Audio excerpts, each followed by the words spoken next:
I mistook Bibi Dong for my sister. Tian looked at the stunning woman at the entrance of the villa. His eyes lit up. This is the sister who works as a maid in the spear hall. She's too beautiful. Little did he know, the person in front of him was Bibi Dong, the Pope of the Spirit Hall. Following her was Ulaina. Bibi Dong looked at the five-story villa and then at the concrete road beneath her feet, raising an eyebrow. This road is even better than the main city of the Spirit Hall. The farmer beside her chuckled. It's all built by young Master Yi. He's a great person. Tian ran out excitedly and shouted at Bibi Dong's sister. You're back. Bibi Dong was stunned. Who is this kid? Ulaina was also dumbfounded. When did His Holiness gain a brother? Tian grabbed Bibi Dong's hand and walked into the villa, saying, Sister, let me tell you, my medical skills are amazing now. You've been wronged in the Spirit Hall, right? Don't go back anymore. They'll take care of you. Bibi Dong was pulled along, her body stiffening. It's been years since anyone dared to touch her like this. But this kid's hand was warm, and the concern in his tone didn't seem fake. Ulaina followed behind. Nearly bursting into laughter, His Holiness was actually treated as an older sister. Tian took out the Tai divine needle. Sister, do you often have headaches? A few needles will fix it.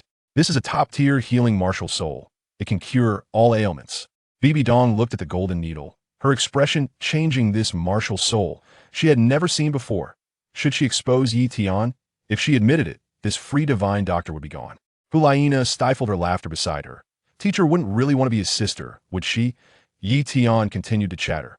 Sister, the Spirit Hall is about to collapse. Don't go back.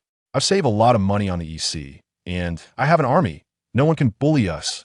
Bibi Dong's pupils constricted. How did he know the Spirit Hall was on the verge of collapse? Who exactly is this kid? What's even more exciting is that Tian suddenly pointed at Ulaina. This must be your colleague, right? Let her stay with us too. Ulaina was completely bewildered. I'm now a colleague of His Holiness. Tian pulled Bibi Dong to sit down. Sister, let's do the needles first. We'll make sure you feel good. Bibi Dong looked at his serious expression and, inexplicably, nodded. What will happen when this needle goes in? If Tian knew that the sister he recognized was Bibi Dong, would he faint? In the next second, as the golden needle fell, Bibi Dong trembled. All over. Her years of headaches actually eased. This plot, starting with mistaking the Pope for his sister, is likely to turn the Spirit Hall upside down. Sister, you've been staying up late in the Spirit Hall and have headaches, right? Let me give you a couple of needles. Tian pulled Bibi Dong's hand and walked into the house, turning to Ulaina and saying, Sister, your soul power is in disarray, right? Let's do it together. Bibi Dong and Ulaina were left dumbfounded. This kid thinks the Pope is his sister and the Saintess is his younger sister. Once inside, Tian suddenly spoke. The Spirit Hall will definitely be destroyed within 3 years. Don't go back. Ulaina exploded. What nonsense are you talking? The Spirit Hall is stronger than the two great empires. Tian sighed. What's the use of being strong? There are gods watching from above. Bibi Dong narrowed her eyes. Are you saying the gods are scheming? Yes, sister, Tian said seriously. Someone has been targeted by the god of slaughter and the sea god, and they're the Spirit Hall's greatest enemies. Bibi Dong's heart trembled. How did this kid know about the divine position inheritance? Ulaina was beside her, staring wide-eyed. Is this fool cursing the Spirit Hall in front of the Pope? Is he looking to get killed? Tian continued. Bibi Dong, the Pope, is indeed powerful, but she can't withstand the schemes of the God King. Sister, just stay on the EC, he'll support you. Bibi Dong suddenly smiled. Do you think I should trust you? Tian took out the Tai divine needle. Is your headache an old problem? I can fix it with one needle, believe it or not. Let's give it a try. Little did he know, the sister in front of him was Bibi Dong. If he found out, would he faint? Bibi Dong looked at the golden needle and then at Tian's sincere face, suddenly curious. How many secrets does this kid have? Ulaina clenched her fists beside her. Teacher, quickly expose him. Tian continued chattering. The one who inherits the dual divine positions is the biggest enemy of the Spirit Hall. Bibi Dong's pupils constricted. He even knows this. Who is this kid really? In the next second, Tian picked up the golden needle. Sister, shall we start with one needle? Bibi Dong inexplicably nodded. What will happen when this needle goes in? If Tian discovers that the sister he recognizes is Bibi Dong, will he be scared to death? This plot, declaring the Spirit Hall's destruction in front of the Pope, is likely to break all the rules of the Spirit Hall. I know all 3 divine inheritance locations: the City of Slaughter, the Elder Hall, and Sea God Island. As soon as Tian said this, Bibi Dong almost dropped the teacup in her hand. How does this kid know so many secrets? Ulaina was about to expose his identity when Bibi Dong pressed her down. Tian led Bibi Dong to the dining table. Sister, let me make you something good. Soon, a steaming pot was brought up. This is hot pot. You must have never had it before. Tian sat next to Bibi Dong, picked up a slice of beef, and dipped into the pot. This is the way to eat it. Tian exploded. How can you sit next to the Pope? I mean, sit next to your sister. Tian rolled his eyes. If I don't sit next to my sister, should I sit next to you? Bibi Dong shot a faint glance at Hulin Ash's never seen the world. She imitated Tian, picked up a piece of tripe, dipped it in, and put it in her mouth. In the next second, the eyes of the Pope brightened. Actually also grabbed a piece of beef and stuffed it in her mouth, instantly widening her eyes. This taste is even better than the Spirit Hall's delicacies. Tian watched their reactions and felt pleased. How about it? Is it better than the Spirit Hall's food? Bibi Dong didn't say anything and picked up another piece of tripe. How many years has it been since she felt this relaxed? Hulin was eating like crazy while mumbling. I admit you have some skills, but you're not allowed to touch teacher. I mean sister. Tian suddenly leaned closer to Bibi Dong. Sister, you have a hair on your head. He reached out to help her remove it, and Bibi Dong's whole body stiffened. It's been years since anyone dared to touch her hair. Should she dodge? If she dodges, they might not be able to eat this hot pot. Hulin watched in astonishment. This kid is too bold. Tian's hand was about to touch Bibi Dong's hair when he suddenly stopped. He seemed to smell the aura of the Pope. Wait, isn't she just a maid? This plot, capturing the Pope with a hot pot, is likely to break all the rules of the Spirit Hall. Why is this salt white? Bibi Dong looked at the snow-white salt sprinkled in the hot pot, her eyes widening. Garant the salts of Douluo, continent all green? Tian smiled proudly. This is purified fine salt. It won't give you diarrhea. But he pulled Bibi Dong into the laboratory, lit the alcohol lamp, and quickly refined a pile of white salt. The entire East Sea coast eats my family's salt. Half of the money for this villa comes from selling salt. Bibi Dong almost dropped the refined salt in her hand. If this technique were to be promoted, how much money could be made? It would be enough to completely eliminate the financial pressure of the Spirit Hall. Hulin exclaimed, you have more money than the Spirit Hall. Tian rolled his eyes. My sister used to be a maid at the Spirit Hall. How can I not work hard to earn money? Bibi Dong's heart trembled. This kid really treats her like a sister. Suddenly, she thought that being this sister didn't seem so bad. After finishing the hot pot, Tian sanitized his hands and walked out. Sister, it's time to give you a needle for your headache. Bibi Dong looked at the tiny divine needle in his hand and hesitated. If the Elder Hall found out that the Pope was being treated with needles by a kid, it would probably cause an uproar. But thinking about her long-standing headache, she nodded. Hulin panicked. Teacher, he's just a wild practitioner. Tian directly interrupted. Sister Nana, do you want a few needles for your chaotic soul power too? Hulin immediately shut her mouth. How did this kid know about her old problem? Tian held the golden needle, targeting Bibi Dong's acupoint. Sister, don't be afraid. It's just one moment. What did he know? The sister in front of him was the Pope. If this needle went in, could it really cure the Pope's headache? If Bibi Dong felt comfortable enough to make a sound, would Hulin be petrified on the spot? More excitingly, Tian suddenly said, once I earn some more money, they'll buy the Spirit Hall for you to play with. Bibi Dong stiffened. This kid wants to acquire the Spirit Hall. How should she respond? In the next second, the golden needle fell, and Bibi Dong let out a muffled groan. Her long-standing headache actually eased. With this plot, using refined salt and acupuncture to manipulate the Pope, it seems they might end up swallowing the Spirit Hall. Tian, what do you want to do to the teacher? Hulin glared at the golden needle in Tian's hand, instantly losing her temper. Tian rolled his eyes. I'm treating my sister's headache. Why are you so anxious? Bibi Dong held Hulin down. Let him try. Tian held the tiny divine needle, aiming at her acupoint. Sister, don't be afraid. With a swift motion, 3 needles went in. Bibi Dong trembled all over. Her long-standing headache actually disappeared, and her spiritual power increased a bit. Xiao Tian, you're amazing. The Pope laughed like a child. Tian turned to Hulin. Sister, your soul power is chaotic, right? Do you want treatment? Hulin was startled. How did you know? Call me brother, and he'll treat you. Tian shook the needle in his hand. Hulina's face turned red. She was the saintess of the Spirit Hall, and she actually had to call a kid brother. Bibi Dong chuckled beside her. Nana, just call him brother. Hulina huffed, saying it angrily. Tian was delighted, and the golden needle went in. Hulina's eyes widened instantly. Her soul power really stabilized. Bibi Dong watched the scene unfold, her heart surging with waves. This kid's medical skills could boost the Spirit Hall's soul master's power dramatically. She suddenly felt that this brother was a good find. Tian packed up the golden needle. From now on, you two stay here, and he'll take care of you. Hulina was about to refute when she was held down by Bibi Dong. The Pope smiled warmly. All right, brother. Tian stood up. They'll take you to see my secret. He led the 2 women to the backyard of the villa and opened a door. Inside stood rows of soldiers in black armor. exuding an intimidating aura. This is my Tian Su army, protecting us. Bibi Dong's pupils contracted sharply. This equipment is even better than the Spirit Hall's army. Hulaina was completely stunned. How many secrets does this kid have? Yi Tian grinned. From now on, anyone who dares to bully my sister or my sister will taste the might of the Tian Su army. He had no idea that his sister was the Pope and his sister was the Saintess. If this secret army were discovered by the Spirit Hall, they would probably go crazy trying to seize it. Bibi Dong suddenly spoke. Brother, does your army need more people? Yi Tian was taken aback. Sister, what do you want to do? The Pope smiled mysteriously. He'll introduce some people to you. With this plot, having a Pope as a sister and a Saintess as a younger sister might lead to the Spirit Hall being completely taken over.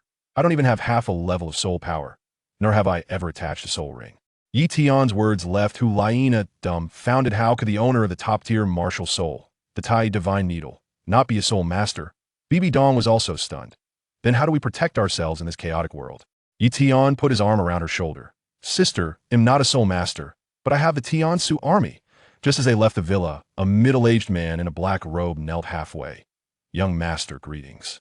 Hulaina's pupils constricted sharply. This is a soul emperor. He actually serves under Yi Tian. Yi Tian pulled the two women along. Let me show you the weapons that can kill Tidal Douluo. Hulaina scoffed. Keep dreaming. Tidal Douluo can flatten a mountain. How can an army kill them? Call me brother. Yi Tian raised an eyebrow. Brother. Hulaina huffed angrily. The three arrived at a valley, where rows of black-armored soldiers held bizarre weapons, exuding a terrifying aura that Yi Tian picked up a long-barreled weapon. This is called a cannon. One shot can shatter a mountain. Bibi Dong squinted. This thing is even more powerful than a soul master's soul skills. Suddenly, a sound of breaking air came from afar. An old man with white hair floated over, exuding a terrifying aura. It's a Tidal Douluo. Yi Tian, you little brat, come and face your death. Hulaina's face turned pale. It's an elder from the Spirit Hall. Bibi Dong frowned. Why did this old man come? Yi Tian, however, smiled. Perfect timing.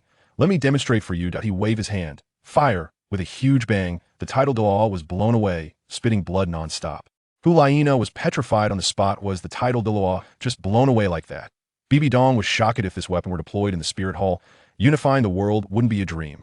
Yi Tian embraced the stunned two women. Don't be afraid. Your brother is here. He had no idea that the one who came was an elder from the Spirit Hall, and his sister could wipe them out with a single word. Bibi Dong suddenly spoke. Brother, is this cannon for sale? Yi Tian was taken aback. Sister, what do you want this for? The Pope smiled meaningfully. To save up some dowry for you. With this plot, a non-soul master could actually kill a Tidal Douluo and even get the Pope to buy weapons. It would likely make the God King wary in the future. However, this law does not apply to Yi Tian.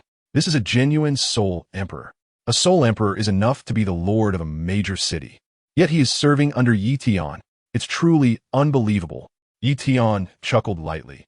After all, they were all his own people, and there was nothing to hide. My subordinates are not just soul emperors, but also Tidal Douluos. These have all been recruited by me over the past 3 years. Soul masters need a large amount of rare materials for cultivation, and some lower-level soul masters simply cannot bear such a heavy financial burden. Over the past 3 years, I have skyrocketed my wealth through selling salt, mining metal ores, and developing maritime trade. What attracts soul masters even more is that, as a holder of a healing-type martial soul, I also refine pills. Pills that can enhance soul power are incredibly appealing to soul masters. 2 years ago, I recruited a soul Douluo who was on the verge of madness and death thanks to my pills. After my treatment and adjustments, that soul Douluo successfully advanced to Tidal Douluo, named Scorpion Douluo Zhoulong. Now, Zhoulong has become my closest subordinate, in charge of the secret unit. The Tian Su army. Tidal Douluo. Hulaina gasped in shock. Even the Spirit Hall finds it extremely difficult to recruit a Tidal Douluo, especially considering its long-standing reputation as the world's #1 power. She never expected that Yi Tian, a person seemingly without any power, could actually gain the allegiance of a Tidal Douluo. It seems the other party is not as simple as he appears.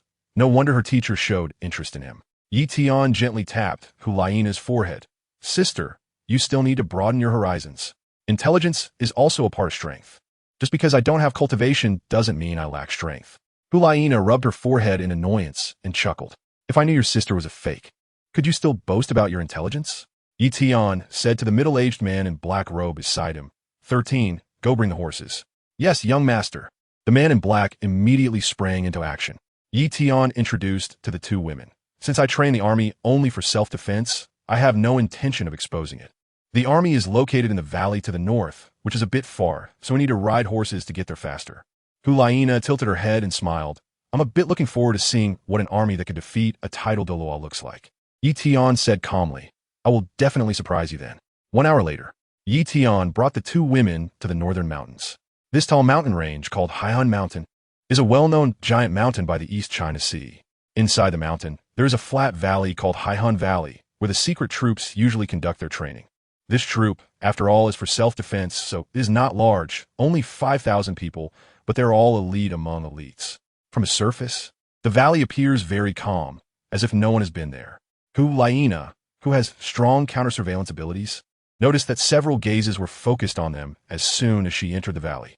She turned to Bibi Dong and signaled in code that there were watchers here. Bibi Dong responded with a calm smile, clearly having also noticed the presence of watchers around them. What an outstanding troop.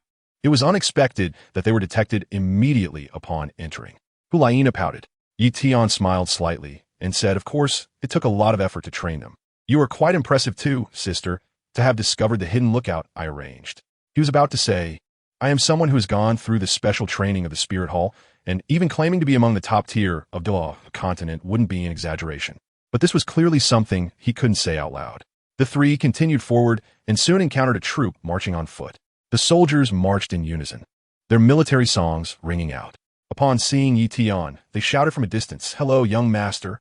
These soldiers were all from poor families, and after being recruited by Yi Tian, their monthly wages were comparable to those of a middle-class household, so they were all grateful to Yi Tian. Yi Tian devised a strict training regimen for them, and the soldiers underwent various drills every day. After more than 2 years of training, the soldiers had long become utterly loyal to Yi Tian and were exceptionally formidable in combat. The soldiers of the Leaf Heaven Army waved their hands in greeting. Hulaina looked up and saw that this troop was not large, only about 100 people. However, their steps were remarkably synchronized and their fighting spirit was high. There was one more thing that caught Hulaina's attention. The weapons in the soldiers' hands were long, iron objects with tubes. She curiously asked Yi Tian, why aren't they wearing armor? And what they're carrying on their shoulders doesn't look like weapons? Without weapons, how can they fight the enemy? In response to Hulaina's series of questions, Yi Tian pointed at the soldiers and explained they aren't wearing armor because it hinders movement, and besides, wearing it isn't very useful. Hulaina pouted. On the battlefield, the difference between wearing armor and not wearing armor is significant. This is basic military knowledge. Yi Tian can't possibly not know this, right? Wearing armor on the battlefield is almost equivalent to having a second life. With equal strength, 100 armored warriors can face 1,000 unarmored warriors. Yi Tian looked at Hulaina and sighed softly. Sister, the times have changed. The soldiers are equipped with my newly developed weapon, the 98K rifle, which can easily kill soul masters below level 50. With such powerful capabilities, do you think wearing armor is useful? Once these words were spoken, Hulaina opened her mouth in shock. Easily kill soul masters below level 50? Doesn't that rival the strength of a soul emperor? Even for myself, I can handle 1 or 2 5-ring soul kings, but if there are more than 5, it becomes hard to determine the outcome. If faced with 10 soul kings, defeat is almost certain, and I am the first of the golden generation of the Spear Hall. If it's an ordinary soul emperor, they might not even be as strong as me. According to your statement, isn't it true that each of these 100 people has strength comparable to a 5-ring soul king? Hulaina said incredulously. Yi Tian nodded confidently. You can think of it that way. Seeing Yi Tian's confidence, even Bibi Dong showed a hint of surprise in her eyes. If what Yi Tian said is true, then what kind of weapon could this be? If the Spirit Hall's army could be equipped with 98K rifles, their combat power could increase by 3 to 4 times. At that point, defeating the 2 great empires would be no difficult task. Thinking of this, Bibi Dong couldn't help but let out a long sigh. The shock that Yi Tian brought her was simply too much. She said calmly, could you demonstrate it for me? Sister? Yi Tian rode his horse to Bibi Dong's side and smiled. Sister, since you want to see, what difficulty is there? He clapped his hands. Immediately, a soldier ran over to Yi Tian, bowed, and knelt down, saying, please give your orders, young master. Go and call the Scorpion Douluo, Yi Tian instructed. Yes. The soldier bowed and then retreated to notify the Scorpion Douluo. Yi Tian glanced at the 2 women and said, since we have already arrived at the valley, let's dismount. All right. Bibi Dong nodded gently with a smile. Hulaina secretly stole a glance at Bibi Dong. Unable to hold back her laughter, jumped off her horse, and looked at Tian with a playful expression, saying, "My dear brother, please take us over to have a look." Tian was quite pleased and gently rubbed Hulaina's delicate nose, saying, "Since you are being so good, I will let you broaden your horizons later. I want both of you to know that even though my cultivation is not high, I can still protect you well." Before long, a powerful pressure descended upon the three of them. The intense aura of a powerful martial soul left Hulaina breathless. Soon after, a middle-aged man with white hair, dressed in military attire, descended gracefully. He half knelt and said, "Scorpion Douluo Zhou Long, at your service, young master." Chapter 7. Times have changed, Uncle Zhou. There's no need for such formalities. Tian quickly helped Zhou Long to his feet. He had saved Zhou Long, but he did not regard him as a subordinate. Although Zhou Long had always shown him immense respect and would even lay down his life for him, Tian understood the weight of a titled Douluo, so respect was necessary. He introduced the two girls, saying, "This is the head of my secret army, Scorpion Douluo Zhou Long." After a pause, he introduced Zhou Long to them, saying, "This is my biological sister, and this is my newly recognized sister, Nana." Zhou Long bowed respectfully, saying, "Since they're the young master's sister and younger sister, they're the most respected people to me. If there is anything in the future, please feel free to command me." Bibi Dong nodded indifferently. After all, she was a super Douluo herself. In the spirit hall, she often faced titled Douluos and had long since become unflappable. However, Hulaina was startled. As a six-ring soul emperor, she still felt apprehensive in the presence of a titled Douluo's pressure. Tian did not notice the different expressions on the faces of the two women. He looked at Zhou Long and said, "Uncle Zhou, activate exercise plan A. I want to see the results of the recent military training." Zhou Long's face was resolute as he immediately saluted Tian, saying, "Yes, young master." He then took a firework from his storage belt, pulled a cord, and a signal flare shot into the sky. A piercing alarm began to swirl around everyone's ears, and the soldiers who were conducting their daily training quickly assembled in an orderly manner, entering a state of combat readiness. Tian took his sister and Hulaina's hands and chuckled. "Let's go take a look." After the alarm sounded, the entire army in the valley was mobilized. Tian had already organized the troops. They were structured into battalions, with each battalion consisting of 500 men, totaling 10 battalions. At this moment, the soldiers from the 10 battalions gathered in an orderly manner in the large training ground in the middle of the valley, resembling 10 squares. Just this neat formation startled Hulaina. As a saint nurtured by the spirit hall, she had also received military theory courses and knew very well how difficult it was to achieve such uniformity with a 5,000-strong army. It couldn't just be for show, right? Being orderly without combat effectiveness was pointless. Hulaina looked at Tian with skepticism. "How about making a bet?" Tian chuckled lightly, gazing into Hulaina's beautiful eyes. "If the army's combat effectiveness is decent, you have to kiss me." Hulaina's face flushed slightly. "What if the combat effectiveness is lacking? You wouldn't expect me to kiss you, right? That would be a bit unfair for me. If the combat effectiveness is not good, I will help you advance to Soul Sage. That should be acceptable, right?" Tian replied impatiently. This sister was indeed quite stingy. Hulaina widened her eyes in surprise. She hadn't expected Tian could help with advancement. In the Douluo continent, helping someone advance their soul power was unheard of. If it could be accomplished, it would be an incredible ability. Even Bibi Dong couldn't help but look over and asked, "Little Tian, can you really help others advance?" Facing his sister, Tian had nothing to hide. "It's nothing, I just need to refine a few pills and then use my Tai Divine Needle combined with acupuncture at certain points. It's not a problem to stabilize and level up by 7 or 8 levels in a short time. However, these methods are too taxing, so I won't use them lightly." Zhou Long confirmed, "Young Master indeed has this ability. When I met Young Master years ago, I was seriously injured, damaging my soul power foundation, and was about to go into madness with my cultivation just at level 84 Soul Douluo. Without Young Master, I would have undoubtedly died. Fortunately, I met Young Master Tian, and after his treatment and solidifying my foundation, in just 2 years, I am now a level 94 title Douluo." Hearing Zhou Long's words, Bibi Dong fell in a deep thought. The advancement from Soul Douluo to title Douluo was undoubtedly the most difficult. It was dozens of times harder than advancing from Soul Emperor to Soul Sage. She didn't expect Tian could help a Soul Douluo advance to title Douluo. This ability was simply extraordinary. There were countless Soul Douluos in the Spear Hall, but very few title Douluos. Among her subordinates, There were only Ju Douluo and Gue Douluo. If Yi Tian was willing to help the soul Douluos of the Spirit Hall advance their cultivation, wouldn't she be able to strengthen herself immediately with the support of titled Douluos? This way, with titled Douluo support, she could bypass the constraints of the Elder Hall and strengthen her control over the Spirit Hall. Thinking of this, Bibi Dong's heart raced. Yi Tian's shock to her was simply overwhelming. Moreover, this was likely just the tip of the iceberg. There might be even more surprises waiting for her. Upon hearing Zhou Long's confirmation, Hulaina beside him pouted, still not believing Yi Tian's words. She suspected that the two were colluding to brag.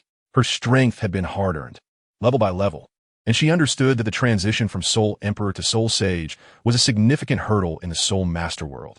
How could it be so easy to break through?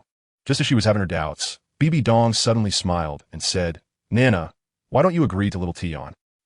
Hulaina's face instantly turned red. If she lost, she would have to kiss Yi Tian. She had never kissed a boy in her life. But since the teacher had spoken, Hulaina could only agree. She puffed up her cheeks, stared at Yi Tian with blushing ears, and whispered, "All right, I agree." Hearing Hulaina's voice like a mosquito, Yi Tian chuckled lightly. "Uncle Zhou, load the first team's bullets in the 1st Battalion and prepare to shoot at the range." "Understood, young master." Uncle Zhou immediately flew towards the 1st Battalion to personally command the shooting. Yi Tian held the hands of the two girls and sat down in the viewing seats beside the shooting range.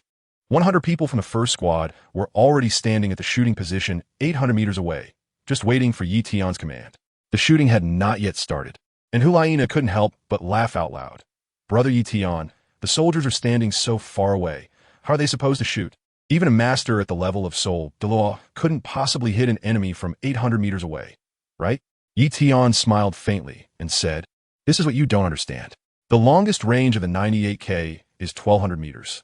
Within that distance, it can easily penetrate armor. That's why I said the times have changed. Wearing armor on the battlefield is no different from not wearing it." Hearing this, Hulaina showed a glimmer of surprise, but remained silent, her gaze fixed on the solid wooden target in the shooting range. That was made of iron wood, as hard as iron, with strength comparable to a Soul King of the defense type. Generally, it is difficult for ordinary weapons to penetrate ironwood. Could it be that the 98K rifles in the hands of those soldiers truly have power that exceeds that of a Soul King? Fire! Yi Tian looked at Hulaina's pale profile, chuckled lightly, released the signal flare in his hand, and ordered the soldiers. "Sister, just wait to lose." Once the soldiers saw the signal flare, they instantly pulled the triggers. Then they chambered their rounds in one swift motion. Within just 30 seconds, each soldier fired 8 shots. Bang, bang, bang. The sound was continuous. As the smoke from the gunpowder cleared, the 100 pieces of ironwood in the shooting range were already in a terrible state. Upon seeing this scene, Hulaina's pupils dilated, and her breath caught in her throat as she exclaimed, "How is this possible? The attack power is too terrifying. Let alone a 5-ring Soul King. Even a 6-ring Soul Emperor can't withstand this kind of concentrated firepower. And this is just the attack from 100 soldiers. What if it were 5,000? It's unimaginable, truly unimaginable. How is it not possible?" Yi Tian laughed as he approached Hulaina. "Facts speak louder than words. Now you understand the power of the 98K, right? You understand that I, Yi Tian, can protect you, right? Hurry up and admit defeat." Chapter 8, Within Range. Truth abounds. Yi Tian blinked and pointed at his own cheek. That doesn't count." Hulaina stuck out her tongue and seized on Yi Tian's earlier words. "You said before that even if a titled Douluo came, your troops could defeat them. Although the 98K rifle is powerful, it has almost no effect against Soul Sage-level strong beings. Not to mention being able to face a titled Douluo who can easily defeat Soul Sages." Yi Tian curled his lips. "I knew you would argue like this. The 98K rifle is just the standard equipment of the secret troops. Of course, we need secret weapons to deal with the titled Douluo." Beside him, Bibi Dong quietly watched Yi Tian, intrigued. Yi Tian didn't notice Bibi Dong's expression and clapped his hands towards Zhou Long not far away. "Go and assemble the artillery battalion. The second item of Plan A's exercise task is about to begin." After crossing into the Douluo continent, Yi Tian, relying on the endurance system, obtained many blueprints for modern weapons. With substantial financial support, he recruited a group of highly skilled blacksmiths to manufacture many weapons. The howitzers used by the artillery are one of them. Yi Tian pulled his sister and Hulaina to the artillery position. At this moment, an entire artillery battalion stood straight, all saluting Yi Tian. "Hello, young master." "Hello, brothers." Yi Tian waved his hand. Then a soldier jogged over and handed him 3 binoculars. Yi Tian distributed 2 of them to Bibi Dong and Hulaina, explaining, "Due to the power of the shells being too great, it is not advisable to watch from a close distance. But with this telescope, you can still see everything clearly." The 2 women curiously picked up the telescope and looked into the distance. They were both stunned and amazed. At a mountain 5 kilometers away, they could see everything clearly. Hulaina even spotted a caterpillar crawling on a tree 5 kilometers away. "This is too clear," Hulaina exclaimed in surprise. Although Bibi Dong was shocked inside, she appeared much calmer on the surface and asked, "Xiao Tian, did you invent this too?" "Yes," Yi Tian replied with a smile. "Its structure is very simple. It only requires 2 polished lenses to make." Bibi Dong sighed. "The simpler things are, the more magical they become." "That's true," Yi Tian agreed, looking at Hulaina with confidence, raising his index finger. "Soon, you'll understand what it means that even a tidal Douluo cannot escape once within range. The truth is everywhere." "Huh, I don't believe your metal tubes can defeat a tidal Douluo." Hulaina stuck out her tongue. She looked at the dark metal tubes and the sharp, round metal bullets on the positions. Although she had never studied blacksmithing, just a glance gave her the confidence to replicate it. "With just these, you can defeat a tidal Douluo? That's simply absurd." While Hulaina was pondering, Yi Tian issued commands to the artillery unit with skillful precision. "Target the mountain ahead. Fire coverage. Open fire." The messenger conveyed Yi Tian's order. "Target at a 43-degree angle straight ahead. Wind speed 23. Triple volley. Fire." After receiving the order, the artillerymen immediately loaded the shells and propellant and pulled the bolts. The next moment, boom, boom, boom, the shockwaves rippled across the positions. A strong sense of crisis swept past Hulaina, making her hair stand on end. Through the telescope, she saw the lush mountain in the distance erupting with mushroom clouds. The sounds of explosions were continuous, and the terrifying aura made Hulaina gasp in horror. "What kind of weapon is this?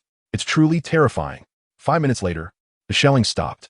As the smoke cleared, the once verdant mountain was stripped of all vegetation. Even the peak had been flattened by the artillery fire. Through the telescope, she could clearly see numerous craters on the mountaintop. These were the marks left by the explosions of the howitzers. After seeing this, Hulaina completely believed what Yi Tian had said earlier, left speechless in shock. Even a tidal Douluo would find it hard to survive under such overwhelming firepower. Just as Hulaina was lost in her astonishment, someone suddenly tapped her on the shoulder. Looking up, she found it was Yi Tian. Yi Tian smiled brightly. "Sister Nana, do you believe it this time?" "I believe it," Hulaina said as she stepped out of her shock and nodded seriously. "But don't forget our bet." Yi Tian gestured with his palm and smiled. Upon hearing this, Hulaina's face suddenly flushed, and she dared not look directly at Yi Tian. Beside them, Bibi Dong gazed at the distant mountain peak, unable to come to terms with it for a long time. She looked at Yi Tian with a serious expression. "Xiao Tian, what kind of weapon is this?" Yi Tian smiled and explained, "This is a grenade launcher, which can deal with tidal Douluo below level 95. However, if the opponent possesses a top-tier martial soul or is above level 95, the grenade launcher will find it difficult to inflict damage." "Okay, you're lying to me," Hulaina said fiercely upon hearing this. Yi Tian pinched Hulaina's pouting lips with annoyance and said, "What did I lie to you about? Those below level 95 are also called tidal Douluo. Besides, I have other secret weapons that I haven't revealed yet. If I take them out, no matter what soul weapon it is, or whether it's a super Douluo, they'll still die." Upon hearing this, Hulaina was surprised and blinked her big eyes, asking, "What? You have even more powerful weapons?" Faced with his sister and younger sister, there was nothing much to hide. Yi Tian nodded lightly to confirm, "Of course. Hurry up and take it out and give us a demonstration." Hulaina's eyes sparkled as she pulled Yi Tian's hand, eagerly saying, "Yi Tian filikut Hulinas fall.At irritabi," causing her to let out a pained cry. He continued, "Not all weapons are suitable for demonstration. If strategic weapons designed to deal with super Douluos were exposed, their threat level would be greatly reduced. Moreover, these weapons are expensive to produce and shouldn't be tested lightly." "Come on, it's just a bit expensive." "How much can it be?" Hulaina pouted. As Bibi Dong's direct disciple, she had been spoiled since childhood and had no concept of money. "How expensive?" "Worth this amount." Yi Tian looked at Hulaina and extended 5 fingers. 50,000 gold soul coins? That's not too expensive. Hulaina showed a puzzled expression. With his salt-making technology, Yi Tian shouldn't be unable to come up with 50,000 gold soul coins, right? The last time she commissioned the renowned forging master Yun to create a set of protective armor, it cost her 100,000 gold soul coins. 50,000 gold soul coins were nothing in her eyes. 50,000? Yi Tian scoffed and bluntly said 50 million. Hiss. Upon hearing this, Hulaina gasped. 50 million? What concept is that? The annual tax revenue of the two great empires is only about 50 million. She never expected that one of Yi Tian's weapons would be worth this much. The production cost is too high. It's simply unaffordable. Yi Tian explained, however, the total cost of 50 million gold soul coins is for research and manufacturing. Subsequent production shouldn't cost that much. The key issue is that the materials are too rare and hard to find. It took me 2 years to produce just 2, so I can't use them lightly. Can you at least tell me the name? Hulaina asked curiously. Rocket shell, Yi Tian replied casually. After hearing the price of the rocket shell, Bibi Dong's eyes flickered. It was indeed a bit expensive, and even the powerful spirit hall couldn't afford such a high cost. She turned her gaze to the dark cannon barrel beside her and asked with a smile, I wonder how much a howitzer costs? Chapter 9. I choose Bibi Dong. Yi Tian turned to face his sister and smiled as he explained, the cost of a howitzer isn't expensive. It can be settled for 20,000 gold soul coins. But the shells are precious. Just like during the recent drill, we flattened the hill 5 kilometers away, which cost a full 90,000 gold soul coins in shells. Hulaina opened her mouth in surprise and exclaimed, what you fired was not just shells. It was simply a shower of gold soul coins. Yi Tian helplessly said, it was you who requested the visit earlier. I just wanted to let my sister and younger sister feel at ease. To prove that I have the ability to protect you. If I can't prove that I have the capability, it would be uncomfortable for me to have the two of you on edge all the time. This is a good opportunity to test the combat capability of the military. Yi Tian chuckled and said, so now you understand the reason why the secret troops cannot be easily mobilized, right? When poor, we use tactical infiltration. When wealthy, we rely on firepower coverage. Our family is currently very poor, so we can only stay along the East Sea, safeguarding this small piece of land. If we leave the East Sea, I can't guarantee your safety. Hulaina giggled and wrapped her arm around Yi Tian's wrist. You really are a good brother. She playfully looked at Bibi Dong and said, teacher, you really have a good younger brother. Bibi Dong's expression remained calm and unchanged.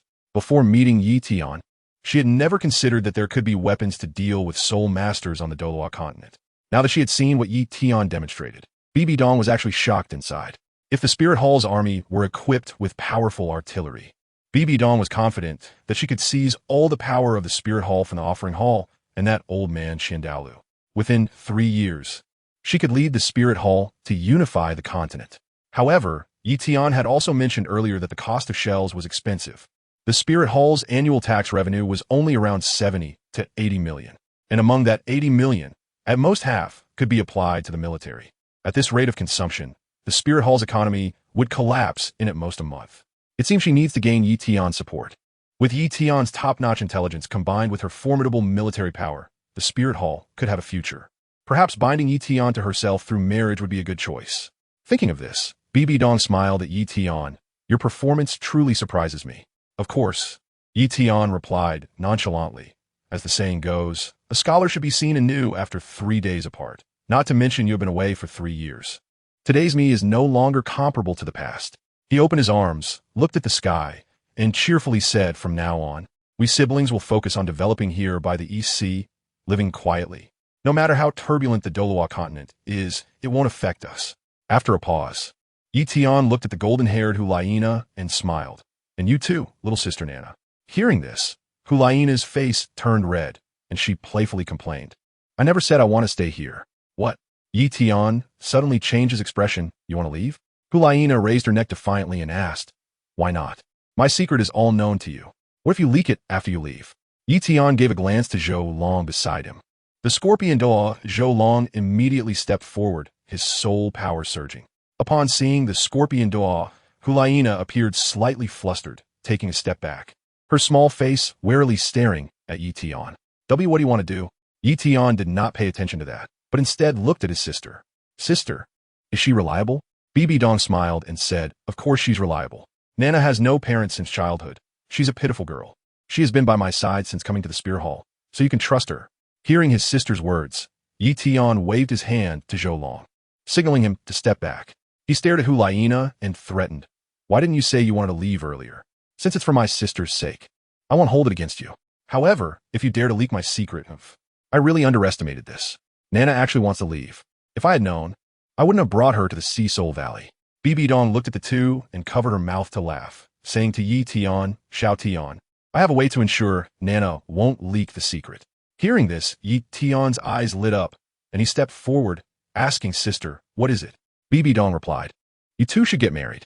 That way, Nana will forever be yours and won't leak anything. Teacher, Hulaina's face turned bright red to her ears as she stomped her feet. Tian looked at Hulaina with a strange expression. I haven't even agreed. And you're blushing like a teapot. He pressed his forehead and examined Hulaina, commenting, well, your figure is not bad, and your face is quite pretty, but your temper is not good. Tian looked at his sister shamelessly and said, to be honest, my ideal type is that one from the spirit hall. After saying that, Tian's face was full of anticipation. If he could marry someone like her, it would be worth it for this lifetime. Oh, Bibi Dong chuckled lightly. She had heard privately that the two most recognized beauties of the younger generation in the spirit hall were Hulaina and Qianrenxue. Now that Hulaina was standing in front of Tian, he didn't seem interested. Could it be that he was referring to her daughter, Qianrenxue? If it were Qianrenxue, it would be a bit tricky. After all, her relationship with her daughter wasn't very harmonious, making it difficult to interfere in her marriage. Hearing Tian's words, Hulaina's pretty face also flushed red. Does Tian like sister Qianrenxue? But they have never met before. Could it be that I'm not pretty? Or is my figure not to Tian's satisfaction?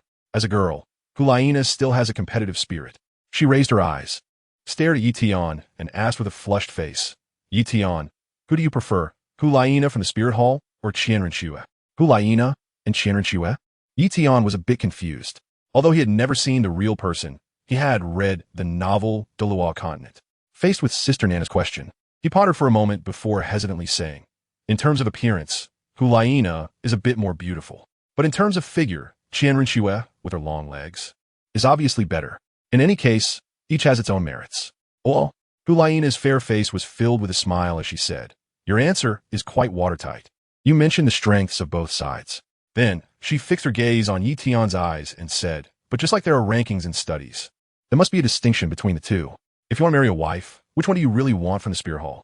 After saying this, Hulaina's heart couldn't help but thump wildly as she stared intently at Tian. Do you really want to know? Tian's expression was strange. He didn't expect Nana to be so gossipy. Filled with longing, he said, is there even a need to think about it? Hulaina paused, her heart rising to her throat. You already have an answer? Of course.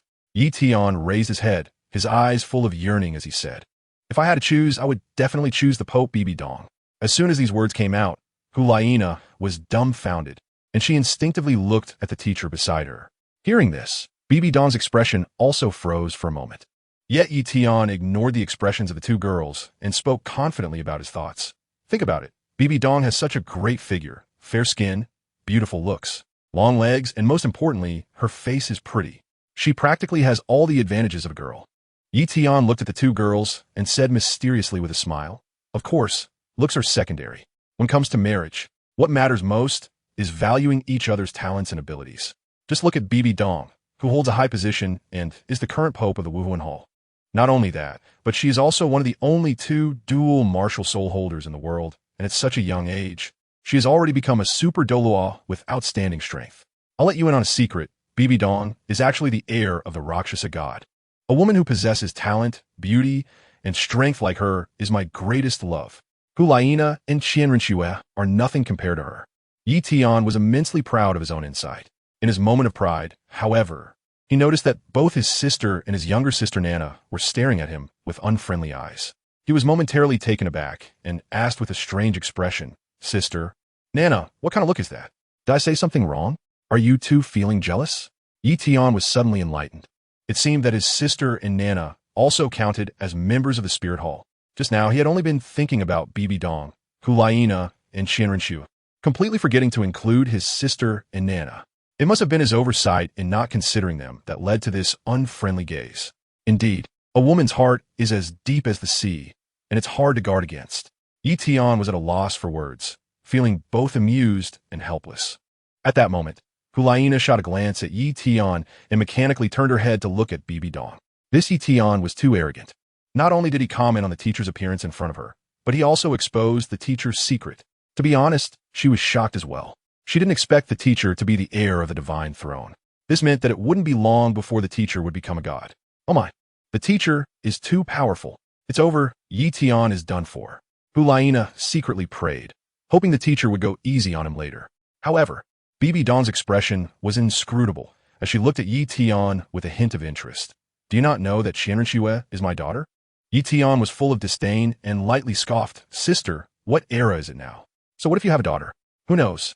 Maybe I'll marry two all at once. Wouldn't that be great?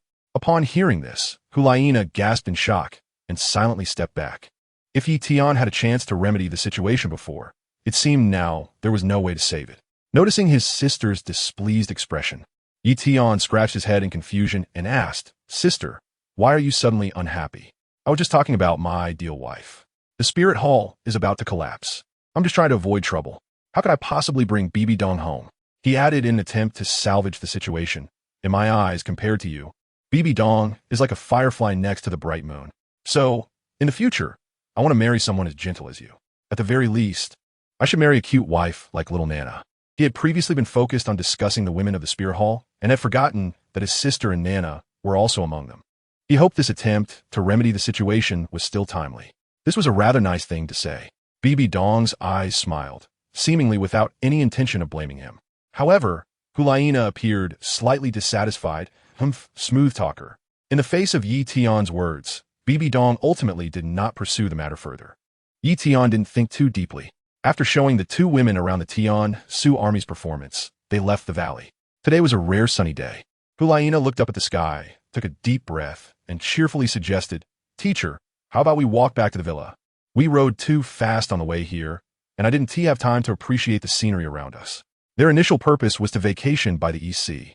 The beautiful scenery around them was not to be missed. I have no objections, Bai said lightly. Hulaina turned her gaze to Tian. What about you? Tian shrugged. I have no objections. If my sister wants to travel and enjoy the scenery, I can recommend a place to you. This piqued Hulaina's interest, and she leaned in closer, her eyes filled with hope. What place?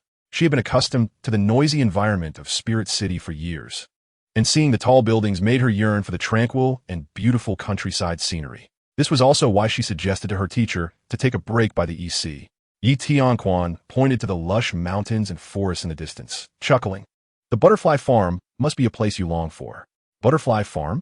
The unusual name caught Hulaina's attention, causing her to slightly turn her head. Even Bibi Dong cast a curious glance. Seeing the surprise on both women's faces, Tian smiled and explained, the butterfly farm is on the other side of Haijun Mountain. We passed by it on our way here, but you didn't notice it.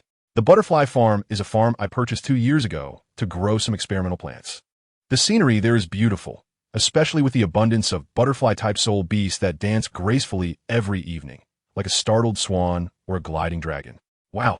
Hulaina covered her cheeks, her eyes sparkling. She hurriedly took out an ancient map from her bosom and compared it, saying, I think I've heard of this place in the guide. After a while, she held up the map marked with the words Butterfly Farm and happily showed it to Tian. Look, I even marked it specially. This surprised Tian a bit, and he asked, how do you have a map of the East Sea coast? In this era, maps are considered strategic assets. Drawing a map not only requires a significant amount of manpower and money, but the technical skill involved in creating a map is enough to stump most people. Therefore, maps have always been precious, only available in major sects or the two great empires. A hint of unease flashed in Hulaina's eyes. She didn't expect Tian to recognize the value of the map. Although it was just an ordinary topographic map she had taken from the Wuhuan Temple's library as a travel guide, admitting it would expose her identity and potentially ruin her teacher's hidden plans. She worked hard to conceal her surprise and pouted, explaining, Brother, have you forgotten? Both my teacher and I are maids of the Wuhuan Temple. The East Sea coast isn't an important place. Its map is kept in the ordinary library of the Wuhuan Temple, so I just copied one. I see. Tian Bidong had inclination. The Wuhuan Temple was indeed no ordinary organization, even taking care of such a small place as the East Sea coast and having a corresponding map. This made Tian feel a slight unease about whether his plan for self-preservation in this chaotic world could be successfully carried out. Everyone arrived at the butterfly farm, each with their own thoughts. An elderly man with slightly hunched shoulders and white hair greeted Tian and the others. Greetings, young master. The hunched old man appeared extremely respectful. I didn't expect you to come to the butterfly farm today. I'll have someone prepare dishes for you right away. Please spend the night here. The old man Tian nodded slightly and introduced the two girls. This is Chun Jian. You can call him Elder Chun. Don't be fooled by Elder Chen's age. He is a genuine support type, soul Douluo, with a cultivation level of 87. Chapter 11. Is the strength of a plow ox great? 87 level support type, soul Douluo. Hulaina's eyes widened in disbelief.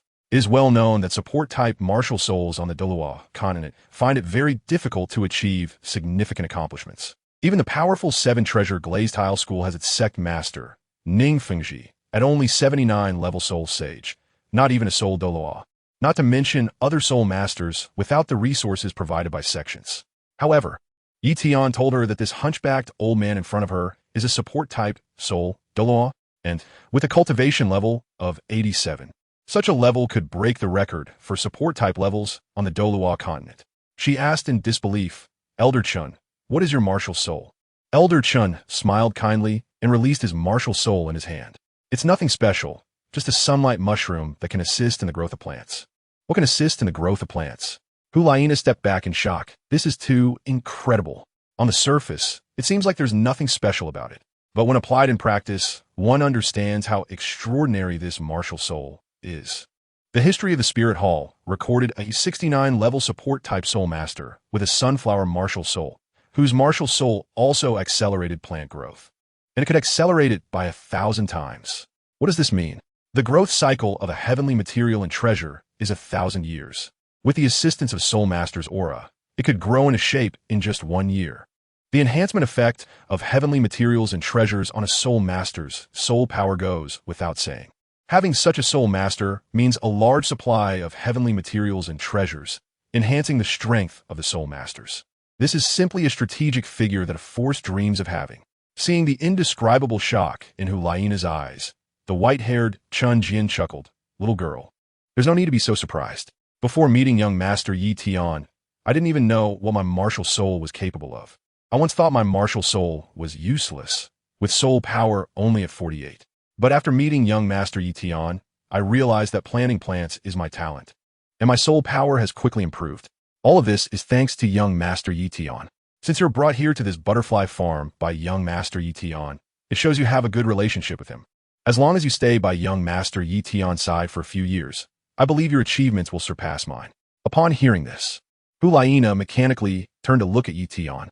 No wonder the teacher wasn't angry about Tian's earlier frivolous remarks. The other party's abilities are actually so great.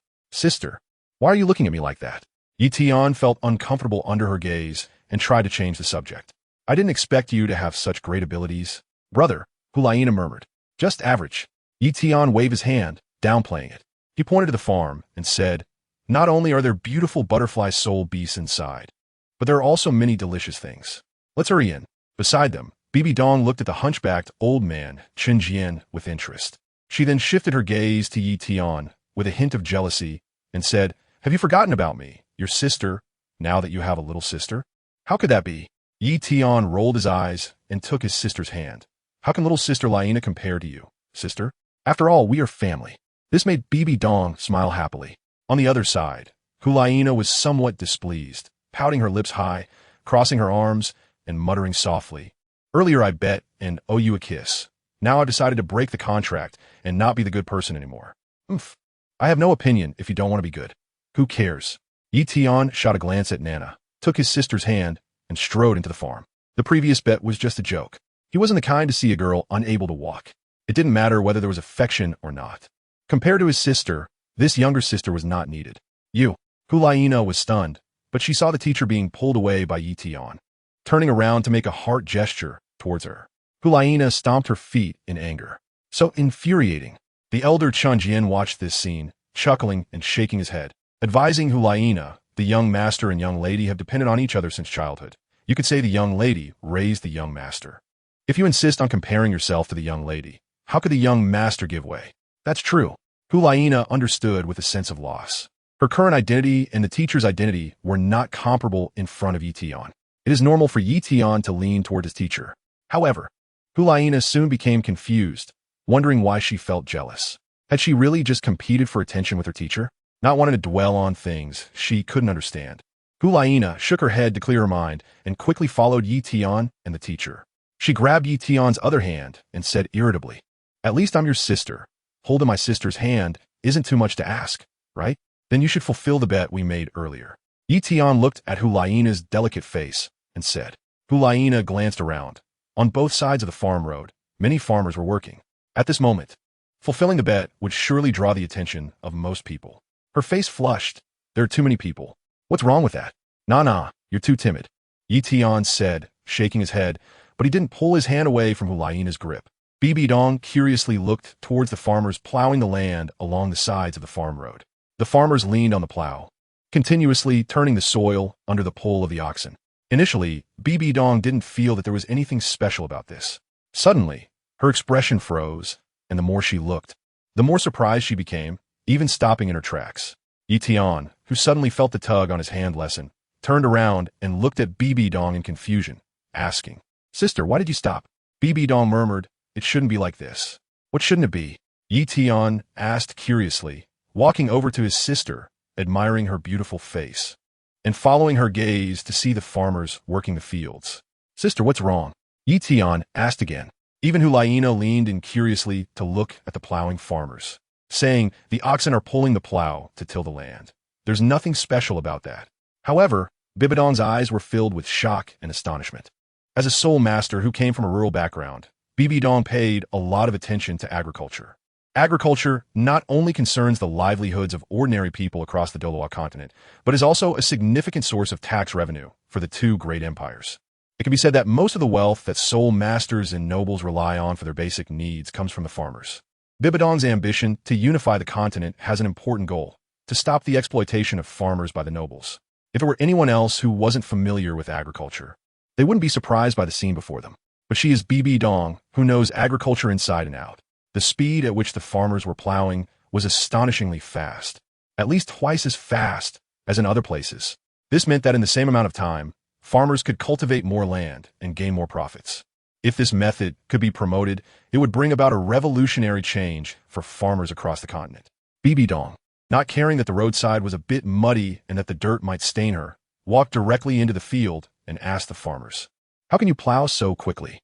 Is it because the oxen are strong?"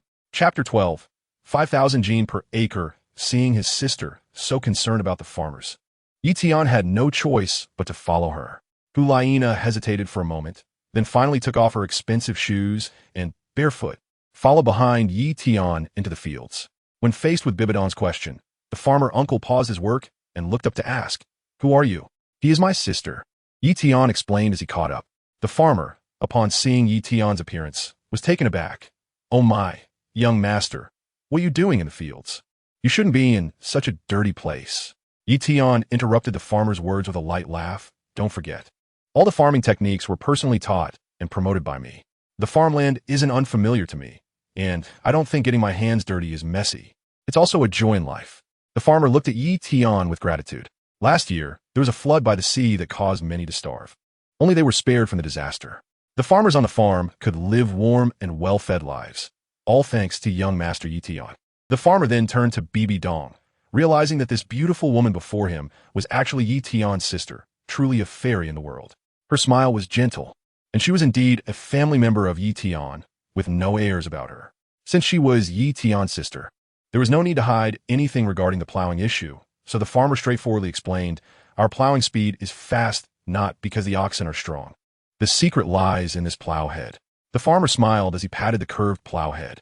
Bibi Dong bent down to take a look and quickly noticed the clue. The plow head is curved. "Yes," replied Chen Jian, the farm manager, who explained to Bibi Dong. "This is called a curved plow, invented by young Master Yi Tian. By changing the curvature of the plow head, we can save energy to the greatest extent. Using this kind of plow head for farming, the speed is naturally much faster, and it can also plow deeper." After hearing Chen Jian's explanation, Bibi Dong looked at Yi Tian in surprise. "I didn't expect that. Brother, you not only have a business mind, but also a unique talent in agriculture." Yi Tian smiled slightly and did not speak. This was merely a product he had replicated after the curved plow from Earth's history, and it really had no technical content. Hulaina couldn't help but ask after seeing the curved plow, "Isn't there really no difference between the straight plow head and the curved plow head?" Why can using the curved plow save effort? The farm manager, Chun Jinku, had a smile on his wrinkled face as he explained.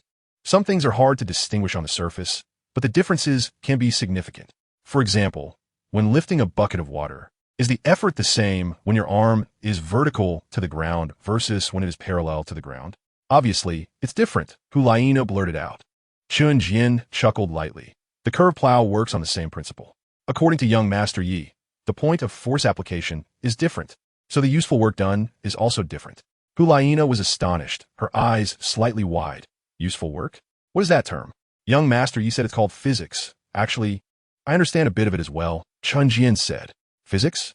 Upon hearing this term, even Bibi Dong became interested, her beautiful eyes looking towards Tian. Tian said seriously, physics is the principle of all things. It can't be explained clearly in a short time. However, a year ago, when I had some free time, I wrote a few textbooks on physics. The textbooks are in the villa, and if you have time, sister, you can take a look. Of course, he won't mention that the textbooks weren't actually written by him, but were gifts from the system during a festival. As for the principle of all things, Bibi Dong nodded slightly, memorizing the 3 characters of physics, and she must study them carefully when she goes back. Then, a hint of curiosity flashed through Bibi Dong's mind, and she looked at Tian and said, Brother, such a useful tool, we must keep it hidden and not let outsiders know. Tian lightly exclaimed, Sister, your perspective is too narrow. Such a useful tool should be promoted so that more farmers can use it, maximizing its benefits.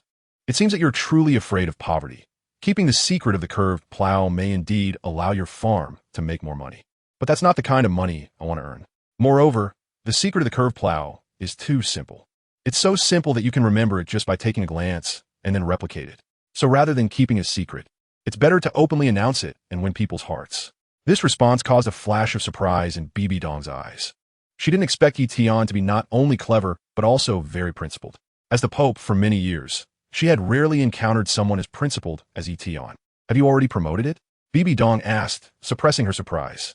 Tian sighed lightly. It's not really counted. On the entire coast of the EC, only 1/3 of the farmers are using my curved plow. Gilierna was surprised. Since the curved plow can improve efficiency, why are only 1/3 of the farmers using it? Tian explained. Everything has to go through a process.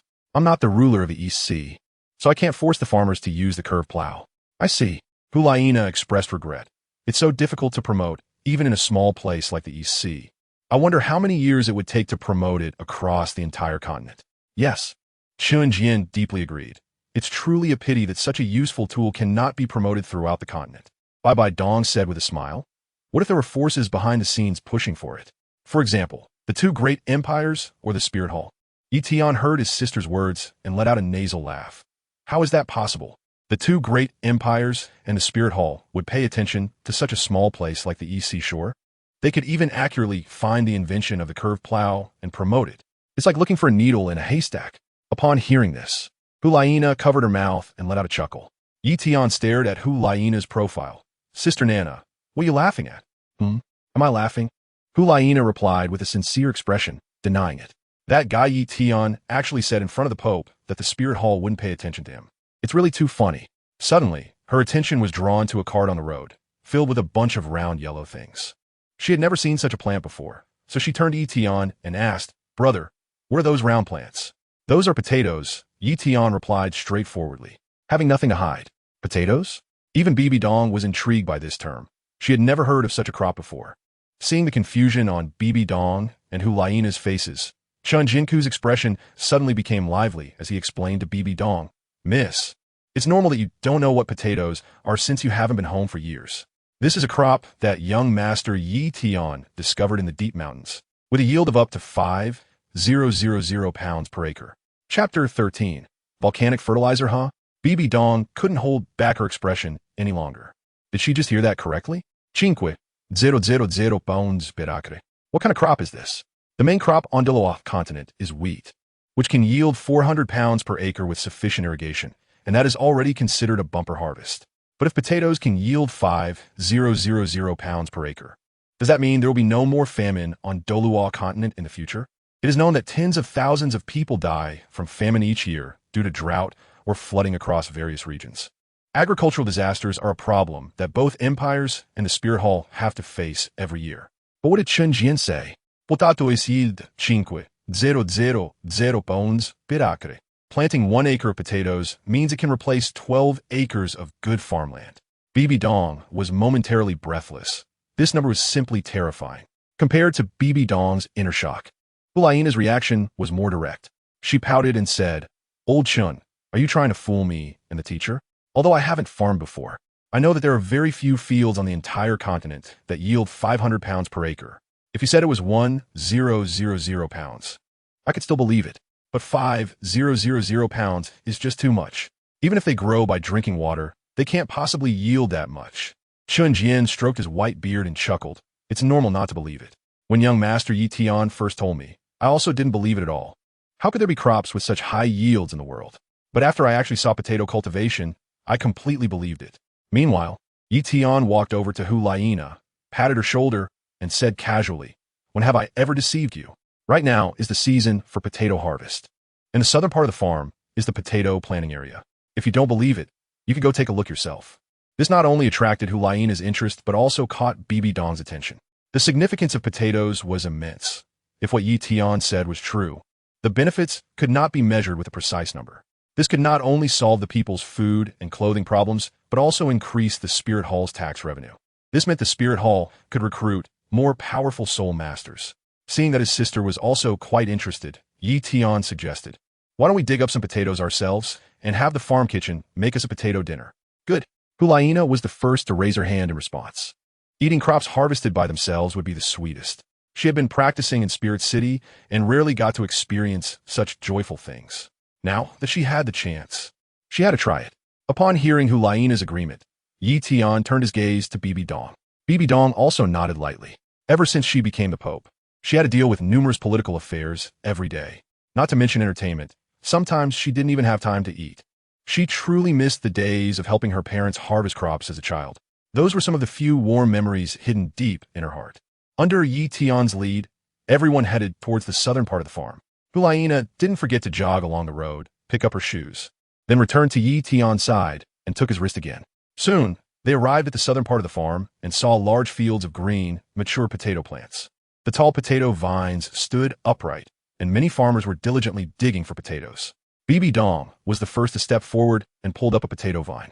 Since it was sandy soil, the potato vine was easily uprooted. Then Bibi Dong froze. At the root of the potato vine were several potatoes of various sizes, weighing a total of 5 to 6 pounds. She stared at the potatoes and murmured, "It really is true." Hulaina, seeing this scene, also widened her eyes and exclaimed, "My goodness, there really are crops with such high yields in the world." Yi Tian came to Bibi Dong's side and chuckled. "How could I deceive you, sister? Now you believe it, right? With such a high yield, will it taste bad?" Bibi Dong voiced her doubts. Everything has its pros and cons.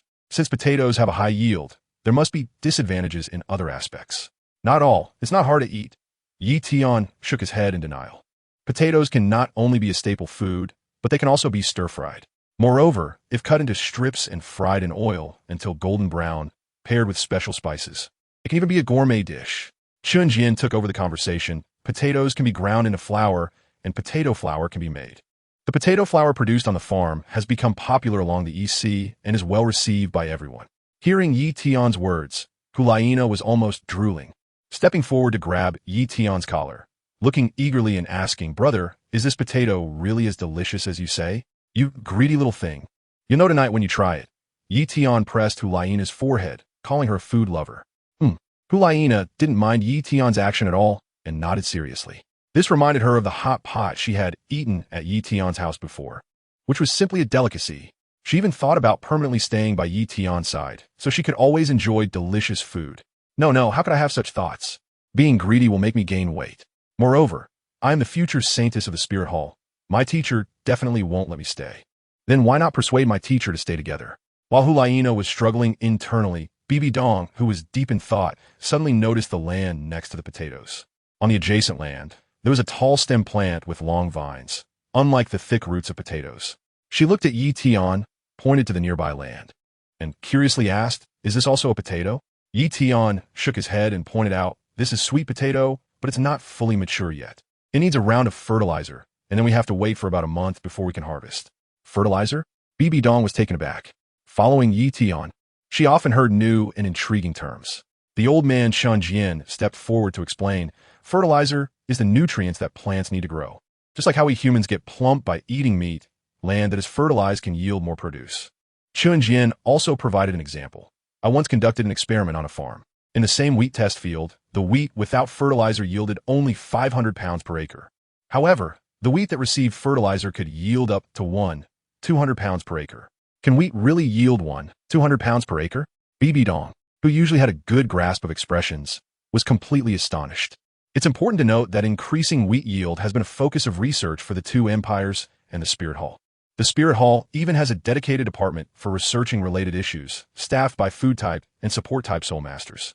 After years of study, they had not solved this problem. Unexpectedly, it was resolved by Tian. She couldn't help but exclaim, "Old Chun, when you conducted your experiment, were you sure that the wheat variety did not mutate? If the wheat variety mutated, that could explain it." However, Chun Jian firmly replied, "I can assure you, there was no mutation. This can be easily explained.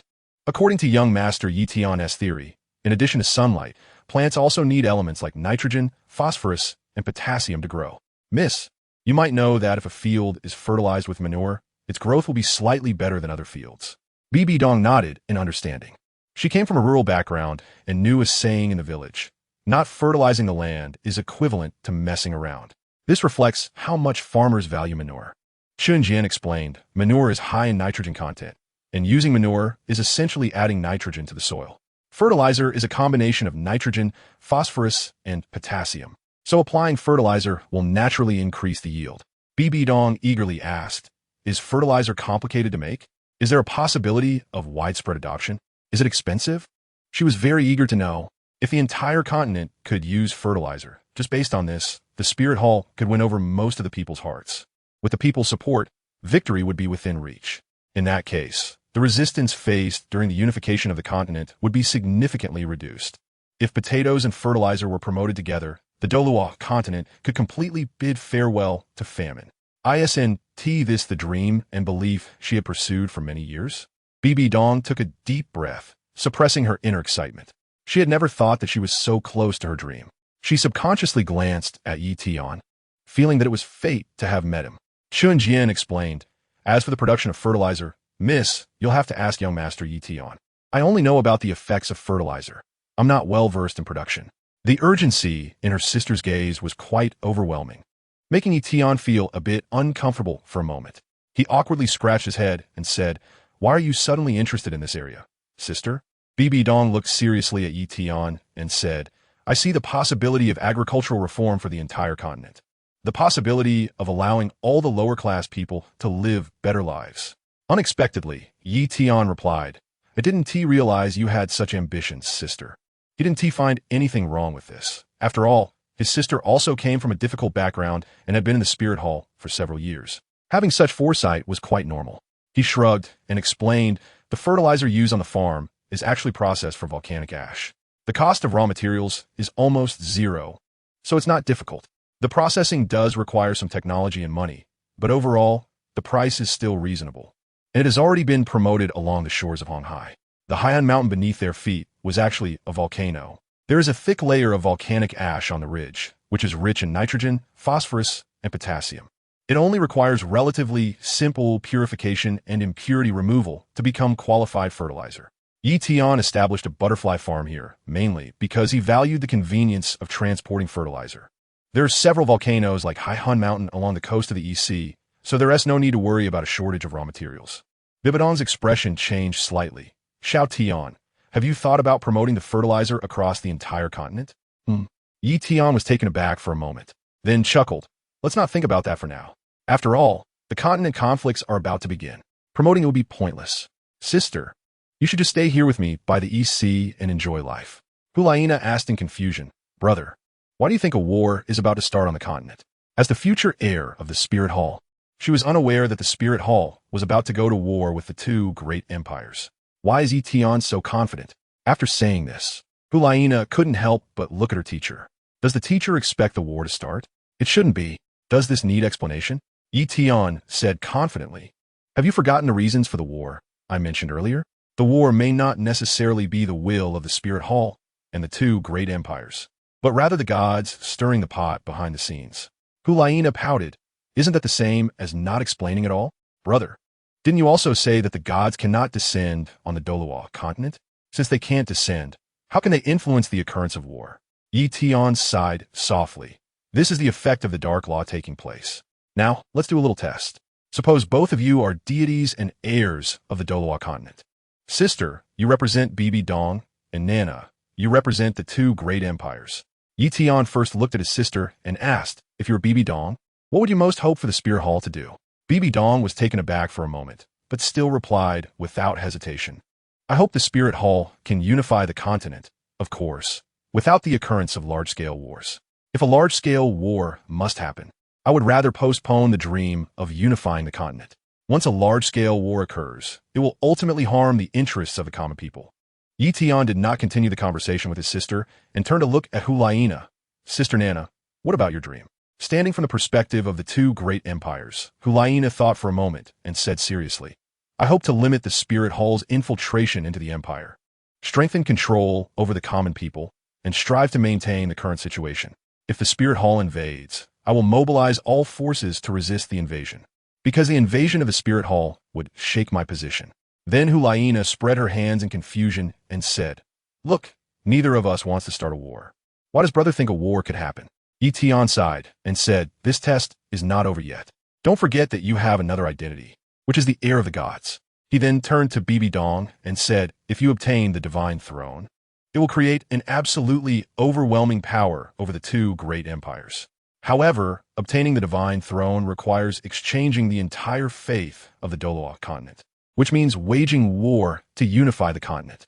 Bibi Dong, with a firm gaze, replied, I have said before, the cost of a full-scale war is too great, and it will only harm the ordinary people. I will not initiate a war. So that means you are rejecting the inheritance of the divine throne? Tian asked. Yes. Bibi Dong nodded lightly. Tian did not speak, but instead stared at Hulaina. Sister Nana, do you think the two great empires can defeat the Spirit Hall? No. The Spirit Hall is just too strong.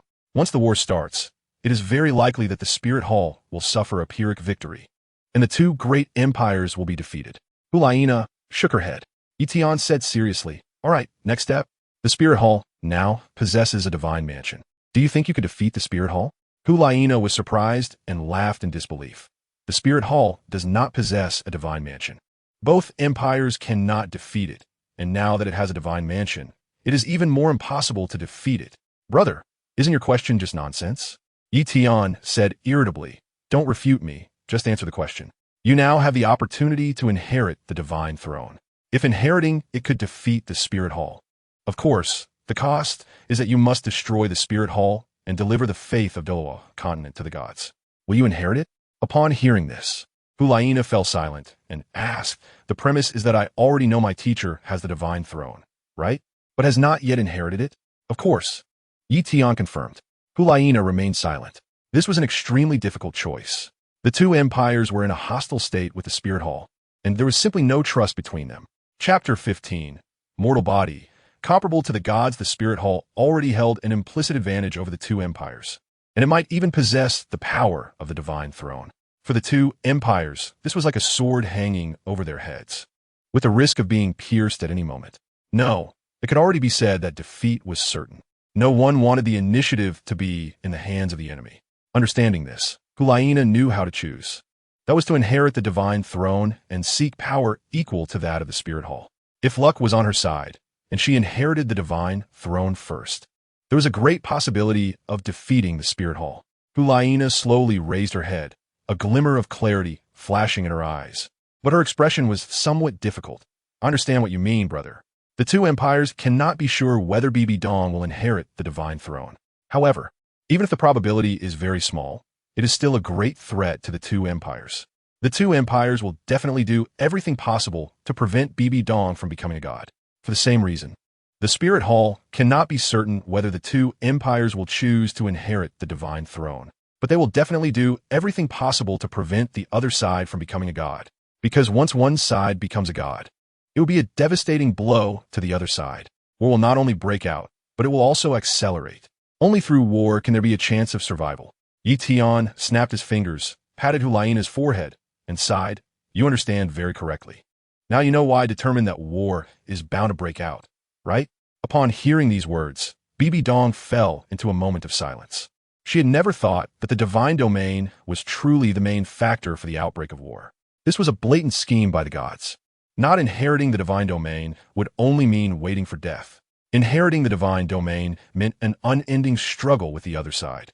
Bibi Dong's fingers were tightly interlocked, her chest heaving violently. She realized that she had been manipulated by the gods. Moreover, there was no turning back. Hey, sister, why are you so down? It doesn't concern us anyway. As long as we stay by the East Sea, the war won't threaten us, Tian said, taking Bibi Dong's hand and gently patting her shoulder to comfort her. Hulaina angrily questioned, Tian, don't you care at all about the war outside? Many people will die. Tian rolled his eyes and said irritably, is the war between deities something we can interfere in? Hulaina was momentarily speechless. Indeed, how could mortals compare to deities? Bibi Dong fell in a deep thought, her expression filled with despair, murmuring, is there really no way to stop this war? Tian casually replied, there is a way, but it's too troublesome. Huh? A glimmer of bright light flashed in Bibi Dong's eyes, as if she had grabbed onto a lifeline. Her expression filled with hope as she grasped Tian's hand. What method? Ha! Tian smiled, sister, why are you always concerned about these issues? But it's fine to say it out loud. Why do the gods incite this war? It's nothing more than the struggle for belief. What do the gods want with belief? They want to become stronger through it. If one side can seize belief early, is there still a need for this war to exist? Belief can make the gods stronger and can also forge new gods. Gathering the belief of the Douluo continent is enough to create a new god. And in their native world, the gods are invincible. Even a god-king level powerhouse, when projected onto the Douluo continent, cannot defeat the local gods who can manipulate the rules of the Douluo continent. Can we still compete with the gods for belief? Bibi Dong was astonished. In her understanding, gods are incredibly powerful beings. So powerful that even a plane like the Douluo continent cannot accommodate the complete descent of a god. With a wave of their hand, they can turn mountains and seas upside down, create worlds. Such control over heaven and earth is something even a limit Douluo level powerhouse cannot achieve. She had never imagined how to defeat such a towering power. In her contemplation, Tian's leisurely voice came through. Sister, don't think of belief too complicated. You can imagine it as the people's hearts. Striving for the people's hearts isn't that much simpler.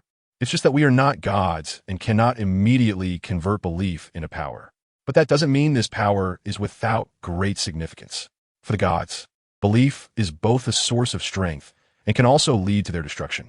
Didn't I say before, in 3 years, the war on the Douluo continent will break out? If we take active action during these 3 years, there might be a chance to defy the heavens and change fate, expelling the gods' interference with the Douluo continent. Bibi Dong nodded slightly. Striving for the people's hearts? Aren't these inventions of Tian the strongest weapons? Hulaina pouted. Brother's words are like saying nothing at all. What exactly should we do? Understanding the theory is one thing, but putting it into practice is not easy, right? Tian shrugged and said casually, it's just the same old Cold War strategy. Cold War? This new term caught Bibi Dong's attention, and she stared at Tian's chiseled face, asking, what is this? Is a Cold War a war of coldness? Hulaina also turned her gaze to Tian. Cold War? She had never heard of this concept before. Tian was amused by Hulaina's unique understanding. He couldn't help but explain. The Cold War refers to a state of tension in contrast to actual armed conflict. In the 20th century, on Blue Star, the Cold War was a dominant international environment, with the rivalry between the US and the Soviet Union having a profound impact.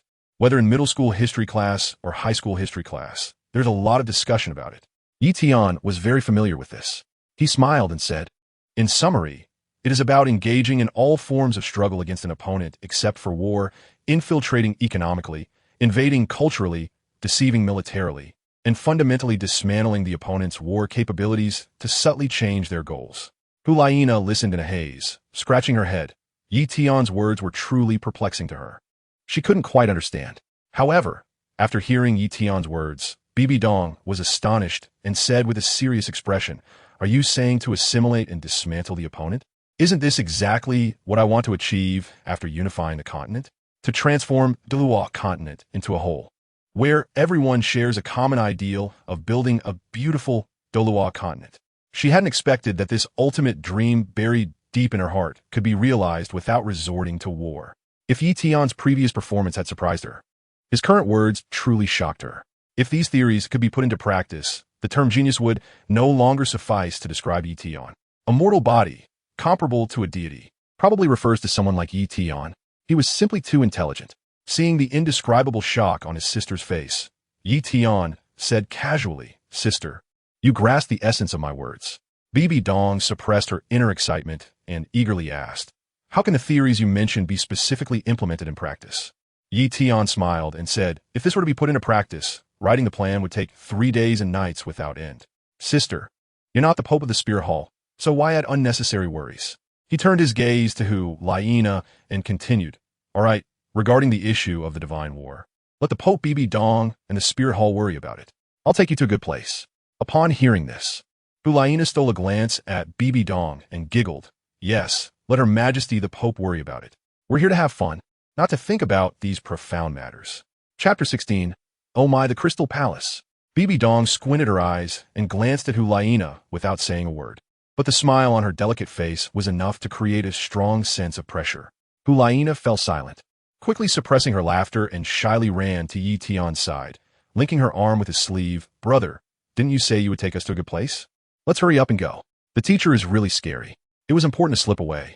Yi Tian turned around and took Bibi Dong's hand, smiling lightly. "Let's go. You have to bring my sister along." This made Bibi Dong's pale face slightly stunned. Her movements paused for a moment, and then she followed Yi Tian's lead, stepping forward with her long legs.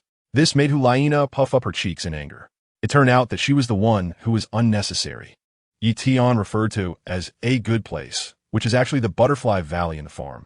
The Butterfly Valley is located deep within the farm, stretching north and south, resembling a gap split open by the Sea Soul Mountain. It is filled with lush flowers and grasses. The sky is approaching dusk. Graceful butterflies gather and dance in the air, creating a spectacular scene. Laina followed Yi Tian's steps into the valley, fully immersed in the surroundings. She was immediately captivated by the sight inside. However, what attracted her was not the dancing butterflies, but a large wooden water wheel resembling a Ferris wheel. The enormous water wheel stood beside the stream, powered by the flowing water, lifting the stream water to flow through a dense network of bamboo pipes, spreading in all directions within the valley. Next to the water wheel, there was also a tall wooden tower. At the top of the tower, several large fan blades were particularly eye-catching. A gentle breeze swept through the valley, causing the fan blades to slowly rotate. The power generated was connected to the water wheel through a set of iron spikes made of wood, becoming another source of force for the water wheel's rotation. "What is this?" Laina gazed at the large water wheel, unable to look away. She had never seen water flowing upwards like this. Although she understood the principle, that it was the water flow and wind driving the operation of the water wheel, it still felt so incredible when it was presented before her. "It's so amazing." Chunjian, the farm manager who quietly followed behind Yi Tian and the others, pointed ahead and said, "This is the irrigation system invented by young Master Yi Tian. It consists of a water wheel, a windmill, and bamboo pipes for water transport." "An irrigation system? Is it used to irrigate the fields?" Laina's expression shifted slightly.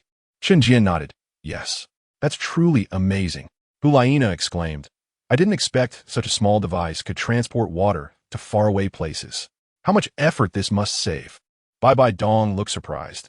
"Coming to the farm once, little Tian, you have truly amazed me too much." Yi Tian chuckled and said, "These are just simple things, not worth mentioning.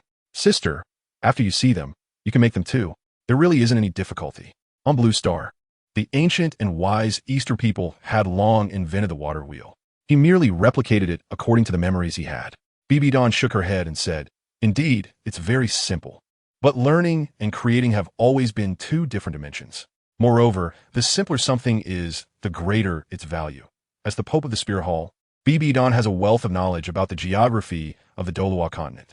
Every year, many fields on the continent cannot be cultivated due to drought, especially in the northwest region of the continent, where the wind and sand are severe and rainfall is scarce. The fields there suffer from extreme drought, and farmers must carry water from distant rivers to irrigate their crops. They toil from the beginning of the year to the end, their shoulders burdened. Yet they see little harvest. The people live in hunger year-round, and starvation is common. If the area had a windmill irrigation system, it would be different. It could transport water from low rivers to higher grounds, solving the irrigation problem. It can be foreseen that after the windmill and water wheel are promoted on the continent, millions of acres of uncultivated land will become fertile. This brings tremendous benefits both to the local commoners and to the Spirit Hall in terms of increased tax revenue. Especially since the construction of windmills and water wheels is extremely simple, requiring no professional carpenters. Just a few people can complete it. Wherever there is wind, windmills can be built. Wherever there are rivers, they can be utilized to establish a water wheel irrigation system. At this moment, in her eyes, the water wheel and windmill irrigation system before her were no longer just a few simple pieces of wood. They had become a rare treasure. This made her even happier than obtaining a 100,000-year spirit ring. However, Tian interrupted Bibidong's soaring thoughts. What's so great about a windmill? At the end of the water flow for irrigation, there is a big secret. Tian said mysteriously. This did not cause much of a stir for Bibi Dong. Tian's tone was completely like that of someone trying to deceive a child. For her, it was almost immune. She was still contemplating what kind of benefits the water wheel could bring to the Wuhuan Hall. If the Wuhuan Hall fully promoted water wheels and windmills across the continent, it would undoubtedly greatly enhance the public support and trust in the Wuhuan Hall. This was an effect that the Wuhuan Hall had strived for many years to achieve but could never reach.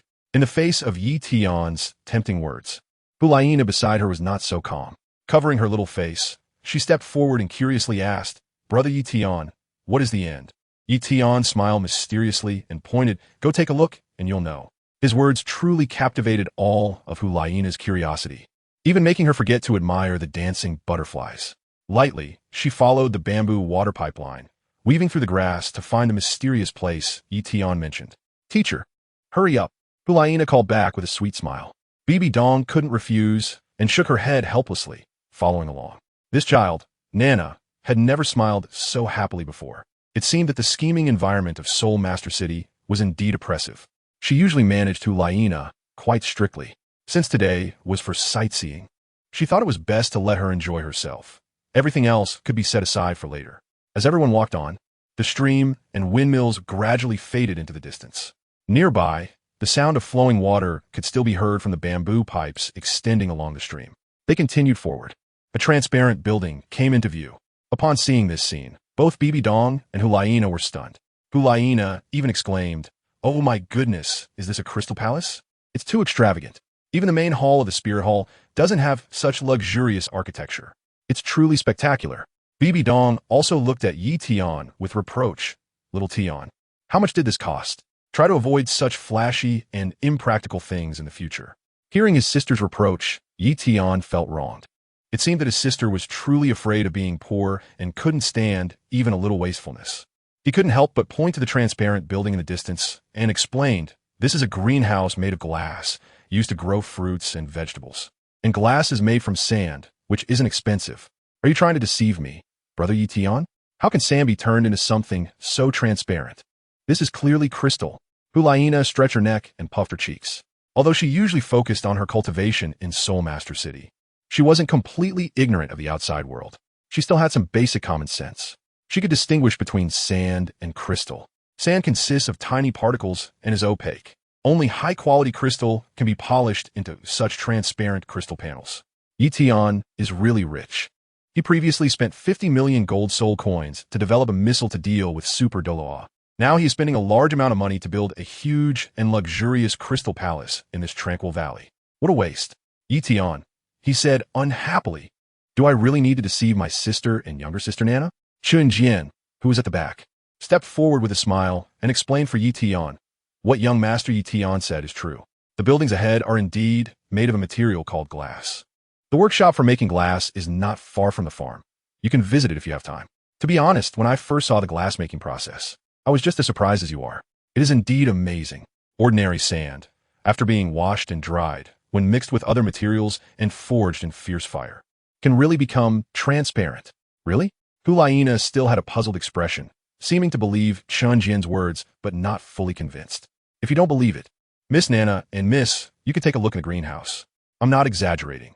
Even the transparency of high-quality crystal can't compare to glass. Moreover, there are many precious fruits and vegetables grown in the greenhouse, which you definitely have never heard of or tasted before. You are in for a treat." Chapter 17. I owe you a kiss, and I have decided to return it to you. Hulayina covered her mouth and laughed. Then I must go in and take a good look.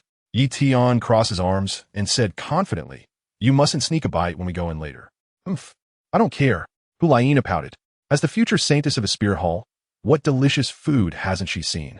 Each branch of the spirit hall contributes many rare and exotic fruits to the main city every year. These priceless fruits are rarely seen even in the courts of the two great empires.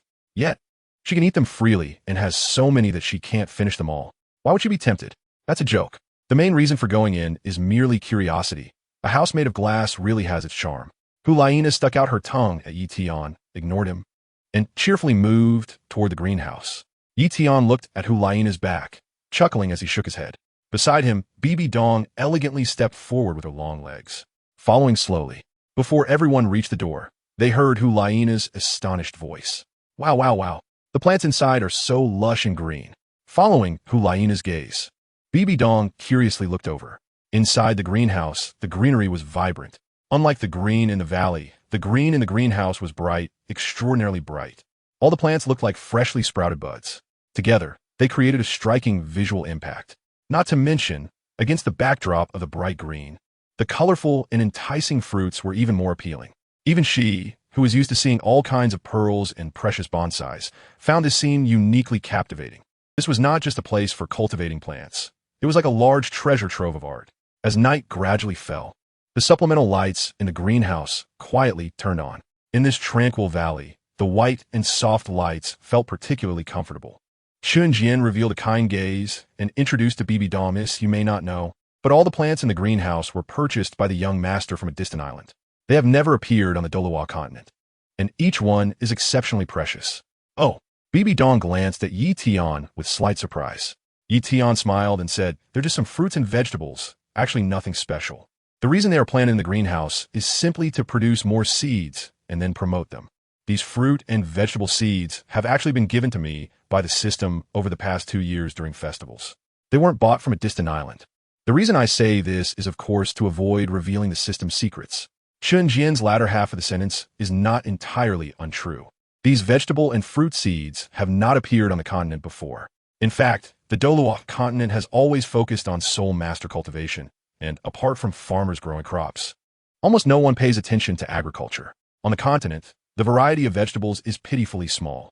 Even when cooking, it's just a simple addition of salt, with no other seasonings at all. The fruits are also unrefined varieties, sour and gritty, and most of them are terribly unpalatable. When Yi Tian first arrived on the Douluo continent, he was very unaccustomed to this. But later, the system rewarded him with many vegetable and fruit seeds. And after his relentless efforts in farming, the vegetables and fruits he usually ate gradually became more abundant. Ahead, Hulaina eagerly pushed open the glass door of the greenhouse. As soon as she stepped inside, she suddenly felt a wave of warmth. The subtle difference caught her attention. She turned her head and asked, "Brother Yi Tian, does temperature also affect plant growth?" Yi Tian nodded lightly. "Of course, I didn't expect that you, Sister Nana, would discover this." Hee. Hulaina revealed her pure white teeth and smiled. "Staying by my brother's side, I will naturally become smarter." Soon, she was attracted by the fruit shaped like sticks. Dark purple grapes above the door. Why are the fruits of this grapevine so strange? Why aren't they round and so dark purple, and why are they so long? Chun Jian introduced it like an expert. "This is seedless gemstone grape." "Seedless gemstone grape?" Hulaina stretched her neck and instinctively repeated. Yi Tian similit burodli. His right middle finger slightly bent, revealing the golden martial soul, Tai divine needle. He flicked his finger, and the Tai divine needle swiftly flew out, accurately hitting the connection point between a bunch of grapes and the vine. With a soft snap, the gem-like grape bunch fell into Yi Tian's hand. Hulaina licked her rosy lips, her eyes sparkling like a fox that had spotted its prey, poised to pounce. "Thank you, brother," she said happily, taking a quick step towards Yi Tian. Yi Tian cleverly sidestepped and held the gem-like grape high. Hey, what does the little girl want to do? Isn't this meant to be given to me to eat?" Hulaina said, hands on her hips, frowning her delicate nose and tilting her head. Yi Tian looked disdainful. "I never said that." He condescendingly plucked a grape from the high bunch and handed it to the eagerly watching Hulaina, saying, "Here, just one. No more." Hulaina put on a painful expression and glared at Yi Tian. "Just one, no more." Yi Tian chuckled and broke the grape in half, saying, "Someone seemed to have said earlier, I wouldn't care less." Hulaina's pretty face turned red when her words were pointed out. However, she was honest and accepted the grape Tian offered. She popped one in her mouth to vent her dissatisfaction. As the grape entered her mouth, she was instantly taken aback by the taste on her tongue. It was fragrant, sweet, and soft, with a hint of milk flavor and an exquisite sweetness. MMM. Hulaina's pupils gradually widened, and she was so excited that she couldn't speak, quickly popping another grape into her mouth. She had never tasted such delicious fruit before. The fruits offered by the spirit hall were nothing compared to this. They were like sour and astringent wild jujubes from a mountain valley. Soon, Hulaina danced joyfully in the greenhouse, like a bird soaring into the sky and a fish returning to the depths of the ocean. One moment she picked a glistening red strawberry, and the next she focused on the smooth, juicy snake fruit. Even a not-so-ripe cherry, tomatoes, and the green, fresh lettuce were on her tasting list. Tian simply glanced at Hulaina and then withdrew his gaze, coming to his sister's side and handing over the half-bunch of gem grapes in his hand. Bibi Dong was standing in the greenhouse, equally captivated. However, what attracted her was not the delicious fruits and vegetables, but rather the lighting system in the greenhouse. Bibi Dong casually took the gem grapes, but her interest remained focused on the incandescent lights on the ceiling. They were not night pearls or gems, so why could they emit light at night? Tian smiled slightly, as there was indeed a great deal of knowledge involved. However, he couldn't just say that it was the energy spilling out in the form of light waves during electronic transitions. Could he? The more specialized the topic, the harder it was to explain. After pondering for a moment, he came up with an appropriate analogy. Sister, you should know that during battles, soul masters use their soul power, which radiates light. If we can reasonably utilize the correlation between releasing soul power and radiating light, then the soul power of a soul master doesn't need to be used to produce destructive force, but can be entirely used to radiate light. The final product will be a lighting tool like this. As soon as he finished speaking, Bibi Dong lowered her head, lost in thought, seemingly trying to understand the principles behind it. Tian smiled and shook his head. Although the metaphor was simple, it lacked a solid theoretical foundation. Understanding it remained somewhat difficult. At that moment, Hulaina approached with a fierce expression. Seeing her displeased face, Tian was puzzled and asked, Sister Nana, what's wrong? Hulaina's bright red lips opened slightly, but she did not answer Tian's question. Instead, she said angrily, Brother, didn't I owe you a kiss earlier? I've decided to give it back to you now. Huh? Tian was taken aback and tugged at the corner of his mouth. What was wrong with Sister Nana? Was she going to kiss him? Was she out of her mind? The previous bet was just a joke.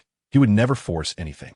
Before he could react, Hulaina's rosy lips pressed against his in surprise. Suddenly, a warm and wet sensation enveloped him. Tian's lips can no longer feel anything else. The soft and tender touch of any girl doesn't even cross his mind. All that remains is spiciness. An extreme spiciness. Tian's pupils contracted. That guy Nana just wouldn't have tasted the devil pepper, would she? Chapter 18. The Cruel Person. Spicy. Spicy. Spicy. Tian fanned his tongue with his hand, tears streaming down his face. The devil pepper is known as the title Douluo among peppers. Its spiciness can make one cry even if diluted 1,000 times. The sourness and spiciness are truly indescribable. After a long while, Tian finally recovered, gasping and staring at Hulaina with his mouth wide open. Sister Nana, you are too wicked. Who told you to plant such peppers? Hulaina's lips were reddened and almost swollen, looking like she had applied a thick layer of lipstick. She crossed her arms and turned her head away, trying to maintain her ladylike demeanor without looking at Tian. But the pepper was just too spicy. She couldn't hold on to her lady act for a moment, and soon she was fanning her tongue like Tian, with tears uncontrollably flowing from her crystal-like eyes. Tian, you clearly put it in your mouth yourself, okay? Why is it being blamed on me? The farm manager, Chunjian, explained with a smile. The devil pepper is actually a material used to make meridian training pills. Its pharmacological effects are strong and extremely precious. Although it's a bit spicy, there is no harm in eating it. My mouth is all swollen. Hulaina covered her small mouth, tears streaming down her face. Of course, it's because of the spiciness. She's not that overly dramatic. It's just too unfair. Tian mocked mercilessly. Who made you greedy? All right. Bibi Dong stood up, clapped her hands to stop the escalating argument between the two, and suggested, the farm has plenty of vegetables.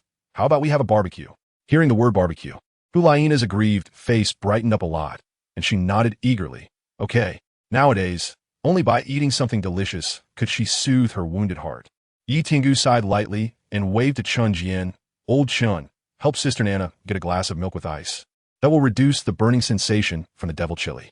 After speaking, he caught sight of Hulaina's swollen lips and couldn't help but laugh out loud. Sister Nana's current appearance was just too funny. Chun Jian also wanted to laugh, but being older and more composed, he managed to hold it in. He nodded and turned to carry out Yi Tian's instructions. Humph! Hulaina, who initially felt grateful upon hearing Yi Tian's words, was now infuriated. How could her brother laugh at her? She was so mad. All right. Yi Tian stepped forward and put his arm around Hulaina's shoulder, softly comforting her. I'm also suffering from the punishment of your kiss. I feel the effects of the devil chili too. It's okay, drink some iced milk, and you'll feel better soon. Hulaina looked up at Yi Tian with her aggrieved eyes. Really? Not really. Yi Tian chuckled and quickly retreated behind his sister. After eating the devil chili, how could her swollen lips go down so quickly? If it could, it wouldn't be called a devil chili. Hulaina, Trevenmel, grabbed her golden hair, shouting hysterically, I'm really going crazy. I'll never overeat again. She secretly vowed. At that moment, a middle-aged man named Shursan, dressed in a black linen robe with dark blue hair, hurried over. He exchanged a glance with Yi Tian and then looked at Bibi Dong and Hulaina, hesitating to speak. Shursan, a sole emperor, and not only Yi Tian as personal guard, but also the head of the intelligence department he established, stood there. Is there something? Hulaina noticed Shursan's hesitation and couldn't help but ask. She had seen him briefly before leaving the villa, and he seemed to be an important subordinate of Yi Tian. Shursan didn't answer, but instead looked at Yi Tian. The first rule of intelligence is that secrets can only be disclosed to superiors. Yi Tian, who personally established the intelligence system, naturally wouldn't break this rule. He joked to the curious Hulaina, it's probably something business-related. You two stay here. I'll discuss it with Shursan. Bibi Dong's expression shifted as she watched Yi Tian's back. What could it be that he was hiding from her and Nana? Hulaina leaned closer to Bibi Dong and whispered, Yi Tian has more secrets. The conversation between Yi Tian and Shursan was not long, only lasting a minute. After they finished talking, Shursan left and hid far away, as the guards could not let their master feel uncomfortable while on duty. Yi Tian then returned to the two girls' side. Hulaina eagerly asked, Brother, quickly tell us what happened. Yi Tian felt a bit of a toothache and sighed lightly. We have been targeted by the Spirit Hall. The two people tailing us are not weak. Both are six-ringed soul emperors. He took out a seemingly ordinary maple leaf and showed it to the two women. This is their secret signal. The holes that look like they were eaten by insects are actually a form of code. Hulaina feigned a serious expression. Has the code been deciphered? In her heart, she silently complained that it was their own people who had been exposed. No, Yi Tian shook his head. The information we've obtained is too limited to be of reference value. The Spirit Hall is so good, it must be fine. Hulaina calmly patted Yi Tian's shoulder and comforted him. Let's hope so. Yi Tian, not one for jokes, waved his hand and said, it's getting late. Let's go rest at the farm cottage. All right. Yi Tian's pace was quick, while Bibi Dong and Hulaina deliberately slowed down. Bibi Dong pondered and said, the code on a maple leaf earlier belongs to our Pope's Knight Templars. The two monitoring paladins were secretly sent by you, Nana. The Pope's Knight Templars is the foremost of the 3 Knight Orders of the Spirit Hall. The Knights start with a cultivation level of at least 61. They possess strong combat power, are skilled in assassination, tracking, and covert protection. However, what frustrated Bibi Dong was that the most elite paladins of the Pope's Hall were actually detected by Yi Tian right from the start. Yi Tian's intelligence organization is actually more powerful than the Pope's Knights. Her interest in Yi Tian is growing stronger. No. Hulaina shook her head. We didn't arrange any bodyguards for this trip. After all, you, Master, are a super duh. Sending these paladins over wouldn't be of much use. She rested her delicate chin on her hand, pondering. Could it be that Uncle Yueguan sent someone? Only Uncle Yueguan knows that we are out for a break. It must be him. Bibi Dong nodded. That guy, Yueguan, is always particularly sensitive about her safety. Given his personality, he definitely can't stay in Wuhan City. He must have secretly come to the East Sea to protect her from the shadows. Bibi Dong used her soul power to lift a fallen leaf from the ground and flick it towards Hulaina, using a coded message to tell the scouts and Yueguan to keep their distance. All right, Hulaina nodded, using her soul power to quickly mark the secret sign and soul power imprint on the leaf before throwing it to the ground and quickly following Bibi Dong. The two girls followed Yi Tian's back and arrived at the small farm courtyard. Just in time, they encountered two anxious farmers with tear-streaked faces, rushing in while carrying a girl covered in blood and barely conscious. Seeing this scene, Bibi Dong raised her eyebrows. What happened? The anxious farmers didn't have time to respond to Bibi Dong and knelt down in the courtyard. With tears and snot, they pleaded, "Please, young master Yi Tian, save our little Xin." At the entrance of the courtyard, Chun Jian, who was chatting with the farm workers, came out immediately. Seeing the kneeling middle-aged couple, he looked puzzled and asked, "Are you Xin? What happened?" Xin is an ordinary farmer from the village next to the farm, and during busy seasons, he had come several times to apply for temporary work. So Chun Jian remembered him. Chun Jian stepped forward, his eyes narrowing as he saw the bloodied and unconscious girl. Xiao Xin, she had just been working in the farm yesterday, taking care of the fire spirit chickens. How could she be so badly injured today? He noticed that Xiao Xin had a bruise on her forehead and 3 long torn wounds from her abdomen to her chest, clearly inflicted by claws. He quickly squatted down, took Xiao Xin's hand, and checked her pulse. His expression grew serious. The pulse was extremely weak, and she had lost a lot of blood, likely beyond saving. Xiao Xin's father, the middle-aged man, Xin, saw Chun Jian and knelt down, crawling forward to hug Chun Jian's thigh, crying, "Chun Lao, please save our little Xin." This morning, Xiao Xin went to the Zizhu forest on Cecil Mountain to gather bamboo shoots. By good luck, she dug up a millennium purple blood bamboo shoot. Unexpectedly, she encountered son of a big family from EC City, who wanted her to be his concubine. When Xiao Xin refused, he resorted to such cruel methods. Chapter 19. A difficult surgery. Xiao Xin's mother also stepped forward to cry out, grasping at the last straw that could save her daughter. "Chun Lao, please help save Xiao Xin." Chun Jian had a blank expression, but inside he felt troubled. Given the severity of the blood loss and the girl's injuries, he feared it was hopeless. He couldn't bear to tell the truth to the Xin couple and turned to the 2 farm workers who had gathered around. Waving his hand, quickly bring Xiao Xin into the courtyard. Although he had little hope, he was determined to try to save her as a consolation to the Xin couple. Yes, the 2 workers responded. They walked to either side of the makeshift stretcher, lifting the severely injured Xiao Xin and heading towards the farm courtyard. Before everyone could enter, Yi Tian, hearing the noise outside, came quickly with a cup of iced milk in hand, looking confused. "Chun Lao, what happened? Why is it so noisy?" Hu Laina, who was watching this scene, stepped forward, pointing at the girl Xiao Xin on the stretcher, and said to Yi Tian, "Brother, please save this girl. She's about to die." "Huh?" Raising his eyes, Yi Tian suddenly noticed Xiao Xin on the stretcher. Although he didn't often come to the farm, he recognized this once lively and lovely girl. 2 months ago, she had given him half a roasted fire spirit chicken. They were considered ordinary friends. Who did this? Yi Tian's voice was filled with suppressed anger as he clenched his fists, cracking his knuckles. How dare they wreak havoc around the farm and harm innocent civilians? They clearly don't take him seriously.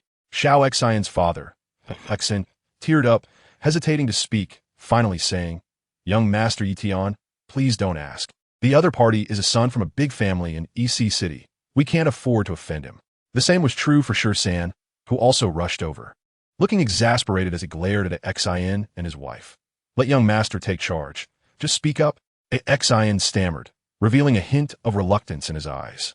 Young Master Yi Tian had always treated their family well. He didn't want to involve Yi Tian and put him in danger. This matter can wait. Saving the person is the priority. Seeing Xin's hesitance, Yi Tian frowned and stopped San from continuing to question. With the help of the farm workers, Xiao Xin was lifted onto a stone chair in the courtyard. Hu Laina kindly brought a soft cotton blanket from the room and laid it under Xiao Xin. Chun Jian observed the worried expressions of everyone and leaned close to Yi Tian, whispering, "Xiao Xin has lost too much blood. I fear she may not survive." Hearing this, Yi Tian handed the milk in his hand to Hu Laina and stepped forward to carefully examine Xiao Xin's injuries. He extended his right hand, pressing his index and middle fingers against Xiao Xin's pulse. He squeezed out a thread of pure soul power from within, sending it into Xiao Xin's veins. The soul power flowed through Xiao Xin's blood, spreading throughout her body. At the same time, in Yi Tian's mind, the flow of Xiao Xin's veins and blood vessels quickly took on a 3-dimensional appearance. As the 3-dimensional diagram of the veins became clearer, Yi Tian's brows furrowed tighter. The capillaries in her brain had ruptured, causing internal bleeding. Several arteries in her chest had been severed, resulting in severe blood loss. Even her internal organs had been compressed and shifted due to the impact. He couldn't help but curse. Xiao Xin is just an ordinary person. The other party's actions were clearly meant to take her life. So cruel. Xian and his wife knelt down again, banging their heads on the ground, pleading, "Young master, please save our Xian. We will work like oxen and horses to repay you." Jian, who had some knowledge of medicine, looked at Xian and his wife with sympathy and slowly shook his head. This gesture was unambiguous. Xian's injuries were beyond saving. Seeing Jian's action, Xian's mother felt as if all her strength had been drained, gasping in shock and collapsing to the ground. Xian hurriedly held his wife, crying out in despair, "If our daughter dies, you can't have anything happen to you." Hulaina's beautiful eyes flashed with a trace of sympathy. As a member of the golden generation of the Spirit Hall, despite experiencing many life and death situations over the years, and having witnessed the terrifying sight of spirit beasts tearing companions apart, she still felt immense sadness every time she encountered such partings, especially between parents and their daughters. Perhaps it was related to her own experiences. As an orphan raised by her teacher, she had longed countless times to reunite with her parents, even though it was impossible. She stepped forward, shaking Tian's arm, raising her beautiful eyes and asking, "Brother, is there really no way?" Tian covered his head to keep calm and took a deep breath, saying, "It's a bit tricky, but there's still a glimmer of hope." Xian seemed to be unconscious due to excessive blood loss, but in reality, this was just a facade. The true reason was concussion. If the damaged blood vessels in the cerebral cortex were not sealed in time, it would be truly hopeless. Upon hearing this, Hulaina sighed in relief, secretly feeling fortunate for Xian. If Tian weren't here, there probably wouldn't be anyone else on the Douluo continent who could save her.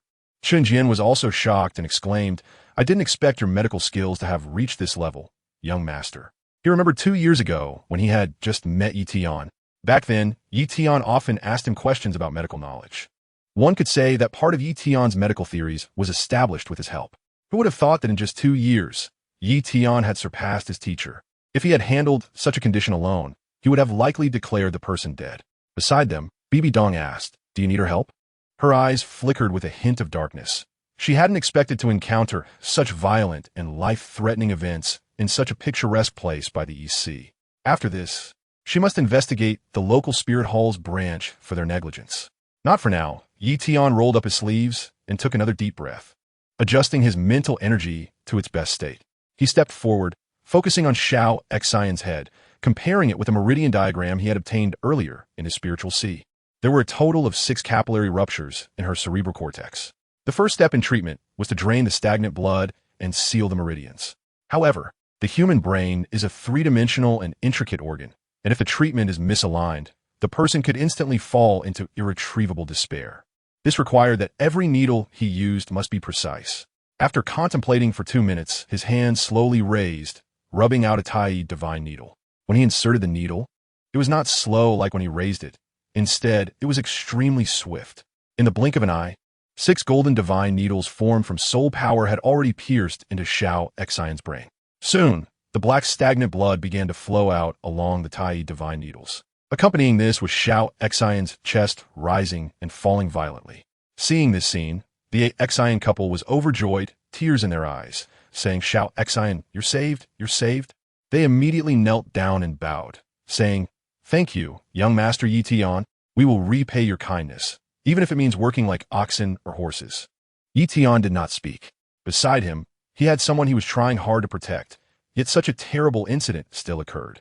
In the entire Douluo continent, how many ordinary people like the Xian couple are being persecuted? Who will their daughters seek for treatment? Who will advocate for their grievances? Tian tried not to dwell on this issue. What he urgently needed to do now was to save Xian. Rescuing someone is an extremely energy-consuming task. He absolutely could not be distracted.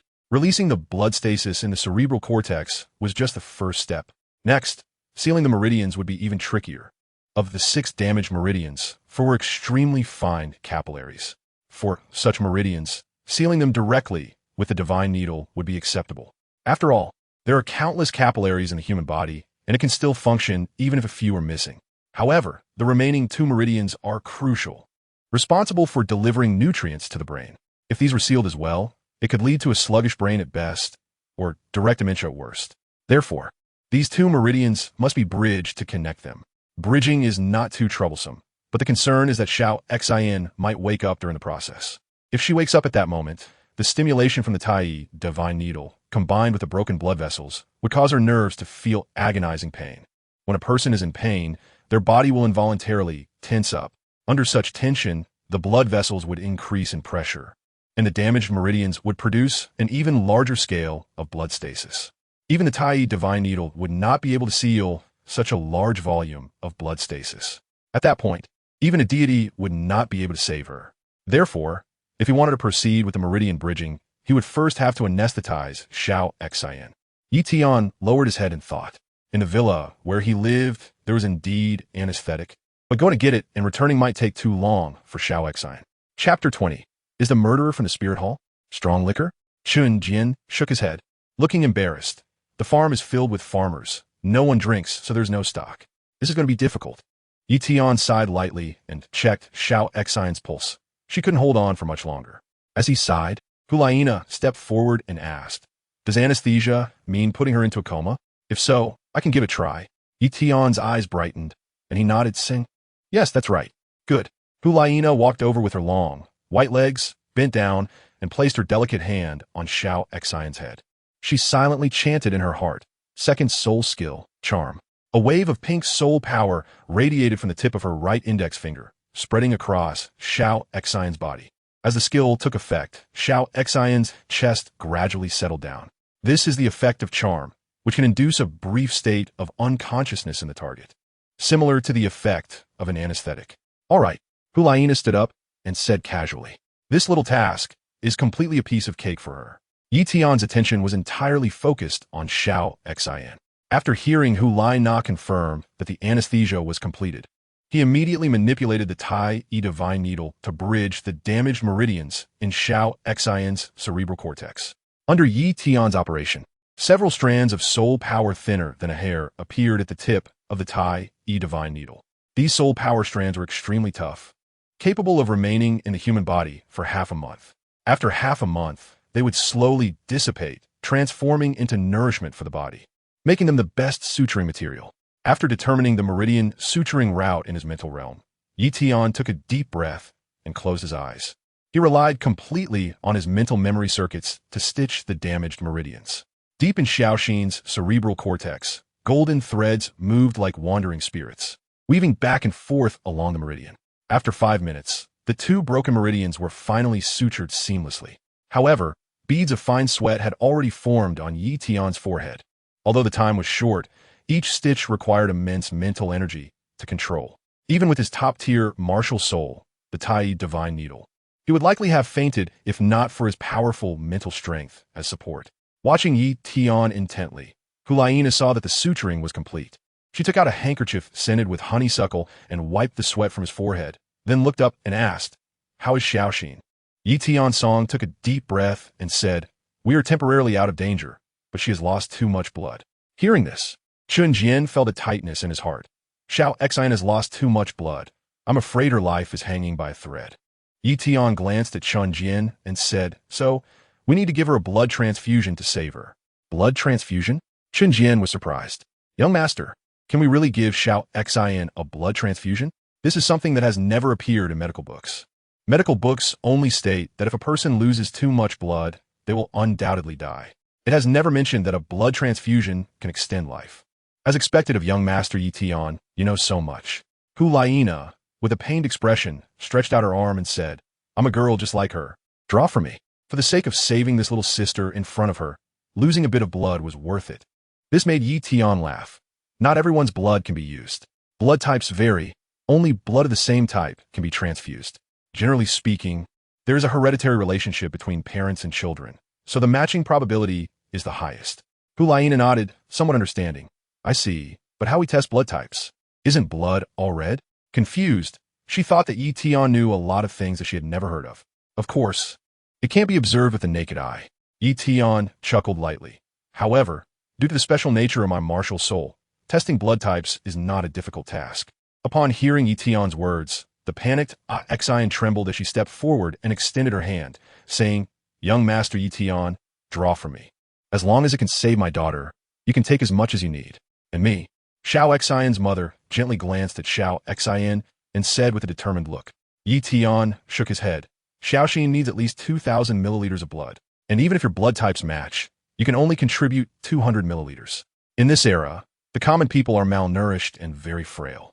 Drawing 200 milliliters of blood is already the limit. Any more would be harmful to health. Yi Tianchao said to Chen Jian, "Old Chen, go call the farm staff over to donate some blood." Chen Jian nodded, "Okay." Many of the farm staff had seen a lively and lovely Xiao Xian before. With Yi Tian's encouragement, they were very eager to donate blood. Yi Tian used the Tai divine needle to test each sample, quickly gathering the required blood. He did not allow the staff to donate blood for nothing. He secretly instructed the farm manager, Chen Jian, to distribute 2 gold soul coins to each blood donor at the end of the month. 2 gold soul coins would be enough for a family of 5 to eat for a month, which is several times the monthly salary of the farm workers. This move also served as a small reward for those with compassion. He set the blood bags aside and turned his attention back to Xiao Xian. Taking a deep breath, he said, "Next, I will suture the wound on your chest." He used a sharp knife to cut away the clothing that had adhered to the blood and flesh, forming a scab. With a small amount of clean water, he washed the wound. On her fair skin, the 3 claw marks stood out prominently. This made the AXIN couple unable to hold back their tears and turn away in sorrow. Even Hulaina turned her head away. Such a small child should not have to endure such pain. Although the claw marks were deep and noticeable, they were, after all, superficial injuries. For Yi Tian, this type of injury was the easiest to handle. First, he used golden soul power to nourish the flesh and blood. His long hands skillfully maneuvered the Tai divine needle over the wound at high speed. In less than 3 minutes, the 3 wounds on Xiao Xian's chest were already sutured. Moreover, if one did not look closely, the wounds would not be visible at all. Girls always care about their appearance, and Yi Tian took this into account, stitching it very delicately, ensuring that no scars would be left behind. Then he took a thin bamboo tube, pierced Xiao Xian's wrist, and connected it to the blood bag to transfuse blood. The use of a bamboo tube was unavoidable, as there were no medical plastic 4 tubes on the Douluo continent. Thus, he had to use bamboo as a substitute. Yi Tian told Xian and his wife, "Xiao Xian is safe and sound now, but with her current physical condition, she cannot move. Your home is too far from the farm, so let Xiao Xian stay at the farm for now." Xian and his wife were extremely grateful and momentarily speechless. They knelt down again, repeatedly bowing their heads, mumbling about being willing to work like oxen or horses. Yi Tian looked at the 2 of them and sighed, shaking his head. They were the bottom-tier commoners of Douluo continent, a tragic depiction. The colorful soul masters and the noble world had nothing to do with them. Sometimes, they couldn't even afford the most ordinary steam bun. Their only existence was to create a few more gold soul coins for the noble lords. Saving Xiao Xian was merely a trivial task for him. But who would save the tragic commoners from other regions of Douluo continent who were bullied by the despicable soul master nobles? Thinking of this, Yi Tian couldn't help but feel a deep sorrow. Being able to stay by the East Sea, protecting his sister, was probably his limit. For other matters, he could only mourn in silence, feeling powerless. Just then, a chaotic noise came from outside the farm courtyard. The farm staff, somewhat flustered, "Try to stop them. This is young Master Yi Tian's residence. You can't go in. Get lost." A dark, menacing voice came. "You dare to block the way of young Master Zhou, grandson of the master of the martial soul branch in EC City? What young Master Yi?" In young Master Zhou's eyes, they're all trash. Chapter 21. It's your uselessness. There are changes in the previous chapter.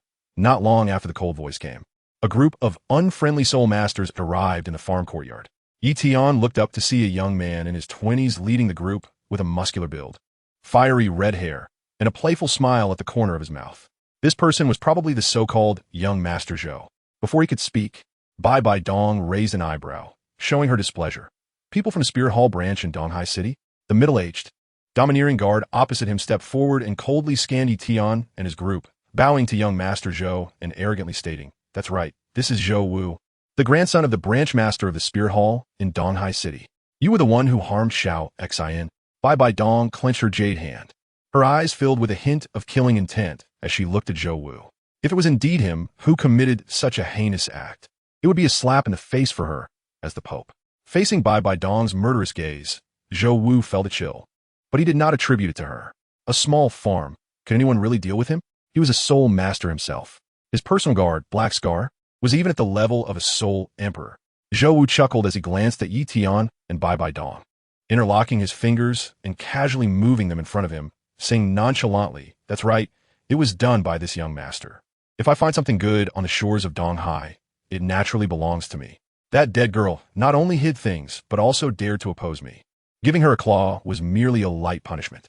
This was also a reminder of who was the boss on the shores of Donghai. He walked up to Tian, casually sat down on a stone chair, and said indifferently, "Of course, as the grandson of the branch master, I understand that injuries require compensation. Since Xiao Xin is your person, I will just give you money. Black Scar, take 10 gold soul coins and give them to him. The rest can be considered my kindness." "Yes," the strong Black Scar responded, taking out 10 gold soul coins from his pocket and scattering them in the air, coldly saying, "This is what you deserve." Seeing this scene, Zhou Wu let out a mocking laugh. "Black Scar, we are friends. There's no need to be so domineering." His face was filled with wicked charm as he looked at Yi Tian.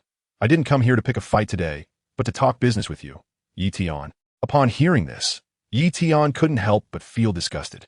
If it weren't for his sister being present, the other party would have been on the ground long ago. The only reason he didn't do so was that he didn't want his sister and Nana to witness a bloody scene. "We have nothing to talk about," Yi Tian said, crossing his arms with an expressionless face. "Don't be in a hurry." Zhou Wu clapped his hands, stood up, and looked at Yi Tian with a wicked gaze. "You can ask your subordinates first, and then answer my question." Hearing this, Yi Tian frowned. At this moment, Shursan stepped forward and whispered in his ear, "The scouts just reported that the other side has brought 200 soldiers from the Spear Hall and has surrounded the farm's gate. But young master, you don't need to worry.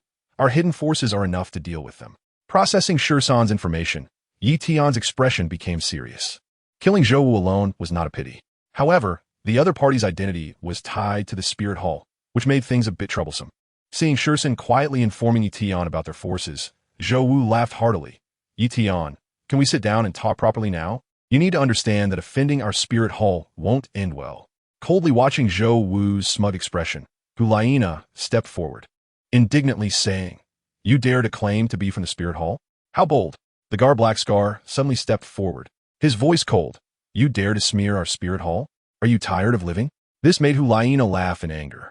She couldn't stand the presence of such scum in the Spirit Hall, and was about to step forward to teach him a lesson, but was pulled back by Bibi Dong beside her. Seeing her teacher shake her head silently, Hulaina realized she had been a bit impulsive.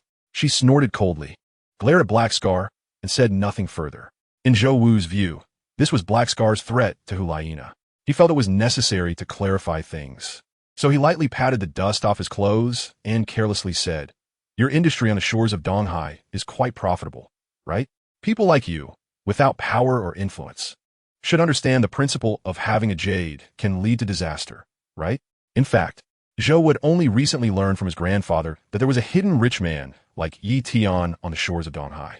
Moreover, he was powerless and without influence. Such people were the easiest to bully.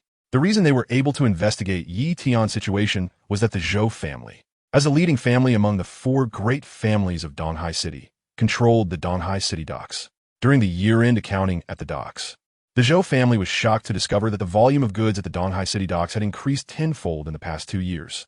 They had made a fortune because of it. Donghai City, as a small and obscure coastal city, experiencing such rapid growth was clearly abnormal. Following the clues, the Zhou family discovered that many workshops had appeared in the rural areas outside Donghai City in the past 2 years. The owners of these workshops all pointed to a person named Yi Tian. Most importantly, Yi Tian was an orphan and had no power. Possessing wealth but unable to protect it, it was like placing a piece of fat meat in front of them. How could the Zhou family not be tempted? No one would complain about earning too little money, and if they could seize all the profitable leverage Yi Tian had, they believed that the Zhou family could soon dominate the shores of Donghai. They even thought that the Zhou family's power could advance further to take the position of the main hall master of the Spirit Hall. Therefore, the patriarch grandfather valued Yi Tian highly and sent Zhou Wu to personally negotiate with him. Hearing the clear threat in Zhou Wu's words, Yi Tian was secretly surprised that his business territory had been discovered by the other party. As expected, every secret has its day of being uncovered. But all the wealth was earned by him through legitimate means. Whoever wants to take it must pay a bloody price. Even if the other party has ties to the Spear Hall, it does not mean he is afraid. He did not want to cause trouble, but he would never be afraid of it. If the Zhou family thought he was a soft persimmon, they were truly asking for trouble. He looked at Zhou Wu calmly. I'm just an ordinary commoner and do not dare to go against young Master Zhou. But please remember, when a commoner is enraged, blood can also spill 5 steps. His expression then turned cold as he waved his hand. Sure, San, show our guest out. It seems you still don't understand, Yi Tian. Black Scar stepped forward and cackled. Outside the farm, we have arranged 300 soldiers. Today, if you do not hand over 80% of the shares to my young Master Zhou, you can only die in your own farm. Black Scar, my grandfather is the master of the spirit hall. How could our Zhou family forcibly take other people's things? Zhou Wu said with a smile. The Gar Black Scar immediately bowed. Sorry, young master, it was my subordinate's rudeness. Zhou Wu waved his hand, playfully glancing at Yi Tian. Black Scar, there are some laws of the spirit hall that I don't quite remember. You, as an old hand in the spirit hall, should still remember. Let me ask you, what punishment is there if someone attacks a member of the spirit hall? Replying to young master, according to the laws of the spirit hall, attacking a member of the spirit hall is a death penalty. Black Scar bowed again. Zhou Wu retracted his smile, his eyes narrowing slightly, greedily glancing at Bibi Dong's chest. And what about forcibly taking a common woman?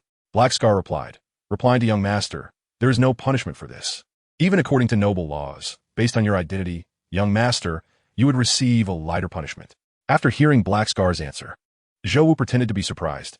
Is that so? He shrugged and pointed at Bibi Dong, mockingly looking at Yi Tian.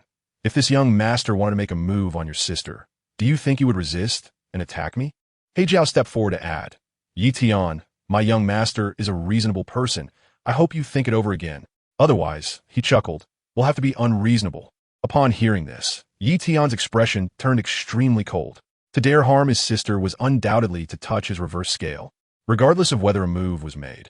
As long as there was such a thought, a bloody price must be paid. Sure, San, waste him for me. Yi Tian's voice held no warmth. Yes. Following Yi Tian's command, Sure San no longer hid. 6 soul rings, purple, black, black, black, black, and red, suddenly lit up, and a ball of ice blue appeared in his hand. This was his martial soul, void devouring flame. Sure San's expression was icy as he swept his gaze over Zhou Wu and the others. Young master has already given you a chance. It's your incompetence. Chapter 22. The problem of the spirit hall. Seeing Sure San showcase the void devouring flame, Zhou Wu's expression changed drastically. He did not expect that after knowing his identity and setup, Yi Tian would still dare to make a move against him. He also did not expect that the person in front of him, named Sure San, had such a terrifying soul ring configuration. 6 soul rings, with only 1 purple, while the other 4 were all 10,000-year black, and the last one was a striking red. Even a titled Douluo could not have such a terrifying configuration. Zhou Wu was filled with panic and couldn't help but doubt. Is Yi Tian really just an ordinary person, as previously investigated? He couldn't help but step back behind the guard He Jiao, his expression flustered as he threatened. I am a member of the Spirit Hall. If you dare to make a move against me, think about the consequences. Yi Tian had a grim expression and didn't even look at Zhou Wu. I've already considered the consequences. Injuring someone means compensation. I'll give you 20 gold soul coins later. This is the price you set. After saying this, he waved his hand, attack. Yes. Sure San, expressionless, stepped forward with his left leg, and the ghostly blue flames in his palm instantly expanded. I don't even need to use my ultimate move against you small fries. Third soul skill, fire breath arrow rain. As he spoke, countless small flames erupted from the ghostly blue fire. The flames absorbed the soul power emanating from Sure San, burning more fiercely and gradually forming a ghostly blue sharp arrow. Go! Sure San gently pushed his palm forward, and the sharp arrow flew out, racing toward Zhou Wu and his group. The guard, Black Scar, felt his scalp tingle at this sight. What kind of soul master are they? The configuration of soul rings is terrifying. Although both were soul emperors, they were not on the same level at all. He couldn't muster a shred of resistance. But if he didn't resist now, he would only suffer more severe injuries. Black Scar had no choice but to grit his teeth and summon his martial soul, the Terror Bear. His muscles began to bulge, with hair sprouting from his arms, shoulders, and face. 6th soul skill, Heavenly Bear Shield. Right from the start, Black Scar used his strongest soul skill, hoping to block Sure San's attack. Zhou Wu behind Black Scar was sweating profusely, secretly praying. You must hold on. If you can't hold on, I'll be the one getting hurt. He secretly regretted not bringing a couple more powerful guards with him. If he had, he wouldn't have been put in such danger. However, there are no pills for regret in this world. In the next moment, the arrow made of flames collided with the Heavenly Bear Shield. Crack! Without any pause, the flame arrow pierced through the heavenly bear shield and struck Black Scar in the abdomen. The sizzling sound of burning flesh echoed. Black Scar let out a painful groan, clutching his stomach and falling to the ground. Ha! You can't withstand a single blow. I don't know how you have the courage to trouble young Master Yi Tian. Shursan coldly looked at the fallen Black Scar and kicked him indifferently. He was merely the head of the intelligence department, and his strength could only be considered average under Yi Tian. If the most elite Polaris team of the Tiansu army were dispatched, this person would probably have died without even releasing his soul skill. Then, Shursan turned his attention to Zhou Wu. Zhou Wu instinctively shrank back, pointing at Shursan with his finger, hysterically saying, "What are you doing? My grandfather Zhou Qingquan is a soul Douluo, and my father Zhou Dupo is a soul sage. Moreover, I have the martial soul hall backing me. You better think about the consequences." Shursan completely ignored Zhou Wu's threats. His soul rings lit up again as he continued to advance. "Sorry, my orders are to cripple you. I won't concern myself with anything else." Seeing that Shursan was unmoved, Zhou Wu was utterly terrified. He still wanted to call the other guards beside him to come forward, but to his surprise, they knelt down neatly, shouting for mercy. Zhou Wu panicked, turning to Yi Tian with his last glimmer of hope. "The martial soul hall holds grudges. Aren't you afraid of retaliation?" "Retaliation? Ridiculous." The one speaking was Hulaina, her eyes blazing with anger, wishing she could kill Zhou Wu on the spot. "Do you think everyone in the Martial Soul Hall is an idiot like you? Having someone like you in the Martial Soul Hall is its greatest shame." Yi Tian stared at Zhou Wu, expressionless, and did not respond to his words. He found such petty individuals irritating. So what if he was a member of the Spirit Hall? If he made a mistake, he must be punished. If the Spirit Hall truly wanted to retaliate against him indiscriminately, he wouldn't mind eradicating all those who came. After all, the Spirit Hall would fall within a few years. He could just take his sister and find an island to hide away. But before that, he had to vent his anger. No. As 13 stepped forward, Zhou Wu's mental defenses completely collapsed, leaving him terrified to the point of tears. However, this did not stop 13 from taking action. The sounds of brutality echoed in the small courtyard as Zhou Wu's soul rings were crushed one by one, and his martial spirit was thoroughly ruined. He would never be able to cultivate as a soul master again in this lifetime. Yi Tian stepped forward, looking at Zhou Wu with compassion. "For the sake of the Wuhuan Temple, I will spare your life. Go back and tell your family that I, Yi Tian, am not someone to be trifled with." Before he could finish his words, Zhou Wu fainted. However, it no longer mattered whether the other party had heard his words. After all, there were so many guards around, and someone would surely convey his message to the Zhou family. Yi Tian clapped his hands and glanced at the Black Scar lying on the ground. "Let's go, do I need to send you off? We're leaving right away." The Black Scar, enduring the intense pain from his wounds, scrambled to his feet in a panic, not wanting to stay here for a moment longer. This young man in front of him was truly terrifying. He turned around, glaring at the ineffective guards, and shouted angrily, "What are you still standing there for? Hurry up and carry young Master Zhou away." Yes. The guards, feeling apprehensive, immediately lifted Zhou Wu and hurriedly rolled and crawled away. Watching Zhou Wu and his group leave, Hulaina couldn't help but step forward and say, "Brother, not all the branches of the Spirit Hall are as bad as they are." Oh, this made Yi Tian smile as he looked at Nana, realizing that she had a deep connection with the Spirit Hall. He was quite interested and asked, "How do you know that other Spirit Halls are not like this?" Hulaina pondered for a moment, her face red as she argued, "I once had the opportunity to accompany the Pope to inspect other branches. We visited many places randomly, and their reputations were all very good." Yi Tian smiled faintly and tapped Hulaina's fair forehead, saying, "What is favored above will be emulated below. What you see with your own eyes may not necessarily be true. It could also be something they deliberately expose." Deliberately? Hulaina was taken aback and couldn't help but ask. This was something she had never considered. Even Bibi Dong, who was beside them, fell into contemplation after hearing this. She had always been busy opposing the Elder Hall and had been rather careless about the jurisdiction of the Wuhuan branch. It was only after hearing Yi Tian's words that she suddenly realized the bad reputation of the Wuhuan Hall among commoners was likely related to the actions of these branches.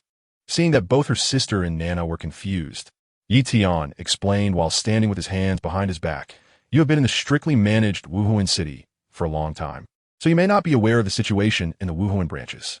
In fact, the arrogance of the Wuhuan branches is not much different from that of the nobility." Hulaina widened her eyes in surprise and asked, "Isn't the situation of the Wuhuan branch in Donghai City an exception?" "An exception?" Yi Tian scoffed and patted his sister's shoulder, saying, Nana, you still have too little experience. The Wuhuan Hall's historical legacy is not less than that of the two great empires. The flaws that the two great empires possess. The Wuhuan Hall can be said to have them all. Take Donghai City, for example. Who do you think the next branch leader of the Wuhuan Hall will be? Hulaina tentatively guessed it should be Zhou Wu's father, Zhou Dupo. Be more confident. Remove the word should. Yi Tian looked at the two women seriously and continued. Perhaps the initial system of the Wuhuan Hall was good, allowing any outstanding soul master to join. But based on the current situation, the authority of each branch has long been held by a single family. Do you think there is any difference between these families and the nobility? I would even boldly say that since the soul masters are stronger than the nobility, they are even more arrogant than the nobles. After hearing this, do you still think that the Wuhuan branch in Donghai City is just an exception? Hulaina was left speechless. She had never thought that the Wuhuan Hall could also be seen as a villain in the eyes of ordinary people. Then, brother, since you know this, why were you still inclined to join the Wuhuan Hall before? Hulaina appeared a bit flustered and fidgeted with her hands. Chapter 23. Marry him? Perhaps the ideals of that person in the Wuhuan Hall are very appealing to me. Yi Tian looked up at the sky and said, as a descendant of the flower family, he naturally leaned towards a unified nation. On the Douluo continent, the person closest to achieving this was none other than Bibi Dong. Then, he smiled and said, why is Nana asking about these things? Can't I indulge in fantasies? After all, I won't take any action, nor will I lose anything. He said calmly, the current Wuhuan Hall is fundamentally a force firmly controlled by the angel family. How can we expect the branches below to perform any better? Oh, Hulaina nodded thoughtfully, not knowing what she was pondering. Bibi Dong's expression changed slightly as she stepped forward and said, Xiao Tian, you are too kind. You crippled Zhou Wu's martial soul. Do you think the Zhou family will let you go once they find out? Letting Zhou Wu go is no different from letting a tiger return to the mountain. Hearing her sister's reminder, Yi Tian looked at her in surprise and said, I didn't expect you, sister, to have learned something in the Wuhuan Hall. He originally thought his sister might not be able to handle bloody scenes. Who knew he was overthinking it? Upon hearing Bibi Dong's words, Hulaina also showed concern. Brother, what do you plan to do? Yi Tian chuckled lightly. I'll let Zhou go back just to give the Zhou family a chance. If they can't seize it and want to concentrate their forces to deal with me, then it saves me the trouble of searching for their whereabouts. After a pause, he looked firmly at Bibi Dong. No one can harm you, sister. He turned to the person behind him, staring at Shi Sandao. Send more people to keep an eye on Donghai City. He had no great ambitions and did not want to oppose anyone. However, if those fools were unaware of themselves and came to cause trouble, then they could only be buried. Yes, Shursen replied and bowed before withdrawing. Yi Tian's firm tone warmed Bibi Dong's heart. No one had ever cared for her so much. Even her only biological daughter, Qian Rinxue, had a strained relationship with her. How nice it would be to have such a brother. Unfortunately, she was just pretending to be a sister. During dinner, the barbecue party went on as usual. However, the three of them seemed preoccupied and burdened with thoughts. In the quiet of the night, in the small courtyard bedroom, Bibi Dong and Hulaina stood by the window in pink pajamas, gazing at the bright moonlight outside. Nana, Bibi Dong said, her beautiful eyes fixed on the moon. Do you think what Yi Tian said about the spirit hall today is correct? Hulaina's delicate face showed surprise as she looked up at her teacher's stunning profile. Huh? Why is the teacher suddenly asking this? Nothing. I just want to hear your opinion. Bibi Dong reached out her white left hand and placed it on Hulaina's shoulder, gently rubbing her golden hair. This made Hulaina's pupils constrict. Yi Tian's words today are completely slandering the spirit hall. He actually compares the spirit hall to the two major empires. Isn't that implying that the spirit hall is colluding with the two empires? It should be known that the spirit hall's consistent is to promote peace on the continent and allow people to live and work in peace. The meaning in Yi Tian's words clearly shows that the mainland has become what it is now, and the spirit hall bears a significant part of the responsibility. Faced with the teacher's inquiry, Hulaina was at a loss for words. She didn't want to speak ill of Yi Tian in front of her teacher. However, she didn't want to lie either. She had already sensed that what Yi Tian said seemed to be true. What difference is there between the actions of the spirit hall's divisions and those ruthless nobles who devour people without spitting out their bones? In her struggle for focus, Hulaina suddenly looked up, only to find her teacher's purple eyes staring at her. This made Hulaina feel somewhat unnatural. Bibi Dong spoke. You don't want to speak ill of Yi Tian? You also don't want to say that the spirit hall under my rule is also a monster that devours people without spitting out their bones? No, no. Hulaina quickly lowered her gaze, not daring to meet her teacher's eyes, her delicate hands nervously clutching a corner of her clothing. Seeing Hulaina's slightly panicked rebuttal, Bibi Dong's face suddenly filled with a smile as she raised her fair neck. It seems what Tian said is right. Those in high positions sometimes cannot see the reality of the world. Even you, Nana, to avoid angering me, must conceal certain things. I wonder how those beneath us will behave, paying lip service while acting otherwise? Hearing this, Hulaina raised her head again, looking at Bibi Dong. Teacher, do you also think Tian's words make sense? Then Hulaina became confused again. Since the Spirit Hall is such a force, what is the purpose of our efforts? They work hard to improve their cultivation and recruit strong individuals into the Spirit Hall. Aren't they providing capital for those beneath to act as accomplices, allowing them to intimidate civilians with the Spirit Hall's name? Even in the small Donghai city, there are people using the name of the Spirit Hall as a token to harm lives and openly rob others of their property.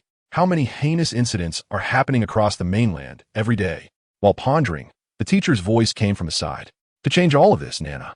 Bibi Dong's gaze was firm, her hand suddenly applying some strength on Hulaina's shoulder. This was my goal when I first became Pope.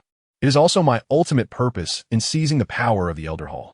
Unfortunately, that old fellow Douluo is truly cunning. The angel family has deep roots in the Spirit Hall. I have worked hard for more than 10 years and still have not fully grasped the Spirit Hall. Perhaps Tian can help you. Teacher, Hulaina said seriously, looking in her teacher's eyes. With Tian's intelligence and your formidable strength, we can surely bring down that old fellow Douluo and take control of the Spirit Hall. Bibi Dong gently stroked Hulaina's hair and sighed. Tian is so close to us, merely mistaking me for his sister. But if we reveal our identities, will he really help us? Upon hearing this, Hulaina fell into confusion. Yes, they have no kinship with Tian. Why would he help them for no reason? Moreover, Tian is a person with very low desires and does not care for holding any important position. High-ranking positions and wealth cannot entice him. As for money, it goes without saying. Perhaps the entire Spirit Hall combined does not possess as much wealth as Tian. His ideals seem to simply be to stay in a small place by the sea and live a quiet life. Such a person is hard to recruit. Hulaina couldn't think of a good idea at the moment. Should they keep deceiving him? But deception will eventually be discovered. Moreover, once the method of deception is found out, it will only provoke greater dislike from him. Thinking of this, Hulaina furrowed her brows and said, "It seems very difficult to convince Tian." Bibi Dong's eyes suddenly revealed a hint of cunning as she gently looked at Hulaina. "I do have a method to bring Tian to our side." "What method?" Hulaina's eyes sparkled with light. As expected of her teacher, she was much smarter than this clumsy student. Bibi Dong did not say it directly, but leaned down to Hulaina's ear and whispered something. Upon hearing her teacher's whisper, Hulaina's cheeks immediately turned as red as an apple, and she repeated in surprise, "Teacher, you want me to marry him?" Chapter 24. The four great families of Donghai City. Hulaina's mind suddenly fell into chaos. She had only known Tian for a day. They could be said to be completely unfamiliar with each other. But this was her teacher's command, putting her in a difficult position. Seeing Hulaina's struggling expression, Bibi Dong smiled and comforted her by patting her shoulder. "The teacher is just making a suggestion. You can consider me half a daughter. I want to force you to do something against your will." Deep down, she was very willing to see Tian and Hulaina together. They were indeed a perfect match, a marriage made in heaven. This would undoubtedly be the best union. It could win over Tian and also provide a good home for Nana. Hulaina is the future heir to the Pope, with exceptional talent and beauty. Marrying her would not be a loss for Tian. However, in the end, it all depended on Hulaina's personal opinion. As someone who has experienced a tumultuous life, with a failed mother, she did not want to become a failed teacher. Hearing her teacher's gentle words, Hulaina felt a warmth in her heart and looked up earnestly. "Teacher, I understand your meaning. Tian is indeed outstanding. But marriage is something that requires mutual understanding from both sides. Please give me some time to get to know Tian." Bibi Dong stroked Hulaina's hair and nodded slightly, saying, "All right, then let's set a 1-month period. During this time, you can communicate more with Tian or test him a bit. If you are willing, then I will take charge and betroth you to him. If you feel it's not suitable, that is fine too. I will select another outstanding girl from the Spirit Hall to marry Tian." Upon hearing this, Hulaina's heart skipped a beat. After all, marriage is a significant matter. Is 1 month too rushed? But she knew this was already a special concession from her teacher, allowing her a chance to make mistakes. Yi Tian is very important to the Spear Hall and must be won over. If it were someone else, as the Pope, they would probably directly arrange a marriage contract without allowing her to refute it. Hulaina looked at the moon outside the window and nodded in agreement. Teacher, I understand. After a long time, she came back to her senses and remembered what happened with Xiao Xian today, saying, Teacher, the Spear Hall branch in East Sea City is too despicable. Are we just going to leave it be? Why not let Uncle Yueguan take action and deal with the Zhou family? When she said this, Hulaina showed no emotion, and her eyes were somewhat cold. Despite smiling all day in front of Yi Tian, she had taken many lives. Bibi Dong waved her jade hand lightly. Eliminating a family from the East Sea City Spear Hall branch does not solve the problem of the Spear Hall branches across the continent. If Yueguan acts in an official capacity, it will instead alert the other families in other cities. No need to rush. Zhou Wu's grandson has had his martial soul crippled by Xiao Tian and will certainly not let it go easily. He will definitely send someone back for revenge. I'm actually looking forward to how Xiao Tian will resolve this tricky problem. Hulaina nodded in understanding, raised her hand, and said, I understand, teacher. You want to test Yi Tian's abilities. Bibi Dong smiled, not denying it. It's getting late. Hurry and rest. Upon hearing this, Hulaina happily hugged Bibi Dong's soft waist and snuggled closer. Sleeping with teacher is really nice. At your age, still clinging to your teacher like this. Bibi Dong lightly reprimanded in a nasal tone, but inwardly felt heartfelt comfort as she had truly given all her maternal love to Laina. East Sea City, Zhou family, conference hall. The hall was filled with the sounds of whipping and desperate screams as several medical practitioners knelt on the ground in panic, not daring to look directly at the gaunt old man on the main seat. Useless, all useless. The gaunt old man's eyes bulged with anger, exuding a powerful pressure at the level of his soul, Douluo. He was Zhou Qiankuan, the head of the Zhou family and the master of the Spear Hall branch in EC City. The medical practitioners who were being whipped had distorted faces, crying out, Master Zhou, spare us. Young Master Zhou's martial soul has been crippled. There is truly nothing we could do. Who could have known that Zhou Wu, accompanied by a soul emperor guard, went to the countryside and ended up having his martial soul crippled, becoming a vegetative state. When he was brought back to the Zhou family, he had even lost the ability to speak. Upon hearing the medical practitioner's explanations, Zhou Qiankuan's face turned livid, and he suddenly slammed his large hand down, causing the nearby sandalwood table to shatter with a bang. You incompetent doctors! Someone, take them down. If my grandson does not wake up today, execute them all. As soon as these words were spoken, the medical practitioners collectively knelt down and begged for mercy. However, no one stood up to plead for them. The next moment, a group of soldiers dressed in black armor entered, dragging the medical practitioners out of the conference hall by their legs. With the screams of the medical practitioners gone, the conference hall fell silent, and no one dared to speak. Everyone knew that Zhou Wu was the most outstanding young member of the Zhou family and the most favored grandson of Zhou Qiankuan. When Zhou was brought back in a vegetative state, the patriarch Zhou Qiankuan was so furious that he spat out blood several times. To plead for the medical practitioners now would be like rushing into a gun muzzle, right? At this moment, a middle-aged man wearing a white crown stepped forward, his face nearly overflowing with anger. He was Zhou Wu's father, Zhou Doupa. Zhou Doupa looked angrily at Zhou Qiankuan and knelt down, saying, Father, is this how it ends? Xiao Wu is your most favored grandson. Having his own son turned into a vegetative state, Zhou Doupa also felt distressed.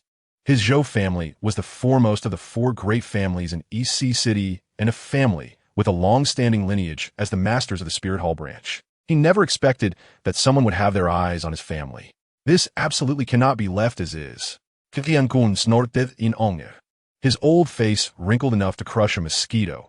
Do you really think my Zhou family is easy to bully?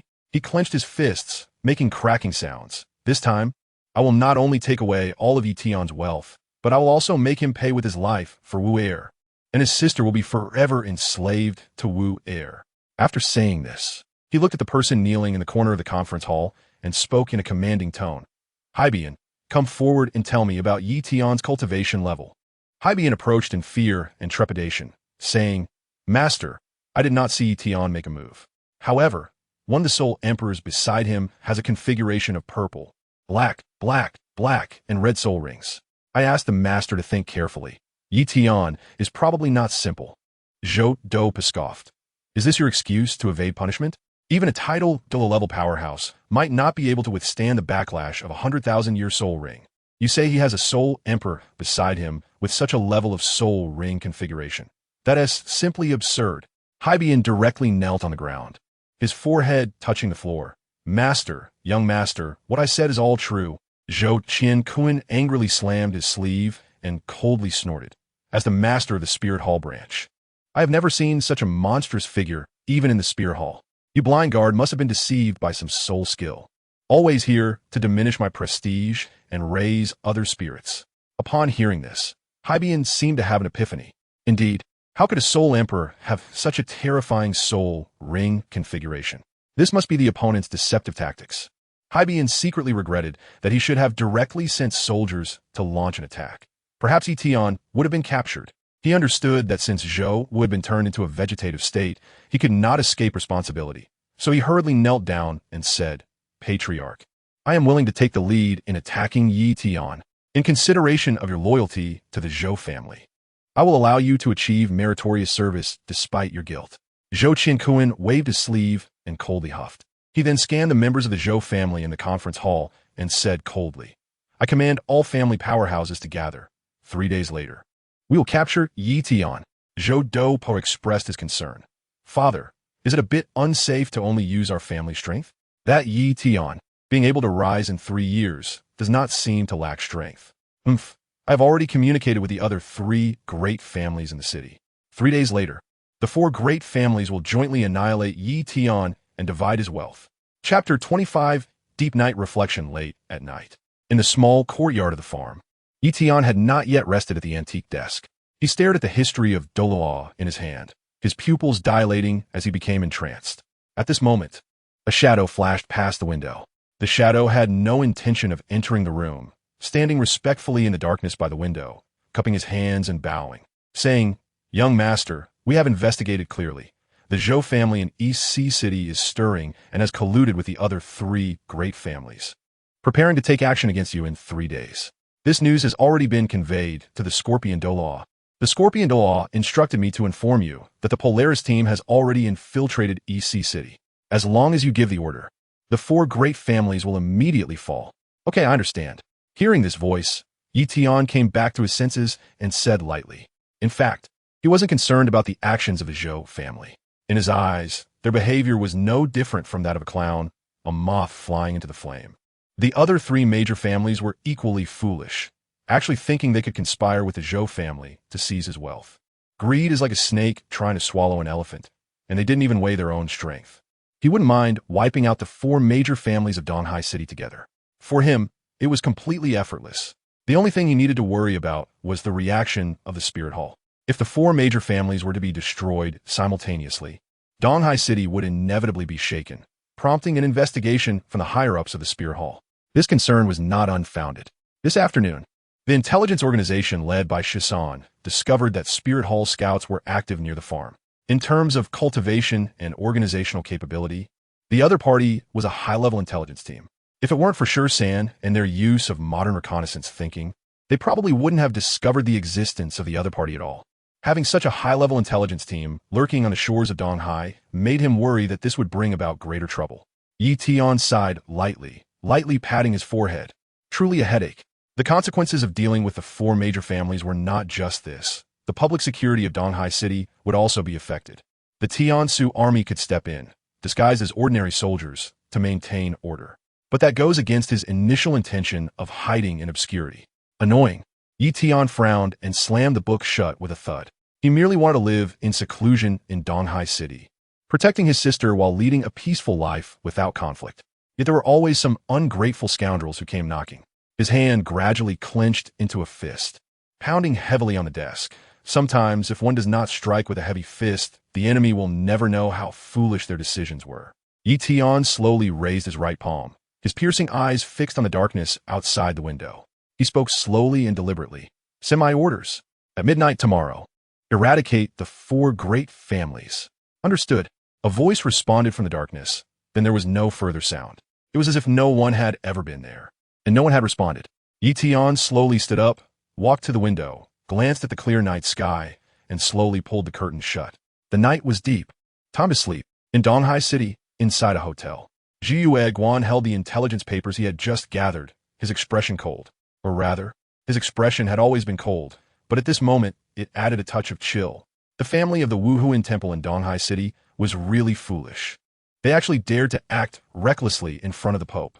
The paladin beside him bowed and said, "Your Majesty, Lady Hulaina sent a message, asking us not to reveal ourselves or interfere, just to pretend we never came. This is the will of Pope Bibi Dong." Upon hearing this, Jiue Guan formed a ball of flames in his hand, burning the intelligence papers to ashes, and snorted coldly. "Consider them lucky. Besides that, have you investigated Yi Tian's background?" As Jiue Guan said this, he clenched his fist. This kid actually dared to hold hands with Bibi Dong. He didn't even spare Hulaina's hand. He really was tired of living. Hearing the commander's inquiry, the paladin bowed again and said, "Our team investigated all day today and roughly clarified some clues. Yi Tian seems to have inherited some medical skills and has built a reputation for his healing abilities along the Donghai coast. In recent years, he has opened many workshops in various mountainous areas along the Donghai coast, with products sold far and wide, even independent islands occasionally sending ships to purchase goods produced by Yi Tian. Yi Tian also often provides relief to the common people. Last year, when a flood occurred along the Donghai coast, the 4 major families of Donghai City were unwilling to intervene. It was Yi Tian who secretly sent people to distribute food, helping the people through the hardship, and the common folks are very grateful to him. This is just one aspect. In short, he has a great reputation along the Donghai coast. Just a name for fame. Jiue Guan flicked his sleeves and snorted coldly. In his view, in this world where strength is respected, all reputation is illusory. Only outstanding strength will earn genuine respect from people. He said lightly, "You seem to have investigated the other party's wealth and reputation quite well. What about strength? Does he have any powerful figures around him? Are there any connections with other forces?" The paladin chuckled lightly. As the head of the 3 night groups of the Wuhuan Temple, my intelligence personnel would certainly not miss these. He explained, "Although Yi Tian is smart and wealthy, he has a 0-level martial soul and cannot cultivate at all. However, he can refine some auxiliary pills for soul masters cultivation, and with this, he has attracted quite a few soul masters to serve him. According to our estimates, he probably has about 20 soul masters under his command. The highest ranked among them is a soul emperor. As for his connections, Yi Tian seems to have a solitary personality, spending his days enjoying flowers, personally growing some crops, and fishing, and he has hardly left the Donghai coast." Upon hearing this, Jiue Guan moved his wrist, staring at the martial soul in his hand, revealing a mocking smile. This guy knows how to enjoy life. Unfortunately, without desire, there will be no motivation to become stronger. He will ultimately be discarded by the times. Hearing this, Jiue Guan's wariness towards Yi Tian diminished significantly. Both Bibi Dong and Hulaina were people of high aspirations and would naturally not look favorably upon a rural kid like Yi Tian. They probably thought Yi Tian was quite interesting and wanted to relax a bit. If Yi Tian had no ulterior motives, then that would be fine. If he did, then he shouldn't blame Jiue Guan for being impolite. The next day, Butterfly Farm. Yi Tian has never liked to sleep in, so he got up early. After washing up, he walked through the long wall-climbing ivy corridor and noticed that there were quite a few more staff around the small courtyard. They were probably the guards arranged by 13. Yi Tian didn't pay any attention. He crossed the grass mat, stepped over the threshold, and arrived at the room where Xiao Xian was placed. The other party was not a soul master, had poor physical resistance, and had just undergone surgery, so there was a risk of infection. Therefore, he needed to check on her.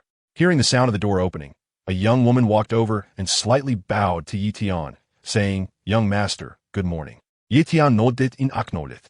The person in front of him was someone he had seen before, a healer from the medical office in Zizhu village. In order to improve the hygiene standards in the surrounding area, Yi Tian had trained many healers, with Qin Xian being one of them. Although these so-called healers only knew how to brew some traditional Chinese medicine and handle simple wounds, it was enough. It is important to know that before having healers, when mountain people encountered serious injuries, amputation due to infection was almost inevitable. As for fevers, adults with strong resistance could endure, but for children, having a 50 chance of survival was already quite good. After the healer system became widespread, the probability of these two situations occurring suddenly dropped to 0. The mountain people were grateful to him, and even Yi Tian himself couldn't help but marvel at the power of modern medical theory. While he was on Blue Star, he had noticed its significance. It was only upon arriving in this world that he suddenly realized the benefits of widespread medical care. Yi Tian asked, "Has Su Xiaoxin woken up?" Qin Xian said, "She woke up once last night, but then went back to sleep. Yi Tian's gaze fell on Su Xiaoxin, who was lying on the bed with her eyes closed. He lightened his footsteps and slowly walked to the bedside. To avoid disturbing her rest, he carefully lifted the blanket. It was still autumn, and the blanket was not very thick, so the chance of her noticing his movements was low. After lifting the blanket, Yi Tian noticed that Su Xiaoxin's blood-stained clothes had been replaced, and the sutured areas were neatly wrapped in bandages, with a warm butterfly not tying them together. This was likely done by Qin Xian, who had learned the bandaging technique very well. He had personally praised her during the training. "Do you need scissors?" Qin Xian quietly turned to the side and asked in a low voice. Yi Tian shook his head, pinched his fingers, and revealed the Tai divine needle. His needle was much faster than scissors. Chapter 26. The role of a healer with a swift motion. The needle pierced through, and the bandage fell away. The wound was perfectly stitched, leaving only a trace of extremely minor blood that made it impossible to tell that it was a severe injury. After observing that there were no signs of infection, Yi Tian withdrew his gaze and turned to Qin Xian, reminding her, "Be sure to disinfect the wound frequently.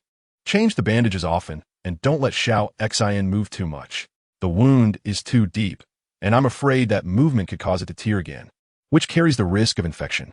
Qin Xian slightly bent over and said, "Young master, don't worry, I will pay attention to these things."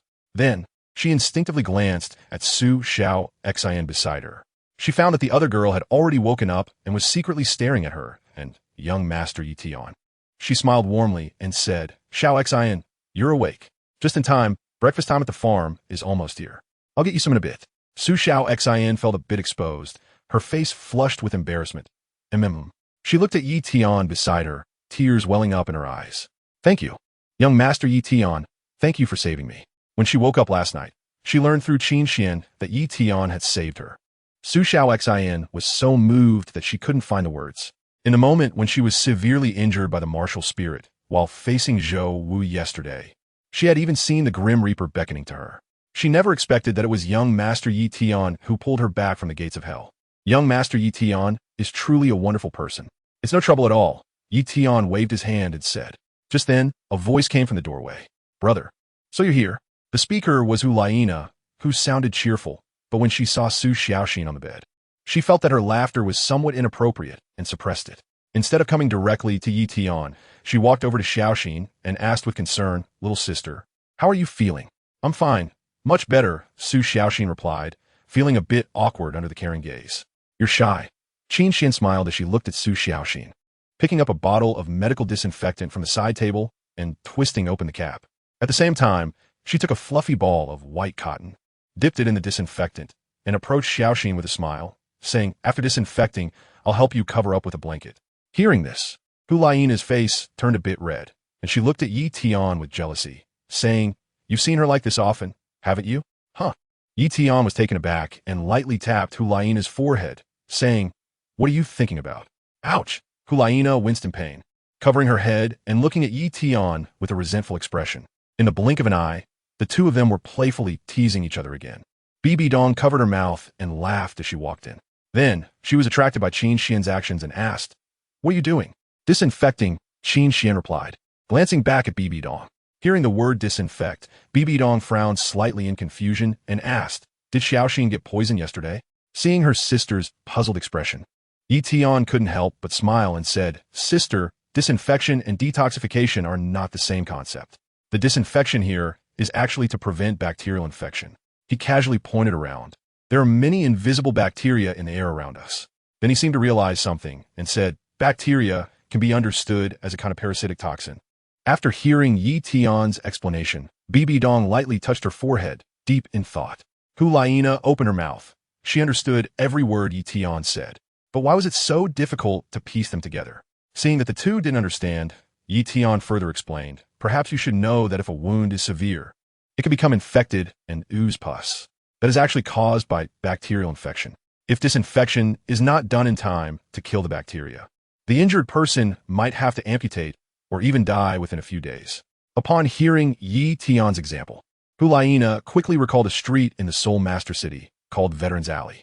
That was where retired soldiers from the Spirit Hall lived, and the teacher would visit that alley every year at the end of the year. She had gone there with the teacher before. In her memory, Those soldiers seemed to have lost limbs due to infections from their battlefield injuries. Thinking of this, Hulaina suddenly looked up at Tian and asked, "So, after disinfecting and dressing the wound, can we avoid infection?" "Yes," Tian nodded, "as expected of you. Laina, you understand quickly." Hulaina's eyes lit up. If soldiers on the battlefield injure their legs, can disinfecting and dressing the wounds prevent amputation?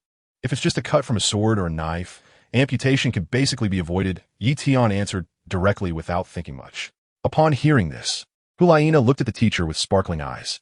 If this medical technology could be brought back to the Spirit Hall army, then in every battle, there wouldn't be so many people losing limbs due to injuries. This would be an incredible breakthrough.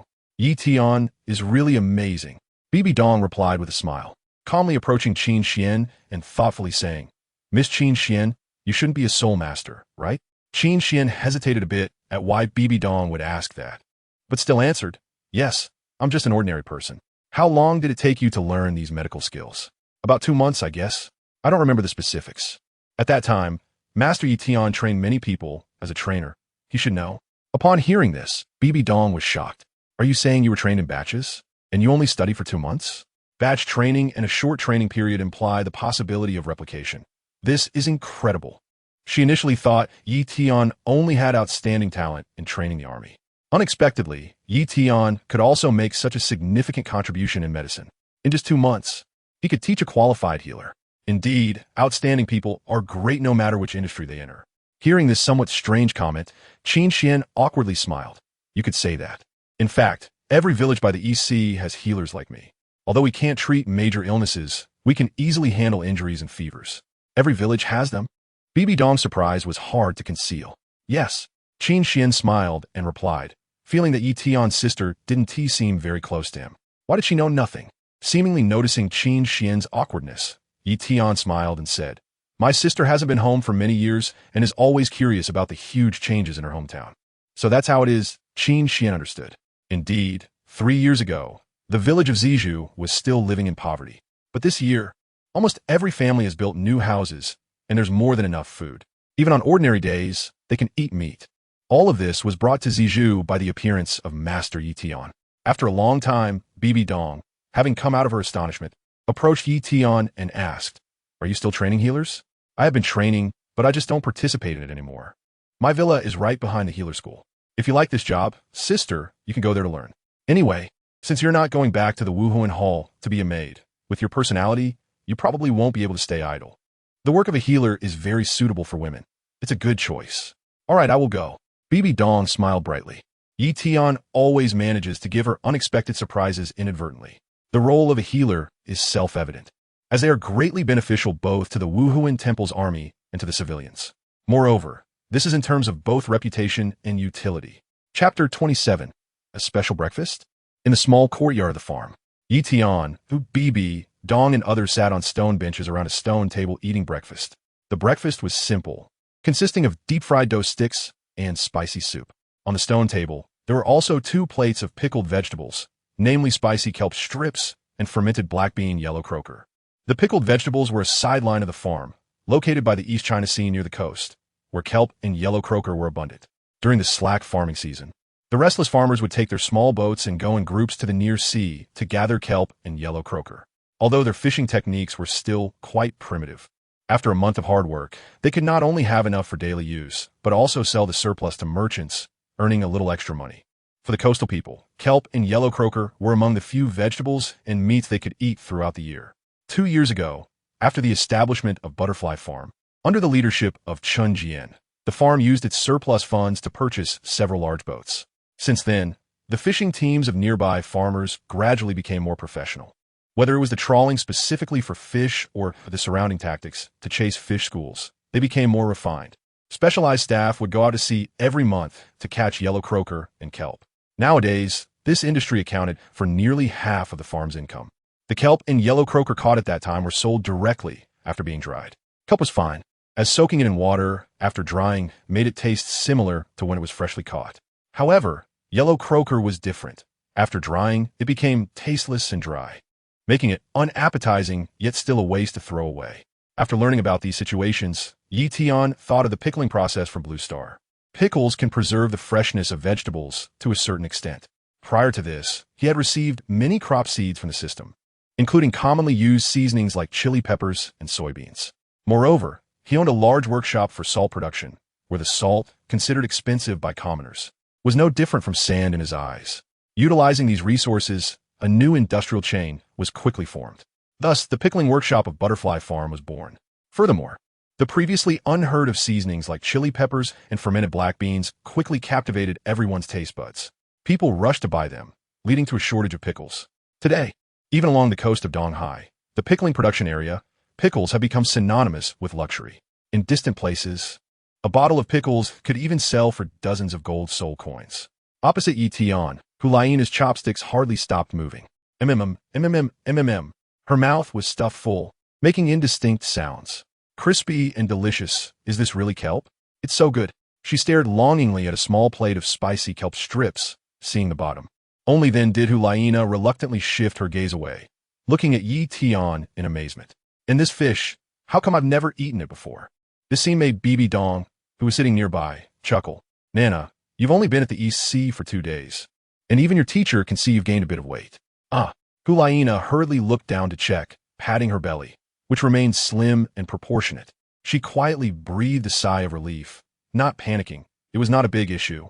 Yi Tian Yu was soaking fried dough sticks in spicy soup and said with a smile, Sister Nana, can't you even tell the difference between kelp strips and yellow fish? The flavors are completely different. Especially this yellow fish. It has a fresh and salty fragrance, melting in your mouth, absolutely not something that can be made from yellow fish. Hulaina's eyes sparkled, and she reached out with her chopsticks to tap on the plate, eagerly asking, Is there more? No. Yi Tian rolled his eyes at Hulaina in annoyance. You can't eat too many pickled vegetables. He slowly picked up the bowl of spicy soup, took a sip of the steaming broth, and then said, This is the difference in seasoning that brings about the flavor. The taste of fermented black bean yellow fish is actually primarily based on fermented black beans. In contrast, the spicy kelp strips have a unique flavor formed by the fermentation of pickled peppers, garlic, Sichuan pepper, and other seasonings. I've never heard of that, Hulaina said, full of confusion. In her understanding, it seemed that there was only salt as a seasoning. Yi Tian Xiao smiled. As long as it tastes good, that's all that matters. Not understanding the reasoning behind, it doesn't affect your taste buds from enjoying delicious food. That's not bad at all. Hulaina giggled, her expression showing a struggle as she picked up a fried dough stick and started eating. With a muffled voice, she said, Brother, such delicious food could make a lot of money if sold. Yi Tian put down his chopsticks and praised, You have quite a business mind. Behind him, Chen Jian kindly explained, Miss Nana, in fact, pickled vegetables have already become popular in cities around the East Sea. Almost every batch produced in the workshop gets sold out within a day. That must earn a lot of money, right? Hulaina casually remarked. Chen Jian smiled and said, Not much, it's just about 1 million gold soul coins a year. Seeing Chen Jian's calm demeanor when mentioning 1 million, Hulaina couldn't help but widen her eyes, blinked her eyebrows, and exclaimed, 1 million gold soul coins. You know, the annual budget for the most elite Pope's Knights, supported by the Pope's Palace, is only 1 million gold soul coins. Does that mean Yi Tian can support the most elite knight order on the continent just by casually selling pickled vegetables? But this is just ordinary yellow fish and kelp strips. Hulaina felt a bit insecure. She never thought that kelp strips and yellow fish could be worth 1 million gold soul coins. This isn't just selling pickled vegetables. It's practically robbing money. Scarcity makes things valuable, Chen Jian said earnestly. On the entire continent, only the Butterfly Farm can produce pickled vegetables, so the price is naturally high. However, as the workshop expands, prices are constantly decreasing. I believe that it won't be long before it enters the homes of ordinary people. This is also what young Master Yi Tian hopes to see. Young Master Yi Tian often advises him that making money is not important. What matters is being able to enter the homes of ordinary people. However, the current production scale is too small and scalpers are too rampant. If prices are not raised, the money will only be taken by scalpers. So rather than letting scalpers profit, it's better to raise prices. Once the production increases, we can gradually lower them. Upon hearing this, Bibi Dong looked at Yi Tian with admiration and exclaimed, Xiao Tian, your mind is truly unparalleled. Just 2 plates of food can generate benefits worth millions of gold soul coins behind the scenes. They're all useless. Yi Tian simuled. To be honest, selling pickled vegetables was just a sudden idea he had at the time. He was hardly involved in the entire process. It was all Chen Jian who was responsible for the production and sales. An annual income of 1 million gold soul coins was almost trivial to him. While the two were discussing, Hulaina took the opportunity to secretly eat a fried dough stick when no one was paying attention. Acting as if nothing happened, she picked up the spicy soup and slowly began to sip it.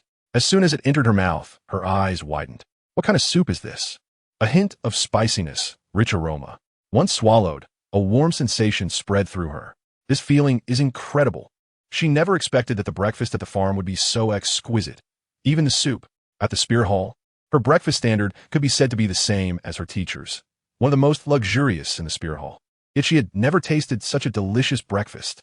Whether it was the side dishes, the staple food, or this seemingly casual soup, all successfully captured her taste buds.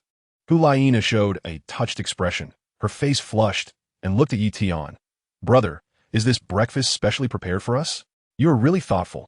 Yet Tian had a strange expression, leaning back and looking at Nana across the table. Sister, what kind of look is that? This is just the standard breakfast of the farm, nothing special. Hulaina was taken aback, feeling a bit disappointed in her heart. It turned out to be just a standard breakfast. Chapter 28. The letter from Jiue Pass, seeing the disappointment in Nana's expression. Tian placed the bowl on the stone table and said with a mysterious smile, Don't be sad. I will personally make you something delicious for lunch. The fire spirit chicken from the farm is really tasty. Hulaina's eyes suddenly brightened, leaning forward and pouting. You better not go back on your word. Tian rolled his eyes and said irritably, Fine. Do we need to make a promise with a pinky swear? It's not impossible. Hulaina covered her mouth and chuckled. At that moment, a staff member walked into the courtyard and went straight to Bibi Dong. He bowed respectfully and said, Miss, there's a young man outside the farm who claims to be your friend and is waiting for you at the gate. Hearing this, Bibi Dong was taken aback, and her expression changed. The person at the farm gate couldn't be Tian's sister's friend, could it? If so, wouldn't she be at risk of exposure? But then she thought again. Xinglan had been a maid at the Spirit Hall for 5 years and hadn't returned. And even Tian himself didn't remember what his sister looked like. It was likely that the friend wouldn't remember her that clearly either. Bibi Dong quickly concealed her surprise and calmly asked the staff member, Did that person give his name? It was crucial to know the name. Otherwise, it would indeed reveal flaws. The staff member replied, Reporting to you, Miss, that person said his name is Guan Yu. Upon hearing this name, Bibi Dong raised her eyebrows. She stood up slowly, her long, snow-white legs elegantly apart, and looked at Tian beside her. Xiao Tian, I'll go meet that friend. Teacher, I'll go with you. Hulaina quickly got up from her seat, saying casually. Upon hearing the name Guan Yu, she had already roughly guessed the identity of her teacher's friend. Tian waved his hand indifferently and smiled. Sister, remember to keep your friend here for lunch at the farm. I'll go prepare the ingredients for noon. Bibi Dong nodded in agreement, taking Hulaina with her as they strode out of the small courtyard of the farm. They walked along the cement road and arrived at the front gate of the farm. When she saw a silver-white tuft in front of the other person's golden hair, she already understood in her heart that it was undoubtedly Jiue Guan. Jiue Guan, who stood in front of her, had changed into a more ordinary outfit, but his hair, color, and dark circles under his eyes were too recognizable. Uncle Yue Guan, why are you here? Hulaina cheerfully walked up to Jiue Guan, nudging him with her shoulder and chuckling softly. Did you receive the secret letter I sent you? Although I haven't written a secret letter in a few years. The format should still be accurate, right? The code used for writing letters to the members of the Pope's Knight Order was something Hulaina learned during her general studies classes at the Wuhuan Temple Academy a few years ago. She primarily focused on cultivating her martial soul and had hardly used this general knowledge. Now, using it felt somewhat unfamiliar. Jiue Guan smiled lightly. Your Highness has exceptional talent. So it was of course written accurately. Beside them, Bibi Dong's eyes were cold, and her voice carried a hint of iciness. What is it? If there's nothing, Jiue Guan wouldn't come to find her without permission. Jiue Guan was accustomed to the coldness of Her Holiness the Pope, as she always presented herself in this manner. He slightly bowed, showing utmost respect. I originally wanted to send a message to Her Holiness the Pope, but the defenses of this farm are too strict, so I had no choice but to take the liberty of coming here disguised as your friend. He silently took out a letter from his pocket and said, This is a secret letter from the Holy Knight Order, which was handed to me while inspecting the Wuhuan Main Hall in Tianlong City. The Knight Order, in addition to guarding Her Holiness the Pope, also had inspection duties to apprehend criminals. Bibi Dong raised an eyebrow, and with her slender hand, took the letter and opened it to read carefully. The more she read, the more her chest heaved, and she unconsciously gripped the letter tighter. Eventually, she crumpled the secret letter into a ball, her pretty face filled with anger. This is outrageous. Seeing her teacher's expression, Hulaina stepped forward to ask, Uncle Yueguan, what exactly happened? Yueguan explained, the master of the Wuhuan main hall in Tianlong City, Sun Kai, has been forcibly seizing local women. When the families of these women went to negotiate, they were violently beaten by Sun Kai's men. In utter despair, the families of the women prepared to report this to Wuhuan City.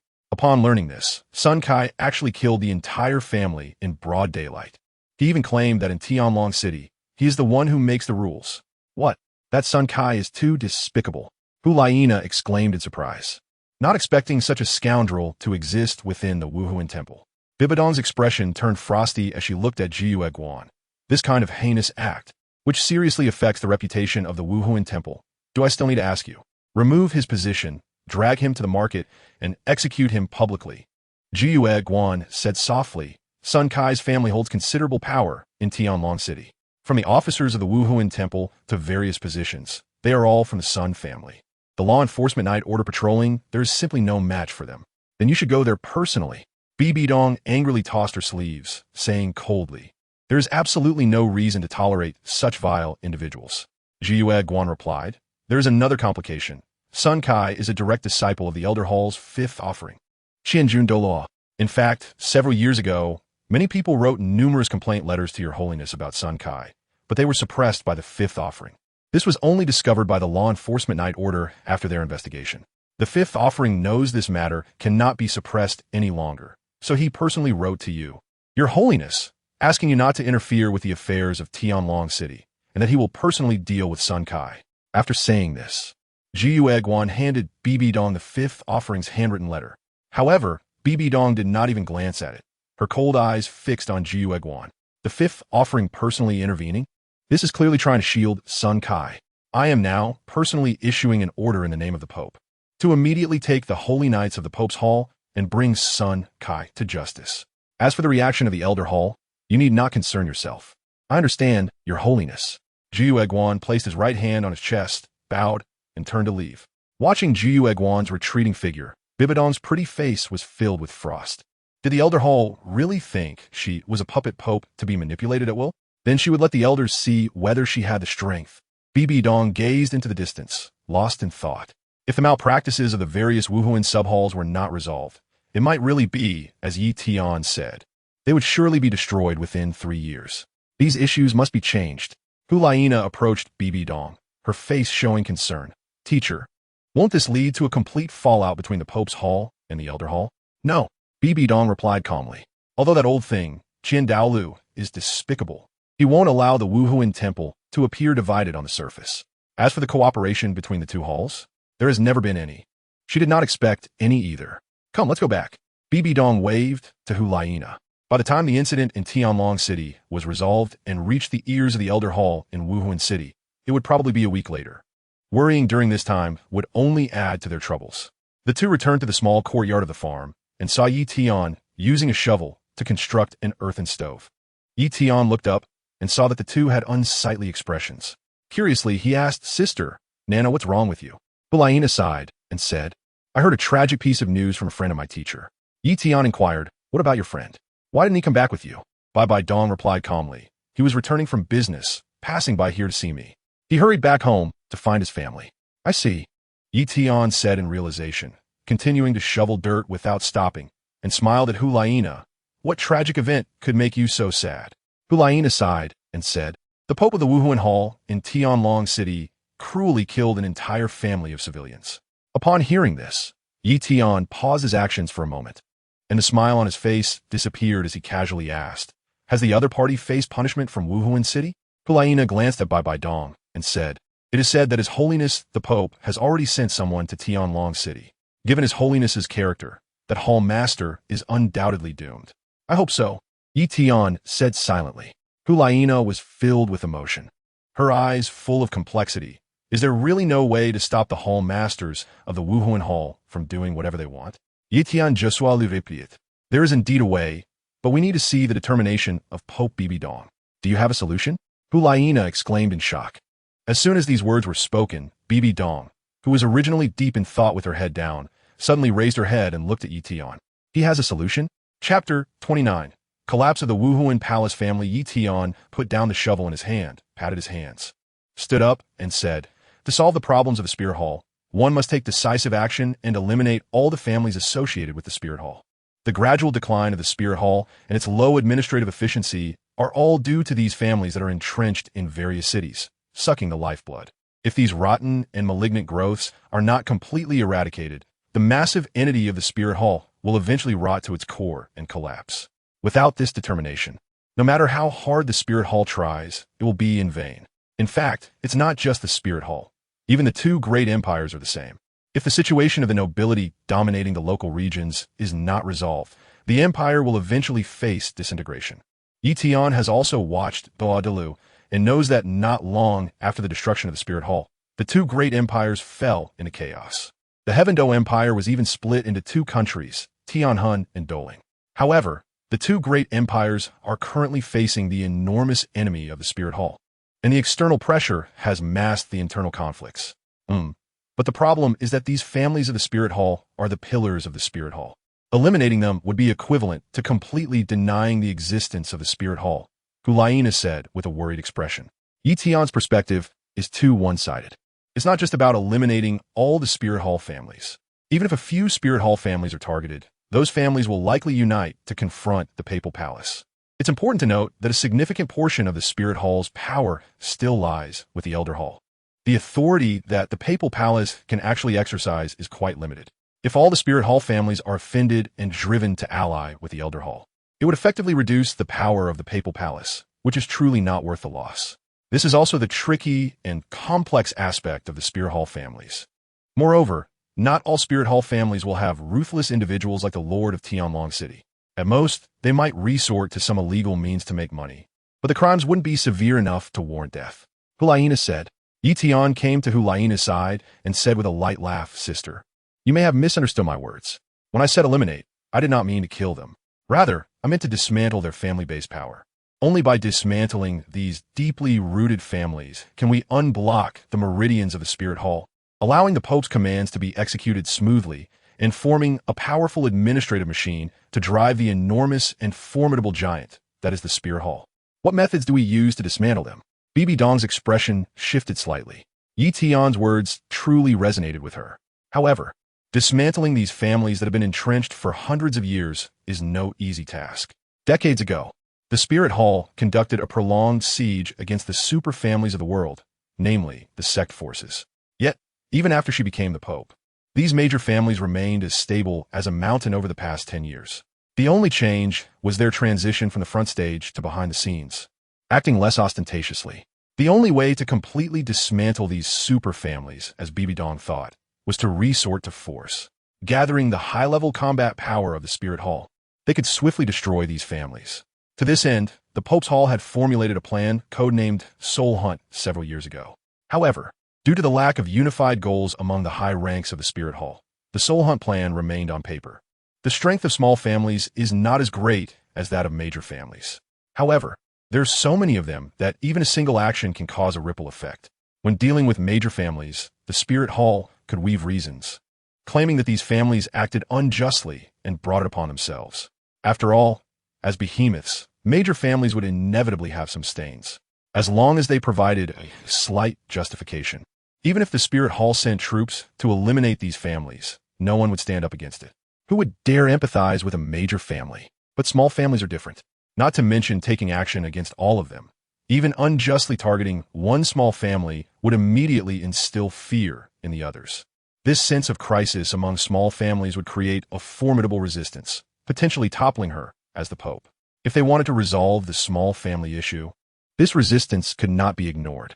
In response to her sister's inquiry, Yi Tian smiled calmly. Just as a meal must be eaten bite by bite, a family must be dismantled step by step. If they acted rashly, they might end up shooting themselves in the foot. He looked into Bibi Dong's eyes and said, "I wonder if sister has heard of boiling frogs in warm water? I know this." Hulaina eagerly stepped forward. Brother means to take it slow and not rush. Yi Tian lightly snapped his fingers, patted Hulaina's head, and laughed. Correct. The reason why these families in the Spirit Hall have cohesion and combat power is that they not only seize the authority of the Spirit Hall, but also control local connections and wealth. To put it simply, they operate in both the legal and illegal spheres, plus they are soul masters themselves and possess martial power. When staying in one place for a long time, small groups will naturally form. Tian extended his index finger. The first step to dismantling these small groups is to separate them and make them consume each other internally. How do we separate and consume internally? Hulaina asked eagerly. As expected of Tian, he is truly smart. If it were her thinking, she might not find any reasoning after pondering for half a year. But Tian can quickly identify the key to the problem and sort out the answer. This ability is truly astounding. It's very simple. Tian smiled mysteriously and said 2 words, adjustment. In short, the leaders of each branch should be rotated every 2 or 3 years to prevent them from taking root locally. When the leaders of various branches go to serve in a completely unfamiliar city, they will inevitably compete and clash with the local soul master families. With both sides on guard against each other, many disputes will be reduced. Moreover, the branch leaders are often core figures of a family. When they take office, they can't go alone. They will definitely bring a few key family members with them, thereby splitting the power of the family groups. Hearing Tian's words, Hulaina's expression suddenly brightened, and she exclaimed in shock. The adjustment method is great. After the local families clash and conflict with the incoming branch leaders, only the Wuhuan Palace can send someone to mediate, thus strengthening the Wuhuan Palace's control over each branch. Brother Tian, you are amazing. Hulaina gave a thumbs up in praise. On the side, Bibi Dong, who was listening quietly, did not speak but fell into deep thought. It must be said that Tian's words have given her a tremendous revelation. Adjustment. What a correct and simple policy. How come she never thought of it? This must be the difference in IQ, Bibi Dong thought. Tian gently stroked Hulaina's hair and chuckled. The adjustment is merely the first step in addressing the power struggles within the Soul Master families. Solving the issues related to the Soul Master families is, in fact, a long-term problem.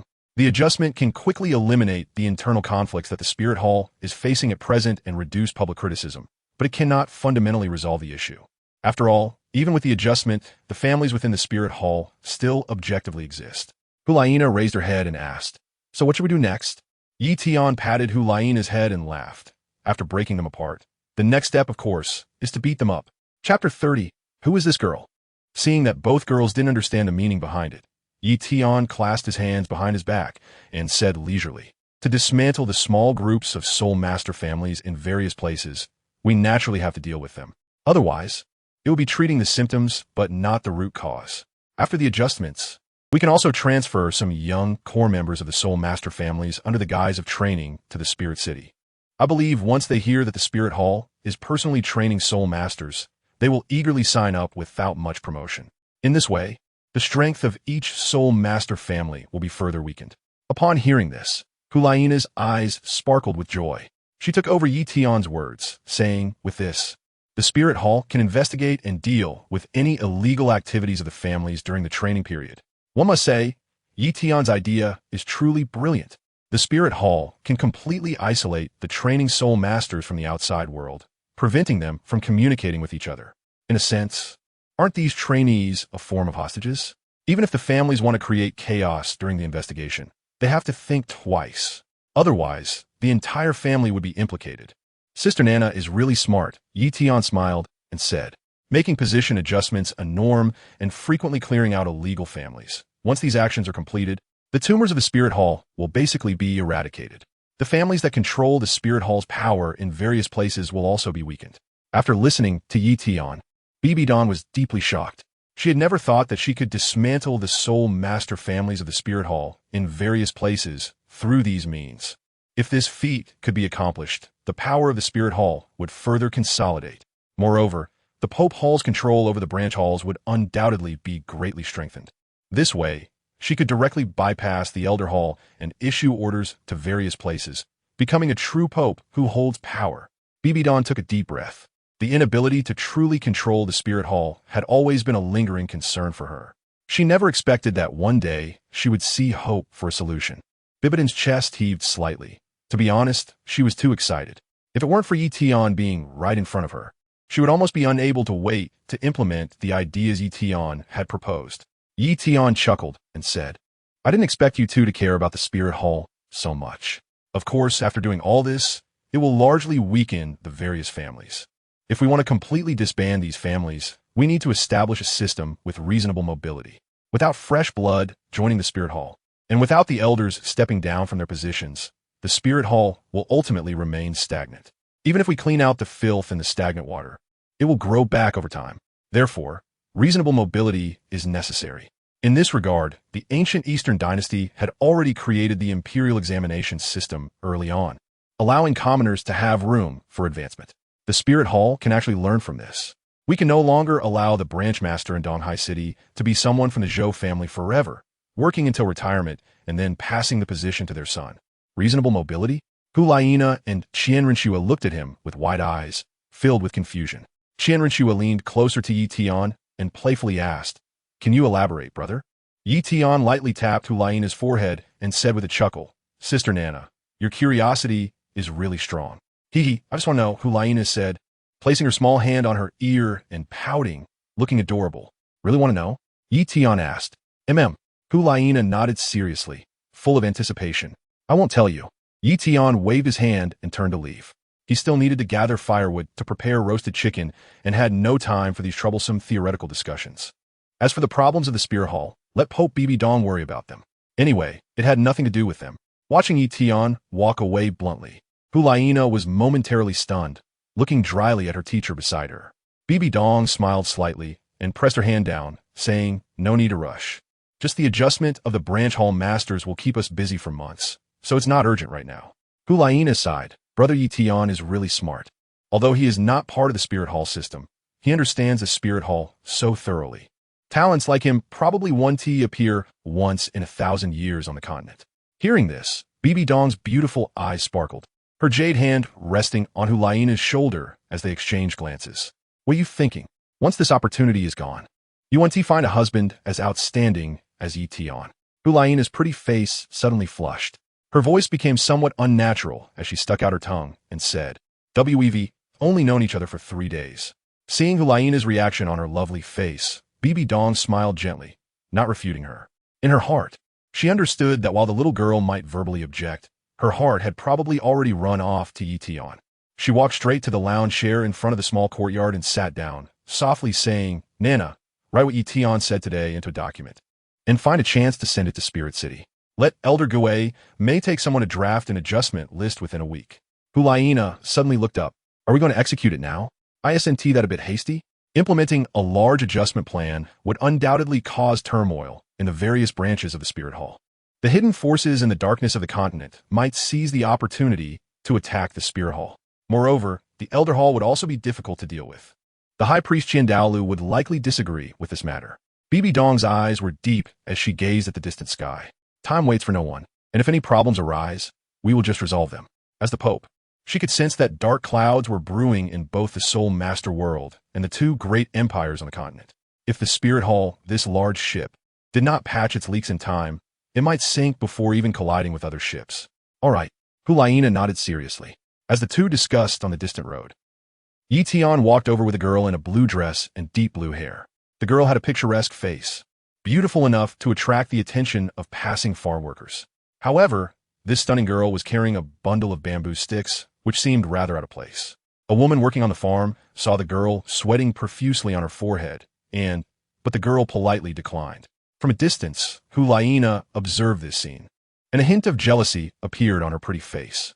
When Yi Tian got closer, Hulaina's jealousy was quite evident. Brothers in such a good mood, going to fetch firewood, and even bringing back a beautiful sister.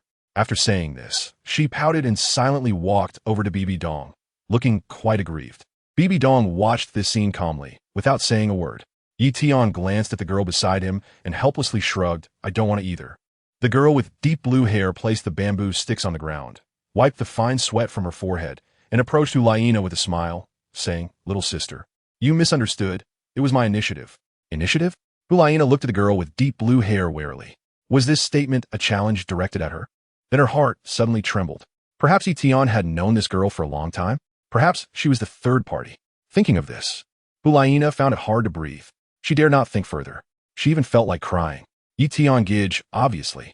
She clearly likes him so much. If they were together earlier, does that mean she really has to give Yi Tian Gij away? Struggling, hesitating, feeling lost, jealousy and various emotions gradually surged in her heart. It left her somewhat at a loss, and she shrank back a bit. Seeing Nana's forlorn expression, Yi Tian smiled in surprise, walked over to her, placed a hand on her shoulder, and leaned down to ask, "Sister, what are you thinking about?" "We just met." Chapter 31. Li Jiuchuan's request just met? Hu Laina showed a puzzled expression. "Yes."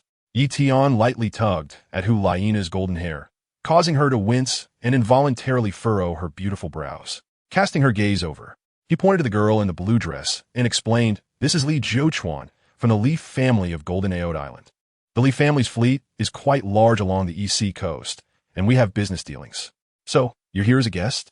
Upon hearing this, Hu Laina glanced at Li Jiuchuan's fair profile, slightly relaxing her guard. She unconsciously leaned closer to Yi Tian to show their special relationship. The other party's uninvited presence had a clear purpose, and she needed to be cautious. Soon, Hu Laina noticed her own psychological shift. After a moment of daze, her jealousy became somewhat evident. Li Jiuchuan approached Hu Laina with elegant steps, slightly bowed, and smiled charmingly. "I suppose so, but my main intention is to invite Yi Tian to visit Golden-Aod Island." After saying this, her beautiful eyes sparkled with anticipation as she glanced at Yi Tian. Yi Tian was not interested in this at all. He had no interest in visiting Jinao Island. A gentleman does not stand under a dangerous wall. If he agreed to go, he would have to bring some guards to ensure his safety. This would expose the hidden forces lurking in the shadows, which was something he did not want to see. On the other hand, if the Li family was simply trying to strengthen their relationship, there was no need for that at all. Business dealings are always based on profit. His goods, if shipped by the Li family's fleet, could reach distant markets and sell for more money. This was a mutually beneficial arrangement. As long as there were interests involved, there was no need for either party to fall out. If there was no such interest, then strengthening relationships would be pointless. Yi Tian pointed to Bibi Dong beside him and politely declined, saying, "My sister just returned from afar, and I don't want to leave home, so I cannot agree." This was half the truth. With a sister at home, he wouldn't travel far. Upon hearing this, Hu Laina smiled happily. The anxious feeling in her heart eased considerably. It seemed that Li Jiuchuan didn't hold much weight in Yi Tian's heart after all. She clasped her hands in front of her, presenting a ladylike demeanor, and a smile curved at the corners of her mouth. "I'm truly sorry, Miss Li." Hu Laina's words sounded like those of a victor, smiling. Bibi Dong also showed great interest, resting her jade hand on her forehead, her gaze moving back and forth between Yi Tian and Li Jiuchuan. Upon hearing Yi Tian's words, Li Jiuchuan was momentarily stunned. With her beauty, she had never been rejected by anyone from childhood to now. However, when she looked up and reassessed the two girls beside Yi Tian, she found some answers. Behind Yi Tian, the girl with light purple long hair, who was serious and unsmiling, resembled an ice and snow beauty, her looks rivaling those of anyone. Li Jiuchuan did not expect that Yi Tian's handsome and chiseled features would be matched by his sister, who was also a rare beauty in the world. Truly, they were a family with powerful genes. She then turned her gaze to the smiling blonde girl beside Yi Tian. The other girl was equally stunning, exuding charm with a hint of playfulness, making her appear full of allure. Li Jiuchuan had to admit that she was not comparable. Upon seeing the two girls' appearances, Li Jiuchuan felt a bit insecure. However, she quickly reminded herself that she was not there to compete in looks. She hastily shook her head internally, a hint of pity flashing between her brows as she sighed softly. "I invited you, young Master Yi Tian, to Jinao Island because I actually have an urgent matter to discuss." "What matter?" Yi Tian asked as he stepped forward, removing his hand from Hu Laina's hair. His first thought was that the Li family ships had been attacked by pirates, but the probability of that happening was low. Li Jiutan's grandfather, Li Tian, was in existence at the level of an 89th level soul Douluo, and he was also a sea soul master, whose capabilities in the ocean were even more terrifying. No pirate would dare to oppose the Li family. This was also the reason why Yi Tian chose to cooperate with the Li family for transporting goods.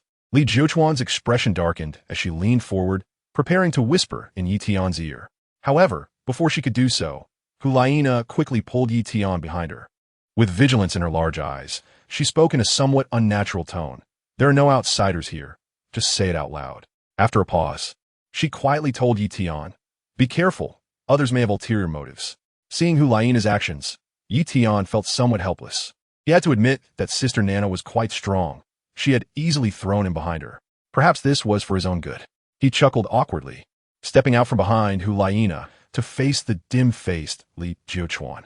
"Sorry, my sister is just too cautious." No worries. It was my abruptness, Li Jiuchuan replied, managing a faint smile as she waved her hand. She knew that her relationship with Yi Tian was quite thin. They had not even met before. This was her first time at the butterfly farm to meet Yi Tian.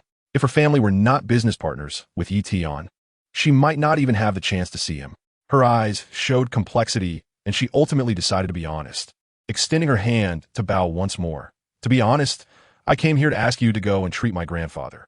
My grandfather went to the deep sea to hunt a 30,000-year-old soul beast, the poison-toothed sea lion, in order to advance to a title Douluo.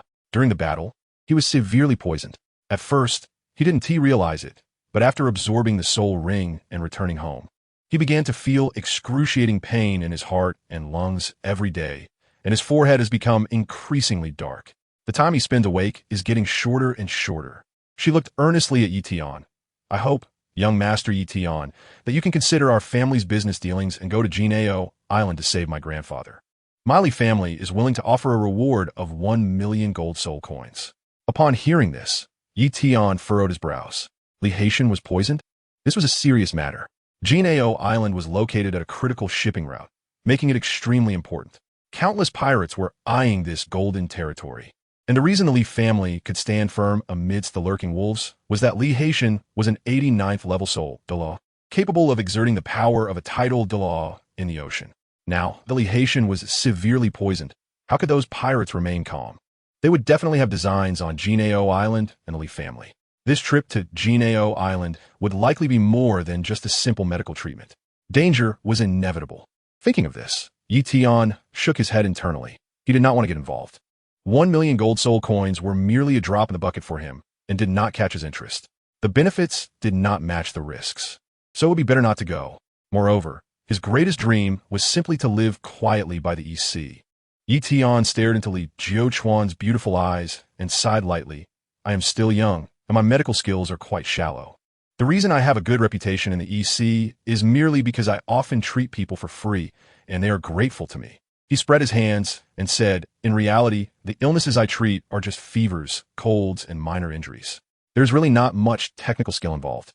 Your grandfather was poisoned by a soul sea lion, but I have never seen a soul sea lion, nor do I have any experience in treating such poisonings. He said frankly, so I apologize, but I am truly powerless. Upon hearing this, Li Jiuchuan was stunned for a moment, then gritted his teeth and said, My Li family is willing to offer the soul bone of the soul sea lion. Chapter 32. Truly a bargain for Li Jiuchuan. Soul bone?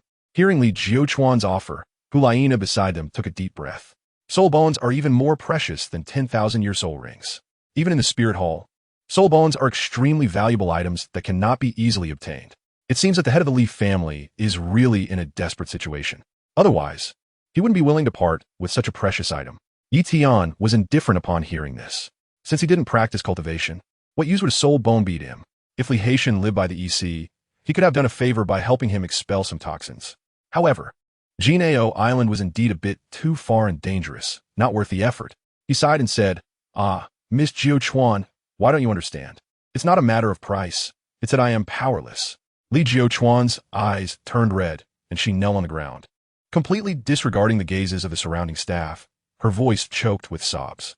Young Master Yi Tian, please go just this once.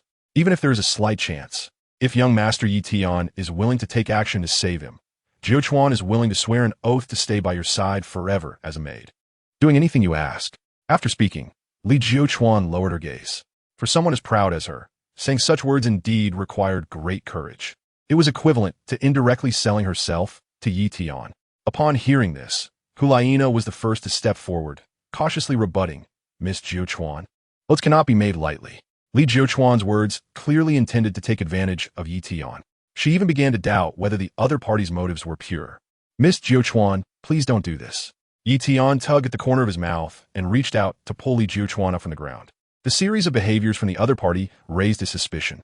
Why was Li Jiuchuan so certain that he could cure the poison of the toothy sea lion?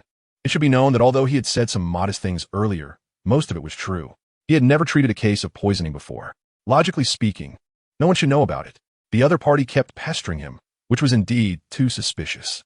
He voiced his doubts, asking, Miss Jiuchuan, how can you be so sure that I can treat your grandfather's poison? Li Jiuchuan's pale face was tear-streaked. her eyes lowered. I dare not hide it from you. Young Master Yi, before coming here, I had someone inquire about you. Young Master, you have treated people's illnesses in no more than 3 minutes. Even the patients themselves may not know what illness they have, yet you can diagnose and treat accurately. Such medical skills are top-notch in the continent. If even you cannot help my grandfather with his poison, I believe there is no one else in this continent who can. With tears streaming down her face, Li Jiuquan looked pitiful and pleaded, no matter what, please, young master, go and see him. I am willing to serve you for a lifetime. Hearing this, Yi Tian showed surprise. He had been careless. It turned out that treating illnesses too quickly could also leave a handle for others to grasp. He had to admit, Li Jiuquan was very clever, able to draw the conclusion of his exceptional medical skills from these subtle clues. It was clear that she was truly filial, willing to use herself as a bargaining chip to seek a glimmer of hope for her grandfather. This was indeed commendable. Yi Tian's expression was serious as he pondered for a long time. All right, I agree to your request. However, you must make 3 vows. No matter how many vows, I am willing. Li Jiuquan, upon hearing Yi Tian's consent, wiped away his tears and was overjoyed. Hulaina puffed up her cheeks, walked between the two, and glared at Yi Tian angrily. Brother, you don't actually like her looks and want her to be your wife, do you? It's infuriating. She clearly came first. I can't let Li Jiuquan get ahead. Hearing this, Li Jiuquan was momentarily taken aback. Then his face turned red. I don't have that intention. Just being by Yi Tian's side is enough. Yi Tian did not notice the blush on Li Jiuquan's face and helplessly looked down at Hulaina. Sister, what are you thinking about? I agreed to Jiuquan just to try to treat her grandfather. I can definitely treat him. It's just that I mentioned before that I have no experience in this area. I can't let that slip. As for Hulaina's questioning, Yi Tian glanced at Li Jiuquan. The other party was indeed quite beautiful, with blue long hair, a fair oval face, straight and proportionate long legs, and a well-endowed chest. Everything could be described as perfect, but she was not his type. He wasn't the kind of person who couldn't move when he saw a beautiful woman. Merely Jiuquan was simply not in his eyes. Then why did you want her to swear 3 oaths to you? Hulaina asked angrily, hands behind her back and head held high. You clearly didn't agree before because you were coveting her beauty. Seeing Hulaina's increasingly unfriendly expression, Yi Tian helplessly looked at Bibi Dong not far away. Sister, please quickly take your student away. After a pause, he lightly flicked Hulaina's head and said, I made Jiuquan swear just to protect my own interests. It has nothing to do with any messy things about wives. Then he turned to Li Jiuquan and patiently advised, Miss Jiuquan, I understand your eagerness to save your grandfather, but there is no need to put yourself at risk.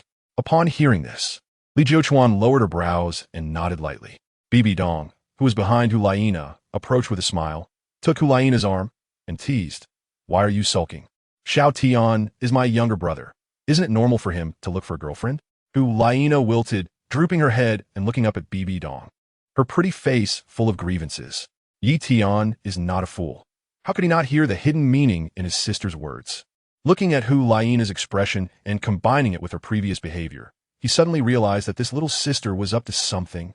He leaned close to Hulaina's ear and whispered, You don't have any bad intentions toward your brother, do you? I'm not. I didn't. Don't say such nonsense. Hulaina straightened her back and vehemently refuted, but her gaze was darting around, uncertain and evasive. That's best, because I'm a man you can never have. Yi Tian said nonchalantly, hands on his hips. A sister as foolish as her would really drive him crazy if she became his wife.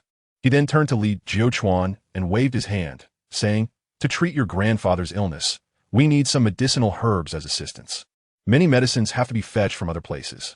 You should rest at the farm for a day, and we will set out tomorrow night. The Tai Divine Needle has detoxifying effects, but judging by Li Jiuquan's words, her grandfather's poisoning was probably not a recent issue. Li Tian had been concealing the illness to stabilize the Li family situation. Over time, this would inevitably take a toll on his health. If they didn't find some medicinal materials to replenish his health, it would take at least 1.5 years to recover. Choosing to depart at night was for safety reasons. Traveling to Golden Ao Island under the cover of darkness would also facilitate arranging for guards to accompany them. He would never put himself in danger. As previously agreed, the treatment for your grandfather's illness will cost 1 million gold soul coins plus a soul bone, with the cost of medicinal materials calculated separately. Business is business. He was moved by Li Jiuquan's filial piety toward her grandfather and agreed to treat him. However, the treatment fee must not be less. Li Jiuquan was extremely grateful. Please rest assured, young Master Yi Tian, my Li family will never go back on our word. Hearing their conversation, Hulaina blinked her large, innocent eyes. 1,000,000 gold soul coins? That's too easy to earn. Plus an extra soul bone. With this price, one could almost easily hire Super Douluo. After a moment of thought, Hulaina quickly felt relieved. With Yi Tian's abilities, he could match 5 Super Douluos. Oof, what a bargain for Li Jiuquan. Chapter 33. The last rampage of the Zhou family after Yi Tian agreed to Li Jiuquan. He ordered Chen Jian to go to several pharmacies under his command to gather medicinal materials.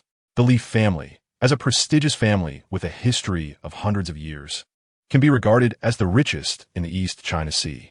Since he had caught this opportunity, he had to make a considerable profit. After giving instructions to Chen Jian, Yi Tian began to prepare the earthen stove. In the morning, he had promised his sister and Nana that he would make roasted spiritual chicken. One must keep their word. Li Jiuquan, standing nearby, eagerly came over to help, completely lacking the demeanor of a young lady from a noble family. This couldn't help but make Yi Tian regard her with higher esteem. It should be noted that Li Jiuquan was not like him. She had grown up in a life of comfort, so she was indifferent to getting dirt on herself. One could say that since Li Jiuquan was born, she had servants and maids taking care of her daily needs. In recent years, Yi Tian has encountered many young ladies and young masters from prominent families. Their days are filled with either admiring flowers and willows or strolling around the streets, always appearing as if untouched by the mundane world, devoid of any dust. Li Jiuquan does not shy away from this, which is commendable. On the other hand, Hulaina finds it hard to watch. She becomes more convinced that Li Jiuquan has ulterior motives for approaching Yi Tian. Miss Jiuquan, I can handle this little matter, Hulaina said as she moved closer, skillfully igniting a fire in the earthen stove while dodging the firewood in Li Jiuquan's hands. In the daily teachings at the Wuhuan Palace Academy, students are not only taught the laws of cultivation, but also survival skills in the wild. For soul masters, cultivation is just a small part. Only through combat can one grow rapidly. Therefore, starting a fire is a piece of cake for Hulaina, who has learned wilderness survival. Li Jiuquan, whose task was taken over by Hulaina, felt a bit at a loss. She could tell that Hulaina cared about Yi Tian. She hadn't expected her presence to threaten the girl before her. This made Li Jiuquan feel a bit disappointed, yet secretly relieved. The disappointment stemmed from the fact that boys like Yi Tian are never short of outstanding beauties around them, making it hard to pursue them. The relief came from the realization that she could make Hulaina wary, indicating that she was not completely without hope. Just then, a strong middle-aged man with white hair approached from distance. Hearing the footsteps, Yi Tian turned around and made eye contact with Zhou Long. Zhou Long's expression was resolute as he bowed and said, "Greetings, young master." Yi Tian could guess that Zhou Long had come personally, probably regarding the matter of Donghai City. He clapped his hands, stood up, and smiled at the 2 girls beside him. "There's something going on in business. You 2 continue with your work, I'll be back soon." "Okay," Hulaina replied obediently, then glanced warily at Li Jiuquan beside her. Li Jiuquan smiled shyly. After all, she was a guest and shouldn't overshadow the host. After waving goodbye to her sister, Yi Tian took Zhou Long to a secluded spot under a grapevine. Yi Tian casually plucked a fresh green grape leaf and asked, "Does the Zhou family have any intention of repentance?" Adhering to the principle of keeping a low profile, he wanted to give the Zhou family another chance. His decision last night was indeed fueled by anger. At this moment, Zhou Long bowed and replied, "Absolutely no intention of repentance." Several doctors in EC City were executed by the furious head of the Zhou family because they could not treat Zhou Wu's injuries. The Zhou family is now fully mobilized and has allied with the other 3 major families to distribute weapons. Hearing this, Yi Tian's expression suddenly turned cold. Some of the doctors in EC City were trained by him personally. He never expected that the Zhou family would execute them all due to unsuccessful treatment. Since that was the case, there was no need for any further reconciliation. It was better for these families to gather together, saving him the trouble of sending people to hunt down the remnants. He crumpled the grape leaf in his hand and threw it out directly. His voice icy. The plan remains unchanged. At midnight tonight, let the 4 major families of East Sea City disappear. Yes, Zhou Long bowed. Then, Yi Tian added, "You do not need to take action. Let the Polaris team act alone. It's time to test their training results." With Zhou Long's strength as a title Douluo, annihilating the 4 major families would be easy. Since the decision was made to eradicate them, it would be a waste to miss this opportunity for a real battle. The Polaris team is a special forces unit within the Tian's army. Every member is an exceptionally talented soul master. To train them, Yi Tian invested a large amount of rare materials, refining them into pills for their consumption. The minimum strength of the members is Soul Sage. Each member is equipped with the most advanced weapons, with strange methods that can kill invisibly, perhaps in terms of real strength. These Polaris team members might not even match ordinary Soul Masters of the same level. However, when it comes to assassination, even a title Douluo-level powerhouse would find it hard to escape death once targeted by the Polaris team. After all, battle should be conducted openly, with strength respected. But the Polaris team, operating in the shadows, only desires the result of the enemy's death, regardless of whether their methods are just or not. Additionally, I need to go to Golden Tortoise Island tomorrow night, and you will serve as my guard. All right. Zhou Long slightly bowed and nodded in agreement. As a subordinate, he understood clearly not to ask why. He only needed to follow orders. Even as a title Douluo at level 94, he had never been arrogant in front of Yi Tian. On one hand, he was grateful for Yi Tian's life-saving grace back in the day, and the selfless support of pills over the years had given him the chance to reach title Douluo. On the other hand, as a core member beside Yi Tian, he was well aware of how terrifying Yi Tian's strength was. Not to mention ordinary titled Douluos. Even dozens of super Douluos could be easily defeated by Yi Tian if he wished. It was the dual awe stemming from strength and gratitude that made him willing to follow Yi Tian wholeheartedly. Zhou Long knew that in the Douluo continent, there were hardly any who were as outstanding as Yi Tian.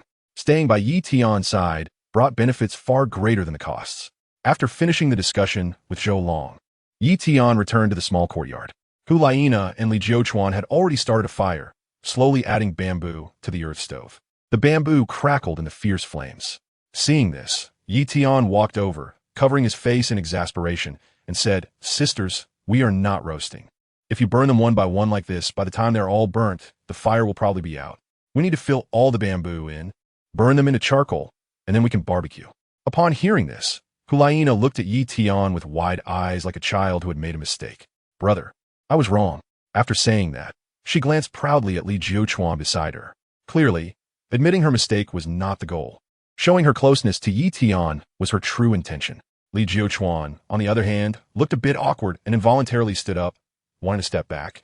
Haha, this is my first time barbecuing. I'll do it myself." Yi Tian rolled up his sleeves, squatted down, and picked up the bamboo to make charcoal. When it comes to roasting the fire spirit chicken, the heat of the charcoal is very important. If the two girls were to handle it, he would probably end up eating air today. Chapter 34. The economics of fire spirit chicken. Yi Tian's technique was very skilled. He set up a bamboo rack using bamboo on both sides of the charcoal fire. He placed the prepared fire spirit chicken on top to grill, continuously flipping it. Before long, golden oil dripped onto the charcoal fire, making a sizzling sound. A fragrant aroma wafted from the fire spirit chicken. The fire spirit chicken is a type of soul beast, different from ordinary domesticated chickens. It can absorb soul power, and its meat is exceptionally delicious, greatly beneficial to the body. Ordinary people who eat it can replenish their physical deficiencies and strengthen their bodies. Soul masters who consume fire spirit chicken over time can even enhance their soul power. The fire spirit chicken from the farm is a specially bred variety selected by Yi Tian, with effects 10 times greater than the wild fire spirit chickens found in nature. Furthermore, because the chickens are free-range on the farm, they grow up without competition from the wild, resulting in even more delicious meat. Because of this, a 5-kilogram farm fire spirit chicken sells for as much as 200 gold soul coins in the market. Even with such a high price, soul masters are scrambling to buy them. "Brother, you wouldn't raise fire spirit chickens for no reason. This can't be your money-making secret, right?" Hu Laina stared at the fire spirit chicken, licking her lips, and asked curiously. Before Yi Tian could respond, Li Jiuquan, who was nearby, smiled and said, "Miss Nana, you guessed it right. Miley family has a business transporting fire spirit chickens with Master Yi Tian. Whenever our cargo ship carrying fire spirit chickens approaches the port, people rush over like crazy, jostling to buy them, and among them, soul masters are the majority." Upon hearing this, Hu Laina's eyes widened as she looked at the fire spirit chicken, her little face filled with surprise. Yi Tian truly has a remarkable business mind. A small fire spirit chicken in his hands can become a bestseller. Hu Laina tugged at Yi Tian's clothing and asked, "Brother, how many fire spirit chickens are there in the farm?" "You'd have to ask Old Chen about that. He manages the farm." Chun Jian, who was behind them, replied with a chuckle, raising one finger and smiling. "Not many, just 100,000. Hiss. Upon hearing this, Hu Laina gasped, feeling a bit breathless. looking in awe at the hillside of the butterfly farm. Doesn't that mean the mountain is teeming with fire spirit chickens? Such a scale of farming is terrifying. What about the price? Hulaina suddenly thought of a crucial question. Next to her, Li Jiuchuan replied, about 200 gold soul coins? Fire spirit chicken is a standard meal for our Li family soul masters. I shouldn't be mistaken about the price. Hulaina was stunned, counting on her fingers, and for a moment, she couldn't quite calculate how enormous that number was. After a while, she finally figured it out. Does this mean the value behind the fire spirit chickens amounts to 20 million gold soul coins? My goodness, what an enormous number. To know that the Spirit Hall's annual military budget is only around that amount. To allocate such a huge military budget, even the Pope's palace has to be frugal. I never expected that Tian could casually sell some chickens from a farm and match the Spirit Hall's annual military expenditure. At this moment, she even thought about advising her teacher to change careers and let the Spirit Hall buy chicks and raise chickens. What soul master? Where's the profit in raising chickens? It's MistakesBibidong. No wonder earlier, when Tian said he could earn 1 million gold soul coins from selling pickled vegetables, he seemed so nonchalant. It turns out that not to mention 1 million gold soul coins, even tens of millions are nothing but a drizzle in Tian's eyes. Suppressing the shock inside, Hulaina asked, what makes the fire spirit chicken so special? Why is it sold at such a high price? She was indeed puzzled. If pickled vegetables could be explained by their rarity, the fire spirit chicken clearly couldn't be explained by that theory. Who can't raise chickens? Just find a farmer, and they probably have a few chickens at home. Moreover, the fire spirit chicken is not a rare breed. Many forests have wild fire spirit chickens roaming around. Hearing Hulaina's question, Li Jiuchuan showed a surprised expression. Nana, you don't know that the meat of the fire spirit chicken can help soul masters in their cultivation. Do you? What? Hulaina's mind momentarily couldn't grasp this. The meat of the fire spirit chicken can help with cultivation? This statement even surprised Bibi Dong on the other side. It's known that in Douluo continent, any heavenly materials and earthly treasures that can aid in cultivation are, without exception, extremely difficult to obtain and very rare. Yet, the fire spirit chicken is completely the opposite. It is practically everywhere, with a growth cycle similar to that of ordinary chickens. She simply couldn't associate the fire spirit chicken with the concept of aiding cultivation. Seeing Nana's shocked expression, Li Jiuchuan was somewhat puzzled and explained, this is something everyone along the coast knows. Otherwise, the sales of fire spirit chickens wouldn't be so booming. She moved slightly and asked, since you are Tian's sister, how could you not know about this? Tian leisurely turned the fire spirit chicken in his hands to heat it evenly, while explaining, my sister and Nana were maids in the spirit city. They just returned recently, so they know very little about this. I see. Li Jiuchuan seemed to understand and glanced at Hulaina with a hint of envy. Nana was really lucky to have become a disciple of Tian's sister by chance, and had the privilege of staying by Tian's side. As for her, she could only watch from a distance.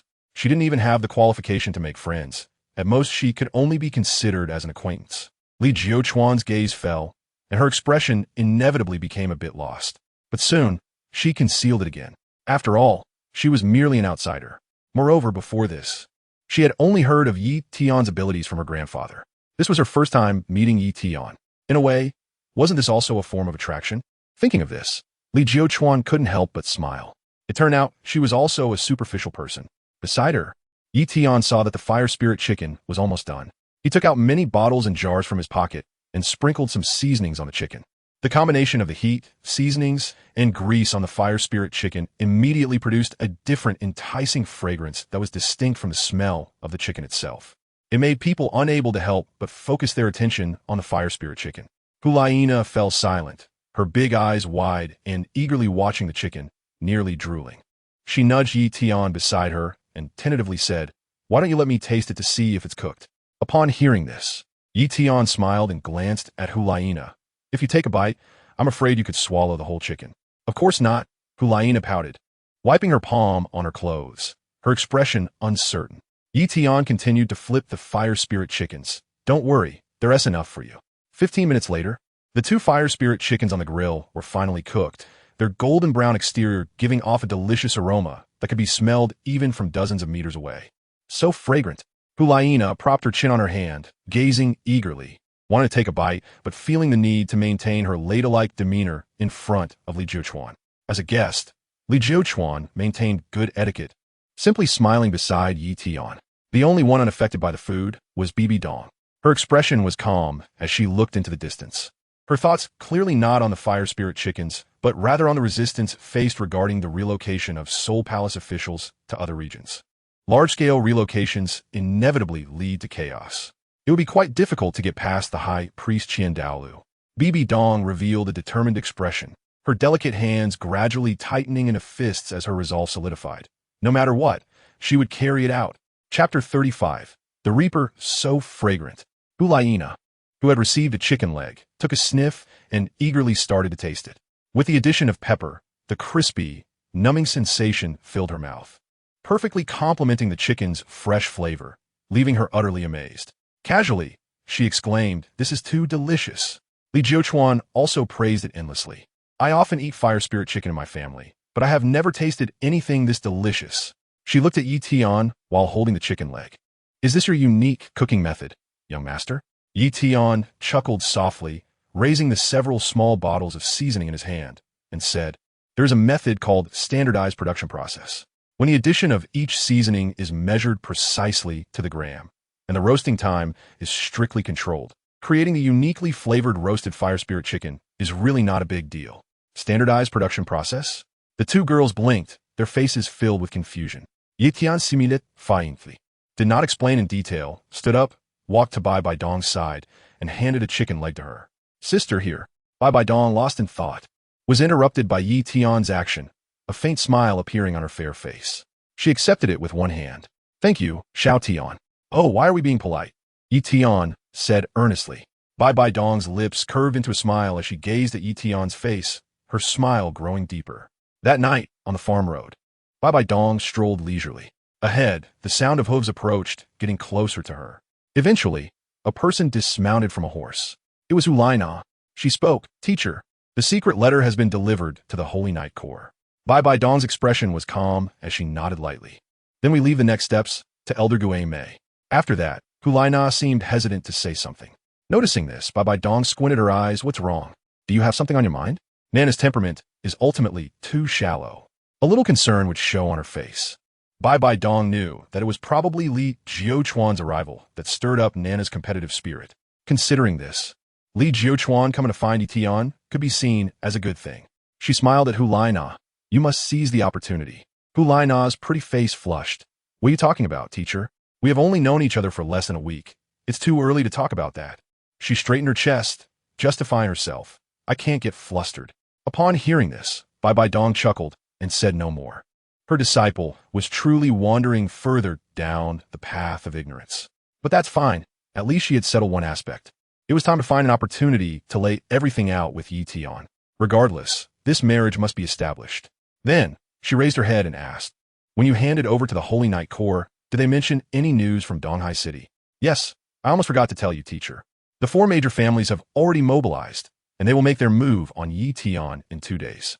However, it seems that Yi Tian has not made any preparations." Hulaina said, a hint of worry in her tone. Could it be that Yi Tian thinks the 4 major families won't act against him, so he is unprepared? With Yi Tian's strength, he is more than capable of dealing with the 4 major families of Donghai City. The lack of action now might mean he has underestimated them. She didn't expect someone as meticulous as Yi Tian would overlook something. Perhaps it was because he was too kind-hearted and never considered that the Zhou family would retaliate. Those who become soul masters and hold power are all seasoned and ruthless individuals. To show mercy to such people is to be cruel to oneself. Hulaina stepped forward and suggested, "Why not have a Night Corps intervene and capture the Zhou family to control the situation in advance, preventing any harm to Yi Tian?" After contemplating for a moment, Bibi Dong raised her hand. "No need to rush. If Yi Tian still hasn't sensed anything by tomorrow, we will make arrangements." On the Donghai City side, there are spies from the Night Corps keeping watch, so there shouldn't be any major disturbances. Arranging things tomorrow is not too late. She linked her arm with Bibi Dong and leaned closer. "Teacher, there's one more thing. Tomorrow, Yi Tian is going to the Li family on Jinao Island. I want to go with him." Bibi Dong smiled. "What? Afraid Yi Tian will run away?" "Not all." Hulaina stuck out her tongue. "I'm worried he might encounter danger, and it would be good to have someone to look out for him." "All right." Bibi Dong nodded in agreement, not exposing Hulaina's true thoughts. With the power Yi Tian holds, even if he wanted to travel without guards, his subordinates wouldn't agree. It's not Hulaina's place to protect him. The reason she wanted to go might be because of Li Jiuchuan. That's fine. It could be treated as a trip. She could also take this opportunity to handle some affairs. In Donghai City, at the Zhou family's conference hall, Zhou Qianquan scanned the people in front of him with a gloomy expression, his voice cold. How are the preparations coming along? Zhou Do stepped forward and bowed. Reporting to father, we have discovered that Yi Tian is at the butterfly farm, and we have also investigated several major businesses under his name. After finishing his words, Zhou Do clenched his fists, feeling a pang of blood in his heart. He only had Zhou Wu as a son. Even scolding him was rare. He was cherished and pampered. From childhood to adulthood, he had never lacked for treasures. Anything he wanted would be delivered to him the next day. Zhou Wu is also the only legitimate grandson of the Zhou family, destined to inherit the family legacy. He never expected that, after a trip to the countryside, he would end up in a vegetative state, and the cause of this incident was just a mere farmer girl, below the soul master level. Everyone else is like an ant. Such lowly people aren't even worthy of carrying shoes for the Zhou family. Who would have thought that Yi Tian would act against Zhou Wu because of a farmer girl? This is a blatant provocation. It is a threat to the Zhou family's status. The real purpose of the other party is certainly not to seek revenge for a mere farmer girl. What are commoners worth? A few gold soul coins can buy their lives. Yi Tian must be trying to challenge the status of the Zhou family and replace it. Such behavior must be met with a severe counterattack. The revenge for his son must also be taken. Yi Tian must be torn to pieces. Not only that, but all his relatives and friends must pay the bloody price for their previous actions. This is the principle of the Zhou family. Those who dare to oppose the Zhou family in Donghai City only have one outcome: death. Facing Zhou Dupo's response, Zhou Qianquan's imposing demeanor intensified as he slammed his hand on the armrest of his chair and stood up, saying, I have already contacted the other 3 families in Donghai City. Among them are 2 soul Douluos and 11 soul saints. Even if Yi Tian knows we're going to strike, he won't be able to escape. As soon as he finished speaking, a sudden sound of footsteps came from outside the council hall. Zhou Qianquan, with his keen hearing, suddenly turned cold, and his soul power erupted. Which blind dog servant dares to loiter in front of the council hall? No one answered. Instead, there was a series of bang bang bang sounds, followed by screams. Zhou Qianquan was shocked. Who dares to wreak havoc in my Zhou family? Do you want to die? Just as he finished speaking, a group of black-clad individuals burst in, wielding strange weapons. The leader spoke with a cold voice. The ones who don't want to live are you. Goodbye. Chapter 36. The disturbance from Donghai City, the first ray of morning sunlight, rose from the deep sea, warmly illuminating the earth. However, the streets of Donghai City were particularly solemn. No entry. No entry. All residents, hurry home and do not go out. Teams of soldiers rushed through the streets, their expressions tense, shouting loudly.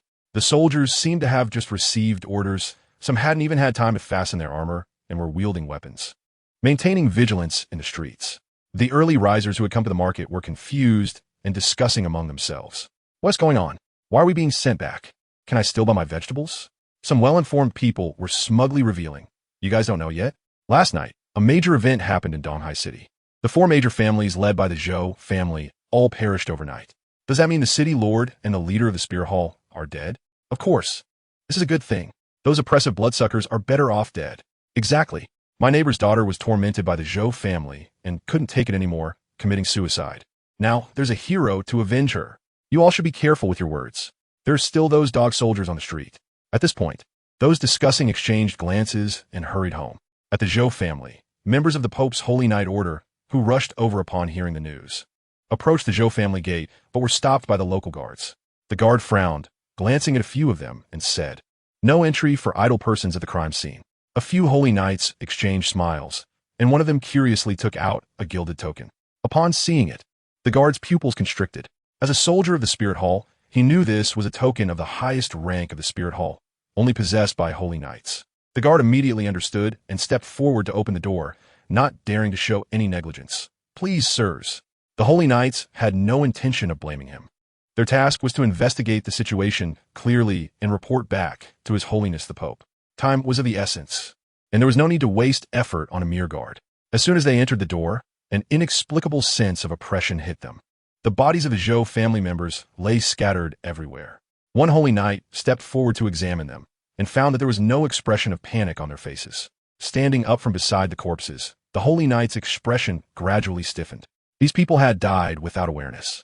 It seems the attackers were all experts, said a holy knight beside him. The head of the Zhou family is a soul Douluo. There should be signs of a struggle before his death. Perhaps we can find some clues. The leading holy knight nodded slightly and stepped forward. All right, let's take a look at the body of the head of the Zhou family. The group arrived at the Zhou family council chamber and found that the positions where all the bodies lay matched their standing positions during the meeting. This meant that these people hadn't even had time to react before dying. Hiss! Upon seeing this scene, the knights couldn't help but exclaim, "Who could have done this? How powerful!" Even a soul Douluo didn't have time to react. The opponent's strength likely reached the level of a super Douluo. Only a super Douluo could ignore and crush everything. At that moment, one holy knight noticed a clue. Not good. Everyone hold your breath. There's poison gas in the council chamber. He stepped forward to carefully examine the bodies and found that each had a small hole from which blood pooled. The holy knight took out a dagger from his waist and extracted a sharp metal pellet from the blood pool. His expression grew serious as he turned to the others. Just like the Zhou family members outside, the people in the council chamber were also injured by this hidden weapon. The only difference is that the hidden weapons inside the hall are coated with highly toxic poison. A well-informed holy knight stepped forward and, after careful inspection, said with a heavy expression, "I've seen this poison before. It's mandra poison.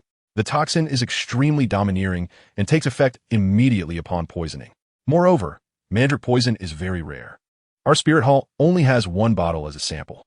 Hearing this, the holy knights fell silent. The speed of the enemy's actions and the sophistication of their methods completely exceeded their imagination. Even they, as holy knights, found it impossible to intervene, let alone those fools in Donghai City. This was destined to be an unresolved case. After a moment of silence, the leading holy knight clapped his hands and was the first to exit the council chamber. No need to investigate further. A super Do-level expert is beyond our reach. Burn the bodies to prevent the spread of plague, and write up the situation as intelligence to report to His Holiness the Pope. At the butterfly farm, Bibi Dong and Hulaina sat in their rooms, both staring at the intelligence on the desk. After reading it, Hulaina took a deep breath. The 4 major families were wiped out overnight, and without a trace. Not even the Holy Knight Order detected any clues. This is terrifying.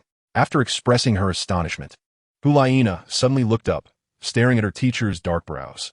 Could this be the work of Tian sending the Scorpion Douluo? If anyone by the Donghai coast had such terrifying strength, it could only be Tian's subordinates. Bibi Dong, fixated on the intelligence, silently shook her head. It's not the Scorpion Douluo. With his level 94 cultivation, he wouldn't be able to kill everyone silently. But one thing is certain. This was done by Tian.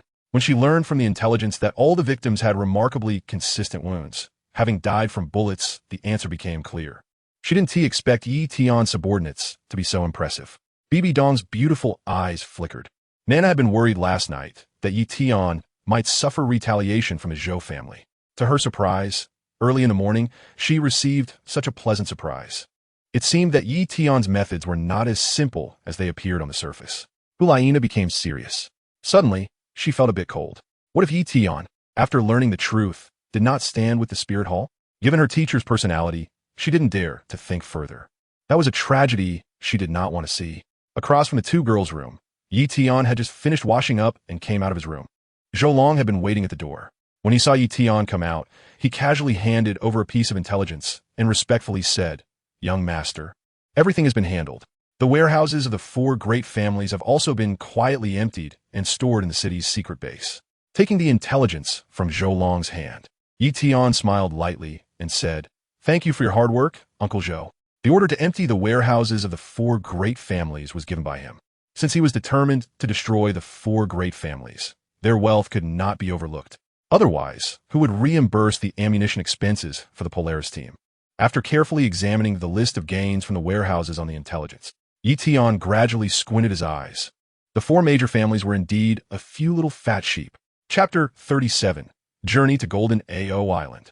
The 4 major families, with a heritage of hundreds of years, had a staggering total of 17 million gold soul coins just in their private collections. Tian directly exclaimed, "Goodness, these gold soul coins are enough to account for 1/5 of my savings." It's worth noting that he earns money quickly, but spends it even faster. Previously, he had spent 20 million on the construction of a refined steel furnace for making firearms. Therefore, in reality, he hardly has any cash flow throughout the year. Faced with this number, Tian couldn't help but laugh. If only there were more short-sighted families, He could utilize these gold soul coins to do more things. Upon seeing the end of the information, Tian suddenly froze. 30,000-year-old ice-carved snow lotus? The ice-carved snow lotus is a rare treasure found only in the distant Arctic. One could be worth 5 million gold soul coins, and it is priceless, as it cannot be purchased. In the eyes of ordinary soul masters, consuming the ice-carved snow lotus can enhance the cultivation of ice-type soul masters. Tian scoffed at this. If it were directly given to an ice-type soul master, it would be a waste. The greatest use of the ice sculpture snow lotus is to refine it into the Tai ice soul pill. During the pill refining process, the extreme cold nature of the ice sculpture snow lotus can be eliminated, allowing even non-ice type soul masters to consume it. The Tai ice soul pill can enhance a soul master's talent, thereby breaking through limitations and providing the possibility of advancing to the highest ranks. This is an extremely terrifying existence. It is important to know that an ordinary soul master's talent is essentially fixed at the moment of martial soul awakening. If their innate soul power does not meet the standard, there's basically no way to advance to title Douluo.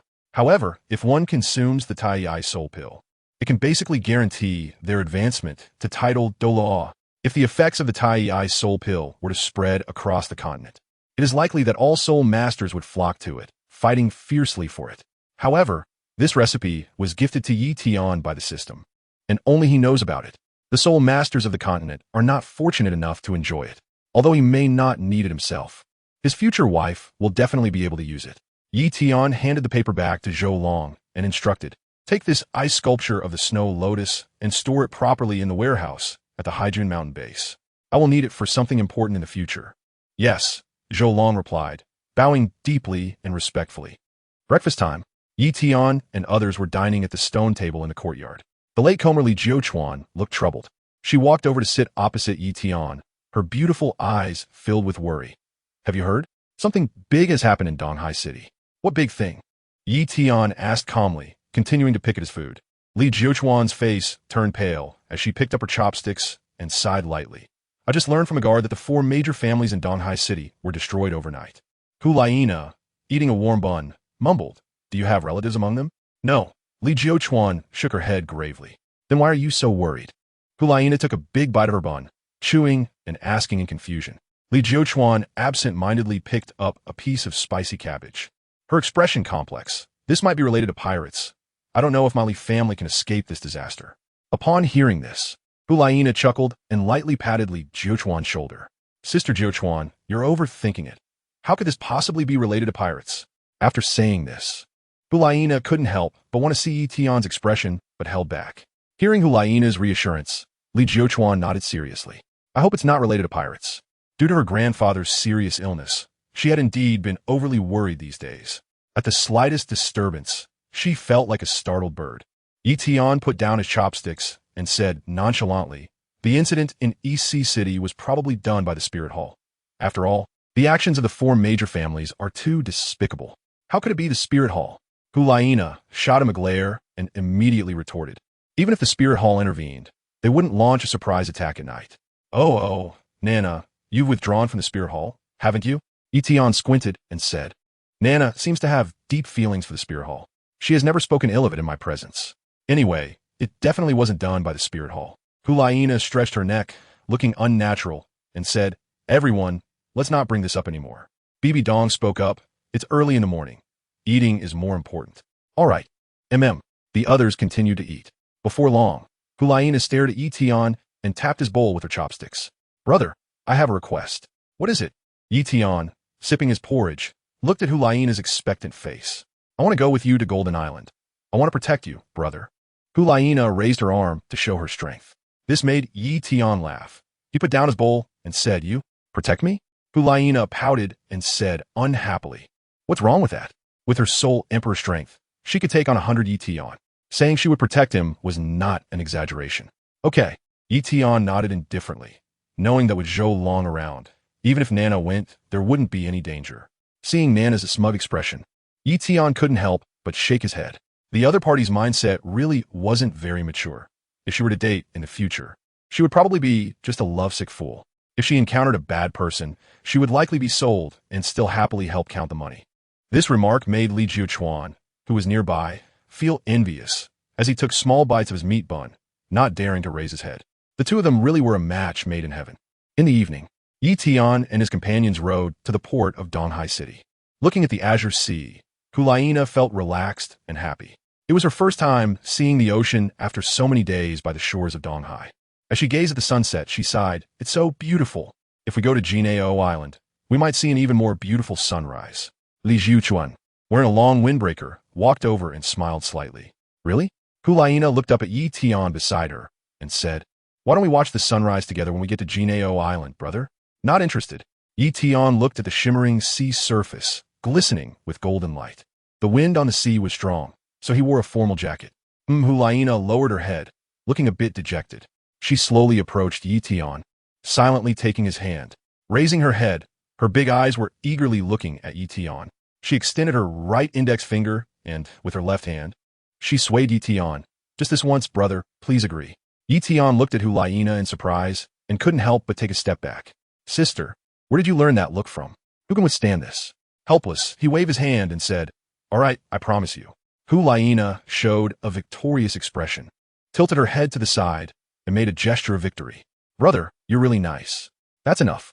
Tian frowned, unable to resist breaking free from Hulaina's hand, stepping back 2 paces. Hulaina wanted to act cute again, but then she caught sight of Li Jiuchuan beside her. Her expression immediately returned to normal as she brushed her hair. "We should set off." I'll have the guards bring the boat over." Li Jiuchuan nodded, stepping forward to signal the guards. Tian raised his hand to stop her and said, "Miss Jiuchuan, there's no need for that. I have a boat prepared." As he spoke, a huge, dark vessel emerged from the surface of the sea with bubbles rising around it. Chapter 38. Pirate Group and Purple Pearl. Seeing the ship suddenly float up from beneath the water, Li Jiuchuan blinked in disbelief. She hesitated and looked at Tian beside her. "Is this a submarine?" Tian replied calmly. "It could be understood as a ship that sails underwater." As he spoke, the entrance of the submarine opened. A few soldiers from the Tiansu army, dressed in civilian clothes, lowered a rubber boat from the submarine's deck and rowed towards the shore. Li Jiuchuan glanced at Tian and then at the submarine. The Li family was in the ship business and was very familiar with various types of vessels. However, it was her first time seeing a ship that could operate underwater. It was truly astonishing.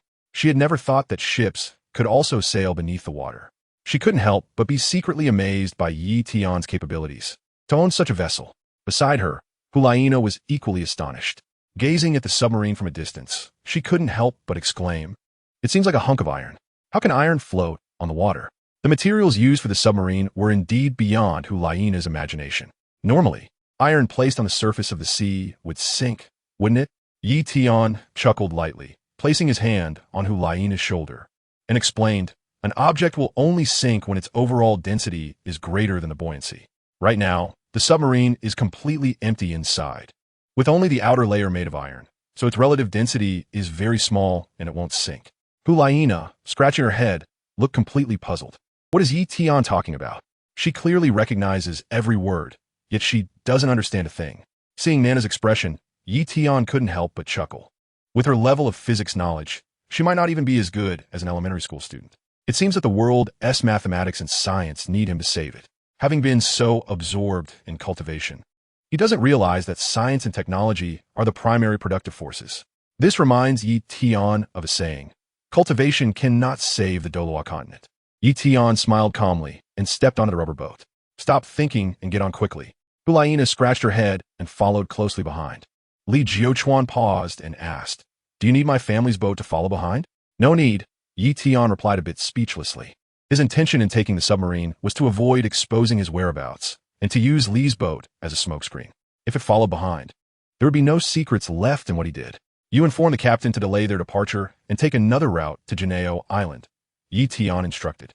Upon hearing this, Li Jiuchuan understood Tian's meaning. He nodded lightly and said, "I understand."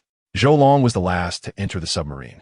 After closing the hatch, the submarine's pump began to fill the ballast tank with seawater, and the submarine slowly started to sink. This submarine was mainly used for fishing observation, so it had a glass observation window. The two women couldn't help but lean against the glass and look outside.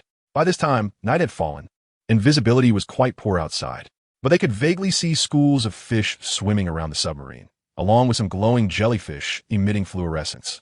"It's really beautiful," Hulaina couldn't help but exclaim. Li Jiuchuan nodded slightly beside her. Although my family is on the island, it's also my first time seeing the underwater scenery. Yi Tian was not interested in this and went to the cockpit alone. Two soldiers were fully focused on driving. The submarine, made in Douluo continent, was not comparable to a real submarine. Navigation was done almost entirely by sight, without radar, making it very slow. However, because it could not be detected by ships on the surface, it was safer, which was also why Yi Tian chose to travel by submarine. There was another advantage to traveling underwater. It avoided the turbulence of the sea, making it feel like walking on flat ground. In the dark environment, it was easy to fall asleep. Looking at the pitch-black seawater outside the cabin, Yi Tian's eyelids kept fluttering. However, Hulaina and the other girl were restless. They walked to the cockpit and scrutinized Yi Tian closely. Wow, brother Yi Tian is asleep, Hulaina said, pretending to be surprised as she gazed at Yi Tian's profile for a while. Yi Tian dozed off for a moment, startled awake by the sound. He glanced at Hulaina beside him and said helplessly, "With you here, it's a wonder I can fall asleep." Seeing Yi Tian wake up, Hulaina was full of anticipation. "Brother, both Jiuchuan and I are really curious. How does the submarine move?" I walked around inside the submarine and didn't see anyone rowing. Upon hearing this question, Yi Tian felt a toothache. Goodness, they really ask everything. How could such a secret be revealed? He looked at Hulaina calmly and shook his head, saying, "It's not something that can be said." "All right." Hulaina shrugged, feeling a bit dejected, but she secretly made up her mind that she had to figure out this question. After 2 days of sailing, the submarine finally arrived within the vicinity of Jinao Island. Yi Tian and the two others were playing Do Diju. With a king bomb, I only had one card left. You all lost again. As the landlord, Yi Tian expressionlessly placed his last 3 on the table. Hulaina, whose forehead was covered with sticky notes, widened her eyes. Li Jiuchuan, with his fair face also plastered with notes, exchanged a glance with the two girls, both sighing. There is no sense of game experience. Hulaina appeared somewhat dissatisfied. Then let us not play. Yi Tian was pleased. Ever since he taught the two girls how to play Do Diju yesterday, he and T slept much. He was starting to regret teaching them. No way. Sure enough. Hulaina pressed down on Yi Tian's hand, her gaze determined. Next time, I will definitely win. Li Jiuchuan chuckled, putting down her cards. Nana, you've lost 17 times in a row. I have to say, Do Diju is really fun. With just a few simple cards, it can change in so many ways. Next time for sure. Hulaina vowed, reaching out to shuffle the cards, looking determined not to give up. She, Hulaina, had never lost so badly before. This time she would definitely turn the tables. All right then. Yi Tian looked relaxed as he picked up 2 pieces of paper nearby and them on the faces of the two girls. Hulaina, being bold, expressed her discontent. Li Jiuchuan felt Yi Tian's warm hand touch her face, and her body suddenly stiffened. Her gaze quickly dropped, not daring to meet Yi Tian's eyes. Just then, Zhou Long walked over and whispered in Yi Tian's ear, "Young master, there are a group of warships above us." Warships? Hearing this, Yi Tian's expression narrowed. It seemed there was something going on. What's wrong? Hulaina, curious, asked as she looked up. We encountered a batch of warships, Yi Tian replied casually. He stood up, left the lounge, and headed to the observation room. The soldiers in the observation room, seeing Yi Tian arrive, immediately saluted and made way for the periscope. The soldier Yi Tian Chao nodded slightly and walked to the periscope, looking up. Dozens of ships of various specifications clearly appeared in the periscope. Between the ships, there were also deck connections, suggesting they were part of the same group. After observing for a while, Li Jiuchuan, who had followed Yi Tian Chao, waved his hand. Come over and take a look, see if you recognize any. As a member of the Li family, Li Jiuchuan frequently sailed the seas, so the chances of recognizing the ships would be higher. Okay, Li Jiuchuan nodded in agreement, looking worried. At this time, the only ones appearing on the outskirts of Golden Arowana Island, besides pirates, she couldn't think of any other forces. After observing, her expression grew increasingly serious. Did you find anything? Yi Tian asked. Li Jiuchuan nodded slightly, her expression not looking good. She spoke, most of them I don't recognize, but there are 2 that I'm very clear about. The largest warship on the sea is named Coral, owned by the famous pirate group Fan Yuan. It is said that the captain is a titled Douluo. The long ship in the middle of the fleet is called Purple Pearl, and it is said that they often rob the rich to help the poor. The captain, Purple Pearl, is the most wanted pirate in the Tiando Empire. Purple Pearl? Yi Tian silently repeated in his heart. He was quite familiar with this person. Chapter 39. Treating Li Haitian. After hearing Li Jiuchuan's words, Yi Tian smiled slightly. The pirate Purple Pearl was the one who took the Shrek's 7 monsters to Sea God Island, right? This continent is indeed small. He didn't expect to encounter characters from the storyline here on the eastern coast. Fortunately, he was just a minor character. Even if they met, it wouldn't have much of an impact. It would affect his goal of staying on the eastern coast and surviving. Perhaps these pirates are targeting your Li family. Yi Tian looked up and gazed faintly at Li Jiuquan. For decades, the Li family had been operating ships and had built many grudges with pirates. Now that the head of the Li family was in critical condition, these pirates would naturally seize the opportunity to take a slice from the Li family, reaping some benefits. It was even possible that the solid shell of this delicious fruit, the Li family, would be punctured. Inside, there lay extreme luxury and delicacies. The Li family had been in maritime business for decades, and their wealth was not less than that of the 4 major families in Donghai City. They certainly had millions of gold soul coins. That would be enough for the pirates to make a fortune. Faced with such enormous interests, it would be hard for the pirates not to be tempted. Hearing Yi Tian's words, Li Jiuquan's expression was not good, and he sighed, "I hope my Li family can pull through." In response, Yi Tian did not express any intention to lend a helping hand. He had no ties with Li Jiuquan and did not want to get too involved. He just wanted to fulfill his promise to save Li Jiuquan's grandfather. As for the rest, let the Li family deal with it. Nearby, Zhou Long stepped forward and bowed, saying, "Young master, what should we do now?"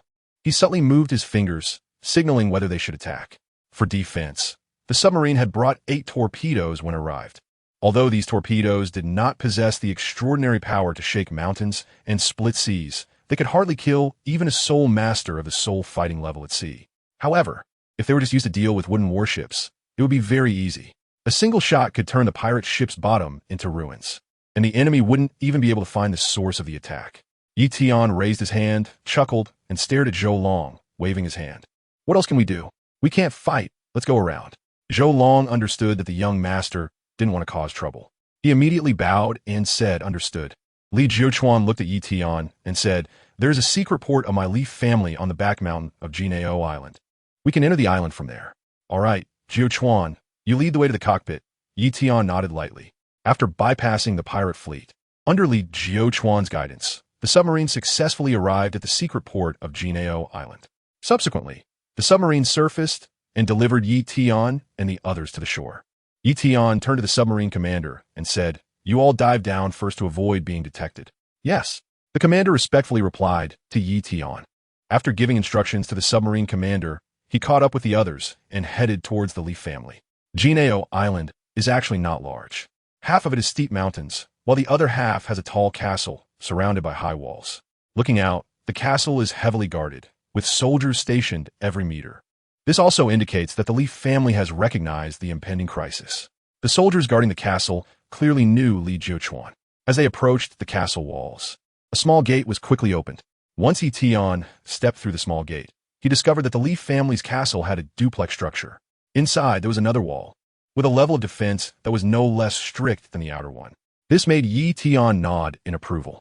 The Li family truly deserves its reputation as a family that has thrived at sea for 100 years. Just these 2 walls alone are enough to withstand several rounds of attacks.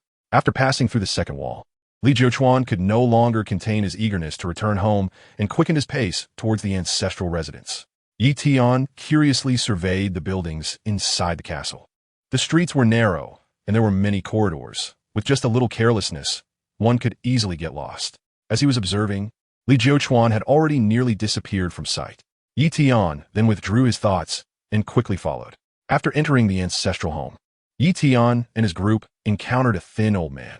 The old man's face was anxious as he approached the crowd, looking at Li Jiuquan. "Jiuquan, you're back.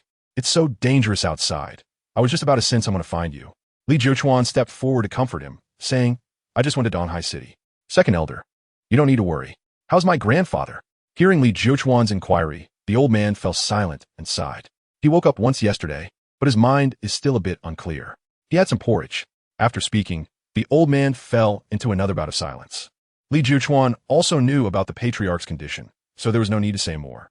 Seeing the second elder's expression, Li Jiuquan felt as if her head was about to explode, and she could no longer absorb any more words.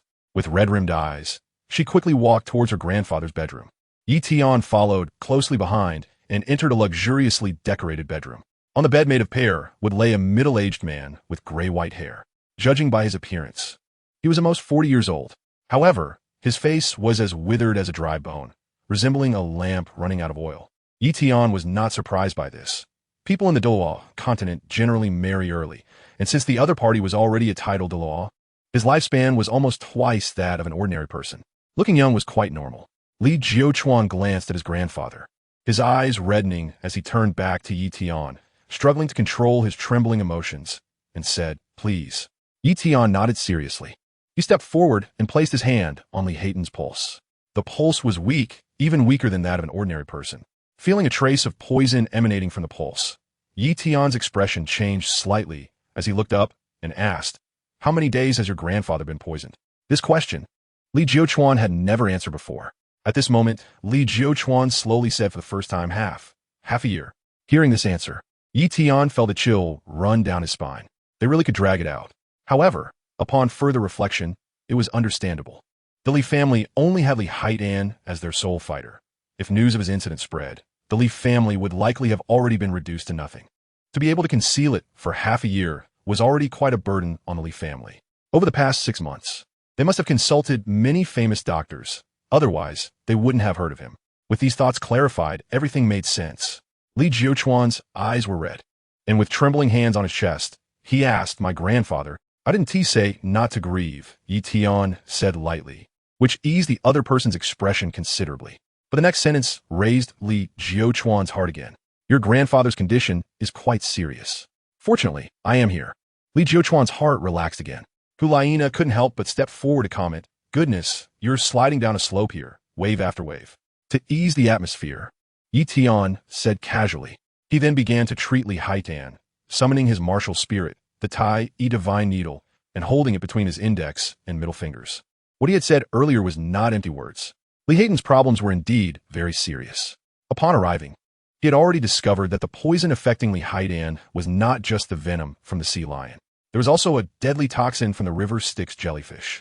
The toxin carried by the river Styx jellyfish is potent enough that just 1/10 of a drop can kill a cow. This type of jellyfish typically lives in the deep sea and does not actively attack humans. Tian speculated that it was probably a tooth-poisoned sea lion, which had just fed on a river Styx jellyfish and was encountered by Li Haitan, who was there to capture a soul ring. After being bitten by the tooth-poisoned sea lion, he was infected with its toxin. The tooth-poisoned sea lion, as a soul beast, could neutralize the toxin of the river Styx jellyfish. But Li Haitan was out of luck. The jellyfish toxin easily erodes the brain. This is the reason why Li Haitan has been in a coma. If he weren't a titled Douluo with strong resistance, he might have already passed away. However, the toxin had silently eroded his internal organs over the past 6 months, which was quite troublesome. Today's work was going to be demanding. Tian gently inserted the Tai Divine Needle into Li Haitan's forehead, guiding the golden soul power into his body to replicate the meridian network within. Only by understanding the meridian network could he surround and intercept the toxins, gradually clearing them out. Just then, a group of people suddenly entered the bedroom. The leader was a voluptuous girl with a mole at the corner of her mouth. She crossed her arms over her chest and glared at Tian with an unfriendly expression. "What are you doing? How dare you lay hands on my grandfather?" Immediately, she pointed at Li Jiuquan, angrily saying, "Li Jiuquan, you ungrateful wretch, you really are a white-eyed wolf who can't be tamed, bringing outsiders here to harm my grandfather." Chapter 40. Poison Douluo de Gabo. "Stop it right now," the voluptuous girl said, her expression dark and her voice sharp. Li Jiuquan instinctively took 2 steps back at this scene. "No, sister, his name is Tian. I invited him to treat grandfather." The girl in front of him was named Li Man, the legitimate granddaughter of the Li family. Treating him? Li Man crossed her arms and glanced at Tian, letting out a chilling laugh. "I don't know which backwoods village doctor you brought in, but do you think he is worthy to treat my grandfather?" Seeing Li Jiuquan, Li Man felt annoyed. Her father was the legitimate eldest son of the grandfather, making her the rightful eldest daughter of the Li family. Meanwhile, Li Jiuquan was merely the granddaughter of a friend of her grandfather, not even a blood relative of the Li family. More than a decade ago, when her grandfather's friend fell gravely ill, he entrusted the newly born Li Jiuquan to the Li family. Since the day Li Jiuquan arrived, nearly all of the family's good fortune had been taken by her. Even usually, her grandfather treated Li Jiuquan with more warmth than he did her. The reason for all of this was Li Jiuquan's existence.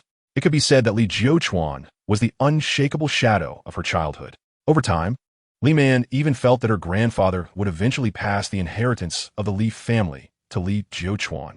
This absolutely could not happen. Thinking of this, Li Man's expression gradually turned cold as she pointed and said, "Li Jiuquan, you ungrateful wretch, how dare you conspire with a village doctor to harm my grandfather? I'm giving you a chance now. Disappear from the Li family at once. Otherwise, don't blame me for the family rules." Hearing this, Li Jiuquan's face turned resolute, and she looked expressionlessly at Li Man. "Li Man, don't mistake my tolerance for your license to act recklessly. I just want to treat grandfather." She had never thought of competing with Li Man for any property of the Li family, but Li Man never missed an opportunity to humiliate her. Li Jiuquan had long had enough. If it weren't for Li Haitian still managing the Li family, she would have left this home long ago. After hearing Li Jiuquan's words, a burly young man beside Li Man stepped forward mockingly. "You needn't concern yourself with grandfather's condition. I've already spent a fortune to invite the renowned poisoned Douluo from the Tian Empire for grandfather. Once Douluo makes his move, it will be a piece of cake." After saying that, the young man looked at Tian with disdain. "You're so young, yet you dare to impersonate a doctor and take on the family head's illness. Truly audacious. Get lost from my Zhao Go's sight." A guard beside Zhao Go stepped forward, glaring at Tian's group, shouting, "This is the son of Duke Black Panther from the Tian Empire. You lowly scum, quickly scram." At that moment, an unhappy voice came from outside the door. Then a burly old man with a beard walked into the bedroom with his hands behind his back. Upon seeing the newcomer, Zhao Go hurriedly stepped aside, bowing and apologizing. "Old Master Douluo, I'm sorry to disturb you over a trivial matter." Douluo raised an eyebrow, scanning Tian's group with displeasure. "My time is very precious." "I truly apologize," Zhao Go said, bowing lower. He pointed at Li Haitian on the bed and said, "Please, old Master Douluo, come and help." Beside him, Li Man shot a fierce glare at Li Jiuquan. "I'll deal with you later, you little wretch." After seeing Douluo approach, Li Jiuquan had remained silent. In truth, she didn't know what to say. After a long while, she looked apologetically at Tian beside her. "I'm sorry. I didn't know Li Man would invite old Master Douluo here." Tian smiled faintly and waved his hand lightly at Li Jiuquan. After seeing Douluo enter, he was a bit surprised at first. After the surprise, he couldn't help but mock a little. He thought the other party would bring someone over, but it turned out to be Douluo. This was a character who appeared many times in the original work. The other party's martial soul was the Emerald Phosphor Snake Emperor, a master of poison. However, it had nothing to do with healing. So he was curious to see how the poisoned law became a divine doctor and could treat the poison from the underworld jellyfish. In the corner, Hulayina quietly slipped away while everyone's attention was focused on treating Li Haitian. To be honest, she was shocked to hear Douluo's name.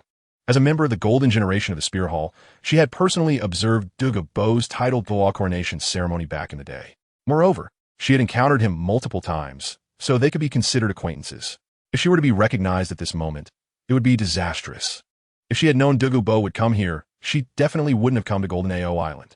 But since she was already here, she had no choice but to slip away.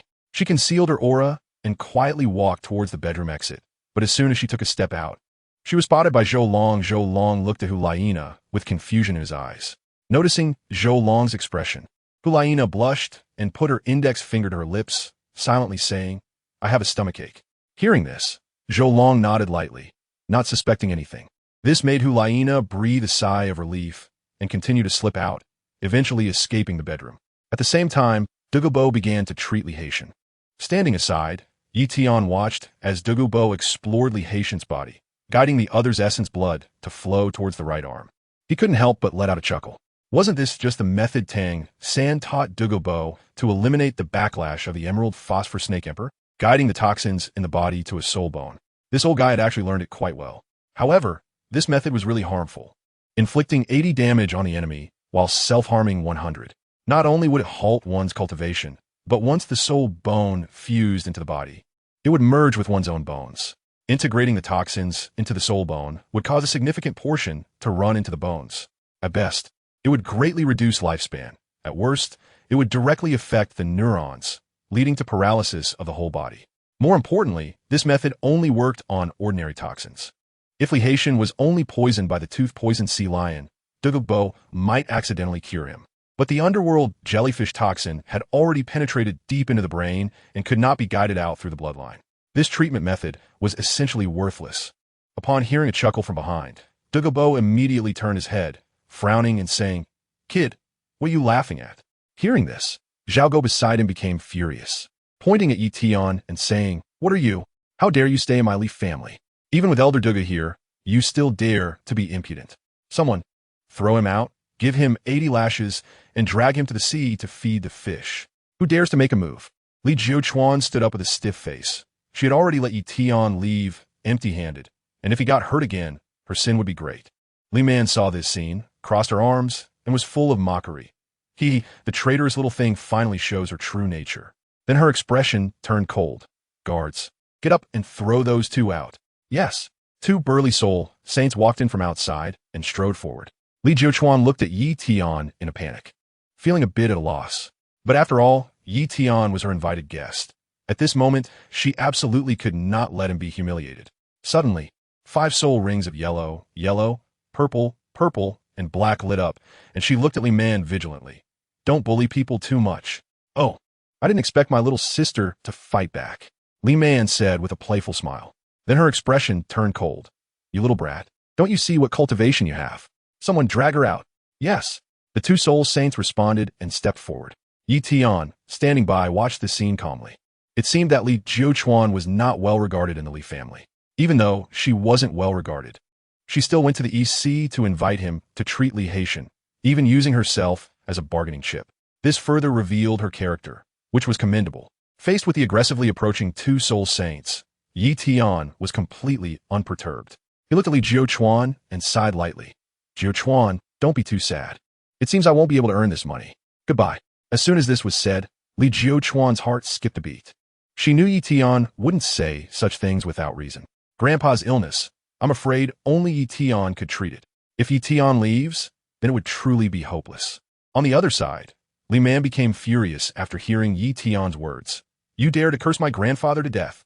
6 soul rings lit up simultaneously on her body, ready to personally teach Tian a lesson. At that moment, Zhou Long stepped forward, unleashing a powerful aura belonging to a titled Douluo, coldly scanning everyone. "Noisy, how dare you disrespect young Master Tian? If it weren't for young Master Tian's reluctance to argue with you lowly people, you would have long been cold corpses."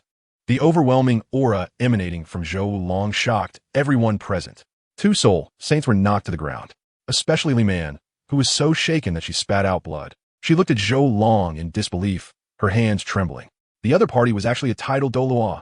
Tian's bodyguard is actually a titled Douluo. Who exactly is Tian? He actually has a titled Douluo as a bodyguard. Young Xiaogo was also dumbfounded, staring blankly at Tian. He never expected that the other party's identity would be so terrifying. It should be noted that even the Prince of the Tiando Empire does not have a titled Douluo as a personal bodyguard, and he is just a minor duke's son, with not even a single titled Douluo in his family. The reason he was marrying Li Man was to fulfill his father's wish and to establish a connection with Li Haitian, the newly appointed titled Douluo. Unexpectedly, he hadn't even built that connection and had already offended a noble. Xiaogo was instantly frightened silly, slumping to the ground, not daring to move. The wrath of a titled Douluo is enough to destroy a duke's family. Moreover, Tian's identity is likely even more terrifying than that of a titled Douluo. He immediately begged for mercy. "Young Master Yi, I was wrong. Please forgive me and let me go."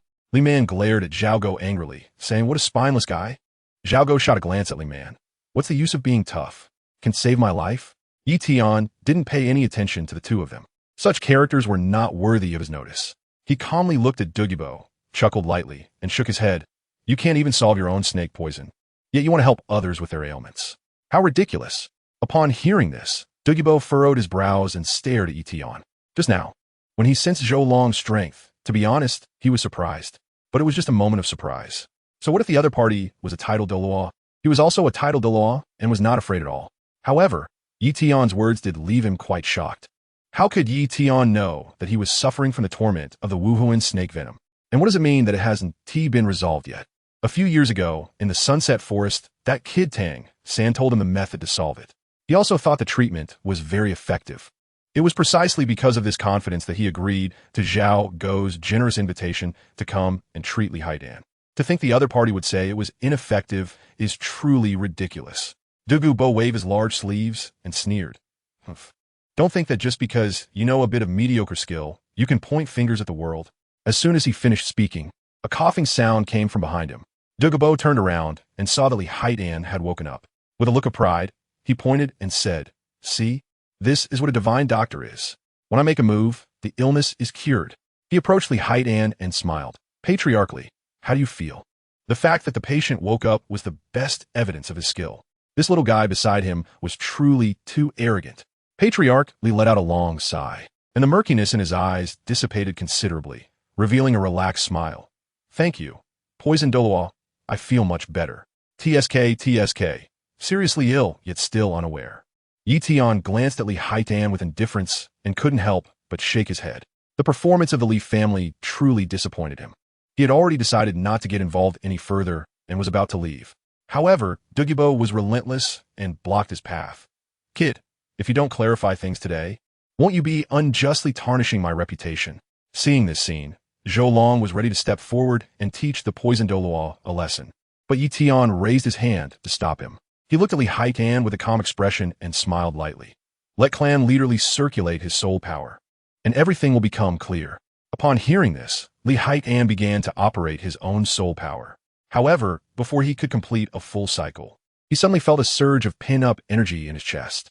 With a violent cough, he spat out a mouthful of fresh blood and immediately collapsed. Grandpa, Li Jiuchuan, with red eyes, rushed forward to support Li Haitan's hand, tears streaming down his face. "Grandpa, what happened to you?" Douluo, seeing this scene, had a solemn expression and looked at Tian in a bit of panic. "What on earth is going on?" Tian said slowly. "Forcibly injecting the poison into the soul bone can indeed temporarily alleviate the toxin. But in the long run, the poison will seep into the bone marrow through the soul bone, like drinking poison to quench thirst, and there will be no way to recover." Hearing this, Douluo was shocked. "How do you know my method?" He was somewhat flustered. He never expected that the solution Tang San had told him was merely drinking poison to quench thirst. No wonder over the years he felt that his nerves were becoming weaker and his physical control had greatly declined. It turned out that the poison had already infiltrated his bone marrow. Does that mean his granddaughter is the same? Douluo stood there in a daze, afraid to think further. Seeing Tian about to leave, Li Jiuchuan immediately knelt down. With tears in her eyes, she said, "Young Master Tian, please help save my grandfather. I am willing to repay you with my entire life." Upon hearing this, Li Man, who was nearby, lowered her head in shame. It turned out she had truly misjudged Li Jiuchuan. Li Haitan, who did not want to die, also let out a sorrowful voice. "I implore young Master Yi to help save this old man. I am willing to exchange the wealth of the Li family for your assistance. Money is all virtual. Without life, none can be spent. Moreover, he is the support of the entire Li family. If he dies at this moment and his enemies come to seek revenge, the entire Li family would likely turn into a living hell." Injured, Li Man also set aside her pride and knelt before Tian. "Please, young Master Yi, help save my grandfather. I am willing to pay any price for my earlier recklessness." Chapter 42. The Appearance of the Sea God. Tian stared at Li Jiuchuan, who was kneeling on the ground, and sighed softly.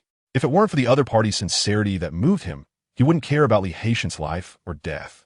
"Well, I will take action this once." "Thank you, young Master Yi," Li Jiuchuan said with red eyes, bowing his head in gratitude, but was pulled up by Tian. "No need to thank me, it's just business," Tian said. This made Li Jiuchuan even more grateful. She knew that with Tian's status, he was not short of money at all. When he said to use money to do things, it was just to avoid adding psychological burden to her. Tian walked up to Li Haitan and looked at him calmly. "During my treatment, do not run your soul power, otherwise even the immortals cannot save you." Li Haitan weakly nodded, "I understand." After saying that, Tian summoned his martial soul, the Tai Divine Needle, before Li Man and the others had entered. He had already replicated the shape of Li Haitan's meridians in his spiritual sea. Therefore, he could directly begin the treatment now. His first needle was inserted into Li Haitan's Tianqi acupoint. The second needle was at the Jingming acupoint. Both acupoints are important channels that lead into the brain's meridians. It would not be an exaggeration to call them main roads.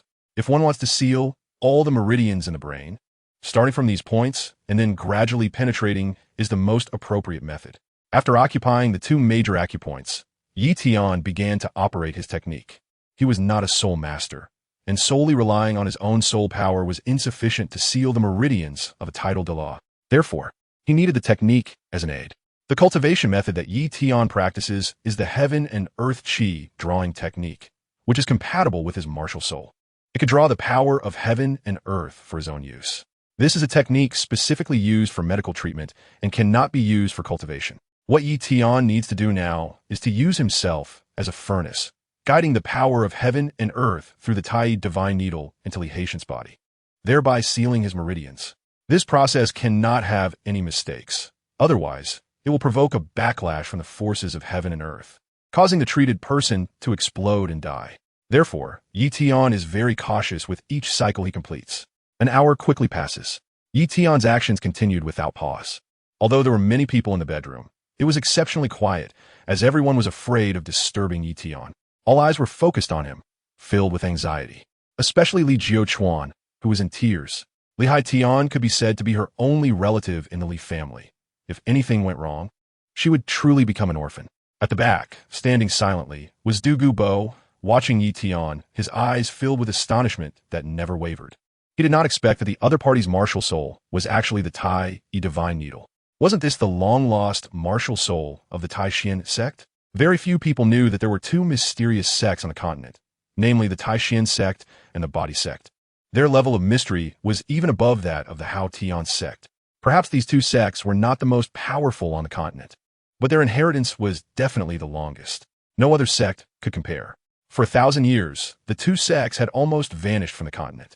If he were not a descendant of a named disciple of the Taishan sect, he would have almost forgotten this secret. No wonder Tian's medical skills were so remarkable. Having the Tai divine needle meant that the other party was a direct descendant of the Taishan sect. According to seniority, he might even have to call Tian master uncle. Meeting Tian was truly his luck. Perhaps the drawbacks of the Bai Lin Snake Emperor could be completely eliminated, and he could also have the possibility of advancing to Super Douluo. Thinking of this, Douluo's heart surged with excitement. He understood that the cost of getting Tian to take action would likely be enormous, but everything would be worth it. Douluo gradually made up his mind.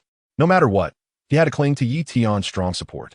While Douluo was lost in thought in front of the bed in the bedroom, Tian slowly withdrew his power. He looked at Li Haitian's forehead, where the black mist had dissipated significantly. This was a sign that the brain's meridians were becoming isolated from the body. Tian Song took a deep breath and finally completed the first step. Next, he needed to start detoxifying. Tai divine needle. Tian's expression hardened as he held 4 divine needles in each hand. His movements were extremely fast, and with a whoosh, he inserted them into various parts of Li Haitian's brain. Tian's movements appeared fast, but in reality, they were extremely difficult. The brain is the most delicate organ in the human body. A slight mistake, or a needle inserted too deep or too shallow, could trigger a cascading reaction. Fortunately, Tian's technique was exceptionally skilled, and each needle was inserted with precision. After placing 8 Tai divine needles, Tian summoned another 8 divine needles and repeated the process. In the end, 49 needles were all inserted into Li Haitian's scalp, forming a Tai reversal formation. Arranging a formation within the human body, if seen by someone knowledgeable about formations, would surely elicit cries of madness. To actually use a formation for healing. But this was indeed the best treatment plan to completely resolve the toxin of the underworld water mother. After setting up the formation, Tian slowly infused it with the power of heaven and earth, guiding the formation to operate. As soon as the power of heaven and earth was introduced into the formation, hissing toxic gas began to emerge from the needle holes. Seeing the scene, Douluo's eyes widened. It was truly unbelievable.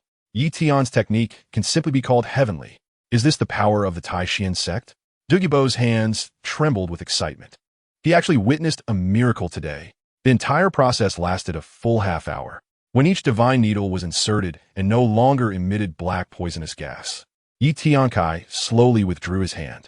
At this moment, beads of sweat had formed on his forehead, and the back of his clothes was also soaked in large patches.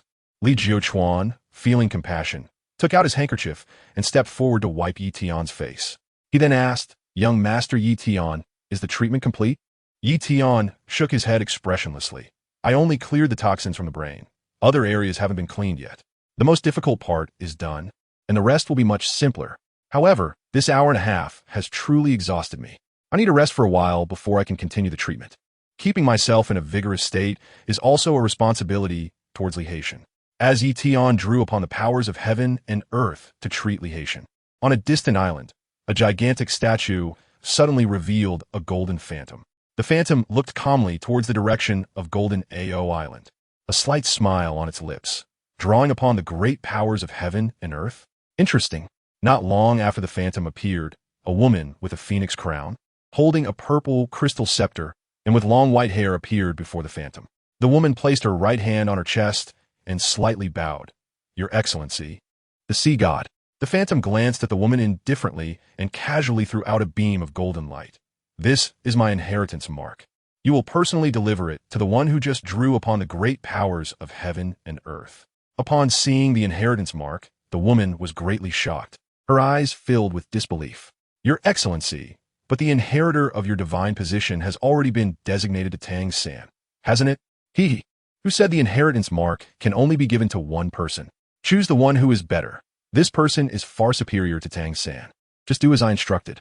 I understand, the woman replied respectfully, and in the blink of an eye, she disappeared from the spot. Chapter 43. Medicinal materials cost 200,000. Prescription 4,800,000. Li family castle. In the bedroom, as Yi Tian inserted the last needle, countless strands of black gas surged out from Li Haitian's body. Li Haitian's murky eyes became increasingly clear. Finally, he let out a long breath of turbid air. Li Haitian joyfully said, the feeling of toxic erosion is gone, and I can feel my body again. Yi Tian's expression was calm as he gently swept his arm across Li Haitian's body, transforming all the Tai divine needles on him into soul power, dissipating into the air. Yi Tian looked at Li Haitian and said casually, the two toxins in your body have been completely cleared.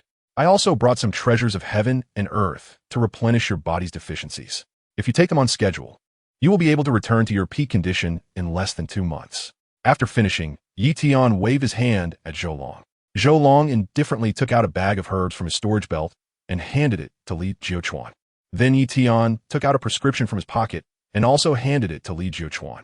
Li Haitian on the bed weakly sat up and cupped his hands in gratitude, saying, thank you, young Master Yi. Yi Tianqing waved his hand. No need to be polite. Money for services. The fee is 1 million, and the herbs and prescription cost 4 million, totaling 5 million gold soul coins. Upon hearing this number, Li Tian gasped in shock. 5 million gold soul coins was nearly half of the Li family's wealth. Yi Tian, this money is too easy to earn. Beside him, Li Jiuquan couldn't help but open the bag of herbs handed to him by Zhou Long. He discovered that inside were just some ordinary herbs, nothing remarkable. Seeing Li Jiuquan's actions, Zhou Long showed a displeased expression and raised an eyebrow, asking, what's wrong? Don't want to give it? Where were? Li Tian quickly smiled apologetically. Although it was a bit expensive, it was completely worth it. He had already been promoted to a title Douluo, which meant the Li family's power would advance even further. With a title Douluo stationed in the Li family, they would be able to earn even more money in the future. 5 million gold soul coins were just the result of over 10 years of hard work. Compared to his promotion to title Douluo and the long lifespan that came with it, it was nothing significant. Moreover, he could also gain Yi Tian, this mysterious and powerful friend. No matter how you looked at it, the Li family was the one benefiting. After a pause, Li Tian turned his gaze to Li Man and waved, saying, Li Man, quickly go prepare the reward for young Master Yi. Li Man took a deep look at Yi Tian and bowed, saying yes. She had already understood that Yi Tian was not someone the Li family could afford to provoke. Since he saved her grandfather, the reward could not be less by even a fraction. Zhou Long scoffed coldly beside them, demonstrating, don't think that your Li family has suffered any loss. Many of the herbs in this medicine guide, you wouldn't be able to buy even if you wanted to. Uncle Zhou, do not be rude. Yi Tian waved his hand to interrupt. The medicinal materials were indeed precious, but not rare. There were plenty in the butterfly farm. If based on market price, these materials were worth at most 200,000 gold soul coins. However, the remaining 3,800,000 gold soul coins could not buy supreme recipe. This is the value of knowledge. He had no ties to the Li family, so naturally, he couldn't make the trip for free. Therefore, a 5 million price tag was only reasonable. At this moment, Li Haitian was already able to get out of bed and walk. He first cupped his hands to Zhou Long, his attitude sincere. What you said is not true. I have no doubts at all. He then approached Yi Tian, bowed, and said, young Master Yi, you have worked hard to treat me. Today, I will hold a banquet to warmly welcome you, and I hope you will honor us with your presence. It will be disrespectful not to comply. One should not strike a smiling face, especially since Nana wanted to watch the sunrise on the island. There was no way to leave today. The poisoned Douluo, who was standing by the wall, also walked up to Tian. Gritting his teeth, he ultimately set aside his pride and bowed to Tian, saying, "Young senior, please enlighten me on how to completely eliminate the snake poison from my body. I will not hesitate to spend money." Tian raised his head and glanced at Douluo.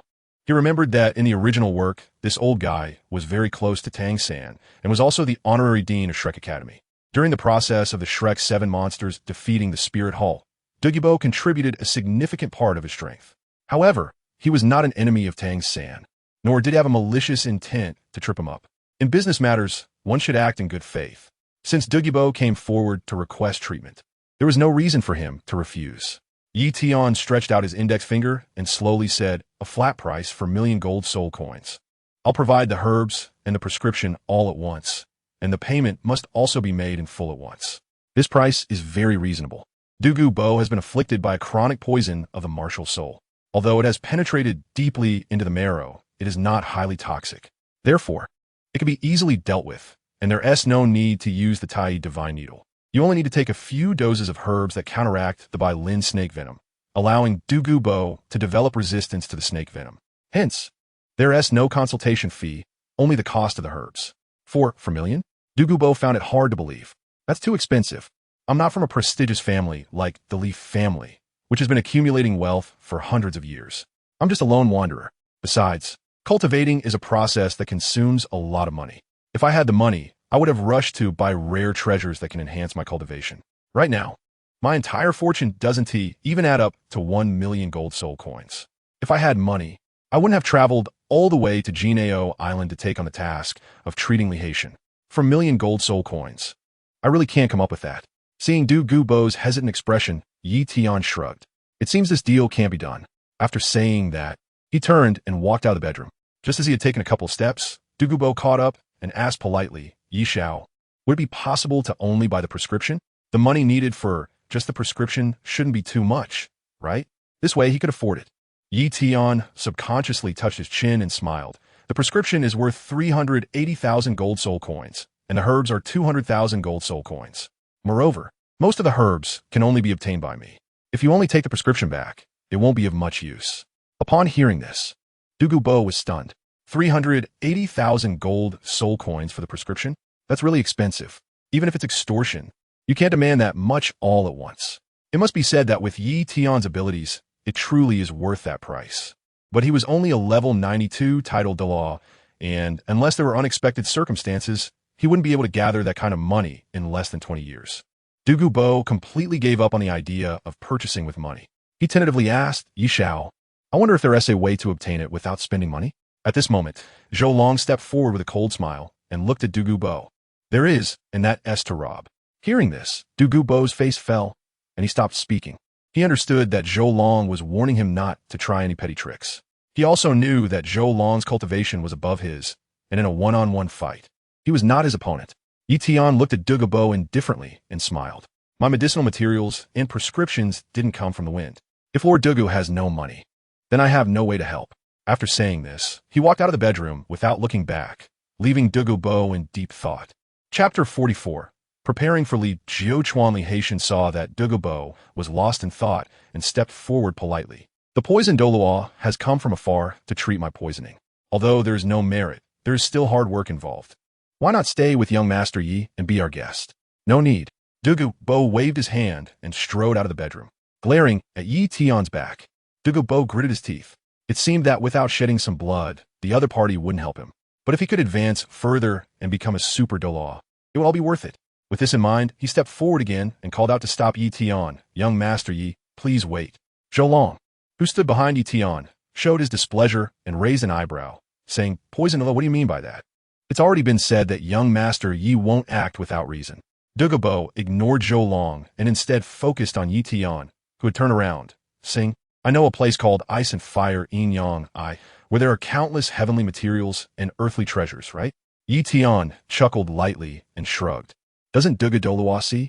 I'm not a soul master. No matter how many heavenly materials and earthly treasures there are, what use would they be in my hands? Moreover, I already have some heavenly materials and earthly treasures from the ice and fire yin yang eye. Yi Tian could see that the old man, Douluo, was determined to obtain the method for treating the biling snake poison. He had even revealed the ice and fire yin yang eye, and the next step would likely be to offer his granddaughter. However, Yi Tian was not interested in any of this. The treasures within the ice and fire yin yang eye were indeed precious, but in terms of medicinal efficacy, they were only worth about 1 to 2 million gold soul coins. With his alchemy skills, he could easily compensate for the lack of years with the quantity of medicinal materials. He wondered what price Douluo was really aiming for. Douluo could no longer contain himself. He truly did not expect that Yi Tian even knew about the ice and fire yin yang eye and looked down upon the treasures on the opposite side. This left Douluo completely without leverage. He revealed his bottom line and said, "As long as I can accept it, feel free to speak." Throughout his life, he had pursued strength. Now that he had the possibility of advancing to a super Douluo, he could not let this opportunity slip away. Hearing this, Yi Tian was also surprised by Douluo's obsession with completely eliminating the threat of the snake poison. A title Douluo was indeed significant, especially since there was a possibility of advancing to a super Douluo. A super Douluo could be considered a strategic figure on the Douluo continent. It wouldn't be wrong to say it was important. Without his help, the other party would probably have no hope of advancing in this lifetime. Yi Tian pondered carefully. The chaotic era of Douluo continent was about to come. Douluo had a significant position in the Tian Empire, and who knows, his connections might be useful in the future. With this in mind, he calmly looked at Douluo and said, "Since we are fated to meet, I want to ask you to agree to anything. Let's just be friends. 1 million gold soul coins is the minimum." 1 million. Douluo was still astonished. Even 1 million was beyond his means. "I don't have that much money on me," Douluo said with a bitter expression.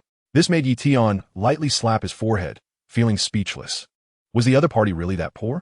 Unable to even afford 1 million. Douluo knew that 1 million gold soul coins was already a generous offer from Yi Tian. He didn't ask for a lower price, but rather said tactfully, "Young Master Yi, can I owe you the money for now? Once I gather the funds, I'll pay you back immediately." Then Douluo felt it was inappropriate again. 1 million was indeed hard to earn. So he spoke again. "How about I work for you for free, just to pay off the debt?" Upon hearing this, Yi Tian and Zhou Long exchanged glances, almost unable to suppress their laughter. 1 million was indeed a challenge for a title Douluo. After all, Douluo had a status and shouldn't be overly oppressed. Zhou Long stepped forward to ease the atmosphere, saying, "Young master, the industries under your name may expand into the Tian Empire in the future, and Douluo might be able to help. Why not let him work to pay off his debt?" Yes, work to pay off the debt." Douluo cast a grateful glance at Zhou Long, realizing that he could rely on his fellow soul master at a critical moment. Since Zhou Long spoke up for Douluo, Yi Tian couldn't refuse. His industry was so large that he could afford to support one more Douluo. "All right, in a few days, I will open a branch in the capital of the Tian Empire, and you can oversee it." "Thank you so much, young Master Yi." Douluo was extremely grateful. However, overseeing the place was too easy. Who knows, by latching onto Yi Tian's big leg, he might gain quite a bit of benefit. From now on, Douluo felt that his life would be secure. With this thought, Douluo was overjoyed. Yi Tian said lightly, "I don't have any extra medicinal herbs with me. You can go to the butterfly farm by the EC and find a person in charge named Chun Jian to get them. Just tell Chun Jian your symptoms, and he will prescribe the medicine for you." After saying this, Yi Tian took out paper and pen from his storage soul guide and wrote a letter of recommendation for Douluo. Chun Jian had been by his side for 3 years. It could be said that most of the medical theories he knew, Chun Jian was aware of as well. The mere venom of the Bailin snake was nothing to worry about. Douluo took the letter of recommendation and bowed again, saying, "Thank you, young Master Yi. There is no time to lose. I will go get it right now." He could hardly wait to obtain the antidote and had no mood to stay on Golden Arowana Island any longer. Yi Tian nodded slightly. After Douluo left, Yi Tian noticed something. He looked up and asked Zhou Long what's going on. "Where's Nana?" "She was just here." "Why is she gone?" Zhou Long replied. "Miss Nana said she has a stomachache and probably went to the restroom." Upon hearing this, Yi Tian couldn't help but rub his forehead. Given Nana's gluttonous nature, she probably sneaked something to eat again, which led to her stomachache. This might be good for her, teaching her a lesson. Before long, Li Jiuquan came out of the bedroom. Seeing Yi Tian, he smiled and approached, suggesting, "How about I take young Master Yi for a stroll around Golden Arowana Island?" After Li Hai Tian's poisoning was resolved, Li Jiuquan's heart was unburdened, and he seemed much happier. Yi Tian waved his hand and said, "No, Nana doesn't know where to go. I'll wait for her here for a while." Mentioning Nana, Li Jiuquan's smile turned slightly awkward as he nodded lightly. All right. He felt a hint of envy in his heart. Nana was truly happy. The three of them stood in the courtyard chatting. After a quarter of an hour, a sneaky figure quietly appeared in the courtyard. Seeing the golden-haired girl, Yi Tian squinted and said, "Hey, golden-haired girl, I see you." Upon hearing this, Hulaina straightened up, looked around, and only approached Yi Tian after confirming that Douluo was not there. Puffing out her chest, she snorted lightly and said, "Why do I feel like you're calling a little dog?" Yi Tian touched his chin, deep in thought, and said, "So it's not impossible." You. Hulaina crossed her arms and turned her head to the side, lightly blowing her bangs. Seeing Hulaina's proud expression, Yi Tian remained indifferent. Little one, playing this game. He leisurely looked at Li Jiuquan and said, "Sister Jiuquan, I've heard that there are places to fish on Golden-Ao Island. How about we go fishing together?" The address of Sister Jiuquan left Li Jiuquan at a loss. Her entire face flushed bright red like an apple. Her mind was completely blank, unable to think of a response. She stood there, staring blankly at Yi Tian. After a long while, she finally managed to reply with a simple, Chapter 45. The Pirate Attack. Hearing Li Jiuquan's agreement, Yi Tian's lips curled up slightly as he took her hand and strode out of the courtyard. Zhou Long said nothing and silently followed behind, leaving Hulaina alone in the wind, her expression a mix of confusion and resentment. Her eyes were almost filled with tears. In frustration, she tugged at her hair and jogged after them. Yi Tian is so bad. He actually used Li Jiuquan to threaten her. I have to say, Li Jiuquan is indeed a threat. It seems I need to leave Jin-Ao Island as soon as possible. That way, Yi Tian will only have her by his side again. Wait for me. Hulaina walked over quickly. Yi Tian turned back and smiled at Hulaina. I didn't invite you, Sister Nana. Hulaina waved her hand and raised her head. I want to be with Sister Jiuquan. That's not wrong, right? Sensing the increasingly intense atmosphere, Li Jiuquan showed an awkward expression. How could she not see the jealousy on Nana's face? Stepping forward and wrapping her arms around Hulaina's waist, she looked at Yi Tian and said warmly, "Haha, we're all guests on Golden-Ao Island. Let's all go together." Yi Tian did not refute. Hulaina deliberately moved closer to Yi Tian, rolling up his sleeves. "Let's go," she said, glancing at Yi Tian. There are no fishing grounds around Jin-Ao Island. It's essentially a port, with ships coming and going. Even if there are fish schools, they would be scared away. However, this did not affect everyone's mood for fishing. Although, apart from Yi Tian, the others had almost no catch.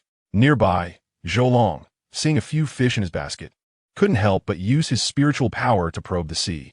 20 meters to the left, there's a knife fish. Hearing Zhou Long's prompt, Hulaina expressed her confusion, but soon understood. With her bright, sparkling eyes, she immediately reeled in her fishing rod and cast it in the direction Zhou Long indicated. Sure enough, as soon as the hook was in the water, she felt a tug on the line. The poor knife fish had no chance against Hulaina's strength. Without any ladylike demeanor, she pulled and yanked, and the knife fish was almost effortlessly dragged to the shore. "This knife fish is really beautiful," Hulaina said proudly, using her soul power to stun the fish before placing it in her basket. Li Jiuquan clapped and praised, "Sister Nana, you're amazing." Watching Nana's pride, Li Jiuquan's compliments felt sincere, and Yi Tian couldn't help but smile. Indeed, leisurely moments like these were the most delightful. Being a soul master wandering across the continent was just adding to one's troubles. Fortunately, he hadn't chosen that path. However, the pleasant fishing time didn't last long. The weather at sea was unpredictable. A moment ago, it was sunny and calm, but soon a strong wind suddenly picked up. Waves crashed against the shore, splashing water onto the two girls. However, the servant from a Li family who accompanied Li Jiuquan seemed to have anticipated this situation. An older woman brought over 2 cloaks and handed them to Li Jiuquan and Hulaina, reminding everyone, "Young Master Yi, Mrs. looking at the sky. It seems a typhoon is coming. We should leave the shore quickly." Having lived on the island for a long time, the servants had an almost infallible intuition about the weather. As a person who had crossed over, Yi Tian also knew how to read the clouds. He held his hand in front of him and looked at the sky. There was no doubt it was a windy day. "All right," he said, clapping his hands and standing up, looking at the 2 girls, "Safety first. Let's head back quickly." "Okay," Hulaina said, looking somewhat reluctant. Li Jiuquan gazed out at the sea for a long time, her interest waning. This typhoon came so suddenly, it's likely to bring heavy rain. Having lived on the island for years, she had some understanding of the patterns of typhoons. At this moment, Zhou Long, who had been silent, suddenly became alert. Look over there. Zhou Long pointed toward the distant ocean. Hearing Zhou Long's words, Tian stepped back a few paces, climbed onto a large rock, and looked out into the depths of the sea. A dark fleet of ships appeared in his view. What's going on? Li Jiuchuan, being shorter, couldn't see the distant scene, so she followed Tian's steps and climbed onto the rock. Following Tian's gaze into the ocean, her expression changed when she spotted the skull flag on the leading ship of the fleet. She murmured, "The sea, pirates." Zhou Long stepped forward, cautiously speculating. It seems the typhoon came so suddenly that there are no safe harbors nearby. The pirates are preparing to attack Jinao Island in advance. Hearing this, Li Jiuchuan immediately jumped down from the rock, not bothering about the others. She lifted her skirt and ran. "I need to hurry and notify Grandpa." Watching Li Jiuchuan's departing figure, Zhou Long came to Tian's side and whispered, "Young master, should we leave early?" Or, he didn't finish his sentence, leaving the choice to Tian. The typhoon and heavy rain wouldn't affect submarines. Even if they left now, they wouldn't be threatened by the weather on their way back to the East Sea coast. Tian squinted his eyes, gazing into the distance. "Leave? We haven't even gotten our money yet. The 5 million for treating Li Haitian hasn't arrived at all. If we just give it to the pirates, wouldn't that be a wasted trip?" "I understand now." Zhou Long bowed and said, "I'll go to the port and notify the submarine to prepare for battle." After saying that, he stepped away towards the port. On the other side, Hu Laina approached Tian and smiled lightly. "With you here, the pirates are so rampant. They still dare to come." She had already informed the Holy Knight Order of the Pope about her and Tian's arrival on Golden Erawan Island. A high-standard patrol team from the Spirit Hall had actually been circling the outskirts of Golden Erawan Island, secretly ensuring their safety. So Hu Laina was not afraid of the pirates coming. If the pirates dared to come, the Spirit Hall patrol team would not mind doing a good deed for the EC. Hearing Laina's words, Tian ruffled her golden hair and chuckled. "Don't raise me too high. Who knows, a pirate might come and take you away as the lady of the stronghold. Would you come to rescue me, brother?" Hu Laina looked up at Tian, sincerely asking. Tian smiled slightly. "This is an easy question." He gently tapped Hu Laina's forehead and said, "Silly sister. How could you possibly be captured?" Hu Laina felt a warmth in her heart, looking at Tian's expression, which softened considerably. Her brother is really nice. However, Tian's next sentence made Hu Laina's blood pressure rise.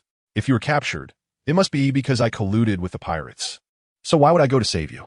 Isn't that just asking for trouble?" Looking at Tian's back, Hu Laina glared at him fiercely. Breathing heavily, her small mouth puffed up, she huffed, "I am your sister that you can never get rid of."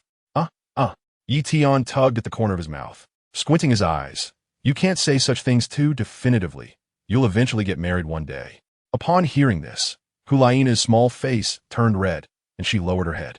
For a moment, she didn't know what to say. Suddenly, her body stiffened. She felt Tian's arm resting on her shoulder. This made her face turn crimson.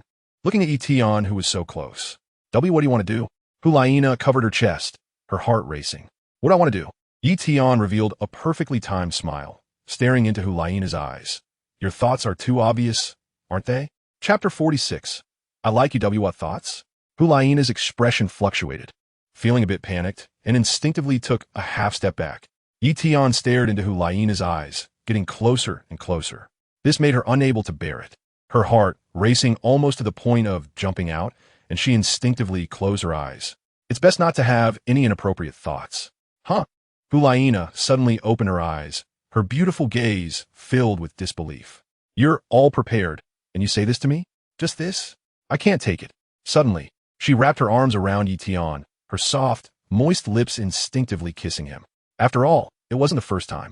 As long as she wasn't afraid, it was Tian who should be afraid. Feeling the soft and wet sensation approaching, Tian's eyes widened in surprise. Laina was indeed unusual. Soon, this surprise turned into initiative. His hand, which had been resting on her shoulder, slid down to her waist, holding her tightly. Little thing, she still wanted to challenge him. He wasn't too easy to deal with. A minute later, Hu Laina, nearly breathless, pushed Tian away with a sudden force. She gasped for air. Her pretty face flushed to the extreme, unable to look Tian in the eye. Tian, however, acted as if nothing was wrong and waved his hand, saying, Go back, the pirates will be coming soon. Then he muttered softly with disdain, Sister Nana still needs to train. Hulaina shot him a glare, but said nothing. Yi Tian is too bad, taking advantage of her. Soon, Hulaina felt something was off. It seemed like she was the one being proactive. No. It was clearly the other party's temptation. Her mind was plunged into a chaotic whirlwind of thoughts. At this moment, Yi Tian had already returned with a basket of fish from the seaside. He reached out and lightly flicked Hulaina's head. Still thinking? Your actions remind me of someone. Who? Hulaina suddenly became alert. Before her, Yi Tian wouldn't have someone he liked, right? This made her recall that Yi Tian's earlier actions were really too skilled. Hulaina, Yi Tian said seriously. Huh. Upon hearing this name, Hulaina was taken aback. Her heart skipped a beat. Could it be that she was discovered? No way. She hadn't revealed any flaws. Could it be that Yi Tian was testing her? She pretended to be calm and raised her head to ask, Do you know Hulaina? I don't know her. Yi Tian smiled and shook his head. I've never even been to the EC. How could I possibly know the holy maiden of the Spirit Hall? Hearing this, Hulaina's uneasy heart was set at ease. It seemed that Yi Tian truly didn't know her real identity. Outside, people widely refer to her as the holy maiden of the Spirit Hall, but in reality, it was just a compliment. Her status as a holy maiden had not yet been officially recognized by the Spirit Hall. At most, it could be considered a preliminary designation. Yi Tianlian doesn't know this at all, so how could he recognize her? If he doesn't know her, how do you know that I look quite similar to her? Hulaina questioned, raising her head. Yi Tian said slowly, Although I haven't met Hulaina, I know she's a cute little one without a brain. Having read the original work, I'm very clear about Hulaina's personality. When it comes to love, her IQ is almost 0. Little Sister Nana is the same. When her head gets hot, she can't think of anything. Hulaina hesitated for a moment, her expression vacant, pondering, no brain. Suddenly, she raised her head and glared at Yi Tian, looking displeased. Are you saying that I lack intelligence? What a joke. Although her IQ may not compare to Yi Tian's. She's still quite smart, okay? No. Yi Tian shook his head while waving his index finger back and forth, saying, I'm not saying your IQ is lacking, but rather that you don't have enough judgment and are easily influenced by the outside world. In other words, what I'm saying now. Yi Tian stared into Hulaina's eyes and said softly, I like you. I like you too, Hulaina replied, her face turning red to her neck, her nostrils flaring with heat as she lowered her head and spoke in a barely audible voice. Yi Tian sighed, gently rubbing his forehead, feeling helpless. He just wanted to say, I like you. How would you react? Unexpectedly, Laina directly agreed. This made Yi Tian wonder if Laina was even more foolish than the holy maiden of the Spirit Hall. Could this be the intelligence-diminishing aura brought on by love? Of course, everything should be explained from a scientific perspective. Auras are too ethereal. Judging by Laina's reaction, she was probably just too nervous. Nervousness can lead to insufficient blood supply to the brain, affecting one's thinking. His guess was indeed correct. Laina was just a love-struck brain. You, Yi Tian said earnestly, gently pressing Laina's forehead. If you're sold in the future, you'll probably help count the money. Hearing this, Hulaina was stunned for a long time before she realized that Yi Tian was merely reasoning with her, not truly confessing. This made her feel so embarrassed that she wanted to find a crack in the ground to hide in. So humiliating. She looked around and was relieved to find no one nearby. Her expression softened considerably. With her big, beautiful eyes wide open, she seriously looked at Yi Tian and said, If I stay by your side, I won't be sold. Although I'm foolish, I'm very obedient and suitable to be a girlfriend. She wanted to say wife, but didn't dare to voice it. Yi Tian curled his lips and waved his hand. I don't like the foolish ones. His white moonlight, after all, should be someone like Bibi Dong.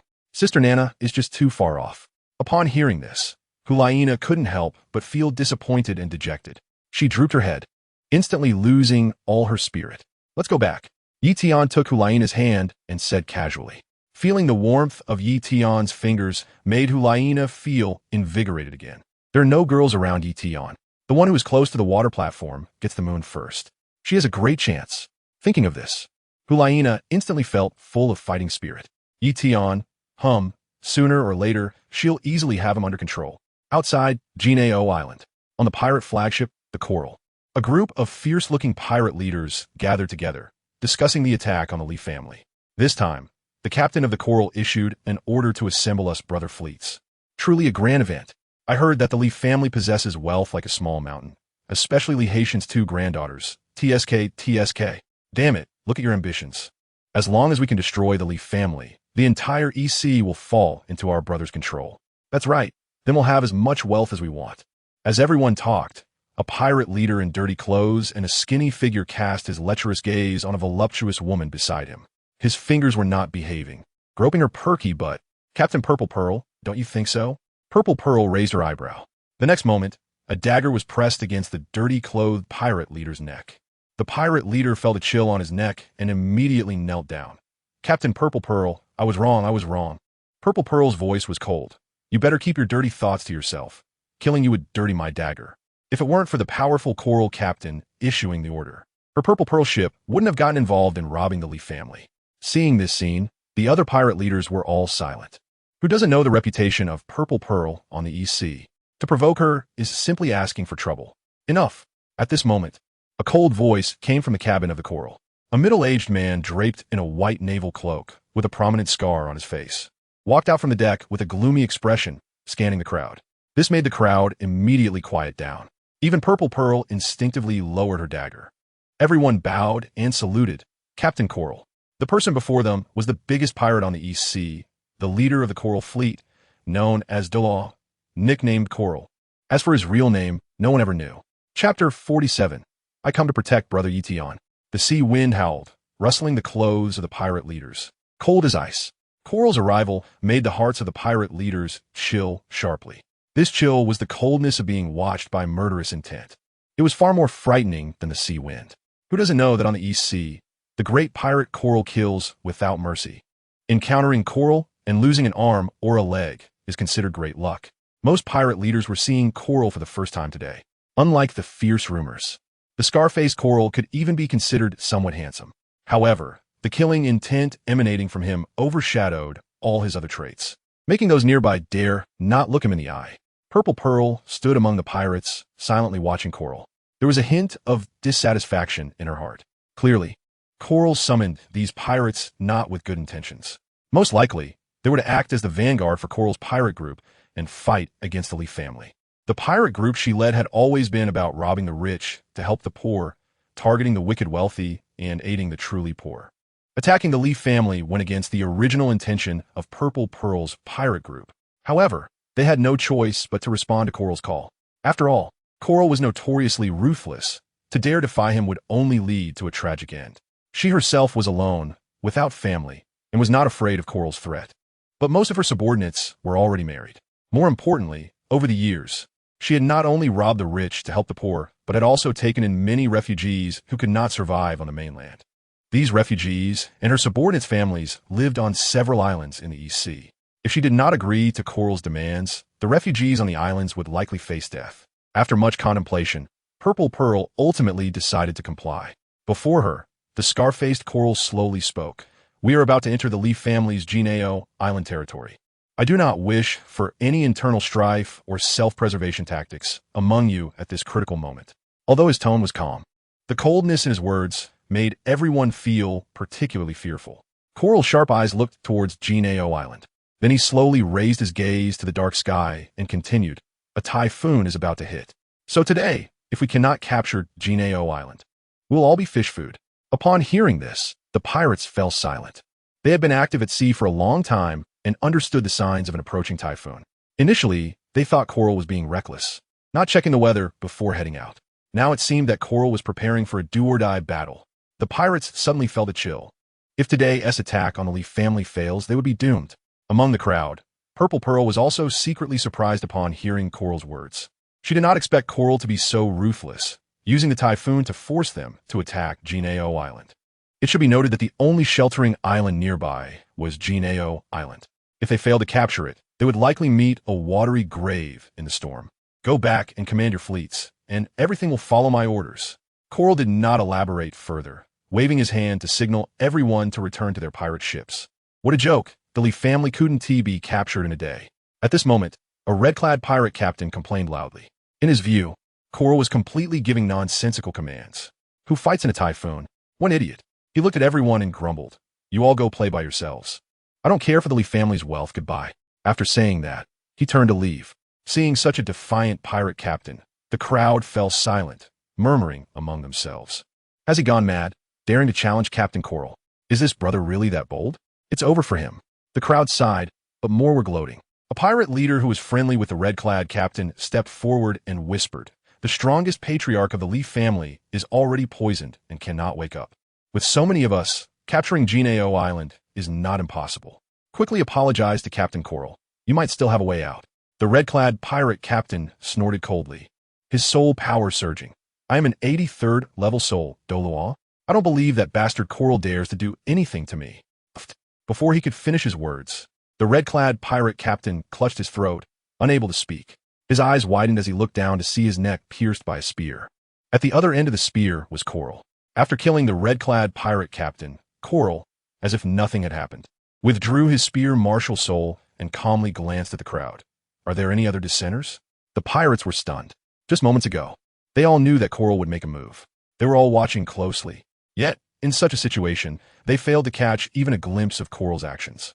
By the time they realized what had happened, the captain of the red-clothed pirates had already been pierced through the neck. This level of strength was beyond that of an ordinary title de law. The pirates felt a chill in their hearts, followed by a sense of relief. They were glad they hadn't opposed Coral. Otherwise, they wouldn't even know how they would die. Zhejian Pearl, who had not yet left the deck, watched this scene with a heavy heart. She had not expected Coral to be this powerful. This was not a level of strength that an ordinary title Douluo could possess. Would the poor Leaf family be able to survive this joint attack? While the pirates were making their final preparations, the Leaf family's defenses were also being put in place with great urgency. 6 months ago, when Li Haitian was poisoned, he had anticipated that there might be a pirate attack on the Leaf family. Therefore, the Leaf family had prepared a large number of military crossbows and other long-range attack weapons. At the port of Golden AOL Island, they had also set up barricades with iron anchors and tattered fishing nets to prevent a pirate surprise attack. Tian was carrying a fish basket and returned to the Leaf family castle with Hulaina. Upon hearing the news, Li Haitian personally came out to greet them. Li Haitian's expression was solemn as he slightly bowed to Tian. With the pirates attacking, for safety's sake, it seems that Master Yi will have to stay in the underground secret chamber for a while. It's no problem. I have great confidence in the Leaf family's defensive capabilities. Tian had no sign of worry on his face and waved his hand lightly. Li Haitian revealed a wry smile. Young Master Yi trusts him, but he does not trust himself. The incoming party is none other than the most famous coral pirate group in the Fangyuan region. Even at its peak, the Leaf family would not dare to confront the coral pirate group head-on. Now, the pirates have united with surrounding forces to jointly attack Golden Turtle Island. Moreover, he has not yet regained his full strength. Whether the Li family can escape this crisis remains uncertain. Li Jiuchuan stepped forward, looking at Tian with an apologetic expression. Young Master Tian, we from the Li family feel terrible for putting you in such a predicament. If anything happens to you, the Li family truly cannot bear the responsibility. It's all right, with me protecting brother Tian, there won't be any danger. Hulaina stepped forward earnestly. On the way back, she had already signaled the patrolling team of the Spirit Hall that was wandering in the distance. As long as the pirates dared to attack, they would make sure to return empty-handed. Chapter 48. Unintentionally winning over the Leaf family, Hulaina's words made Li Haitian and the others unable to suppress their laughter. Being young is great, innocent and carefree. I think Miss Nana still doesn't understand the situation outside. The pirate leader named Coral is a title de law, and even I can't guarantee that the Leaf family can withstand the attack of nearly 10,000 pirates outside. Miss Nana, it's better not to be overly brave. Li Haitian advised with a serious expression. The two people before him are prominent figures of the Leaf family, possibly backed by great forces. If they fail to protect Tian and Nana, even if the Leaf family manages to repel the pirates, they would likely suffer devastating consequences from the great forces. Such repercussions are beyond what the Leaf family can bear. Hulaina stuck out her tongue and did not refute Li Haitian's words. She looked at Tian, brother. Since the clan leader Li is worried about our safety, let's just stay quietly in the courtyard. Tian chuckled lightly. Before this, Zhou Long had already gone to dispatch the submarine. The pirate attack was the best testing ground for evaluating submarine combat capabilities. Such a good opportunity. How could he let it pass? If he could document it in detail, it would also help accumulate data for future submarine upgrades. He raised his hand and said calmly, "Don't worry, Zhou Long will help your Leaf family. The pirates won't breach the Leaf family's castle." Li Haitian was extremely grateful. Zhou Long was a title Douluo level, and with him joining the defense, there was no need to worry about insufficient high-end combat power. With this thought in mind, Li Haiden no longer insisted on keeping Yi Tian in the secret basement. He only instructed Li Jiuquan beside him. Jiuquan, take more guards to protect young Master Yi. I understand, Grandpa. Li Jiuquan replied with a nod. Seeing Li Haiden turn to leave, Yi Tian stepped forward to block him. He took out a jade bottle from the storage space at his waist and handed it to Li Haiden. Li Clan leader, this is a strengthening golden pill. It can restore your titled cultivation in a short time. But the cost is that you cannot use soul power for a month after taking it. It can serve as an emergency item in critical moments. Li Haiden solemnly accepted the jade bottle, filled with gratitude. A great favor does not need to be thanked. In the future, the entire Li family will look to young Master Yi as our leader. Yi Tian smiled faintly and waved his hand.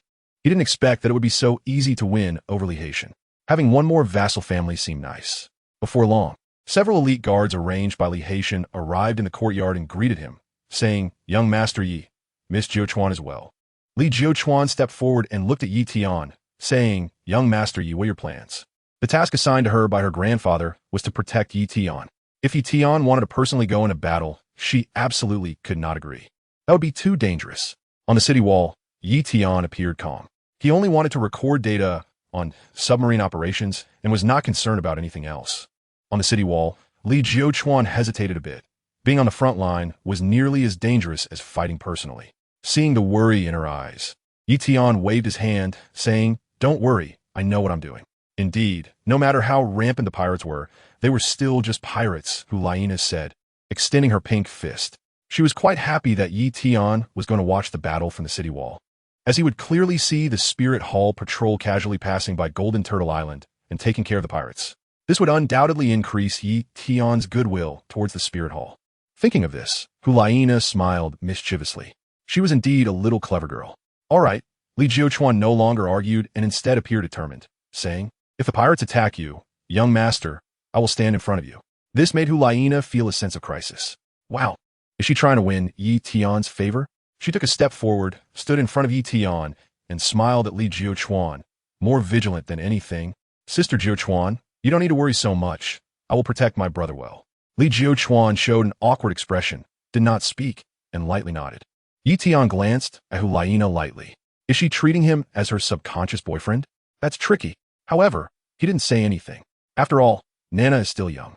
Of course, this refers to her psychological age.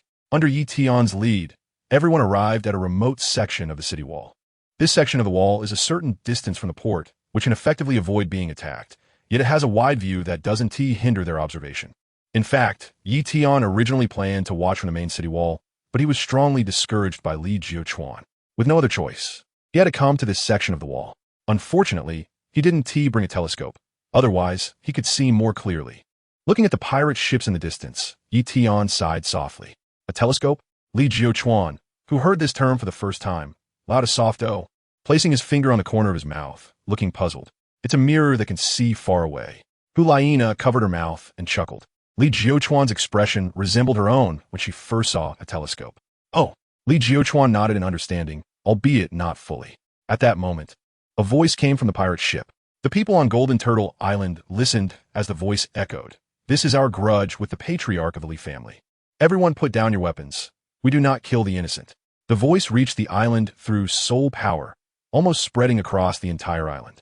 Hearing this voice, Yi Tian mocked. These pirates are quite professional, knowing how to shift the blame. Li Jiuquan's expression turned serious. Half of the people on Golden Turtle Island are Li family members, and the other half are steadfast vassals of the Li family who want to believe these little tricks. Yi Tian was not convinced.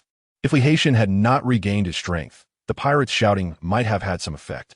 In the face of danger, one cannot generalize people's thoughts, let alone the vassal families. Even the direct descendants cannot be relied upon. However, Yi Tian did not voice this opinion. At a critical moment, one cannot undermine morale. The pirates should not be so arrogant. I am here, and if you want to attack, just see if you can get past me. The response came from Li Haitian. As the head of the Li family, his reply at this moment could effectively stabilize the morale of the Li family and surprise the pirates on the other side. It is worth noting that these pirates had gathered precisely because there was no head of the Li family present. Now, with Li Haitian's loud response, it was a slap in the face to the pirates. Sure enough, after Li Haitian spoke, the pirates fell into silence and did not shout again. They clearly understood that with Li Haitian present, their shouting had lost its effect. Thus, they directly raised their sails and entered combat mode. At this moment, due to the impact of the typhoon, the winds and waves at sea were quite strong. This was a significant disadvantage for ships that had been at sea for a long time, but it was undoubtedly a great advantage for the attacking ships. After raising their sails, the pirate ships surged toward Jinao Island's port like arrows released from a bow. Chapter 49. Black Oil Barrel. The pirates, who had been active at sea for many years, were very familiar with the common defensive tricks used in harbors. Before entering the port, dozens of small boats were launched from the pirate fleet. They formed groups and rowed into the harbor to quickly clear away fishing nets and iron anchors. Seeing this scene, the Lee family reacted quickly.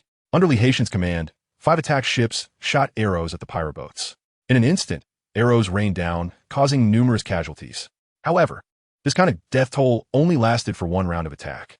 The pirates coming to clear the rotten fishing nets and iron anchors were mostly soul masters, clad in armor, and were not afraid of the arrows at all. The ones who died were merely cannon fodder. On the city wall, Tian looked at the scene from a distance and sighed lightly. The movements of these pirates are really swift. Next to him, Li Jiuquan's expression was serious. I once participated in escorting the Li family's ships and dealt with pirates many times. They're mostly arrogant, lazy, and evil people. They wouldn't risk arrows and put their lives on the line to clear fishing nets. I'm afraid these are the elites of the Coral Pirate Group. Hulaina raised her eyebrows and asked, "Is the Coral Pirate Group really that famous? Why does your expression change every time they're mentioned?" Li Jiuquan explained, "The Coral Pirate Group is not just an ordinary gang. Their organization is highly structured, and they have traces of their activities both along the East Sea coast and in the North Sea of the Tian Empire. A well-organized group is naturally incomparable to scattered pirates. With a title Douluo stationed there, they must be formidable," Tian said lightly.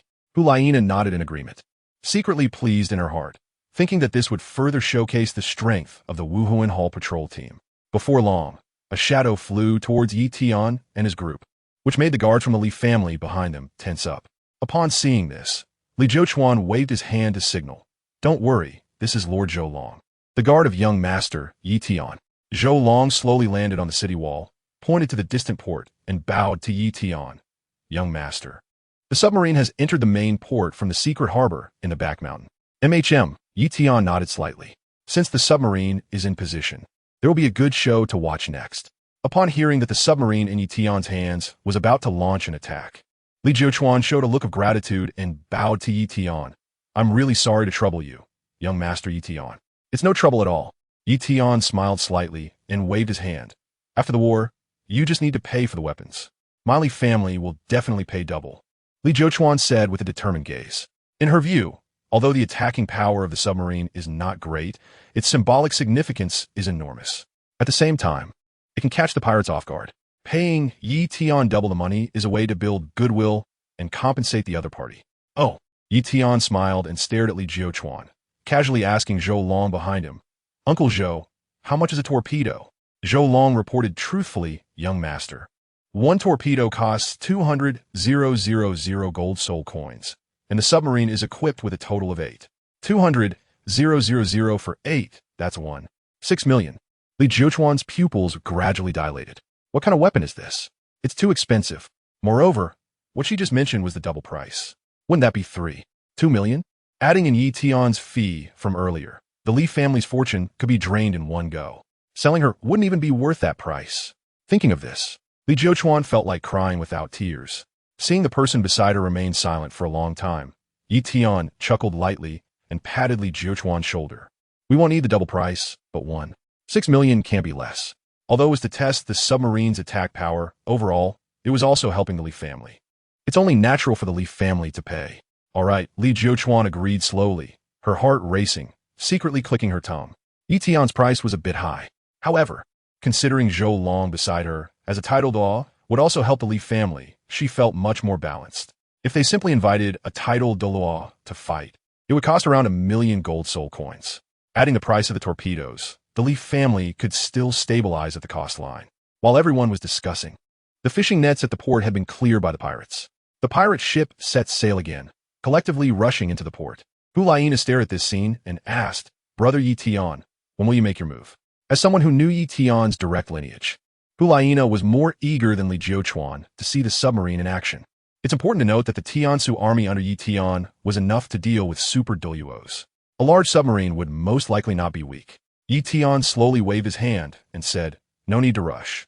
The best time for us to launch an attack is when the pirate ship has only half entered the port. At that time, we can attack their middle fleet, cutting off the pirates' communication between the front and the back." Upon hearing this, Li Zhuchuan's eyes lit up. If they could separate the pirate fleet, it would undoubtedly be much easier to deal with them. She gestured to a guard and said, "Quickly go inform my grandfather and have him cooperate with young master Yi Tian's strategy." "Yes." The guard respectfully bowed and hurried away. Glancing at the departing figure of the guard, Gulaina rested her forehead on her hand, deep in thought. Once Yi Tian cuts off the front and back parts of the pirates, the patrol team from the Spirit Hall can also take the opportunity to strike, joining forces with the Leaf family to launch a pincer attack on the pirates. Thinking of this, Gulaina immediately showed signs of wanting to sneak away. "The view here seems not very good. I'll go over there to take a look." She needed to get out of Yi Tian's line of sight to use a flag to signal the patrol team from the Spirit Hall outside. "All right, but don't run too far." Yi Tian lightly nodded. Given Nana's personality, she wouldn't cause trouble at this time, so he didn't take it to heart. With the strong winds aiding them, the pirates acted quickly. As a small portion of the ships entered the harbor, Zhou Long stepped forward and said, "Young master, it's my turn to take action." You go over and give the orders directly. Let the submarine take action." Yi Tian waved his hand. Watching Zhou Long leave in response, Li Zhuchuan beside him felt a surge of anxiety. She clasped her hands in front of her chest and prayed, "You must win." Yi Tian smiled and comforted, "Don't worry. With two titled Douluo stationed here and the Li family fighting a defensive battle on their home turf, the odds of winning are very high. We could just watch the battle with peace of mind." Li Zhuchuan cast a complex glance at Yi Tian and nodded seriously. In the distance, the catapults on the pirate ships began to attack the Li family's vessels. The flaming oil barrels soared through the sky, trailing thick black flames as they smashed into the Li family's ships. Pirates are generally a frugal group and wouldn't waste weapons recklessly. Their attack indicated that both sides had entered effective attack range. Boom!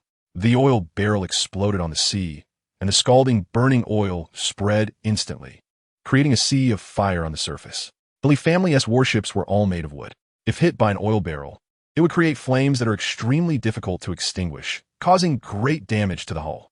Chapter 50. Spirit Hull Patrol Team Steer. On the flagship of the Li family, Li Tian shouted loudly amidst the fierce waves, trying to evade the pirates' flaming oil barrel attacks. However, the oil barrels fell like rain, overwhelming them. Some ships noticed in time and were able to dodge, but those that reacted slowly were doomed. The deck was instantly engulfed in flames. Seeing this, Li Tian felt immense pain. Those were ships that the Li family had spent a fortune to build. The ship was filled with blood relatives of the Li family. At that moment, Zhou Long flew close to the surface of the sea and arrived at the Li family flagship. "Don't panic, Chief Li. I am here to assist you." Upon hearing this voice, Li Tian was overjoyed. "Brother Zhou is here. I can't thank you enough." He then looked into the distance and sighed. "I didn't expect the enemy to use oil to attack. You should know that oil is a rare commodity, even in some places where there are mines. Extraction is extremely inconvenient. All of this makes the price of oil very high. The total price of these oil barrels alone could build several oak warships. The pirates have clearly been plotting against the Li family for a long time. The pirates have backup plans, and so do we," Zhou Long said calmly, taking out a firework shell from his pocket and slowly raising it. Li Tian asked in surprise, "At a time like this, Brother Zhou, are you still in the mood to set off fireworks?" Zhou Long chuckled without explaining. "You'll understand soon."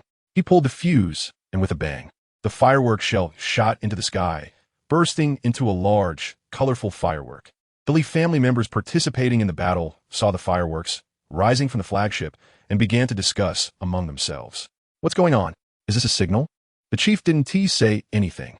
On the pirate side, upon seeing the fireworks, they laughed mockingly. "This is hilarious, setting off fireworks in war. Are the Li family digging their own graves?" "Haha, probably. Brothers, charge. Countless treasures and women await us ahead. And fireworks." On the Purple Pearl ship, the captain, Zizhenju, looked serious after seeing the fireworks in the sky. Her assistant asked, "Boss, what's going on?" "I estimate the Li family is about to use their backup. Our ships have already entered the harbor. There's no way to retreat now. We need to quickly separate from the main fleet." Her sixth sense was always very accurate. Ever since joining the Coral Fleet, she had felt uneasy, With such a large family as the Leaf family, besides having titled Douluo stationed, how could they have no backup plans at all? The fireworks in the sky were a very obvious signal. Yes, the assistant replied.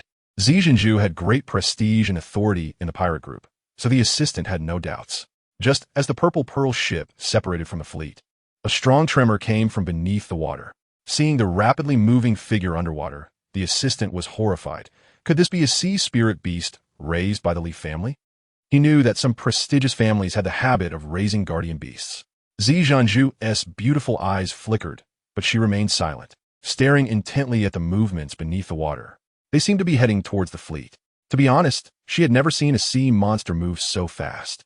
The next moment, boom, a deafening sound erupted next to the fleet. A massive explosion raised waves dozens of meters high. Some small ships were directly capsized. But that was not the end. Boom, another explosion sounded. Waves dozens of meters high once again lifted many small boats. The bottoms of some large ships were also blown out, and countless seawater rushed in. Even if those ships had intact decks and weren't damaged, their hulls were blown apart. And it wouldn't be long before they sank. This rapid change in the scene left the pirates stunned. At the harbor entrance, there were cries of despair. The surface of the water was dark with floating figures. Moreover, due to the destruction of the ships, the disabled vessels became obstacles for subsequent ships trying to enter the harbor. On the Purple Pearl ship, seeing this scene, Zi Jinju was unable to calm down for a long time. She had just seen a pirate ship bigger than the Purple Pearl, struck by an unknown object, and blown in half, sinking into the sea. This scene struck her heart profoundly. It was simply too shocking. The assistant beside her was also stunned, mouth agape, unable to speak. What is that? It's terrifying. The pirate ships that hadn't entered the harbor, upon witnessing this scene, disregarded Coral's orders and turned around on the spot. What a joke. How could we stop that? There's still a glimmer of hope in fleeing. Attacking is simply a death sentence. Almost all the pirate captains were secretly cursing Coral for being foolish, attacking without thoroughly investigating the Li family's strength.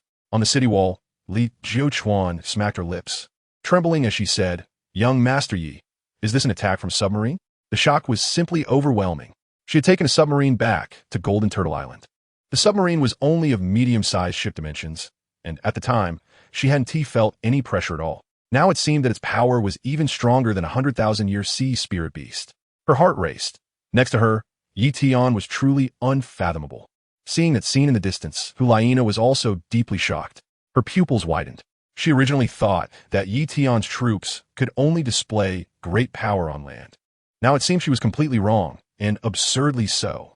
Tian's troops are even more powerful at sea. On land, high-level titled Douluos can dodge artillery attacks. But at sea, such evasion becomes a luxury.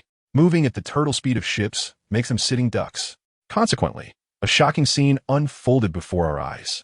8 torpedoes all hit. Immediately, the pirate fleet scattered like birds and beasts. This made Hulaina anxious. Slow down. The Spirit Hall patrol team hasn't arrived yet. If they all escape, who will the patrol team target? As the one who issued the order, Tian couldn't help but click his tongue. He truly underestimated the impact of the torpedoes on the pirates. Initially, he thought the torpedoes would only affect up to 8 ships.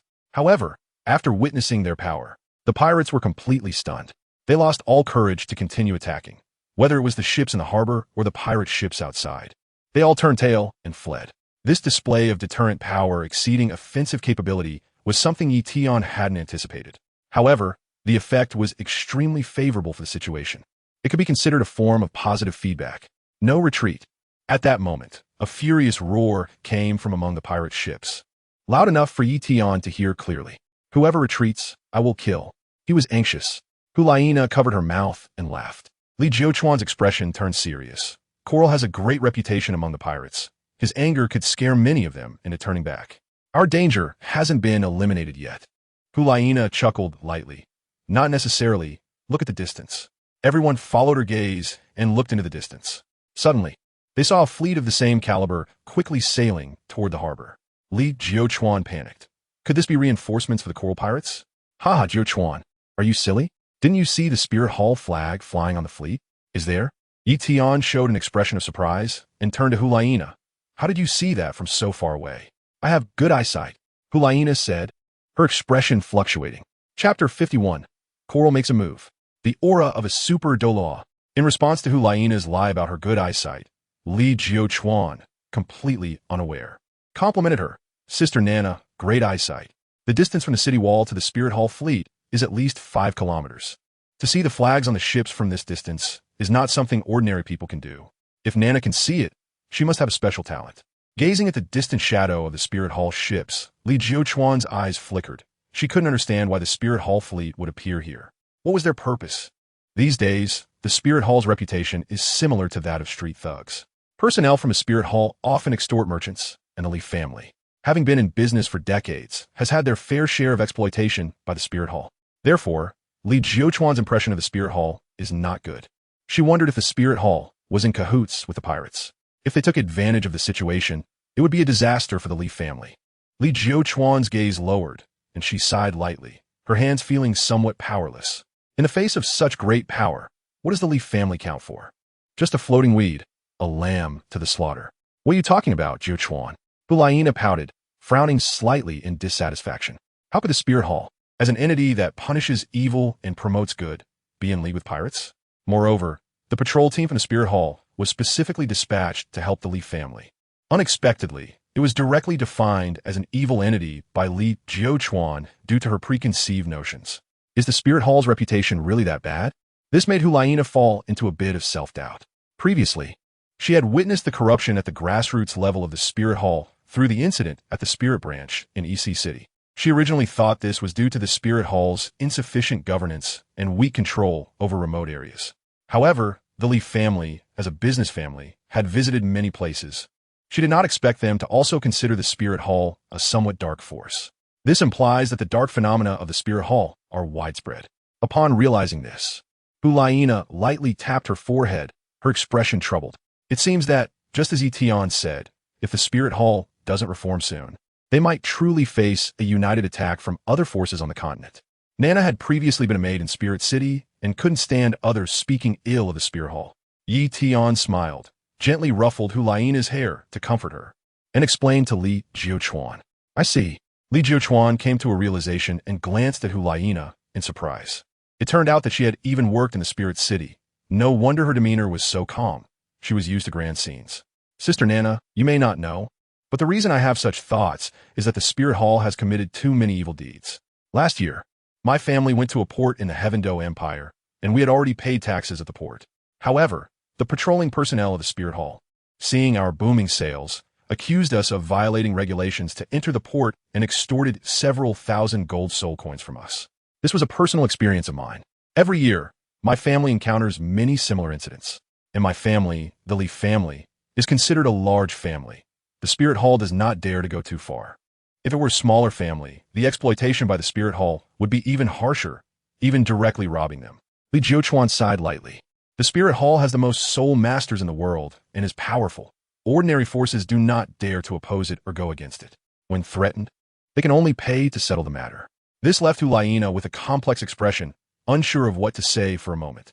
Indeed, the higher one is in position, the more they are deceived by those below. She has followed her teacher every year, visiting many branches of the Spirit Hall. Everywhere they went, it was a scene of peace and happiness. When asking the common people below, they all praised the Spirit Hall for acting justly. For this reason, her teacher personally awarded several branch leaders for their good governance. Looking at it now, it seems that most of it was just a show put on by the people below to deceive her teacher. Hulaina clenched her fists secretly. This situation must be changed. She then secretly glanced at Tian. If he is willing to help the Spirit Hall, she believes these problems will surely be resolved. No wonder her teacher is so determined to have Tian. His abilities are truly rare. As the saintess of the Spirit Hall, she decided to help her teacher and gain Tian's support. Thinking of this, Hulaina's face turned slightly red. For the Spirit Hall, for her teacher, sacrificing her appearance when necessary is also acceptable. Yes, everything is for the Spirit Hall. While thinking, beads of sweat began to form in Hulaina's palms. This is truly a difficult decision to make. Fortunately, Tian and Li Jiuquan's gazes were not on her. Otherwise, her psychological changes would be fully captured. Nearby, Tian extended his hand and looked far out at the sea outside the port. The sea breeze was getting stronger, indicating that the typhoon was slowly approaching. On the sea outside the port, the pirate ships that were originally scattered began to gather again. This was not due to Coral shouting having an effect. Under the instinct of survival, people do not heed anyone's advice. It's just that these experienced pirates understood that the only shelter nearby was Golden AO Island. The speed of the approaching typhoon was too fast. At this moment, it was too late to escape. On the other hand, the arrival of an unknown fleet also accelerated the pirates' spontaneous gathering. Hiss! Whose fleet is that? It's so large.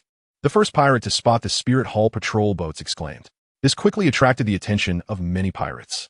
My God, this fleet of 5 ships. Each vessel is larger than Coral's flagship. They have steel rams. If our ship collides with them, it will probably fall apart immediately. Wait, look quickly. What flag is that ship flying? It's actually the flag of the Spirit Hall. How do we provoke the Spirit Hall? This is bad. The pirates were extremely frustrated. But the Spirit Hall patrol had no intention of giving the pirates a chance. The 5 ships formed a triangular attack formation and rapidly approached the pirate vessels. The encirclement of the pirates was not only due to the Spirit Hall patrol. Inside the Golden AO Island port, under Tian's leadership, the Li family's warships were also pursuing and blocking the pirates, especially the Scorpion Douluo Zhou, whose pressure as a tidal Douluo filled the air. His martial spirit manifested behind him, and he jumped onto a pirate ship, wreaking havoc. The pirates, upon seeing Zhou, were instantly paralyzed with fear. One Li family was already hard enough to deal with, and now a tidal Douluo had suddenly appeared. They couldn't muster a shred of resistance. Driven by their survival instincts, they all dropped their weapons and knelt down to surrender. In an instant, the ship was filled with whales. The pirate captain reacted quickly. He dashed forward, immediately kneeling on the ground, hands clasped together, repeatedly saying to Zhou, Your Excellency, spare me. Spare me. Boring. Zhou snorted coldly, retracting his soul power. He was not a killer. The urgent task at hand was to eliminate the threat of the pirates. Facing these surrendering pirates, he chose to let them go for now. After dealing with the pirate ship beneath him, he darted to another ship to continue the fight.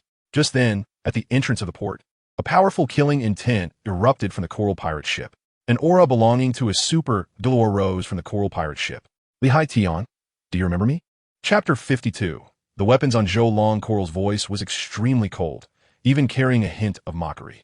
I never expected that in just a few decades under your leadership. The Li family has become so powerful. After saying this, Coral's voice suddenly turned vicious. I'm afraid you didn't expect that I, Coral, am not dead. Moreover, I've advanced to Super Douluo. Today, I will personally take action to slaughter your Li family. To avenge my beloved. Coral originally did not want to take action. He did not want to reveal more of his strength. However, these assembled pirates were a bunch of useless trash. Complimenting them with words was already too much. Faced with such a situation, he could no longer just watch. However, it was also good. Being able to personally experience the thrill of killing his enemy would also allow him to vent his pent-up hatred. Coral's eyes were filled with frost as he stood steadily on the surface of the sea, and his martial spirit appeared. In the previous battle, he had already located the Li family ship where Tian was. With a clear target, Coral moved swiftly across the sea towards Tian. At that moment, Tian, who was commanding the battle, heard Coral's voice and his expression became serious. Now was not the time to hide. He immediately took out the enhanced golden pill given to him by Tian. One golden pill entered his belly, transforming into warmth that spread to his limbs. The weakness caused by the poison instantly vanished. Tian felt that his whole body was filled with strength. This made his expression stern. Since advancing to tidal Douluo, this was the first time he felt his body brimming with the power of a tidal Douluo. Is this the strength of a tidal Douluo? Tian looked at his hands, murmuring, This feeling is truly powerful. When he looked up and saw Coral again, his heart couldn't help but feel heavy.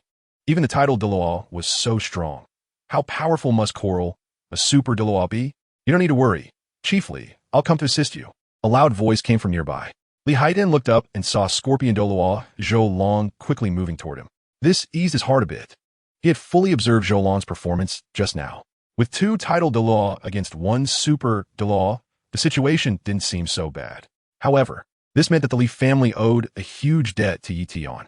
Tian's face showed bitterness. It seems the Li family could never repay Tian's kindness. On the city wall, Tian and the others were still watching the battle. The moment Coral appeared with the imposing aura of a tidal Douluo, Li Jiuquan's heart jumped to his throat. Her beautiful eyes stared blankly into the distance, forgetting to speak. Coral turned out to be a super Douluo. Could my grandfather and the others withstand this? The originally clear situation was instantly reversed by Coral's display of power. This is the impact of a strong person. A super stronger can change the situation in an instant. Hulaina couldn't help but feel anxious. The patrol team of the Spear Hall couldn't deal with a super Douluo. This was going to be disastrous. She cautiously tugged at Tian's collar and whispered, "While the situation is still manageable, let's hide quickly." To Hulaina, the Li family was nothing more than a puff of smoke, insignificant. If Tian were to encounter danger, that would be the biggest loss of this battle. Such a loss, Hulaina cannot bear, nor does she want to bear it at all. However, Tian appeared calm, pressing his hands down to signal the two women not to panic. "Trust me, a Super Douluo won't cause much trouble." Could it be that Zhou Long has already advanced to Super Douluo? Hulaina hesitated. If that's the case, then Coral really wouldn't survive under the joint forces of Zhou Long and Li Haitian. No, Tian shook his head. Super Douluo isn't something that can be achieved easily. Like cabbage. Then why are you so sure we will win? Hulaina asked, her finger resting on her lips. As the future saintess of the Spirit Hall, she was among the few who were most familiar with the strength of title Douluo. After all, other places do not have a large number of title Douluo like the Spear Hall. Others also wouldn't have the opportunity to interact with so many title Douluo like she does. One must know that the gap between an ordinary title Douluo and a super Douluo is not a simple one-level difference. It is a gap of several title Douluo. This is the terrifying aspect of super Douluo. Is Coral's strength fake? Hulaina speculated again. Not really. Tian smiled and continued to shake his head. His eyes were not strong enough to accurately assess Coral's strength just by looking at her. Seeing Hulaina's curious, big eyes gradually becoming frantic, Tian slowly explained. Zhou Long has a secret weapon. As the commander of the Tian Kai army, Zhou Long is not just a title Douluo. He is equipped with almost all the high-end weapons that Tian can create. It wouldn't be an exaggeration to say that Zhou Long is a humanoid robot. With the means Zhou Long possesses, dealing with a super Douluo is not a difficult task. What secret weapon? Hulaina asked foolishly. Tian shot her a glare. Annoyed, if I could tell you, it wouldn't be a secret. Nana really should have known better about the occasion. Upon hearing this, Li Jiuquan suddenly felt like an unnecessary person, his expression somewhat awkward. However, his heart felt relieved. She knew that, given her status, she was not worthy of knowing the secrets of young Master Tian. Hulaina also sensed something was off and immediately covered her mouth with her hand. Right? There were so many people around, and they were all outsiders. If it were to be said, it would expose Tian's secrets. She leaned closer to Tian's ear and whispered, "Then, brother, find a place where there is no one and tell me. Okay?" Tian strategically retreated, gazing at Hulaina with a peculiar look, as if to say, "What do you think?" Never mind if you don't want to say." Hulaina playfully responded. In fact, she wasn't really interested in knowing Tian's secret. She just wanted to show off her affection in front of Li Jiuquan. Glancing at Li Jiuquan's fluctuating expression, it was clear that she had achieved her goal. Hulaina, feeling proud, linked her arm with Tian's and looked up, saying, "Since there's no danger, I will observe the battle between the titled Douluos here with my brother. This way, I can also learn some combat knowledge." MHM. Tian nodded with a smile. Observing battles between masters can indeed teach a lot. However, he wasn't a soul master, and even watching wouldn't be of much use to him. Compared to the bright smiles of Tian and Hulaina, Li Jiuquan's expression was somewhat desolate. Facing the incoming sea breeze, she wrapped her outer garment tighter. It's really cold today. In the distance on the sea, the battle among the three titled Douluos had entered a heated stage. Each move stirred up huge splashes of water. The pirates and members of the Li family, who had been in a chaotic fight, gradually stopped and turned their attention to the battle of the three titled Douluos. Everyone understood that the outcome of the battle among the three titled Douluos would almost determine the outcome of this war. The pirates, seeing Coral gaining the upper hand, looked pleased. Haha, Boss Coral is truly impressive, as expected. The two titled Douluos on the opposite side are bound to lose. Exactly. How foolish to compete with Boss Coral. Brothers, once we get into the Li family castle, the girl will be ours to enjoy. Ha! Everyone cheer for Boss Coral. Go, boss. Chapter 53. A single sword slays. While the pirates cheered for Coral's advantage, the Li family members, sharing the same fate, grew increasingly anxious. Some family members even considered fleeing. However, the typhoon was getting stronger. At this moment, fleeing would only lead to death. Patriarch, attack Coral from below. The left defense also needs to be cautious. The Scorpion Douluo should flank from behind. Patriarch, be careful of Coral's spear. The Scorpion Douluo's performance is too poor. The Li family members watched with reddened eyes. wishing they could personally transform into titled Douluos and duel with Coral. After all, this battle determined their lives and deaths. Losing would mean letting the pirates slaughter them. Their families and wives would also suffer the pirates' ruthless torment. On the sea, after repelling Zhou Long's attack, Coral suddenly erupted with overwhelming soul power. Coldly looking at Lehigh Tian, "Today is your day of death." Lehigh Tian, injured from a series of collisions, spat out a mouthful of blood. Yet his expression was incredibly resolute. With his martial soul, the Xian Gui shield, held in front of him, he declared firmly, "Then let us see." Coral unleashed tremendous power. With the infusion of strength, his martial soul spear exuded a fierce intent. His intention was clear. First eliminate the weaker Lehigh Tian. Then turn to deal with the scorpion Douluo. Zhou Long little did he know. Zhou Long was waiting for Coral's distraction opportunity. He immediately adjusted his state, dissipating the true form of his scorpion martial soul. Although he was a 94th level titled Douluo, his martial soul was not a high-end one. Moreover, before encountering Yi Tian, his soul rings were almost the worst existence. With a poor martial soul, the soul rings were also poor. If it weren't for meeting Yi Tian, even without serious injuries, he would have no hope of advancing to a titled Douluo in this lifetime. Therefore, the power Zhou Long could unleash using his martial soul could only be considered mediocre. But no one knew that in his storage space, there was still a sword. This sword was named Tian Tongue Sword. As the name suggests, Tian refers to the fact that this sword was made by Yi Tian. Tongue refers to the main material of the sword itself. Tungsten is an excellent metal material that is nearly non-existent in the Douluo continent. The materials used to forge the Tian Tongue Sword came from a piece of extraterrestrial meteorite iron. Young Master Yi Tian spent 3 million gold soul coins to win the auction for the Tian Tongue Sword. The weight of the Tian Tongue Sword is dozens of times that of refined iron. Its blade is so sharp that it can cut through iron like mud. When the sword was completed, young Master Yi Tian used secret methods to place it in the volcano of Sea Soul Mountain, absorbing the power of an entire lava vein. This gave the Tian Tongue Sword a hint of the earth-fire attribute, greatly increasing its power, comparable to a top-level martial soul. If used in battle, the Tian Tongue Sword would be much more powerful than his own scorpion martial soul. However, Zhou Long knew that such a powerful weapon should not be underestimated. Good steel should be used on the blade. The Tian Tongue Sword, comparable to a top-level martial soul, must be used to quickly resolve the battle, in order not to expose all its secrets and avoid causing trouble for young Master Yi Tian. At this moment, Coral was completely focused on Lihation, which was a good opportunity. He silently took out the Tian Tongue Sword from his storage soul guide, exerted force with his feet on the surface of the sea, and leaped up, infusing all his soul power into the Tian Tongue Sword. He shouted, "Coral, die!" Coral thought it was just an ordinary sneak attack and was immediately furious, coldly saying, "You don't know how high the heavens are and how deep the earth is.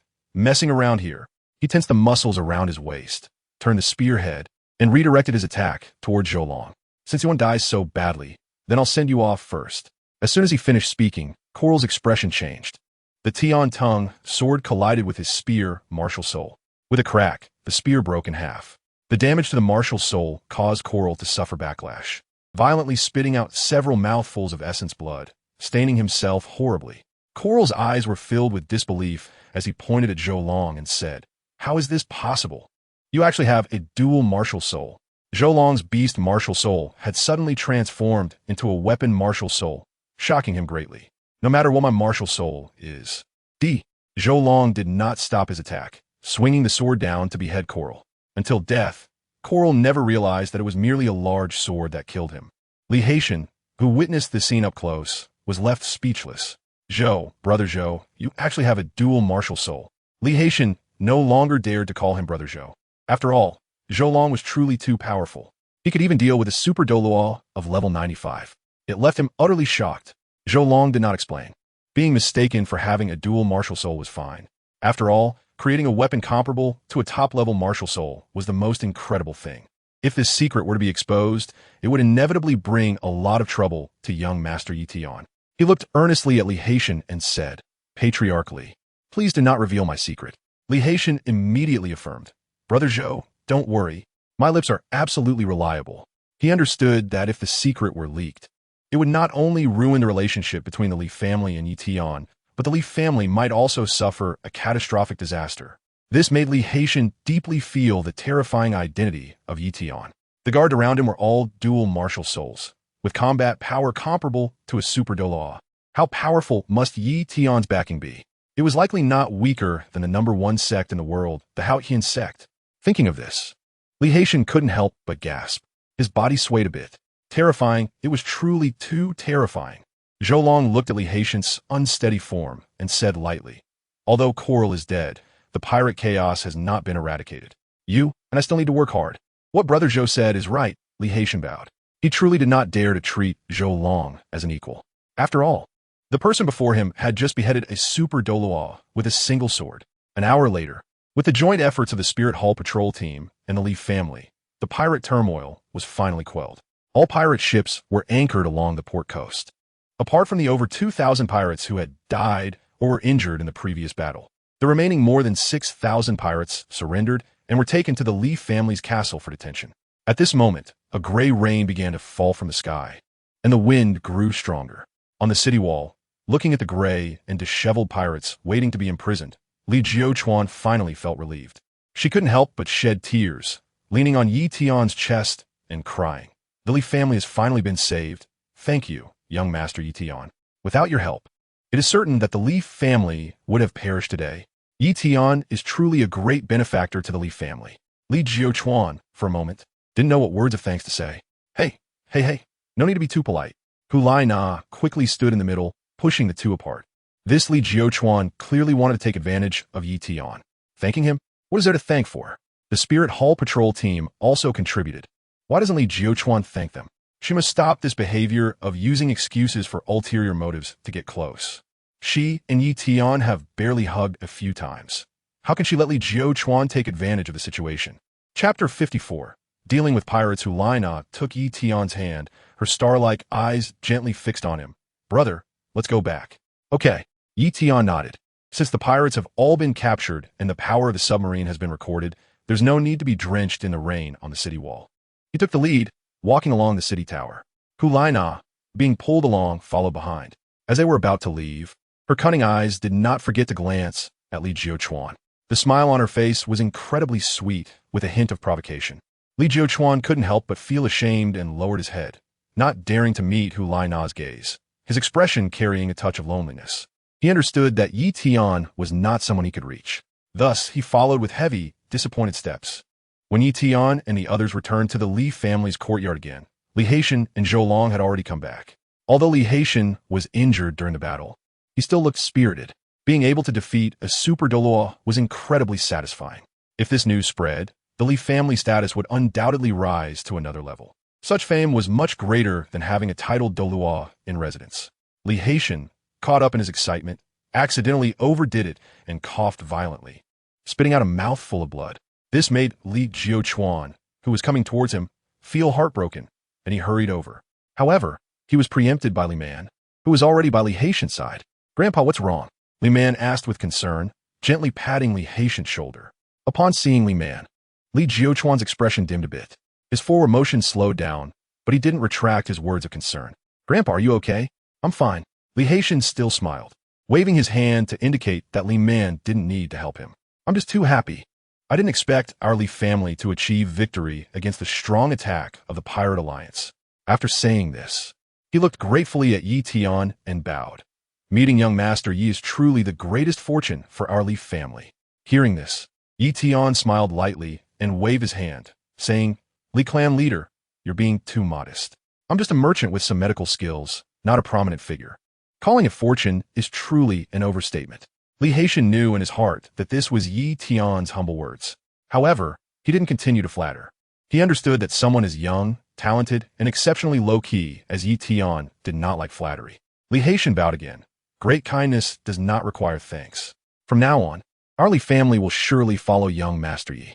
After finishing, Li Haitian looked at Li Man and waved, saying, "Xiao Man, go and copy the inventory and business ledgers of all our Li family's properties and deliver them to young Master Yi." "Okay, Grandpa." Li Man secretly glanced at Yi Tian and nodded in agreement. These two documents could be said to be the lifeblood of the family. Handing them over to Yi Tian meant giving him control over the economic lifeline of the Li family. Life and death were in a single thought. It seemed that Grandpa really intended to rely on Yi Tian without leaving any way out. This made Li Man feel extremely ashamed, as she had previously insulted young Master Yi. Fortunately, the other party was magnanimous and did not pursue the matter. Otherwise, with her insignificant life, she would have been unable to contend with Yi Tian. No need.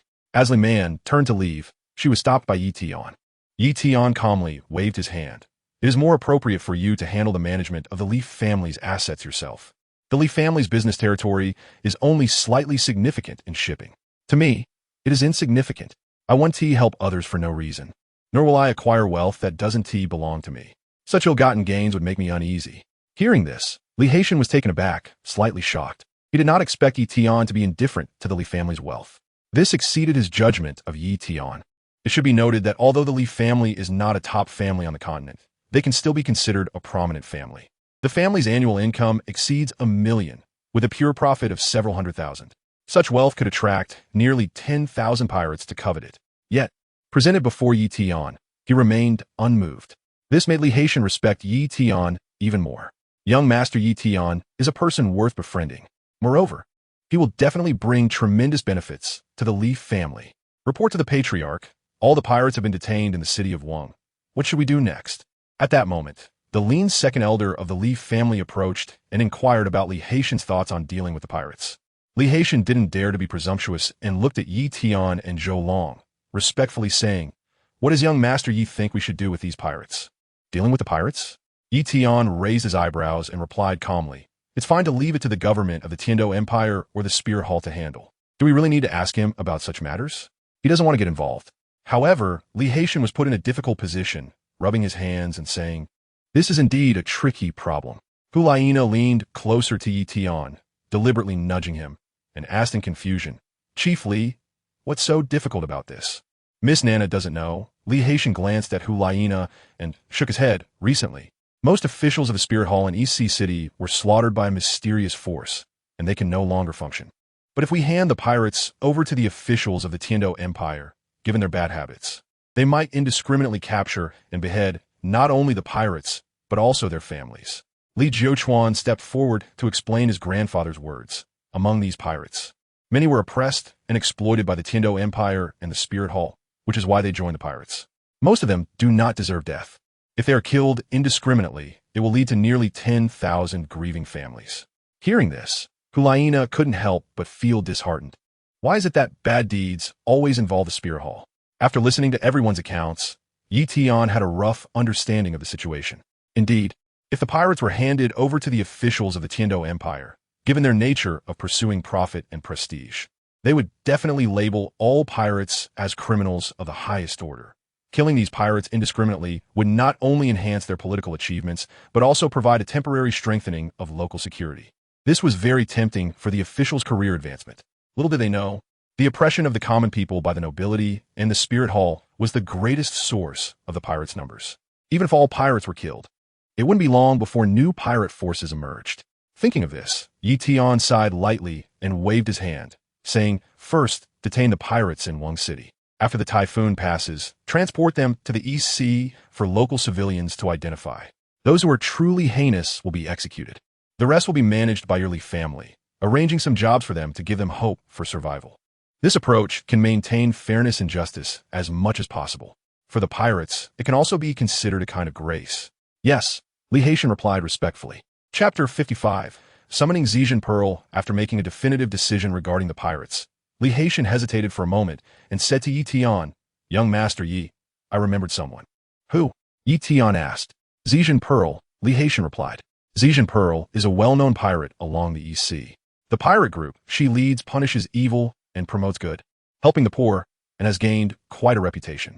Therefore, he wants to use Zijin Pearl to classify the pirates' backgrounds first, which will facilitate further handling. Of course, all of this must be carried out with young Master Ye's consent. Hearing the name Zijin Pearl, Yi Tian's eyes narrowed. He was familiar with this person. He remembered that when he arrived at Golden Arowana Island, Zijin Pearl's ship was among the pirates. Has Zijin Pearl also been captured? He asked. This piqued Hulaina's curiosity. What, does Brother Yi Tian know this pirate? Not exactly, he replied.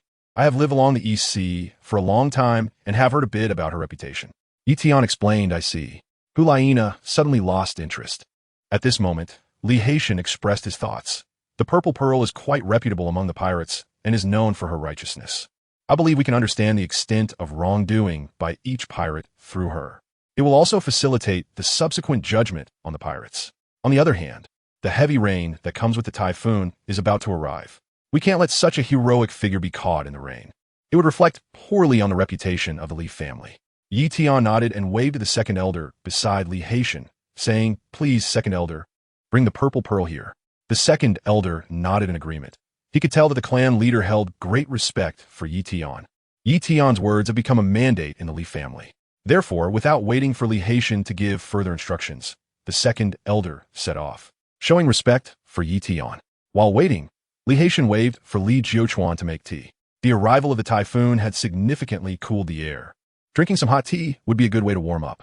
Before long, a woman wearing a pirate hat and a purple jumpsuit with an alluring figure entered the room under the guidance of the second elder. Tian looked up, and the expressionless woman in front of him was probably Zijinju. The captured Zijinju had a hint of subtle disappointment in her expression, but more of it was disdain, exceptionally proud. Sitting close to Tian, Hulaina leaned her forehead against her hand, also curiously gazing at Zijinju. When she saw Zijinju's curvy figure and the snow-white waves at the front that were about to burst forth, she couldn't help but widen her eyes and swallow hard. Then, she looked down at herself and compared. In the end, she concluded that Zijinju's figure was just too impressive. So big, almost comparable to the teacher. This made Hulaina glance at Tian next to her with annoyance. Sure enough, a man's words are deceiving.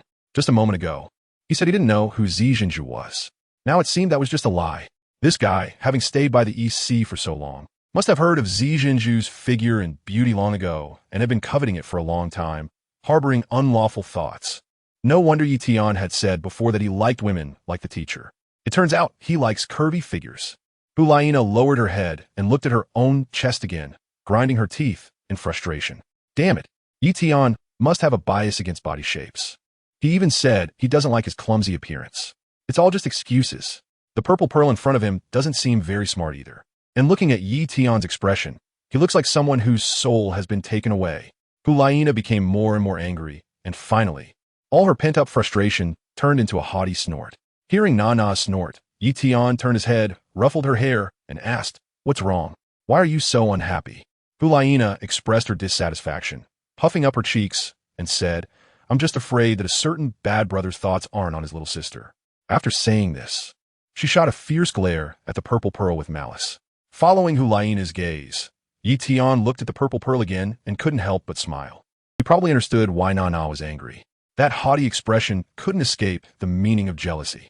After just seeing the Purple Pearl, he indeed felt a bit distracted. But this distraction was merely a slight sentimentality. Apart from Douluo, this was the second familiar person he encountered. Tian still remembers that the other party was once the saintess of the Spear Hall. As for the curvaceous figure of the Purple Pearl, it only occupied 1/5 of his thinking time. After all, he is also a boy. Seeing a beautiful woman and having some reactions, looking a bit longer, is quite normal.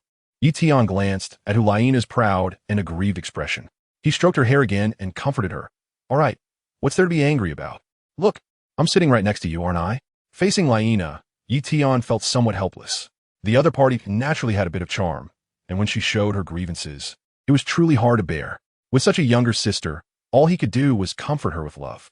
"I'll trust you this once." Hulaina's mood improved significantly, and she returned to her usual demeanor. She knew that acting spoiled had to have its limits. Otherwise, if her attempts at cuteness failed, and she ended up being distanced, it would be disastrous. Having finally gained Tian's affection, she couldn't give up halfway. Seeing Laina's expression brighten, Tian straightened his posture, looked at the Purple Pearl, and extended his hand, saying, "Miss Purple Pearl, please take a seat. First of all, I can assure you that we mean no harm. If possible, I think we can sit down and talk." Upon hearing this, an expression of surprise appeared on Purple Pearl's fair face. Years of being a pirate had honed her keen judgment. It was clear to her that in the entire room, this young man was the mainstay. Beside the young man was a beautiful blonde girl flirting with him. This made Purple Pearl's first reaction to think that he was a dashing and extravagant young master. However, when the young man spoke, Purple Pearl realized his calmness and composure. The tone he used was not arrogant at all, completely devoid of the demeanor of a victor. This was not a quality that just anyone could possess. Facing such a victor, Purple Pearl knew in her heart that she was lucky. She couldn't afford to disregard his face. She slightly bowed and greeted, "Pyra Purple Pearl, greetings to you all," she self-deprecatingly said, as a pirate who is hunted by everyone. "I won't dirty your sofa." Upon hearing this, Tian smiled slightly and invited again, "No problem." He then glanced at Li Haitian. "After all, it's not my family's." "Young Master Yi, you really flatter me." Li Haitian laughed heartily and turned to look at Purple Pearl. Miss Purple Pearl is also a hero among pirates, fully qualified to sit on the sofa. "It's a pleasure to have you here. How could I possibly mind?" "Yi Tian? You are Yi Tian." Purple Pearl completely ignored Li Haitian, her pupils contracting, suddenly stunned, staring incredulously at Yi Tian. She never expected to meet Yi Tian in the Li family's castle. For a moment, she felt a mix of emotions, unsure whether it was luck or misfortune. Chapter 56. It's hailing. Why is it such a big problem? Oh wow. Yi Tian chakit de intrigued. He had never met Purple Pearl before. How did she know him? Just as he was about to ask, Hulaina, who was lying on the sofa beside him, hugged Yi Tian's arm and perked up, her big eyes sparkling as she asked, "How do you know Brother Yi Tian?" Purple Pearl was somewhat at a loss for words and explained, 2 years ago, a typhoon destroyed most of the farmland in the East Sea. It was young Master Yi Tian who quietly purchased a large amount of grain, helping the common people through the tough times. I have a few islands at sea, and the people there also received young Master Yi Tian's relief. At that time, although young Master Yi Tian concealed it well and did not reveal his name during the relief efforts, as a pirate, I still managed to find out it was his doing through various clues. After saying this, she looked deeply at Yi Tian and bowed. "On behalf of the people on the pirate islands, I thank you, young Master Yi Tian, although this gratitude comes a bit late." Upon hearing this, Hulaina's spirits lifted, and she hugged Yi Tian's arm, playfully pressing her face against it. "It seems that, brother, you've done quite a few good deeds." This made Hulaina wholeheartedly agree and couldn't help but sigh that the teacher's judgment was truly accurate. "Yi Tian is truly a wonderful person. If he could become my husband, I would probably be the happiest person in the world." Thinking of this, Hulaina secretly encouraged herself. Hulaina, the opportunity is right in front of you. You must seize it." Standing in a corner of the sofa, Li Jiuquan heard this and also showed a look of surprise. She had long heard that Yi Tian was kind-hearted and had a good reputation along the East Sea. She thought that was all there was to it, but unexpectedly, he had done even more good deeds behind the scenes. Li Jiuquan couldn't help but steal a glance at Yi Tian, feeling an inexplicable flutter in her heart. Doing good deeds without seeking recognition. What a low-key person he is. Seeing Zi Zhanzhu bow in gratitude, Yi Tian calmly shook his head. "It's just a small effort." Indeed, it was just a small effort, nothing to make a fuss about. In the face of Yi Tian's humility, Zi Zhanzhu admired him even more. At such a young age, he would surely achieve great things in the future. After that, Zi Zhanzhu no longer pretended and sat quietly opposite Yi Tian. After learning about Yi Tian and Li Hai Tian's intentions, Zi Zhanzhu solemnly nodded. "On behalf of the pirates of the East Sea, I sincerely thank young Master Yi Tian for giving them an opportunity. I will definitely write down the information I know accurately for your reference, young Master Yi Tian." After speaking, Zi Zhanzhu expressed her heartfelt feelings. "If the governing official of the East Sea was you, young Master Yi Tian, how could there be so many people willing to engage in such perilous business?"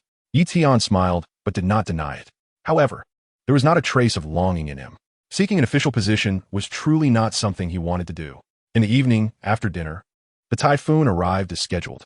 The violent hurricane swept through the Li family castle with great force. Countless crashing sounds erupted, clattering like beans being poured.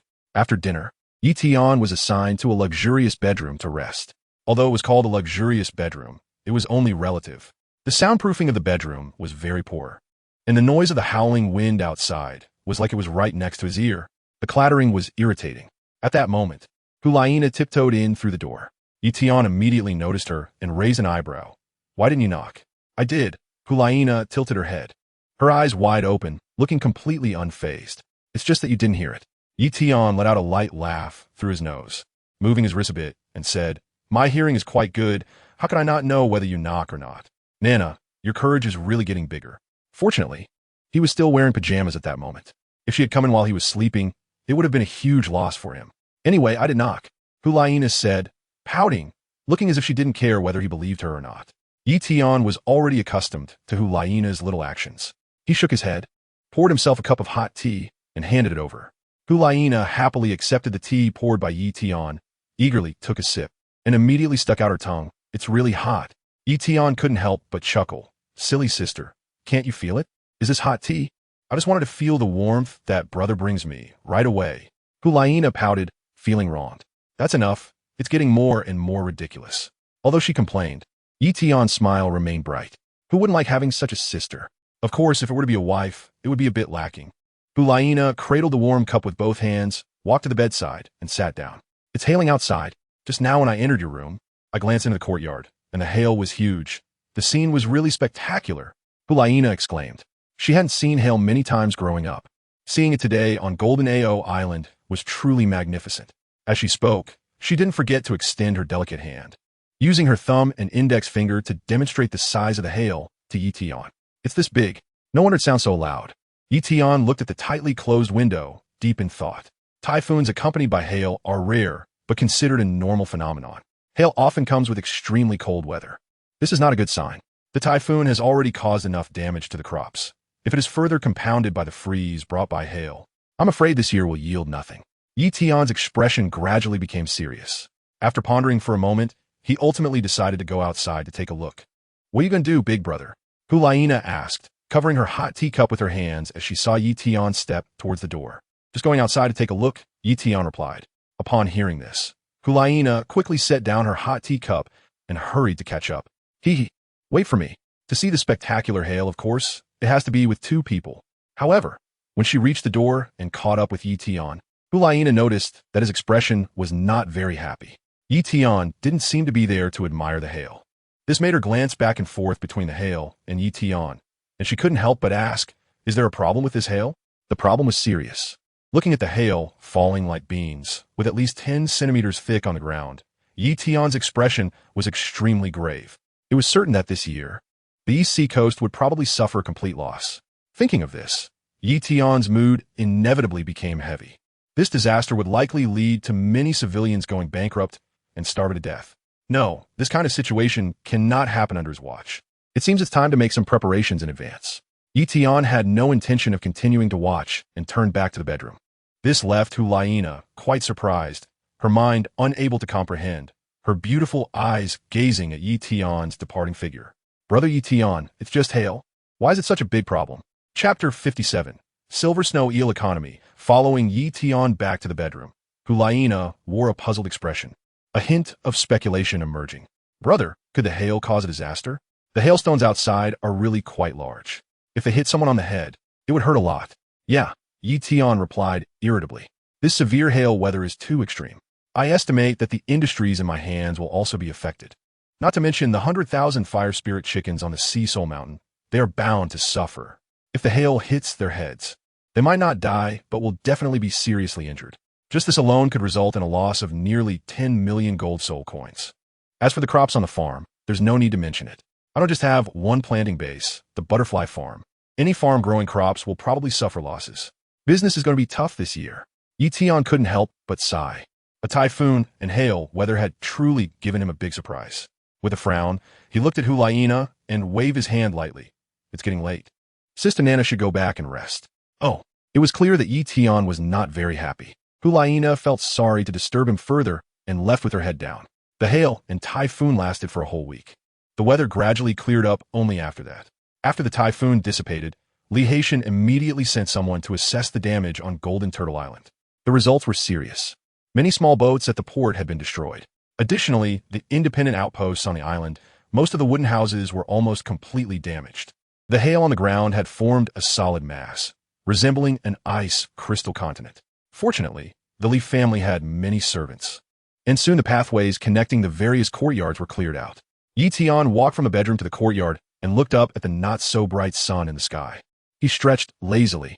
This was the first time he had come to the courtyard in a week. Looking at the sky filled with white clouds, Tian knew it was time to return to the East China Sea. Young master, Miss Nana is waiting for you outside the other courtyard, Zhou Long said as he approached, bowing respectfully. Okay, I understand. Tian smiled and retracted his hand that was raised in the air. He stepped towards the courtyard exit. A few days ago, when the pirates attacked, a fleet from the Spirit Hall had come to assist. Due to the typhoon, the Spirit Hall's personnel were also temporarily staying on Golden Turtle Island. The leader seemed to be familiar with Nana. Tian had only learned this information yesterday. No wonder Nana hadn't come to play with him these past few days. It turned out she had run into acquaintances. As he stepped out of the courtyard, before he could see Nana, he bumped into Li Jiuchuan, who was carrying something, dressed in a long dress embroidered with cherry blossoms. Li Jiuchuan smiled brightly upon seeing Yi Tian and raised the exquisite lunchbox in her hand. Young Master Yi Tian, this is the silver snow eel I personally fried, and I would like to invite you to taste it. After speaking, she opened the box, revealing neatly arranged golden eel pieces, still steaming, indicating they had just been cooked. Thank you, Jiuchuan's sister. Since she had already brought it over, if he didn't eat it, it would be quite impolite. Rubbing his hands together, he gently picked up a piece from the lunchbox and put it in his mouth. The outer skin was crispy and crunchy, while the fish meat was incredibly tender, melting in his mouth. Even someone like him, who usually had a strong resistance to delicious food, felt that this was a rare delicacy. Yi Tian was savoring the taste when a voice came from behind. What is that? Hulaina, attracted by the smell, came to Yi Tian's side. She stared at Li Jiuchuan with her big, bright eyes. Li Jiuchuan smiled charmingly and pointed at the lunchbox in his hand. Silver snow eel. Upon hearing this name, Hulaina's eyes lit up. Wow, that's rare. It's extremely hard to come by. I've only seen it once in the Spirit City. She almost let something slip. She remembered that one year, the Tian royal family had presented this fish as a tribute to the Spirit City. However, this fish, which lives in the deep sea, is really difficult to catch. So the tribute was only that one time. It must be said that the meat of the silver snow eel is truly a delicacy of the world, leaving one with endless aftertastes. Sister Nana, you should try it too, Li Jiuchuan said with a smile, offering the lunchbox forward. Hulaina initially wanted to grab it eagerly, but then she thought of Li Jiuchuan being right in front of her, and her movements became graceful. Haha, then I won't hold back.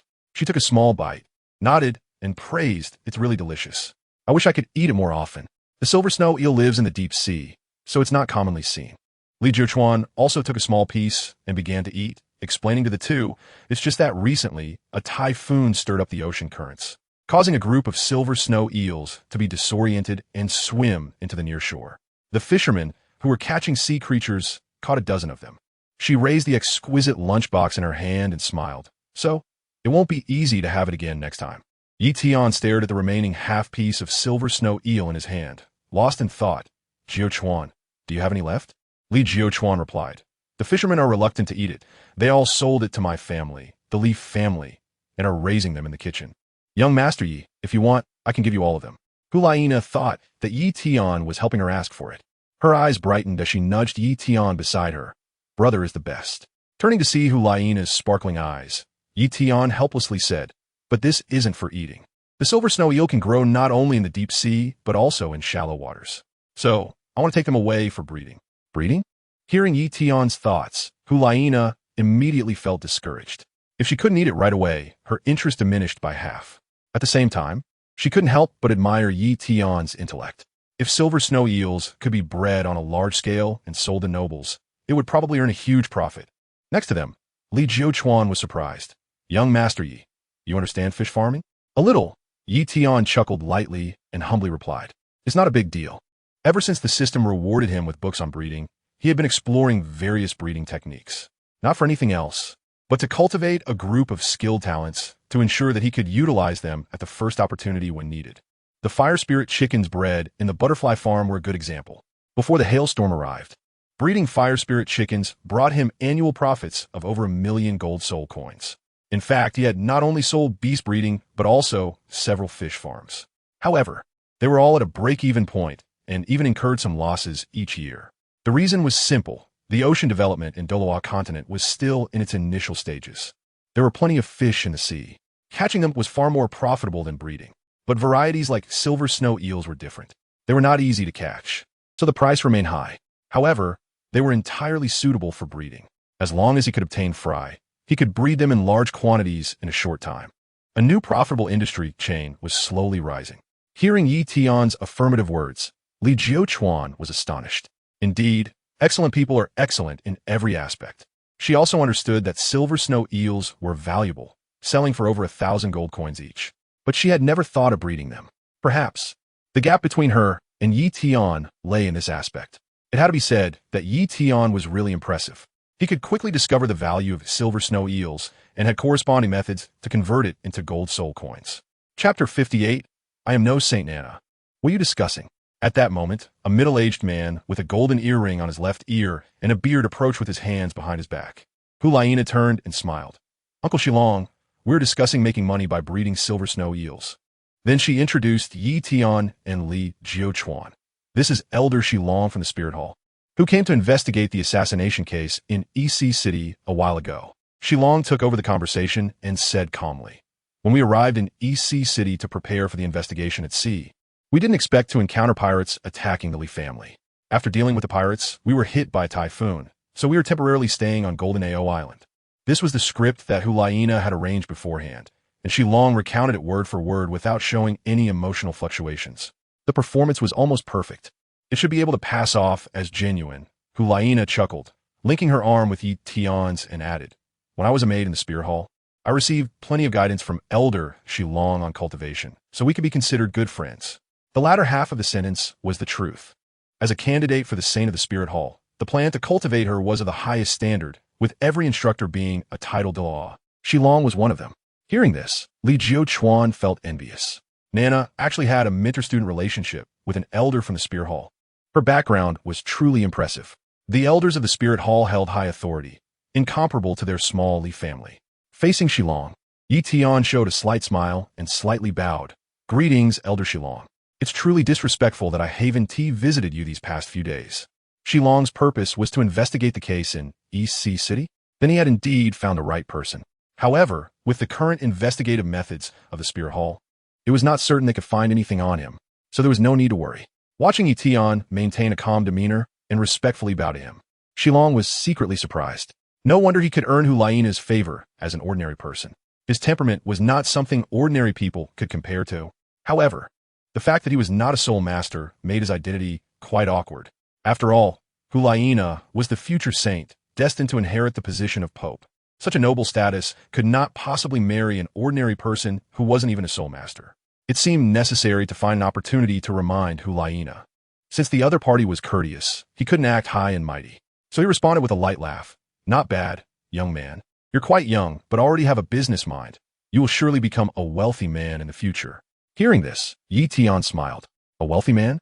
Isn't he already one? However, he didn't refute it. It was best to say less in front of an experienced title de law like Shilong. Then Yi Tian expressed his deep condolences for the victims in EC City and condemned the brutality of the perpetrators. He also expressed support for Shilong's work. Hearing this, Zhou Long, who had been quietly standing behind Yi Tian, secretly chuckled. Young Master Yi is criticizing himself. Is that okay? After learning that Yi Tian was leaving Golden Ao Island, Li Haitian reluctantly came to Yi Tian. Young Master Yi, you encountered a typhoon a few days ago, and I haven't had the chance to properly host you. Why not stay for another couple of days, so I can fulfill my duties as a host? Yi Tian waved his hand lightly. I have understood the intentions of Chief Li. No need to say more. However, this sudden typhoon and hail have caused severe damage to the EC. Some of the workshops in my hands have likely suffered considerable losses as well. So please allow me to return and handle the workshop matters first. If there is time, I will definitely visit Golden Ao Island. He found a reason that Li Haitian couldn't refuse, brushing off the other party's invitation. In fact, Yi Tian disliked such formalities the most. However, there was no way around it. When the other party approached warmly, he couldn't just slap them away. Since that's the case, I won't stay too long either. Li Haitian sighed lightly and extended his right hand to salute, saying, Young Master Yi, take care. Chief Li, please also pay attention to your health, and take your medicine on time, Yi Tian replied with a faint smile. Next to Li Haitian, Li Jiuchuan, with her eyebrows furrowed, was secretly glancing at Yi Tian, not daring to step forward to say goodbye. However, Yi Tian still noticed her and waved, saying, Sister Jiuchuan, goodbye. Come to the EC to play when you have time. Gee, goodbye, Li Jiuchuan responded after a moment of hesitation, extending her small hand in reply. Her voice was very soft, and with her eyes downcast, the forced smile on her face concealed a hint of disappointment. When she raised her head to look at Yi Tian again, he had already turned and boarded the ship. Yi Tian held Hulaina's hand in his right hand, leaving her in a daze for a long time. What? Have you fallen for young Master Yi Tian? Li Tian suddenly spoke up, interrupting Li Jiuchuan's stupor. Facing his grandfather, Li Jiuchuan did not hide it. His face slightly flushed as he gently nodded. So I forget it. Young Master Yi Tian is not someone our small Li family can aspire to. Looking at Yi Tian's back, Li Haitian couldn't help but sigh. The other's status was indeed too high. The distance between the Li family and Yi Tian was truly like the sky and the earth, unreachable. When he saw his granddaughter's immensely disappointed face, he felt a twinge of pity. He lightly patted Li Jiuquan's shoulder and said, "With your cultivation talent, if you're willing to work hard, you might be able to become young Master Yi Tian's concubine, but that would be a bit unfair to you." Upon hearing this, Li Jiuquan's eyes suddenly brightened. She firmly gazed at Yi Tian's back, secretly making a resolution. She would definitely work hard and follow in his footsteps. Even if there was only a glimmer of possibility, she would chase after it. Yi Tian did not take the submarine back. With Shilong and his group nearby, he honestly took a ship instead. They boarded a sailboat from the Spear Hall. Although the typhoon had stopped, there were still some residual winds at sea. Therefore, the sailboat made good progress, reaching Donghai port in just a day and a half. Shilong needed to stay in Donghai City to handle local affairs temporarily. This was not for solving a case. Based on Yi Tian's understanding over the past 2 days, Shilong had already determined that the case in Donghai City was caused by the pirate coral. This was essentially a headless case. Finding a scapegoat helped maintain the panic among the people of Donghai City. Shilong would stay in Donghai City until the new home master took office. However, this was no longer relevant to Yi Tian. After disembarking, he bid farewell to Shilong and prepared to ride home. On the way home, Yi Tian saw for the first time the damage caused by hail and the typhoon to the EC. The fields along the road were almost devoid of farmers. The wheat seedlings, about half a meter high, were all flattened. He specifically dismounted and pulled up a few to check the situation. As expected, the wheat seedlings had already died. Along the way, there was not a single wheat field that had escaped disaster. Not only that, but many of the villagers still lived in thatched houses. With the ravages of the typhoon and hail, the roofs of the thatched houses had little chance of surviving. From the port to his own villa, during half a day's journey, Yi Tian deliberately passed through several villages. It was a scene of desolation everywhere. Countless livestock had died, and many people were injured. However, since each village had a village doctor, the injured received timely treatment, reducing the number of deaths significantly. Following Yi Tian, Hulaina, who witnessed this scene, couldn't help but feel anxious. Is no one taking care of this? Donghai City is not just under the Spear Hall. According to national borders, it is still a city under the Silvis province of the Tiando Empire. How could anyone care? The farmers passing by, seeing Hulaina's distress, showed a trace of mockery. The noble families have also suffered losses. Who has the heart to care about us? What will you do next? Do you have anything to eat? Hulaina continued to ask. Facing this cleanly dressed noble girl, the farmers looked down on her response. How could someone like her understand their suffering? But fearing retaliation, as nobles are not someone they can provoke, they self-deprecatingly said, "What else can we do? The house collapsed. We'll just fix it ourselves. As for food, we still have a little, but we also need to set aside some to replant in the fields. So, we definitely won't last until the new crops grow. When the next year comes and food supplies run out, many people are likely to starve." At this point, the farmer sighed numbly and walked away silently. Watching the desolate figure of the farmer, Hulaina fell silent. She had spent many years in the Spirit City, facing only the improvement of her cultivation and combat skills every day, never thinking about these matters. She only knew of soul masters who died for the sake of improving their cultivation and soldiers who fought bravely in wars. She had never considered that civilians could actually suffer and lose their lives over mere food. For a moment, she felt somewhat lost, unsure of what to do. "Don't just stand there. Let's go," Yi Tian reminded her. Only then did Hulaina come back to her senses, looking at Yi Tian with some expectation. "Brother, you won't just stand by and do nothing, right?"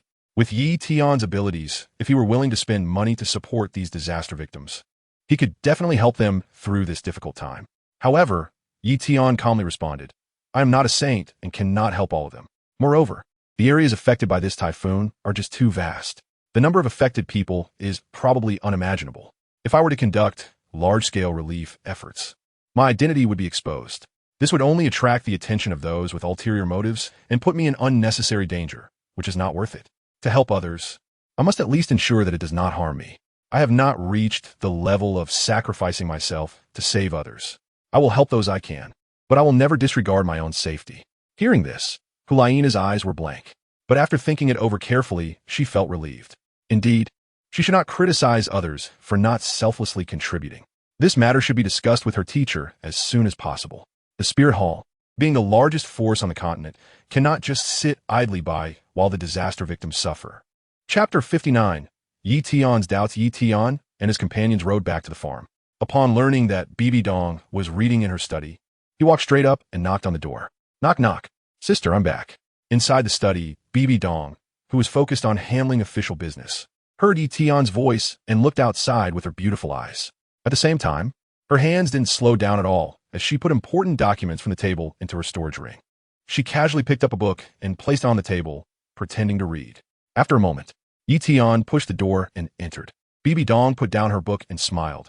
How is the situation on Golden Ao Island handled? It's fine. We encountered some pirates along the way, but fortunately, a patrol team from a spirit hall passed by and took care of it. Yi Tian shrugged and said casually. He didn't want to talk about the dangers of the Li family's journey. Anyway, it was all in the past. Speaking of it would only cause his sister unnecessary worry. Bibi Dong nodded slightly and talked about the recent experiences of the farm. The typhoon had a significant impact on the butterfly farm. There was hardly one fire spirit chicken left on the mountain, and many crops had frozen to death. Yi Tian had anticipated this situation. He asked, what about the dead fire spirit chickens? Have they been dealt with? Chun Jian suggested giving them away for free, and they were picked up by the surrounding farmers. Bibi Dong closed the book, her beautiful eyes moving slightly, and explained that's fine too. Yi Tian sighed lightly and gave it to the farmer, as it was better than wasting it. After hearing that Yi Tian returned to the butterfly farm, it wasn't long before Chun Jian and Shursan came together. Upon seeing Yi Tian, Chun Jian handed over a written report. His expression was not good, and he whispered, this is the loss from the various farms under your name.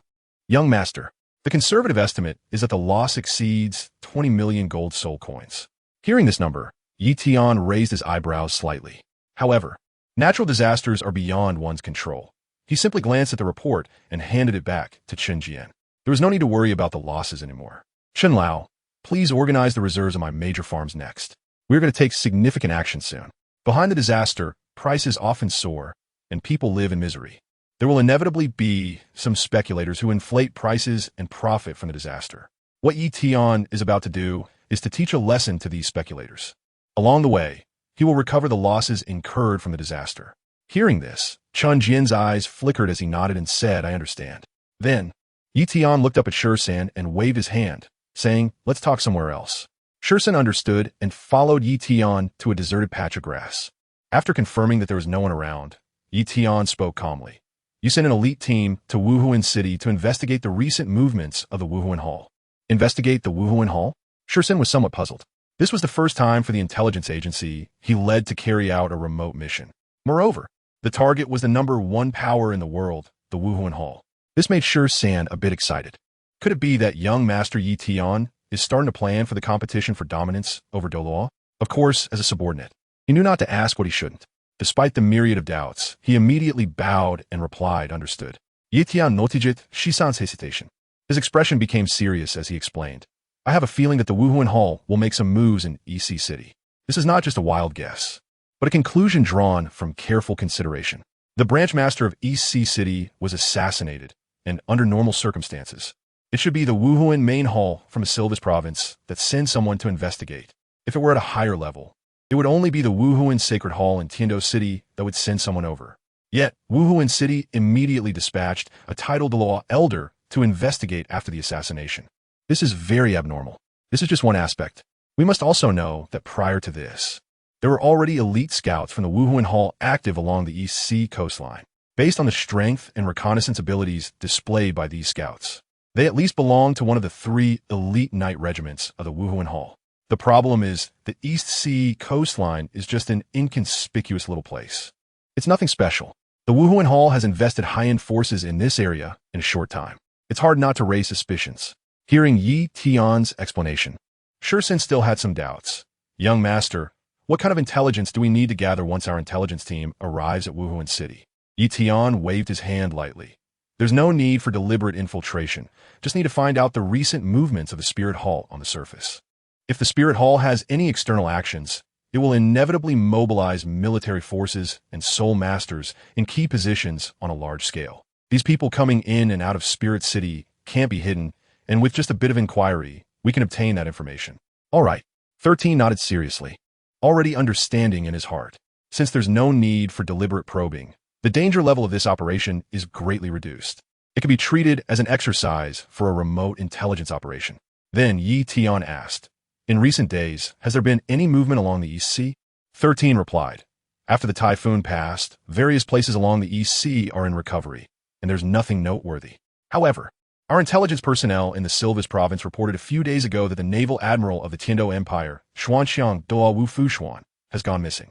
The Snow Knight Emperor sent the Crown Prince Xue Qinghe to investigate this matter." Xuanxiang Douluo? Crown Prince Xue Qinghe? Tian narrowed his eyes, wondering if this matter was related to the Spirit Hall. He knew that the real prince, Xue Qinghe, had long been dead. The current one was simply Bibi Dong's daughter, Tian Rinxue. With Tian Rinxue infiltrating the Heaven Do Empire, it was only logical that the opponent's title Ba mysteriously disappeared. 13 handed over a piece of paper from his bosom, explaining, "This is a bounty notice from the Silvis province." Tian took the paper and examined it carefully. It was a notice similar to a missing person announcement, stating that anyone who finds the Xuanxiang Douluo Wu Fushuan or provides clues would be rewarded with 50,000 gold soul coins. 50,000 gold soul coins were not even enough to fill the gaps for a soul master. This made Tian click his tongue.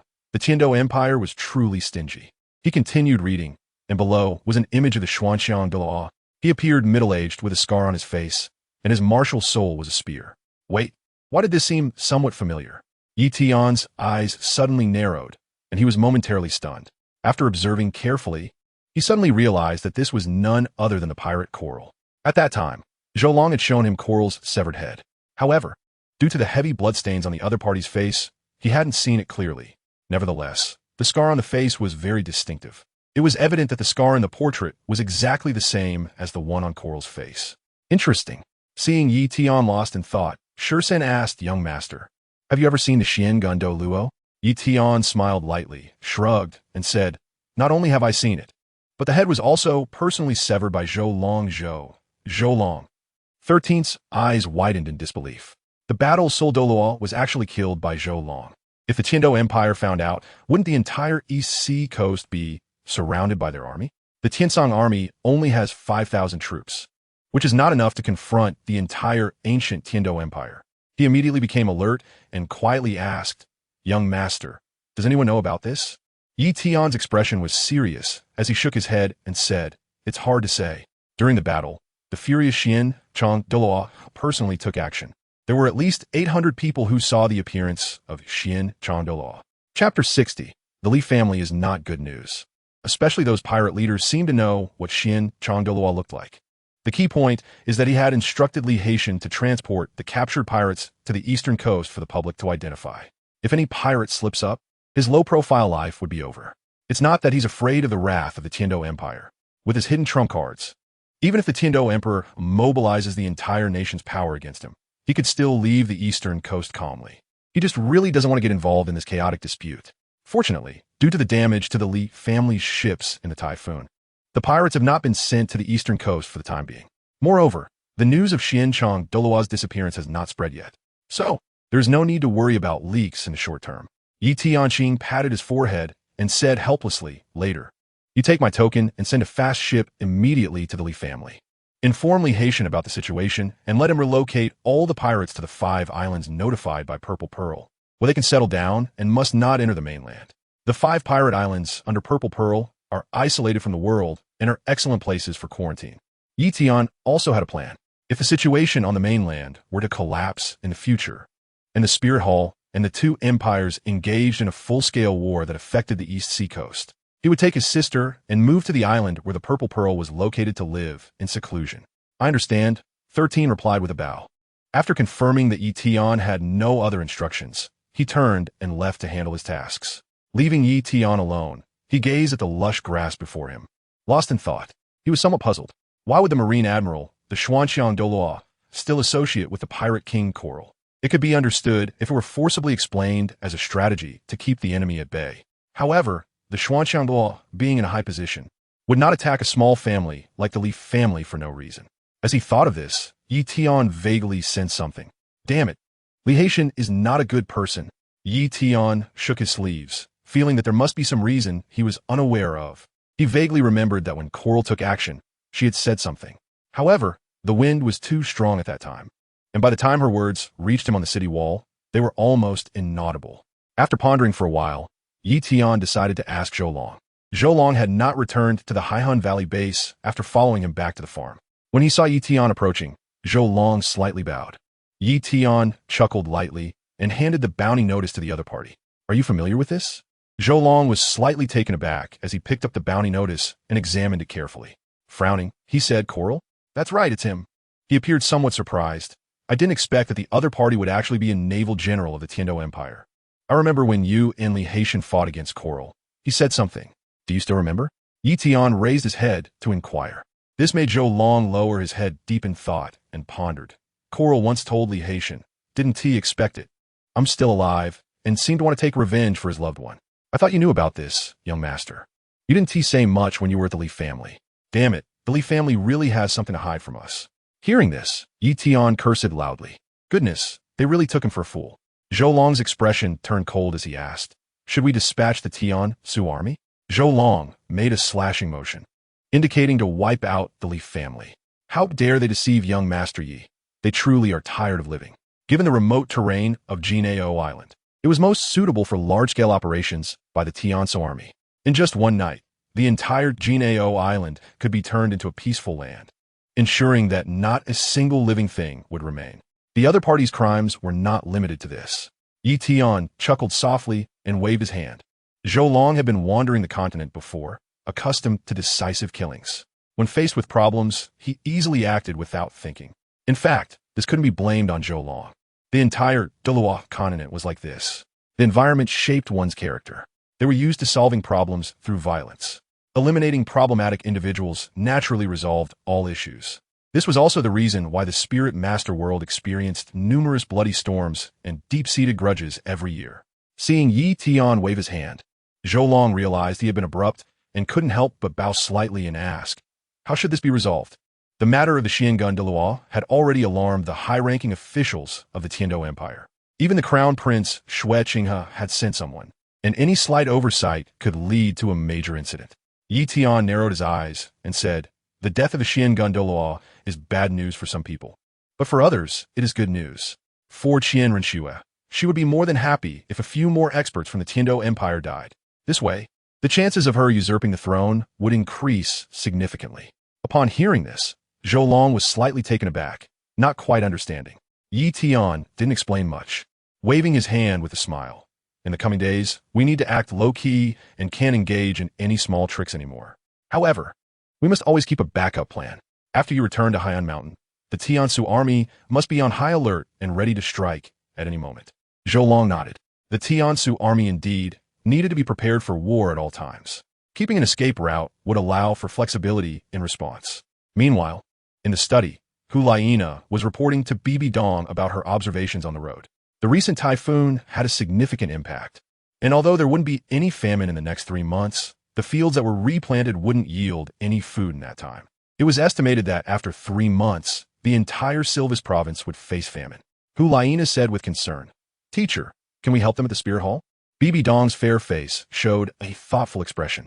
The Silvis province was not a traditional territory of the Spirit Hall, and their control was limited, even in disaster relief. It often served to benefit the Tian Empire. To be honest, it seemed a bit unworthy. However, aiding these disaster victims could also enhance the reputation of the Spirit Hall to some extent. From this perspective, it could be seen as a worthwhile transaction. Since there wouldn't be a famine in the short term, we don't need to worry for now. I will send someone to handle it later.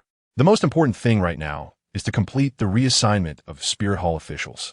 Gue Mei has already drafted the relevant documents and is preparing to notify the Elder Hall. Will the High Priest agree? Hulaina showed a worried expression. She knew that the High Priest was a traditional conservative. Reassigning officials would cause chaos within the Spirit Hall in a short time. Such a move that shakes the foundation of the Spirit Hall would be hard to gain the High Priest's approval. Bibi Dong lightly rested her forehead, her delicate brows furrowed, and sighed softly. This was precisely the difficulty of the policy. She could indeed order a pilot program in her own jurisdiction first. However, it seemed there wasn't much time left for the Spirit Hall. Therefore, it was necessary to promote it comprehensively as soon as possible. Quick completion of the centralization of the Spirit Hall was essential to calmly respond to future changes on the continent. Chapter 61. I have no interest in the crown prince. It has been 3 days since Yi Tian returned to the farm. Young master. Chun Jian hurried over to Yi Tian with an ancient roll of paper in hand. He handed the scroll to Yi Tian, his aged eyes slightly moving as he said, "This is the disaster relief notice sent by the governor's office of Silvis province. It has been 5 days since the typhoon passed, and the governor's office finally has some movement." Yi Tian squinted his eyes, taking the document with a smile that was not quite a smile. When he saw the contents of the document, his smile became even more apparent. He chuckled. Let each city fundraise to solve the disaster relief food and distribute it to the refugees. What kind of disaster relief document is this? The governor's office is really being quite perfunctory. Indeed, the governor's office had always been stingy when it came to serving the people. Chen Jian smiled and added, "The governor's office has always been about making money. When have they ever lost money? They aren't putting in a single coin, and everyone knows that." However, this time was a bit special. It was said that His Royal Highness, Prince Xue Qinghe, had already arrived at the province of Silvis. With the prince keeping an eye on things, Governor Nan Feng could not possibly remain idle. He had already dispatched many special envoys to each city to personally oversee the fundraising for disaster relief. Chen Jian leaned over and whispered, "The East Sea City Merchants Association suggests that everyone contribute a little. We can't let the special envoys lose face. Disaster relief cannot be solved by just putting in some money." Yi Tian raised his head, suddenly serious. "Do you know, Chun Lao, how much the grain prices have risen in the past 3 days?" Hearing this, Chun Jian smiled. As the agricultural head under the young master, how could he not know the grain prices? Without hesitation, he replied, "The price of wheat was 25 copper soul coins per pound a day before yesterday, 33 yesterday, and 45 today. The price fluctuation was not due to a grain shortage." A few days after the typhoon passed, although the farmers' homes had suffered disasters, they still had surplus grain to eat for a short time. The rise in grain prices was actually due to merchants hoarding grain. These merchants knew that the wheat seedlings in the fields had been damaged and that a major disaster would inevitably occur in a few months. So they were buying up grain in large quantities to sell at high prices later. At this point, Chun Jian expressed some concern, saying, "Young master, you have always loved to help the disaster victims, but our stored grain is quite limited. Compared to the number of victims, it's hardly enough. If we buy grain with money, those merchants will surely take the opportunity to raise prices, which would be counterproductive." "That's fine." Yi Tian waved his hand and said with a meaningful smile, "Let those merchants continue to buy for a few more days. We not only can't stop them, but we should also add fuel to the fire. You send some reliable people to spread the word that this year's disaster is particularly severe, and the imperial royal family is preparing to restrict large-scale grain purchases." Chun Jian was puzzled and said, "If that's the case, won't the merchants' enthusiasm for buying grain become even higher? This won't help in stabilizing the disaster situation." For a moment, Chun Jian couldn't understand Yi Tian's actions. Yi Tian smiled ambiguously and said, "Has old Chun forgotten what is stored in the warehouse of the butterfly farm?" "Potatoes," Chun Jian instinctively replied. Just as he blurted it out, he suddenly realized, as if enlightened, "That's right. The farm has a whole warehouse full of potatoes. If these potatoes are used for food, it would only be a drop in the bucket. However, if they are used for planting, they would definitely be enough for several fields the size of Donghai City. It's important to know that the yield of potatoes per acre is over 4,000 pounds. If irrigation and fertilizers are used, it can easily reach 5,000 pounds. The key point is that the potato planting cycle is short. They can grow in just 3 months.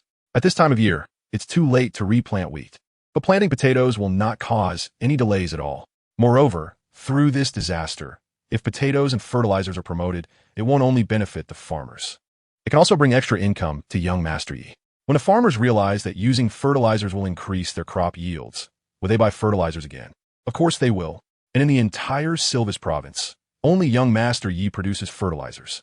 An exclusive business, it's the best way to make money. Realizing all this, Chun Jian gave a thumbs up and laughed heartily. "Young master, it seems that those merchants hoarding grain are destined to lose everything." Yi Tian remained calm, clapped his hands, stood up from a stone chair, and said, "Old Chun, in the coming days, build a few large granaries near the butterfly farm. After some time, we will take over the grain from these merchants." "All right." Chun Jian bowed and took note. This not only could leave the merchants with nothing, but also make a significant profit. One must say, young Master Yi Tian is truly remarkable. "Xiao Tian, what are you discussing?" Bibi Dong approached with an elegant stride and a smile. Seeing his sister come over, Yi Tian stepped forward and explained, "We are discussing the disaster situation in our province. It is said that His Highness the Crown Prince has already arrived in our province for this matter." Yi Tian didn't make things very clear. "It's best for my sister not to know about such matters." The Crown Prince? Bibi Dong was slightly taken aback. Does that mean Qian Rinxue is coming to the Silvis province? These days, her attention has been focused on the policy of adjusting officials, and she really didn't know about Qian Rinxue's arrival. Just thinking about Qian Rinxue made Bibi Dong let out a soft sigh. The relationship with her daughter is indeed a bit strained. Every time they meet, it ends in an unhappy parting. She only hopes that when Qian Rinxue comes to the Silvis province, she will stay in the capital and not come to Donghai City. Seeing her sister's obvious surprise at the mention of the Crown Prince, Yi Tian teased with a smile. "I heard that Prince Zuiking is one of the most handsome men in the Tiando Empire." "Sister, you weren't moved just now, were you?" "Huh?" The teacher was moved? Hulaina, who had just walked over, seemed to have heard something incredible and leaned in curiously. She walked up to Yi Tian, tugging at his clothes, and asked, "What do you mean by moved?" Yi Tian glanced at Hulaina and chuckled lightly. "Prince Xueqing has come to our Silvis province." Hearing this, Hulaina immediately understood. She burst into laughter. "Are you saying that the teacher has feelings for the prince?" Then, with her big eyes fluttering, she glanced at Bibi Dong and said with a half-smile, "It does seem a bit so. It's normal for the teacher to have feelings for Qian Rinxue, but that's familial love." Yi Tian looked at Hulaina and nodded slightly, saying, "Being a crown princess is indeed a dream for many girls." "Do you have that dream, Nana?" "I don't." Hulaina pouted. She knew that the crown prince was actually Qian Rinxue. Even if she didn't know, she wouldn't like it. The imperial heir? She was the future heir of the Spirit Hall. In comparison, whose status was more noble was obvious. Facing the teasing from Yi Tian and Hulaina, Bibi Dong remained calm and composed. "I have no interest in the Crown Prince of Heaven Do." Chapter 62. Difficult choices. Yi Tian smiled and said, "Sister, you are also at the age to get married, so you should choose a good husband." Saying that his sister likes Xueqing was indeed a teasing remark. After all, he knew that Xueqing was actually Qian Rinxue in disguise. But he was already at the age to marry. It was indeed time for his sister to find a good husband. Since she had already withdrawn from the Spirit Hall, it was only natural to live a good life. Let her find a husband? Bibi Dong chuckled softly. This good little brother really cared for her. She placed her jade hand on Yi Tian's shoulder and said, "Little Tian, you haven't found a girlfriend yet. How can I rest easy about getting married? Finding a girlfriend cannot be rushed." Yi Tian retracted his head, regretting mentioning this matter. In the end, the focused gaze was still on him.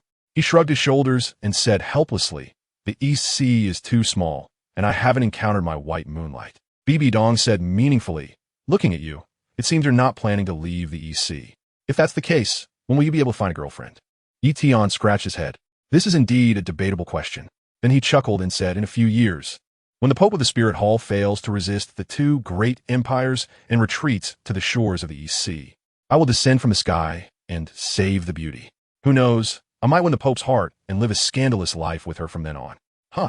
Hulaina, who had been listening intently to their conversation, instantly widened her eyes. Yi Tian is indeed relentless. He is still thinking about his teacher, and he is doing it right in front of her. The phrase audacious to the extreme doesn't even begin to describe Yi Tian at this moment. Hulaina covers her face, hoping Yi Tian will find peace. Seeing Hulaina's astonishment, Yi Tian looks disdainful. "Sister Nana, what kind of look is that?" He straightens up and says seriously, "Today I'm telling you, I only like someone like Bibi Dong." Upon hearing this, Hulaina's expression immediately wilted. Whether in terms of figure or cultivation, she can't compare to her teacher at all. It must be said that Yi Tian's standards are indeed quite high. Seeing his sister's clearly shocked expression, Yi Tian's voice remains unapologetically strong. "Sister, don't think my standards are too high. It's really because once you've seen the vast sea, it's hard to settle for just water. So finding a girlfriend will take time." Knowing that there is such a stunning beauty as Bibi Dong, he simply cannot lower his standards. Hulaina blinks her eyes, not daring to speak. Yi Tian seems to think that his death isn't tragic enough and is deliberately raising the stakes. Bibi Dong's astonished expression quickly fades, replaced by a calm demeanor. In the face of Yi Tian's wild claims, she shows no intention of pursuing the matter further. She understands that what Yi Tian truly likes is not her, but rather the Bibi Dong woven from poetry and fantasy in his heart. At Yi Tian's age, filled with dreams and fantasies, it is quite normal. "Xiao Tian, you are so outstanding. It's not wrong to have high standards when looking for a girlfriend. However, one must not be overly idealistic. Just as you think, if you happen to marry Bibi Dong, it would naturally be a beautiful outcome. But how likely is that to happen? Based on your previous conjectures, in a more realistic scenario, Bibi Dong will definitely not be spared by the two great empires. Together with the Spirit Hall, the probability of being lost to the dust of history is quite high. If that is the case, do you intend to live a lonely life? Bibi Dong's purple eyes, calm and unperturbed, fixate on Tian, giving an impression of extraordinary composure.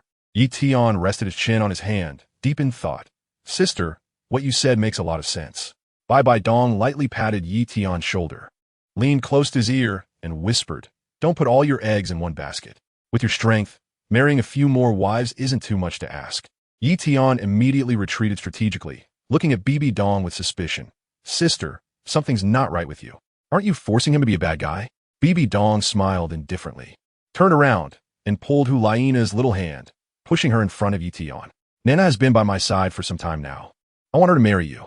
Upon hearing this, Huliana's little face turned extremely red all of a sudden. She did not expect her teacher's implication to come so suddenly. For a moment, she didn't dare to speak. Tian stared in shock at Bibi Dong and Huliana, lost in thought. Beside him, Chun Jian watched this scene with a smile, feeling quite pleased, and wisely chose to leave. Bibi Dong sighed softly. I just want to have someone by your side who can take care of you. You can probably see that Liena really likes you. I hope you can give Liena a warm home. Of course, I can make Liena promise that if you meet a girl you like in the future, she won't interfere. Haha, sister, let's not make jokes like that. Just look at Liena, her face is almost red. Tian glanced at Huliana and replied with a light laugh. He really didn't expect that his sister genuinely wanted to match him with Nana. He had a high emotional intelligence. So how could he not see that Nana liked him a lot? Earlier, when he encountered Li Jiuquan, they even competed for each other's affection. The reason Tian deliberately avoids this matter is that Nana truly has a romantic mindset. Love puts a filter on her, making everything seem beautiful. Therefore, Nana's judgment of his character may be flawed. Tian has been showing a gentle side these days. If Nana were to find out about his other side, where he kills without blinking an eye like he did with the Zhou family, would she still like him? This is something that must be considered. After all, a wife is someone one has to spend a lifetime with. He can hide it for a while, but he cannot hide it for a lifetime. Is the sister joking? Bibi Dong said seriously, her beautiful eyes flickering. She gently raised her jade hand to stroke Huliana's hair and sighed softly. Nana is also a pitiful person. You wouldn't want her to encounter a bad person and ruin her life, would you? This was clearly telling Tian. You know that Nana is not very smart. And if she meets a bad person, her later life will be very miserable. Teacher Huliana's eyes were a bit red as she leaned into Bibidon's warm embrace. Facing her sister's reminder, Tian pondered again. Indeed, with Nana's personality, staying by his side is undoubtedly the safest. Not to mention, if she encounters scumbags like Tang San, her whole life would be ruined. Sigh, it's really hard to choose. Tian rubbed his forehead. In his heart, Nana is more suited to be a sister rather than a girlfriend. He used to think this way too. However, with the chaos in this continent and Nana being so beautiful, it is inevitable that she would attract the attention of ill-intentioned people. Living an ordinary life seems almost impossible. Seeing Tian lost in thought, Bibi Dong added, actually, the sister just wants Nana to stay by your side. She doesn't expect any status. Chapter 63. Qianrenxue is coming. Tian stared at his sister, then glanced at Huliana nestled in her embrace. Was Nana's request really that low? Would she not care if he found other girls in the future? This left Tian completely bewildered. Seeing that Nana showed no reaction and seemed to listen to his sister, he was even more confused. Tian hesitated as he looked at Bibi Dong and asked, what about Nana's parents? For such an important matter as marriage, shouldn't at least her parents know? Bibi Dong's beautiful eyes remained calm as she replied that Nana's parents had passed away when she was very young. Tian sighed softly. It was somewhat similar to his own background.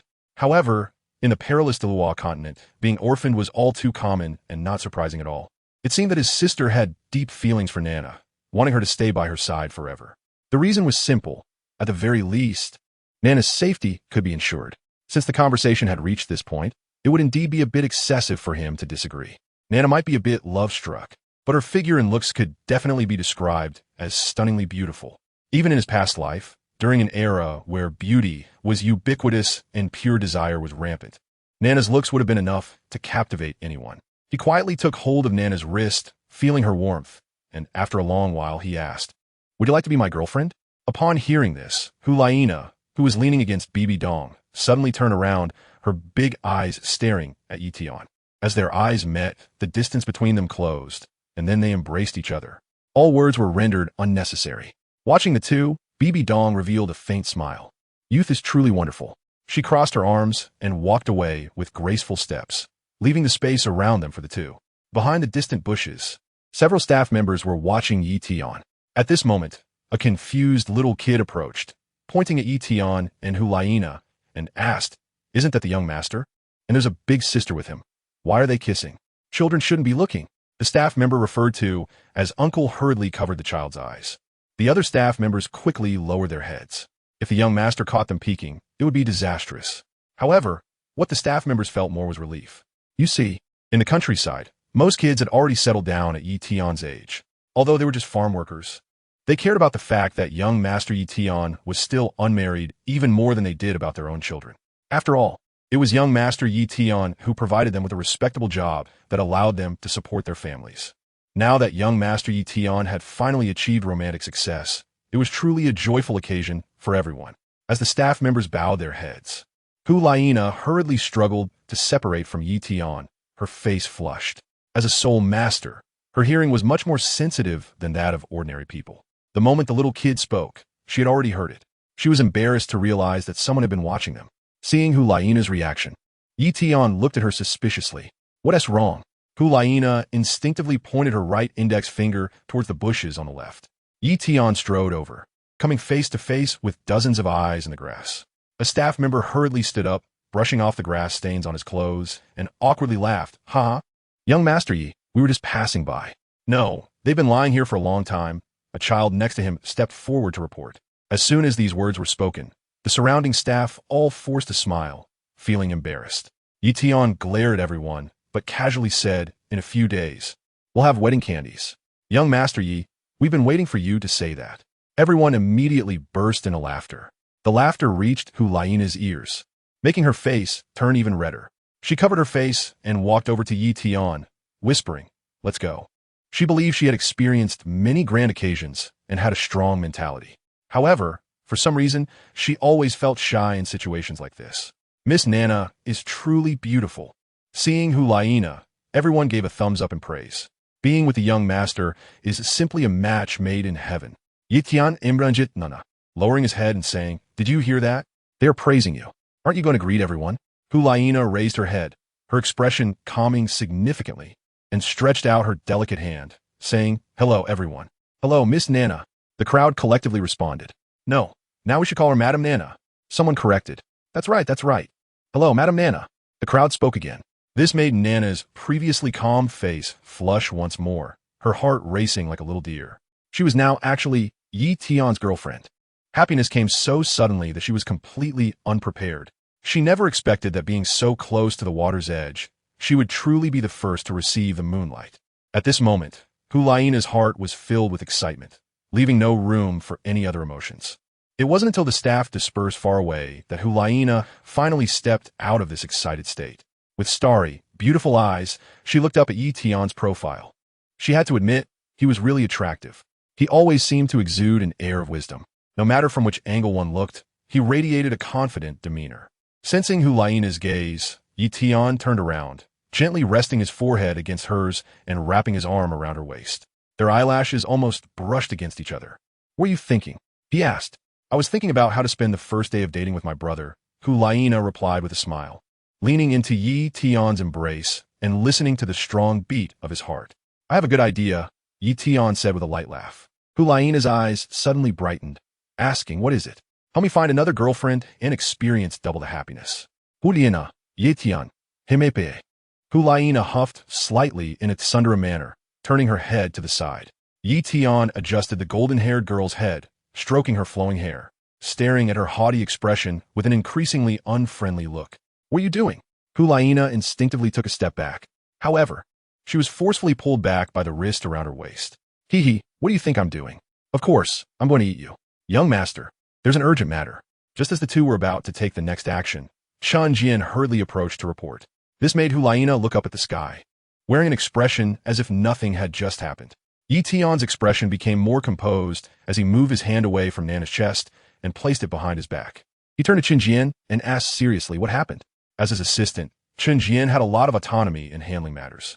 If it were a small issue, the other party wouldn't seek him out. The special envoy from the provincial governor's office has come to the farm, Chen Jian said, walking over to Yi Tian and covering his ears, speaking quietly. And the special envoy is actually the governor's nephew, Qian Shizhen. He has come to the farm to requisition it in advance as the prince of Tiando's temporary residence. Prince Xue Qinghe is coming to Donghai City? Yi Tian inquired. Chapter 64. Flowers on the Road to the Underworld. Yi Tian suddenly became alert. Could it be that Qian Renxue has heard some rumors about Coral? He had already warned the Li family that all personnel must not leave Jinao Island recently. Moreover, the pirates had already been transferred away by the Purple Pearl. There shouldn't be any leaks of information. After careful consideration, Yi Tian sighed lightly, thinking that he might be overthinking it. Perhaps Qian Renxue came to EC City to cooperate with some mysterious operation of the Spirit Hall. He knew that the Spirit Hall's attention to EC City had significantly increased in recent days. With this in mind, Yi Tian understood that it was necessary to meet this special envoy named Qian Shizhen. Now that Coral was missing and there were rumors of secret actions from the Spirit Hall, the farm must not show any unusual behavior. Otherwise, he really would have to flee overseas early. It seems to be the case, Chen Jian explained. As the heir to the empire, the prince's movements were always top secret and not explicitly stated. Qian Shizhen only hinted slightly that he wanted to use our farm as one of the prince's bases in EC. He didn't reveal much more detail. All right, Elder Chen, please lead the way. Yi Tian extended his hand. Hearing the two talk about Xue Qinghe, Hulaina suddenly became alarmed. She had just heard everything Chen Jian said. If Qian Renxue came to the farm, wouldn't that mean she would encounter herself and her teacher? Qian Renxue's current identity was the crown prince of the Tiando Empire. When the prince traveled, many important officials from the empire would inevitably follow. While others might not recognize His Holiness the Pope, these officials would definitely recognize him. Thinking of this, Hulaina felt a bit panicked. If both sides recognized each other, it could lead to big trouble. Nana, do you want to go together? Yi Tian Bitcoinit. Since he had already confirmed Nana as his girlfriend, there were some things she should experience. He couldn't always keep her under his protective umbrella, preventing her from facing any harm. That would only be detrimental to Nana's growth. Receiving the governor's envoy was obviously a good learning opportunity to observe how to handle affairs. Okay, Hulaina hesitated for a moment but ultimately agreed. Many people knew about her teacher's identity and appearance as the Pope, but she was different. She had been studying at the Spirit Hall Academy for years. And although the continent knew of Hulaina, the golden generation of the Spirit Hall, very few had seen her appearance. There was no need to worry about being exposed in front of the governor's envoy. Moreover, this was Yi Tian's invitation, and she couldn't refuse. Yi Tian took Nana's hand and followed Chen Jian to the small far courtyard. The eternal clock was waiting for him there. After learning the identity of the eternal clock, Chen Jian did not delay and ordered someone to prepare a pot of Dahong Pao and send it over. At this moment, inside the courtyard, the eternal clock was leisurely tasting the Dahong Pao while chatting with a couple of officials who had come along. Yi Tian walked over calmly and slightly bowed, saying, I didn't know the envoy was coming, and I apologize for not welcoming you properly. I hope the envoy won't take offense. Hearing Yi Tian speak, Qian Shizhen, sitting on a stone bench, cast a casual glance at him, filled with disdain. Of course, this disdain was not directed at Yi Tian specifically, but rather towards all the commoners. In Qian Shizhen's eyes, those who were neither soul masters nor nobles were merely ants. If it weren't for his mission, he wouldn't want to come to a farm filled with commoners. He raised his hand. Let us skip the formalities. Your subordinates must have informed you about the prince's imminent arrival. It's a great fortune for you to welcome His Highness. After saying this, he waved his hand in disgust. An official came over and tossed half a bag of gold soul coins into Yi Tian's hand. Qian Shizhen coldly stated, according to imperial regulations, any requisition of private land for a royal palace must come with compensation. This bag contains 1,000 gold soul coins, 200 of which is for the requisition compensation, and 800 is for your hospitality towards His Highness. Weighing the bag in his hand, Yi Tian couldn't help but sneer inwardly. If there were 200 gold soul coins in this bag, it would be an overestimation of Qian Shizhen. Qian Shizhen paid no mind to Yi Tian's thoughts, counting on his fingers, and continued, my other identity is the chief coordinator for disaster relief in EC City. You're also one of the top farm owners in EC City. Everyone has a responsibility when disaster strikes. Asking you for 50,000 gold soul coins is not too much, is it? After saying this, Qiangu Shizhen waved his hand again. The official who had originally handed Yi Tian the gold coins came back and snatched the coins from Yi Tian's hand. Coldly, he said, "There are 200 here, but you still owe 48,000 gold soul coins. Kid, you better gather the disaster relief funds within a day, or you'll be charged with treason." Hearing this, Yi Tian couldn't help but chuckle. Not paying is treason, huh? The reason for your threats is truly childish. On the other hand, it seemed the other party wanted to take advantage of him, not even bothering to disguise their intentions. They were mistaken if they thought they could bully him. Qiangu Shizhen's expression suddenly narrowed. This young man before him was surprisingly calm. One must know that he himself was a level 70 soul sage. The pressure he exuded could overwhelm not just ordinary people, but even soul masters. This made Qiangu Shizhen subtly glance at Yi Tian's companions. Suddenly, he noticed Chun Jian beside Yi Tian, who was emitting a faint soul power. After sensing it carefully, Qiangu Shizhen couldn't help but grow alert. The other party's cultivation was actually not weaker than his. No wonder this kid was so calm, head of backing. According to the rules, those with backing could not be lumped together with commoners. However, since he was here, he couldn't leave empty-handed. Qiangu Shizhen narrowed his eyes and smiled. We're all one family, so let us not talk about formalities. I will consider this bag of 1,000 gold coins accepted. You only need to pay an additional 2,000 gold soul coins, and I will let this matter drop, leaving us even. What if I don't want to pay a single coin? Yi Tian stared at Qiangu Shizhen, meeting his gaze earnestly. Qiangu Shizhen smiled slightly, leisurely picking up the tea beside him and taking a sip. Then we might have to use some special methods.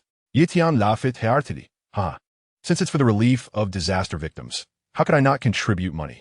Old Chun, go to the storeroom and bring 3,000 gold soul coins, and the extra 1,000 will be considered a reward for the efforts of the special envoy. As you command. Old Chen replied, and turned to send a farm worker to run the errand. Next to the eternal time needle, an official sneered. What a perceptive person. Soon, 3,000 gold soul coins were neatly delivered in front of the eternal time needle. Upon seeing the shiny gold soul coins, the eternal time needle felt as if he was bathed in spring breeze and casually glanced at Yi Tian. With a wave of his hand, he signaled the officials to leave. Watching the back of the eternal time needle, the bystander Hulaina couldn't help but whisper, Yi Tian, why add an extra 1,000 gold soul coins? Extra? Haha, this is to let the eternal time needle spend on the road to the underworld. Yi Tian's expression showed no signs of fluctuation as he said calmly. Chapter 65, Evil Soul Master. Although the ancient time needle had just not made a move, as a seasoned healer, how could I not see the soul power of the blood evil within him? Yi Tian's gaze was lowered, coldly looking outside the door. Hulaina was suddenly startled. Bloodthirsty soul power? Doesn't that mean it's something only evil soul masters would possess? As the future saintess of the Spirit Hall, she had studied the history of the continent. Historically, the soul master community not only had soul masters, but also a group known as evil soul masters. Their minds were corrupted by their own martial souls, leading to an extreme thirst for power and a willingness to fall into depravity. Instead of cultivating properly, they consumed the soul power of others to enhance their bloodthirsty aura, seeking a path for their own advancement. Wherever they went, there were often corpses strewn about and rivers of blood, with even ordinary people not spared. These evil soul masters, who would stop at nothing to increase their strength, had always been the sworn enemies of the Spear Hall. For nearly a century, due to the joint efforts of various forces on the continent to eliminate them, their activities had gradually moved underground, disappearing from sight. It was said that in a place called the City of Slaughter, there still existed a large number of evil soul masters. If it weren't for the time wasted during her travels along the Eastern Sea, she had actually planned to go to the City of Slaughter to train herself. Unexpectedly, she had not made it to the City of Slaughter, but encountered an evil soul master in the Eastern Sea instead. Suppressing her surprise, Hulaina stepped forward and asked, Brother, how could you sense that the other party is an evil soul master? Just moments ago, she had been beside Yi Tian, and her spiritual power had also spread out, lightly touching the few people around them. However, she had not sensed anything unusual. She did not expect that even Yi Tian, who was not a soul master, could actually feel it. Yi Tian chuckled lightly. Even if the other party does not deliberately display it, as long as they absorb the blood evil energy, they will continuously release blood evil molecules from their bodies. These molecular particles are extremely small, so you naturally cannot observe them. The healer emphasizes observation, listening, smelling, and feeling. I've already reached a masterful level in these 4 skills. It is easy to sense the presence of blood, evil molecules. I see. Hulaina seemed to understand, nodding slightly. So, are you going to take action against him, brother? Taking action is certain, but not now. Tian shook his head and explained, I have a certain understanding of the governor of our province, Tian Feng. Their family inherits the martial soul evil dragon staff, and the most outstanding person in their family over the years is Governor Tian Feng. Tian Feng was originally unremarkable, just a soul master, but 30 years ago, he suddenly attained enlightenment, and then his strength soared, advancing to title Douluo. The story of Tian Feng's struggle to become title Douluo has spread throughout the entire Silvis province, becoming a legendary tale. In the past, watching the history of Tian Feng's struggles was nothing much. But now, Hulaina pondered. Brother means that Tian Feng's strength actually came after aligning with the evil soul masters? From Tiangu Shizhen, it seems to be the case. Tian's expression grew heavy. Before, he felt there was no problem with Tian Feng's achievements. However, after seeing Tiangu Shizhen, he couldn't help but expand his thoughts and push the logic in this direction. After all, the evil dragon staff is not a top-tier martial soul. Yet the current Tiangu family not only has a title Douluo, but also a young Tiangu Shizhen, whose cultivation is not weak. Moreover, the concentration of blood evil power is significant, which poses a major problem. Tian continued. Why just mention about giving an extra 1,000 gold soul coins was actually a code. Those extra 1,000 gold soul coins have special markings. Using purple light, we can track these coins. Hulaina raised her head and said, Evil soul masters usually don't act alone. There must be their hideouts in the Silvis province. Do you mean to find their hideouts by tracing the flow of these coins and then catch them all at once? Hulaina showed a hint of surprise. She had to admit that Tian's thinking was indeed very thorough. You're only half right, Tian chuckled softly. It's not suitable for me to take action personally. I just need to investigate clearly and secretly hand over the information to the Spirit Hall. I'm sure they would be more than happy to do the job. Goodness. So in the end, you're letting the Spirit Hall do it, Hulaina pouted. Xiao Tian, why do I see a group of aggressive people leaving the farm? At that moment, Bibi Dong returned from her rounds, striding elegantly into the courtyard, inquiring of Tian before her. Seeing Bibi Dong, Hulaina happily rushed over and recounted the news about Qian Rinchua's imminent arrival at the farm, and mentioned that Tian was preparing to investigate the evil soul masters. Upon hearing Hulaina's words, Bibi Dong narrowed her eyes and looked at Tian, involuntarily sighing at him. As expected, he's a calm person, investigating the information about the evil soul masters and secretly handing it to the Spirit Hall not only punishes the evil soul masters, but also doesn't expose himself. If someone like Tian were born in a time of peace, perhaps he could live a stable life as a wealthy young man. Unfortunately, we are in a time of intense conflict in the Douluo continent, and under her guidance, Tian is destined to showcase his talents and leave a significant mark on the Douluo continent. Facing her sister, who was smiling at him, Tian stepped forward and suggested, in a few days, the farm may serve as a temporary residence for His Highness the Prince. With so many people around, sister, you and Nana should go stay in the villa. All right, Bibi Dong nodded in agreement. This isn't the right time to meet Qian Rinchua. Anyway, she doesn't know I'm by the East Sea. It's better to avoid her. Then, Bibi Dong gently patted Tian's shoulder and smiled. Xiao Tian, you and Nana should get married as soon as possible. I can hardly wait. The relationship between boyfriend and girlfriend is always full of uncertainties. Only marriage can completely bind Tian to the Spirit Hall. Bibi Dong knew that this might seem unfriendly to Tian, but for the future of the Spirit Hall, she had to do it. As for what she owed Tian, she would make up for it gradually in the future. As long as it wasn't excessive, she could agree to it. Hearing this, Tian smiled. His sister's behavior might just be a good family tradition of urging marriage, which can't be escaped anywhere. He helplessly shrugged and said, Okay, I'll prepare. Are you really at a loss marrying me? Seeing Tian's unhappy expression, Hulaina puffed her cheeks and crossed her arms, saying, You're at a big loss. Tian couldn't help but pinch Hulaina's fair face, then rubbed it, as if he were playing with a piece of dough. The white moonlight in his heart, however, was Bibi Dong. Compared to Bibi Dong, Nana was far from enough. But how many people on the continent could rise to the rank of title Douluo at such a young age based on their own strength like Bibi? Of course, the Shrek 7 monsters and their group of overpowered female leads did not count. Only women like Bibi Dong, who had firm beliefs, graceful figures, extraordinary beauty, and outstanding strength were truly Yi Tian's favorites. Unfortunately, he was someone who didn't want to get involved in the disputes of the continent. Otherwise, he would have easily joined the spirit hall and embraced a beauty. Haha, having an older sister as a wife, I would definitely be gaining something. Hulaina didn't mind Yi Tian's hands playing with her face at all. She tilted her head happily and said, Chapter 66. Eastern Sea School. Not long after the ancient time needle left the farm, another person was sent to the farm. He came to deliver a message to Yi Tian that the crown prince of the Tian Empire had confirmed that he would be staying at the butterfly farm in 3 days. He was instructed to prepare for the welcome in advance. Upon receiving this news, the entire farm became busy. It wasn't that Yi Tian was causing a stir, but rather that a court steward had arrived at the farm. The steward, named Ode, quietly instructed the farm staff. Do you know who is coming?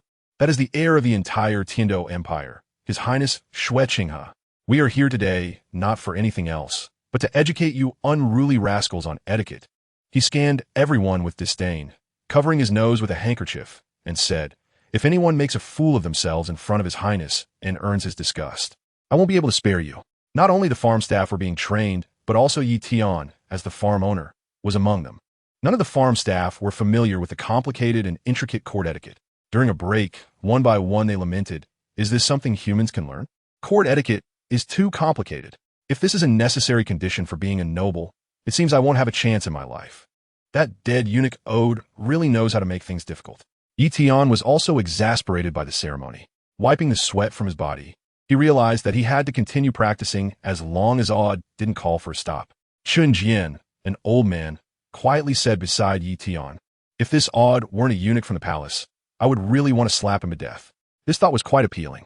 Yi Tian smiled and shook his head. He thought it wasn't worth it to confront the Tian Empire over mere words. By evening, Ode had indeed given up on the farm workers. He looked at everyone with disdain and said, Well, even if we teach you for another 3 years, you still won't learn this elegant etiquette. Remember, in front of the crown prince, you must never make direct eye contact.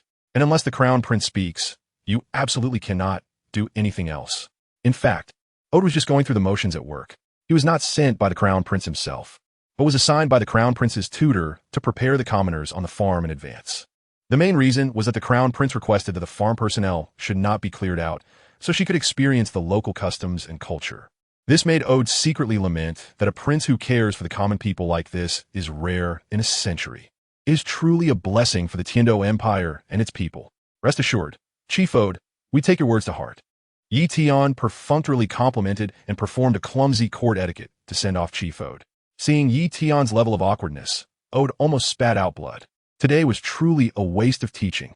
He then left grumbling on his horse. Watching Ode's departing figure, the farm staff could not stop cursing.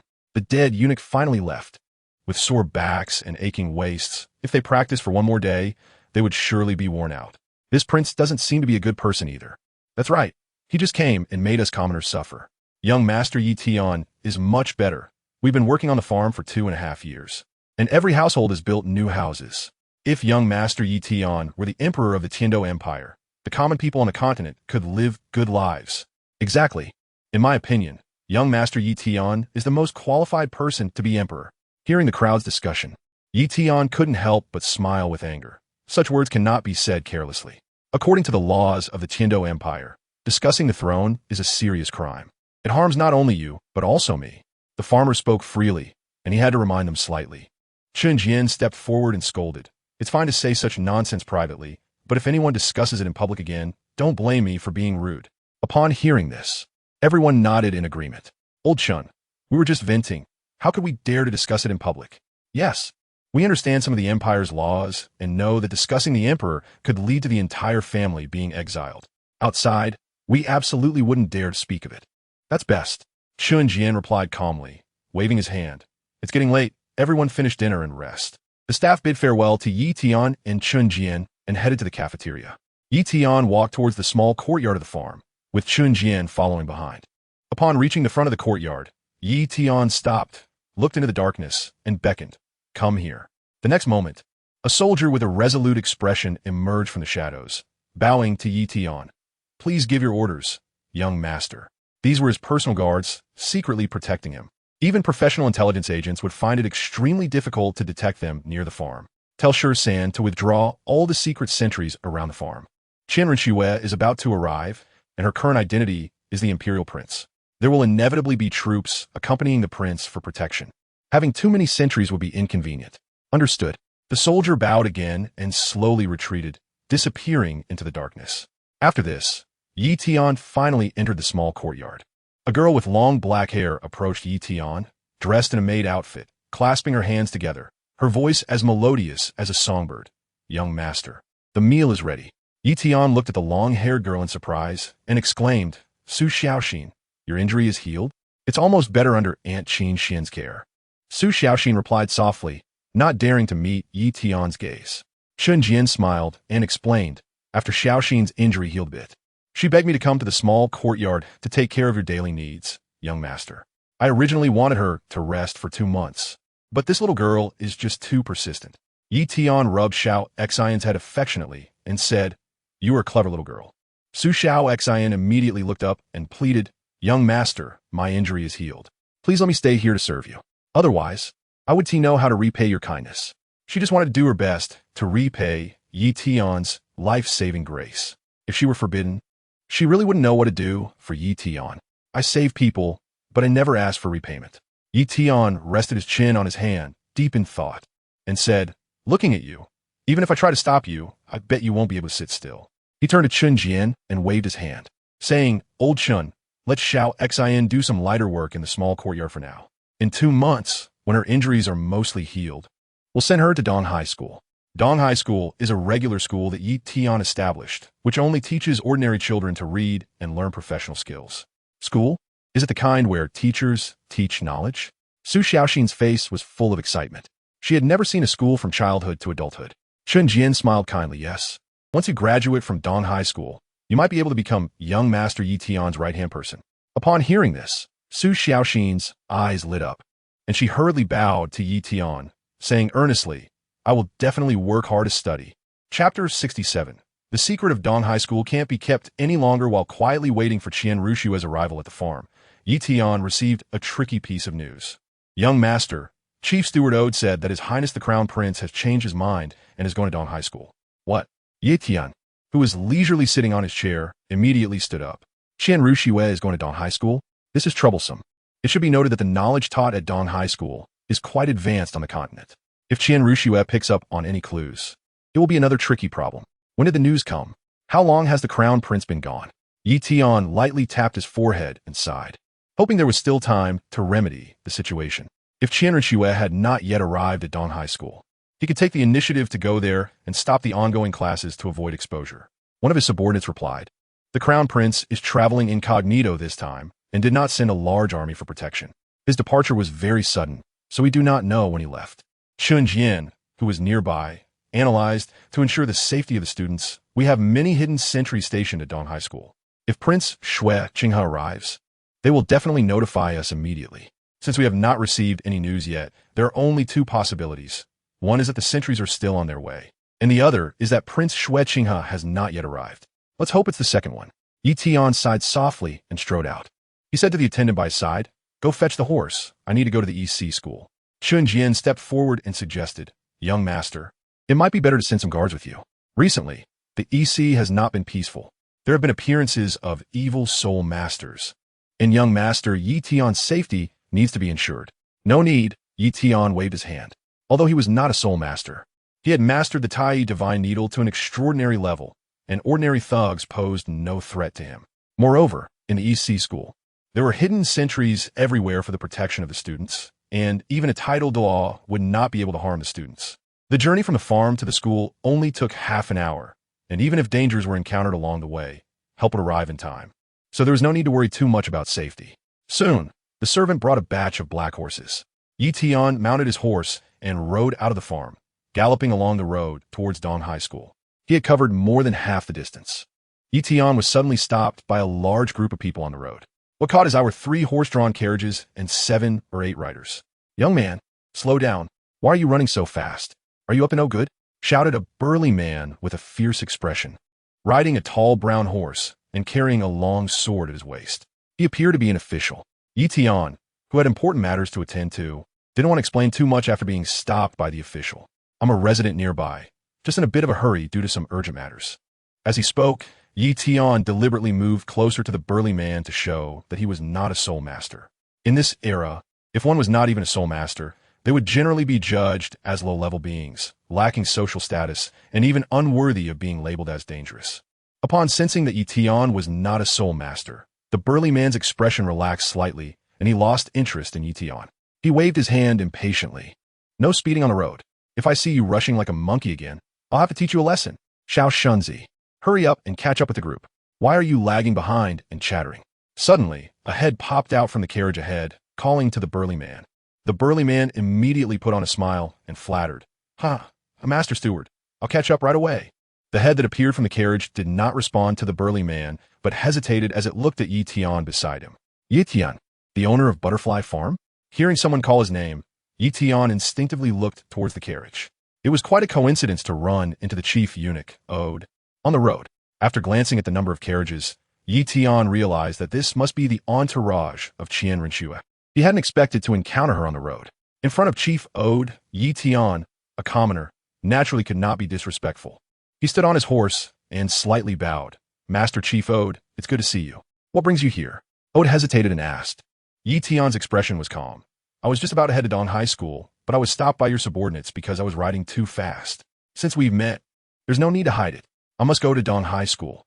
Without my presence to maintain order, I estimate that the entire school would be turned upside down by Qian Renxue, leaving no secrets at all. This situation cannot happen. Boldly, how did you know we were going to Dong High School? Chief Steward Aoda suddenly changed his expression and looked at Tian warily. Tian chuckled lightly and said, I think there is a bit of a misunderstanding. I didn't know you were heading to Dong High School. In fact, he could only say he didn't know. Although Ode had sent someone to inform him, according to normal time, it was estimated that the messenger wouldn't reach Butterfly Farm for at least another half an hour. Tian knew right away. In fact, due to the role of his hidden informants, he intended to take advantage of the time difference to go to the East Sea School and prevent the teaching secrets from leaking. Unexpectedly, he was a step too late and encountered Qian Renxue's convoy on the way. Tian explained, the East Sea School was established with the funds I raised, and I'm still the principal there. I go to the school almost every few days. This was the truth, and he wasn't afraid of being investigated. The reason he hadn't been there recently was simply because his sister had returned. You were the principal? Upon hearing this news, Odd was stunned. Looking at Tian's age, Odd could still believe he was a senior student at the school, but to say he was the principal of East Sea School was truly laughable. A young boy, still wet behind the ears, was the principal. This indicated how poor the school must be. Previously, he had heard that all the students at East Sea City School were commoners. Thinking of this, Odd had already formed a rough judgment in his heart. This was completely a second-rate school. Only the kind-hearted prince thought that a school without noble students was something novel. This made Odd feel a bit moved. The prince of the empire was indeed the most outstanding prince of the Tiando Empire in 100 years. Even such a poor school was willing to visit. How much willpower must it take to be like the prince? Although Tian had revealed his identity, Odd had already lost interest in him. He waved his hand impatiently. The prince just happens to be inspecting your school, so you can follow behind. All right, Chief Odd. Tian nodded in agreement, while inwardly feeling a bit frustrated. It seemed that the secrets of EC School would be exposed to some extent. The next 10 minutes of travel felt very long to Tian, but there is always an end to the road. In front of the school, several militia disguised as sentries stopped the prince's visiting carriage. It was necessary to maintain security for the school. In fact, the security situation across the Douluo continent was not very good. Murder and robbery were almost commonplace. Even in East Sea City, controlled by the four great families, there were often cases of bullies forcibly taking women, let alone in the countryside without soldiers to guard. Stop. No entry for idle people. The militia extended their hands to stop them as the crowd moved forward. Have her dog eyes gone blind to dare block us?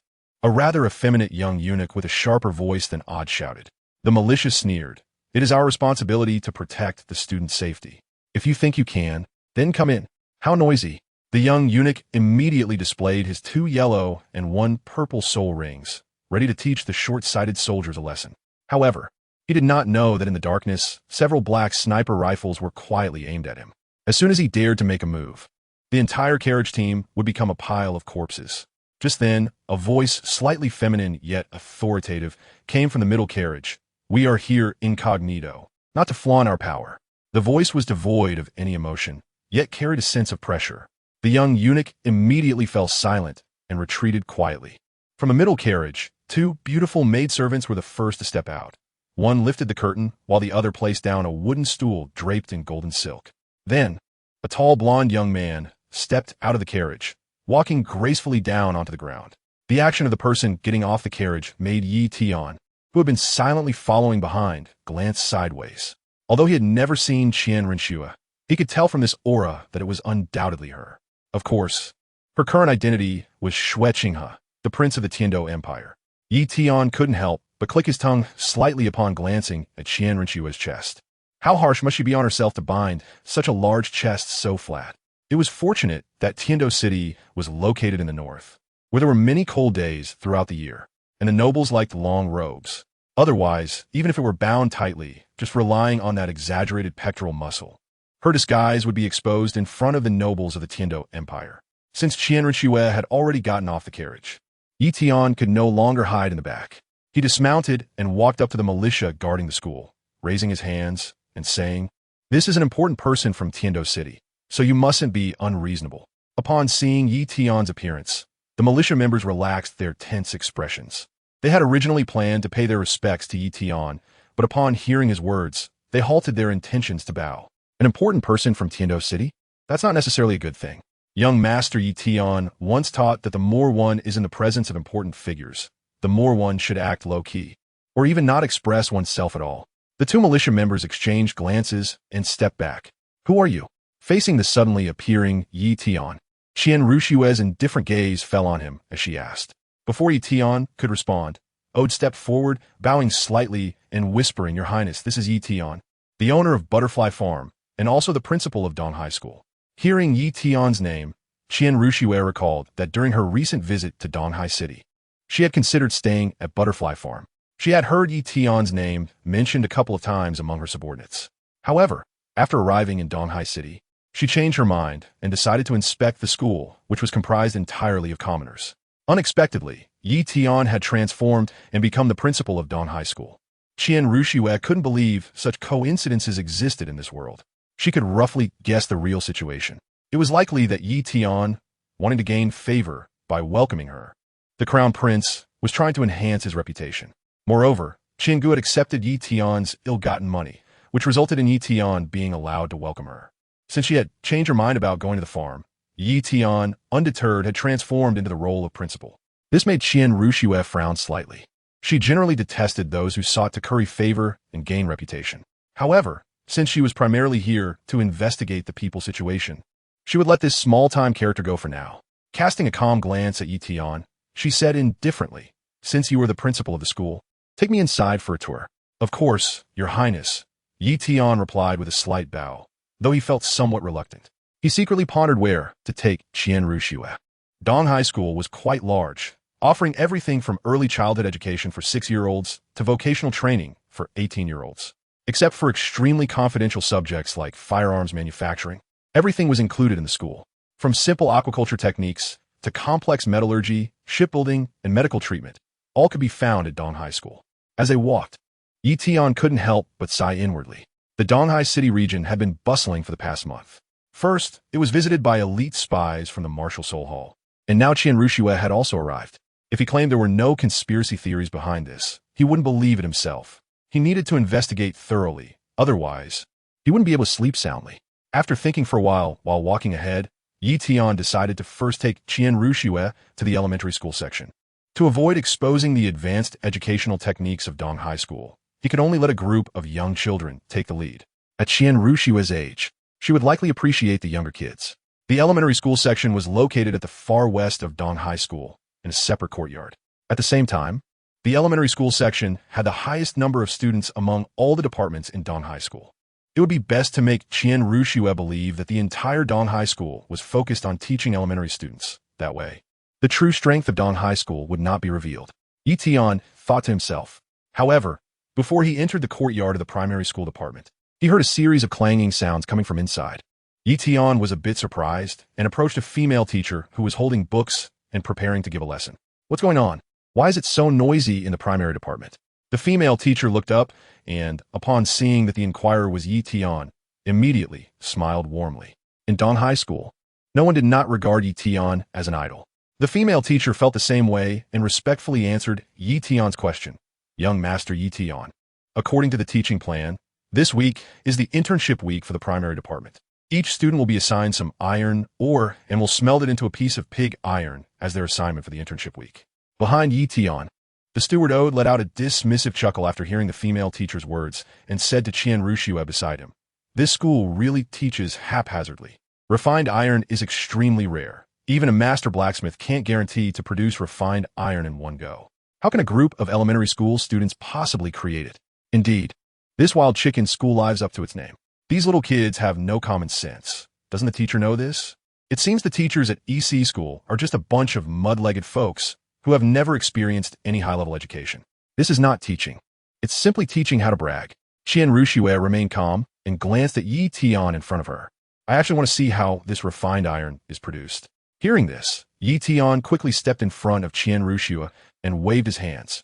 "Your Highness, what you just said was merely a joke. How could a group of elementary school students possibly produce refined iron?" He also forgot that this week was the students' internship week. The idea of elementary school students smelting refined iron was indeed shocking. If Tian Rushue in front of him was unwilling to believe it, that would be for the best. He could take this opportunity to temporarily cancel the students' internship in smelting refined iron to prevent any technical exposure. A joke? Daring to deceive His Highness the Crown Prince is a grave crime. Beside Tian Rushue, the burly Shunzi stepped forward, looking at Yi Tian with mockery. "If we don't see refined iron today, you're finished." Chapter 69.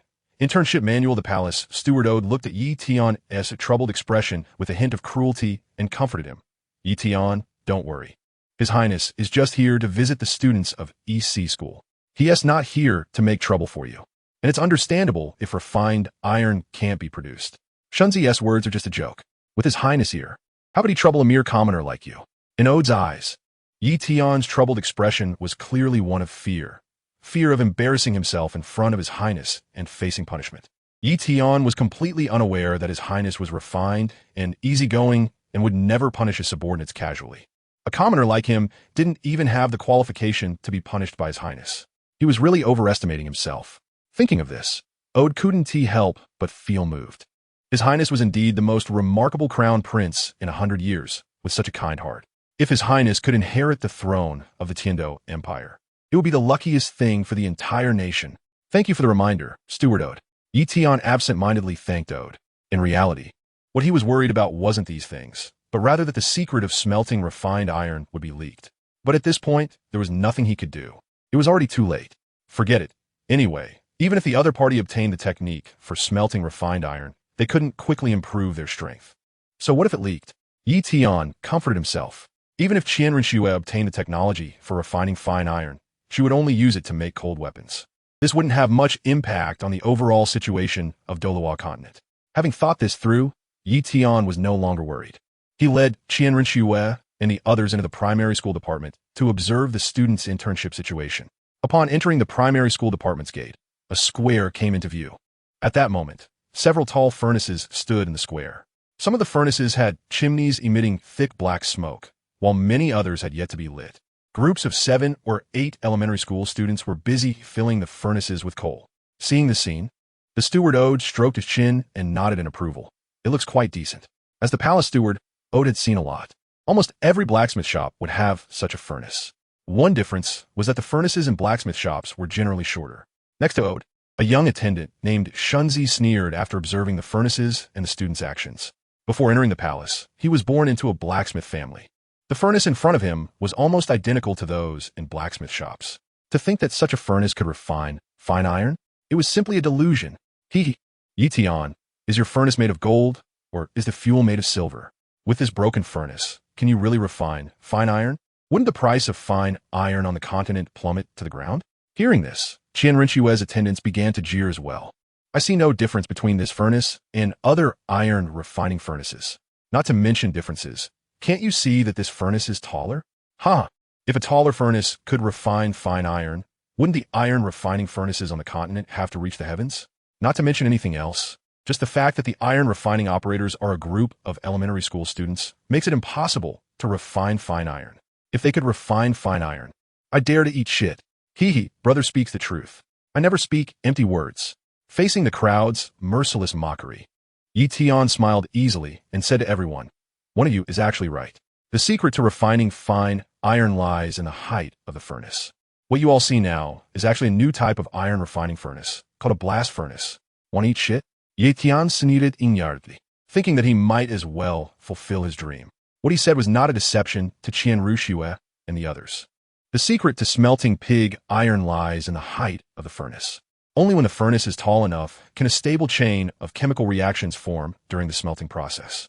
The iron furnaces that preceded on the continent failed because they were not tall enough, which resulted in an insufficient generation of carbon monoxide to reduce iron oxide to elemental iron, leading to the high impurities in the iron produced. When the crowd heard Tian's explanation, even Odd, who usually placed great importance on etiquette, couldn't help but laugh. It was too funny. Raising the height of the furnace could solve the problem of refining pig iron? What a ridiculous notion. If he weren't the knowledgeable court steward, he might have almost believed this commoner's serious nonsense. Tian, don't showcase your wrinkled talents in front of the prince. Odd looked at Tian disdainfully and remarked coldly, who among those following the prince isn't an elite talent of the empire? Someone like you, spouting nonsense, is only fit to be a small merchant. So don't flaunt your clumsy talents in front of the prince. Qian Ruxue, who had remained silent until now, calmly looked at Tian and said, her tone neutral, whether or not pig iron can be refined, we will know after trying it out. Tian's eyes were squinting with a smile. He did not speak. He couldn't be bothered to explain the principles of iron smelting in a blast furnace to Qian Ruxue. It was best if she didn't believe that this could produce refined iron. However, Qian Ruxue clearly had not lost interest, and she walked gracefully to a lit blast furnace. She bent her knees and asked a little girl who was struggling to fill the furnace with coal, is it heavy? Not too bad. The little girl stuffed coal into the furnace and wiped the sweat from her forehead, unknowingly smearing coal dust across her face. Oblivious to this, the little girl excitedly said, big sister, smelting iron is a very interesting process. Why don't we do it together? Ode stepped forward and scolded, where did this wild child come from? This is His Highness the Crown Prince, a boy. Upon hearing this, the little girl immediately fell silent, instinctively shrinking back and looking at Ode with wide, frightened eyes. It's fine, Qian Ruxue said with a slight smile, waving her hand lightly. Children speak without reservation. It seemed her disguise was too androgynous. Her ability to disguise herself still needed improvement. Qian Ruxue squatted down and gently picked up a piece of coal, saying to the little girl, I'll help you. Thank you. Big brother, the little girl said timidly. Seeing this scene, Ode wiped the corner of his eyes, tears streaming down his face. His Highness the Crown Prince was indeed the most outstanding prince of the Tiando Empire in a century, not even avoiding dirty coal. How great! With Qian Ruxue's help, the little girl's group quickly completed the task of filling the furnace with coal. Finally, they tossed the crushed iron ore into the furnace piece by piece and pushed the furnace lid shut. The little girl asked, is that it? Not yet. The little girl shook her head and quickly ran to the side, to where her backpack was stored. She took out a practical manual from her bag.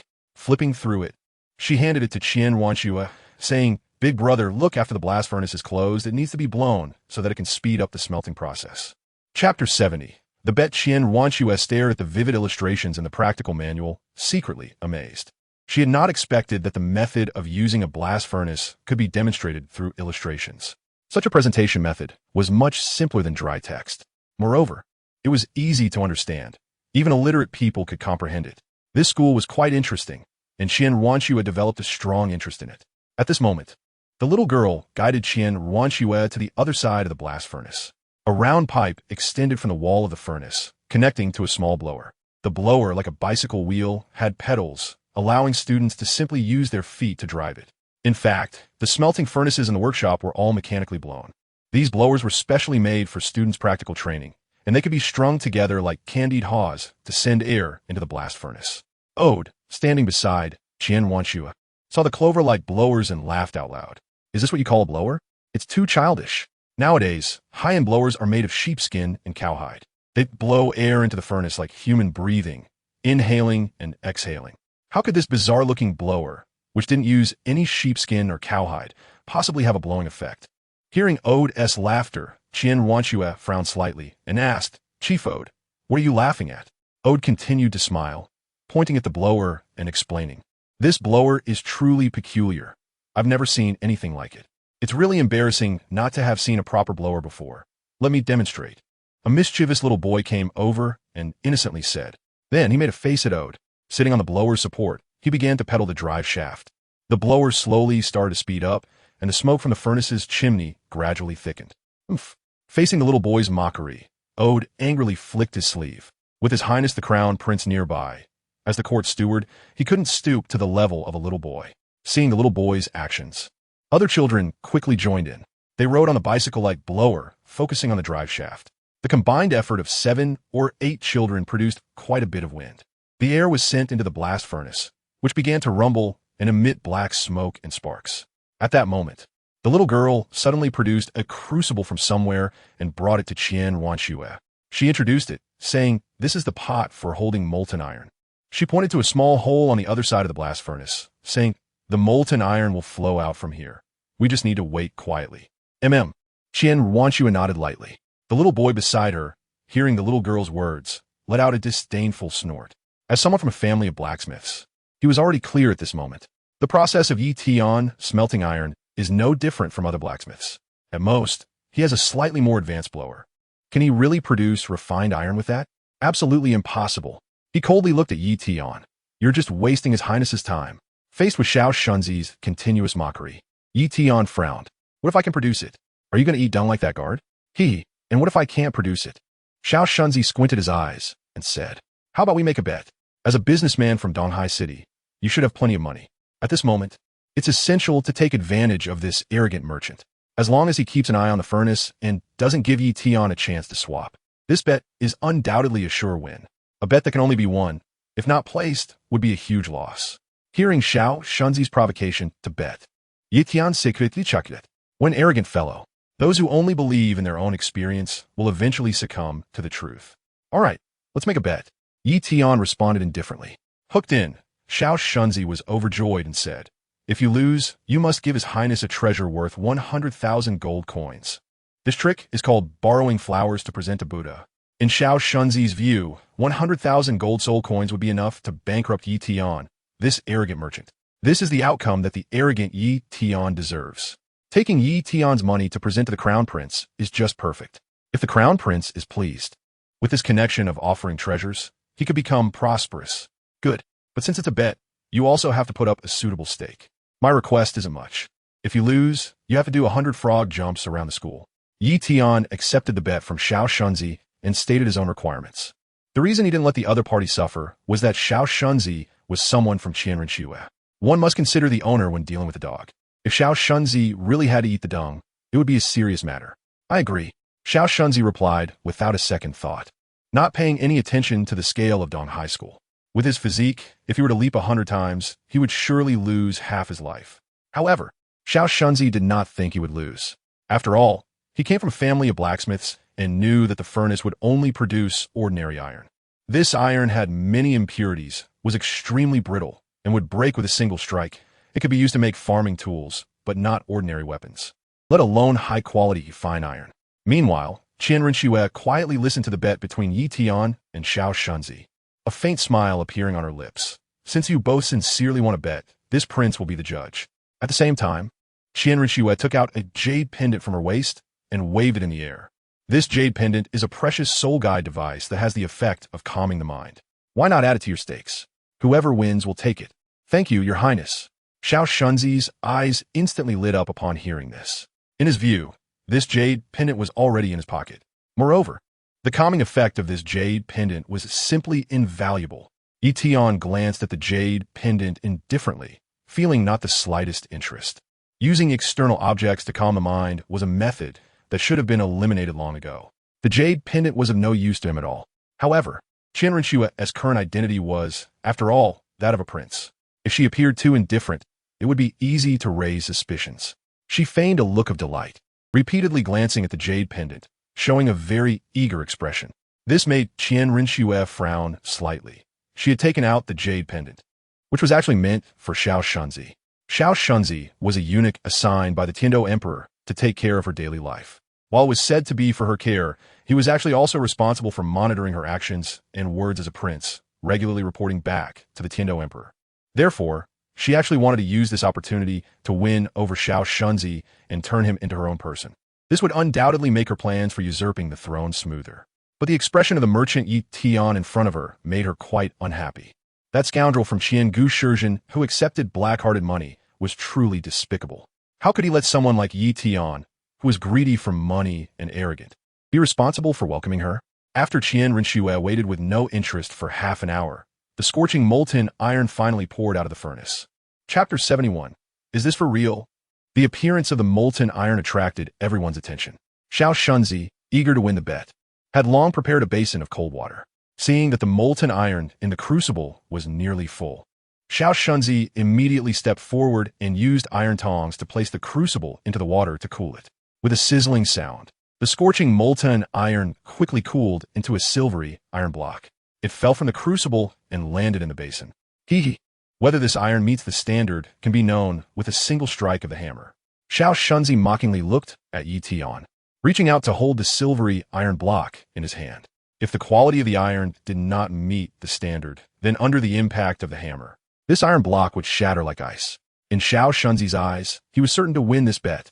After all, Yi Tian was just a commoner. He probably had never even stepped outside the shores of the EC in his life. He actually dared to bet with him. He truly did not know the heights of heaven and depths of the earth. Yi Tian glanced coldly at Xiao Shunzi, a half-smile on his face, and said, "Then let Gong Gong Shun test it out. Hee, don't cry later." Xiao Shunzi sneered while holding an iron block. After saying that, he walked towards a public forging platform in the square, placing the iron block on it and picking up a large hammer nearby. Seeing the scene, Xiao Shunzi's colleagues were discussing among themselves. Xiao Shunzi was sure to win. Yi Tian was really foolish. Everyone knew that fine iron needed to be forged 1,000 times. How could it be made just by increasing the height of the furnace? Haha, Yi Tian was going to lose badly this time. The bet was 100,000 gold coins, which was probably all his fortune. Standing in front, Qian Rinxue was also watching Xiao Shunzi's actions with great interest while observing Yi Tian's expression. Although the outcome of the bet seemed completely certain to Qian Rinxue, Yi Tian still maintained an unperturbed demeanor. This surprised Qian Rinxue a little. Such a calm mindset was not something everyone could possess. If someone had it, they would be a soul master. One could say that such a person would not have low achievements. In Qian Rinxue's eyes, it was indeed a bit strange to see this mindset in Yi Tian. After all, how young was Yi Tian? Judging by his appearance and bone development, he definitely did not look over 20. Most nobles of Yi Tian's age were still studying at school, engaging in clever tricks with teachers, playing pranks, teasing female classmates, and falling in love. However, Yi Tian, at this age, already possessed such wealth, which could be considered as a successful businessman. At this moment, Qian Rinxue recalled something she had overlooked. Yi Tian's identity is not that of a noble, but rather a commoner. As the heir of the angel family and having infiltrated the Heaven Do Empire for several years, Qian Rinxue understands one thing. In the Douluo continent, commoners without soul master talent have almost no upward mobility. They can only be the vassals of noble lords their entire lives, treated as objects for the powerful to manipulate, with no human rights to speak of. Furthermore, such commoners, even if killed by nobles, would find no one standing up to punish the perpetrators. They wouldn't even need to serve time in prison. It can be said that in the Douluo continent, commoners are the lowest existence with no possibility of improving their social status. However, the Yi Tian before her has broken Qian Rinxue's preconceived notions about commoners. Not only does he possess a small family business in this difficult world, but he has also established a school specifically for training commoner students. From this perspective, Yi Tian is indeed a successful person who remembers to dig the well while drinking water. He also has some talent. Qian Rinxue's beautiful eyes flicker as she rests her chin in thought. Bribing the ancient timekeeper to welcome me is probably also an attempt to enter the noble class and change his humble identity. With some talent, ambition, and a good mindset, Qian Rinxue secretly harbors the intention to recruit him. Of course, Yi Tian is not a soul master, so his usefulness to her is limited. Her greater intention in recruiting him is essentially to show off, allowing other talented individuals to see that even someone from a common background like Yi Tian can secure a decent position by her side. Wouldn't they feel neglected if they stayed away? With this in mind, Qian Rinxue has a rough strategy in her heart. Even if Yi Tian loses this bet, she won't take his property. A mere 100,000 gold coins is nothing in her eyes. If she can use 100,000 gold coins to buy Yi Tian's loyalty, That would be extremely cost-effective. Moreover, Yi Tian has no background and comes from humble beginnings, making him the easiest to move and utilize. As she prepares to make a move against the Snow Knight Emperor, she needs a loyal group of subordinates. While lost in thought, the little Shunzi in front strikes down heavily with a hammer. With a loud bang, the iron hammer bounces back. Due to the force, Shunzi's hand goes numb, and his head buzzes. As a 3-ring mixed law, his strike is comparable to 3 times the strength of an ordinary person. After striking, Shunzi doesn't even look at the result and mockingly stares at Yi Tian. Are you ready to admit defeat now? Shunzi is so confident because he comes from a blacksmith family and is very familiar with smelting. There is no suspense in this at all. However, Yi Tian shows a look of disdain, as if looking at a fool, and says to Shunzi, "Turn around and look at the result before you come to me." Hearing this, Shunzi is taken aback. He turns to look at the iron block on the forging table. Then, Shunzi is dumbfounded. The iron block hasn't shattered as he imagined. It only has a dent left by the hammer. This dent indicates that the purity of the iron is extremely high, with a soft and malleable texture, which is a characteristic of refined iron. How is that possible? Shunzi's pupils widen as he mutters to himself. Could it be that Yi Tian swapped the iron? However, that is absolutely impossible. He personally cooled it from the molten iron and placed it on the forging table, ensuring that Yi Tian had no part in the entire process. This means there is no possibility of a swap. Shunzi swallows hard and says with difficulty, "So, increasing the height of the smelting furnace really can produce refined iron." The crowd sees Shunzi's awkward expression and glances at the iron block, which hasn't shattered. They immediately start discussing. No way, this little piece is really refined iron? It's very possible. Look at the luster of that iron. Only true refined iron would emit such a pure, silvery white color. Gasp! Could it be that raising the furnace height really improves the quality of the iron? That's terrifying. If it were that simple, why has no one discovered it? Suddenly, everyone is shocked, their gazes turning towards Yi Tian. They didn't expect that what Yi Tian said earlier was true. Chapter 72. Found the whereabouts of the Xian gun Douluo. You adults actually doubt what Brother Yi said. In our school, who doesn't know that Brother Yi is the smartest person? A bold little girl steps forward and sticks out her tongue at the people led by Chief Oda. This makes Oda and the others grit their teeth in frustration. But they have no choice. After all, she is just a little girl. They can't argue with a young girl. That would be too undignified. Qianren, who has been watching this scene, is also extremely surprised. She blinks and looks at Yi Tian in astonishment. She never expected that Yi Tian would actually win this bet. It turns out he is not an arrogant person, but rather that she and her subordinates are too ignorant. This causes Qianren's chest to rise and fall slightly. The prouder finds it somewhat difficult to accept this fact. At this moment, Shunzi's voice comes through. No way. You must have cheated. Otherwise, how could this broken furnace produce refined iron? He glares fiercely at Yi Tian. Wielding the heavy hammer, he steps forward, his voice filled with threat. Speak quickly. Did you cheat? Shunzi secretly regrets betting against Yi Tian. If he had to jump around Donghai City 100 times, it would be a massive loss of face. Therefore, he must hold on tightly to the idea that Yi Tian cheated. After all, the judge is the crown prince. No matter how he looks at it, he is closer to the crown prince, while Yi Tian is just an outsider. In terms of judgment, he naturally has the advantage. From the molten iron to the test, you handle the entire process, and I had no part in it. Are you trying to back out of the bet? Yi Tian was not afraid at all. His expression was calm, and he beckoned with his right index finger. This was actually a signal to the sniper hidden in the distance. Since the moment they entered Donghai School, the sniper had been observing every move of Qianren and others. If there was any action that threatened Yi Tian, the sniper would not hesitate to pull the trigger. However, Yi Tian did not want to have any conflict with Qianren. With Qianren's dual identity, any mishap would not only implicate him, but could also bring great trouble to the entire Donghai City. Just as Xia Shunzi was about to step forward and threaten Yi Tian again, Qianren spoke up, her voice very cold. Enough! Do you still not feel embarrassed enough? This Xia Shunzi was truly getting more and more overstepping. A person with such a character was not worth winning over. Upon hearing this, Xia Shunzi was instantly silenced. He did not expect Qianren to speak to an outsider. For a moment, he was at a loss. At this time, a primary school student stepped forward. No, big brother, you should be an honest good child. Other students echoed. Did your teacher not teach you to be honest? Hearing this, Xia Shunzi was so angry he was trembling. Looking eagerly at Qianren, he only hoped that the prince could speak up and spare him from punishment. If he had to run 100 laps around Dong High School, he might lose half his life.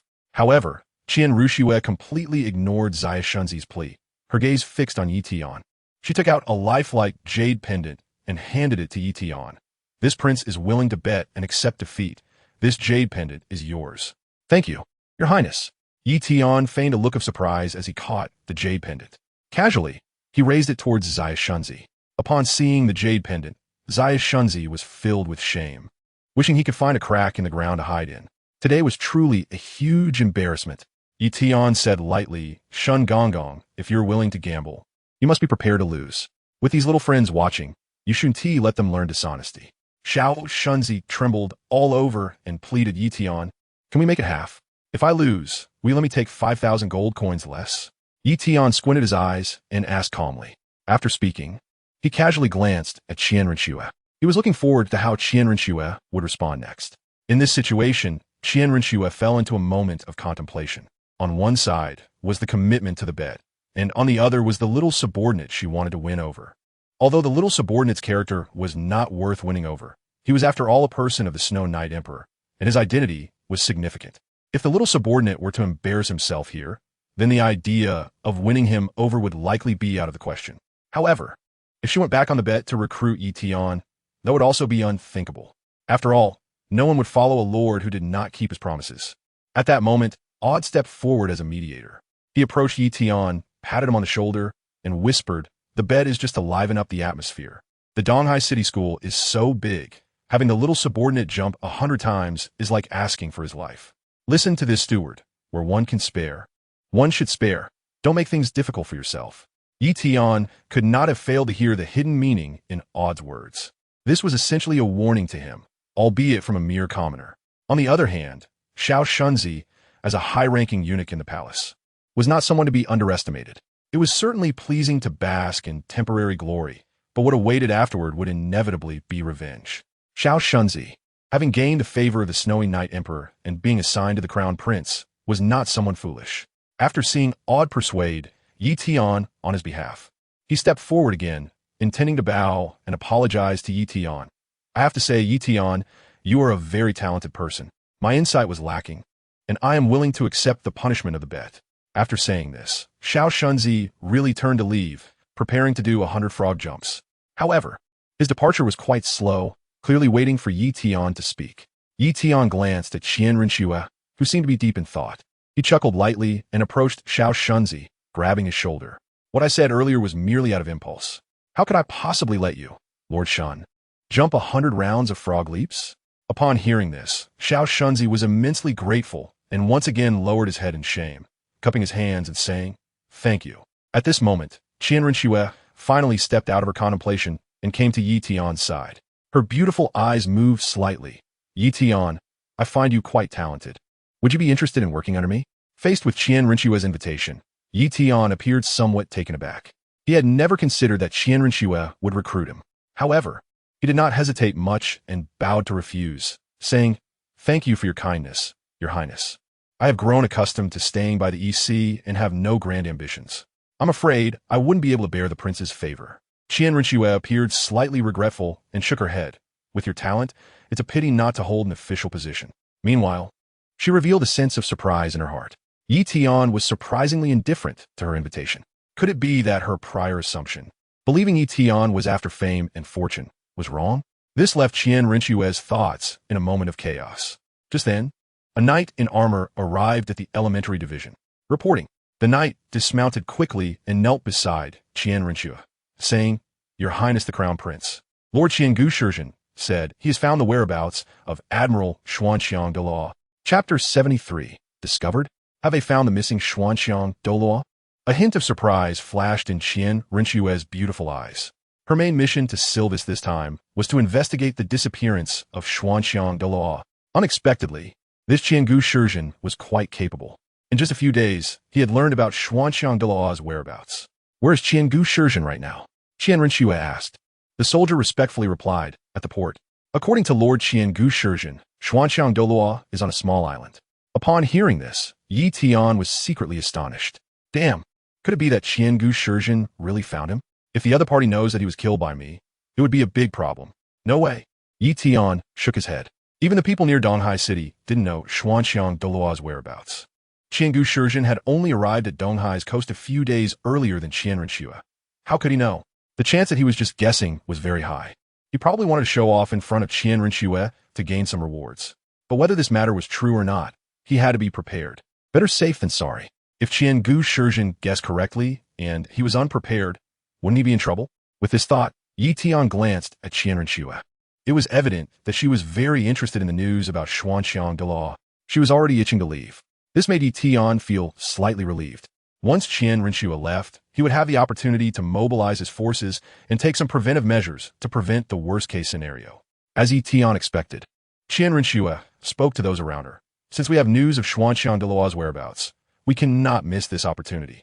Suspend the inspection of Donghai School. Everyone, hurry to the Donghai City port. Yes. The guards around her responded in unison. Yi Tian was just about to bow to send off Qian Renxue when she turned around, staring at him with her red lips slightly moving. Yi Tian, you are a local, so you must be familiar with the roads. Lead the way for this prince. Odd stepped forward and arrogantly said, Yi Tian, to serve the prince is your fortune for 3 lifetimes.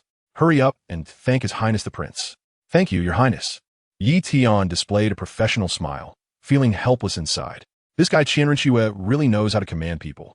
This made Yi Tian a bit worried. The East Seaport also had his people, but they were few and not enough to pose a deterrent. As the saying goes, one should not fight an unprepared battle.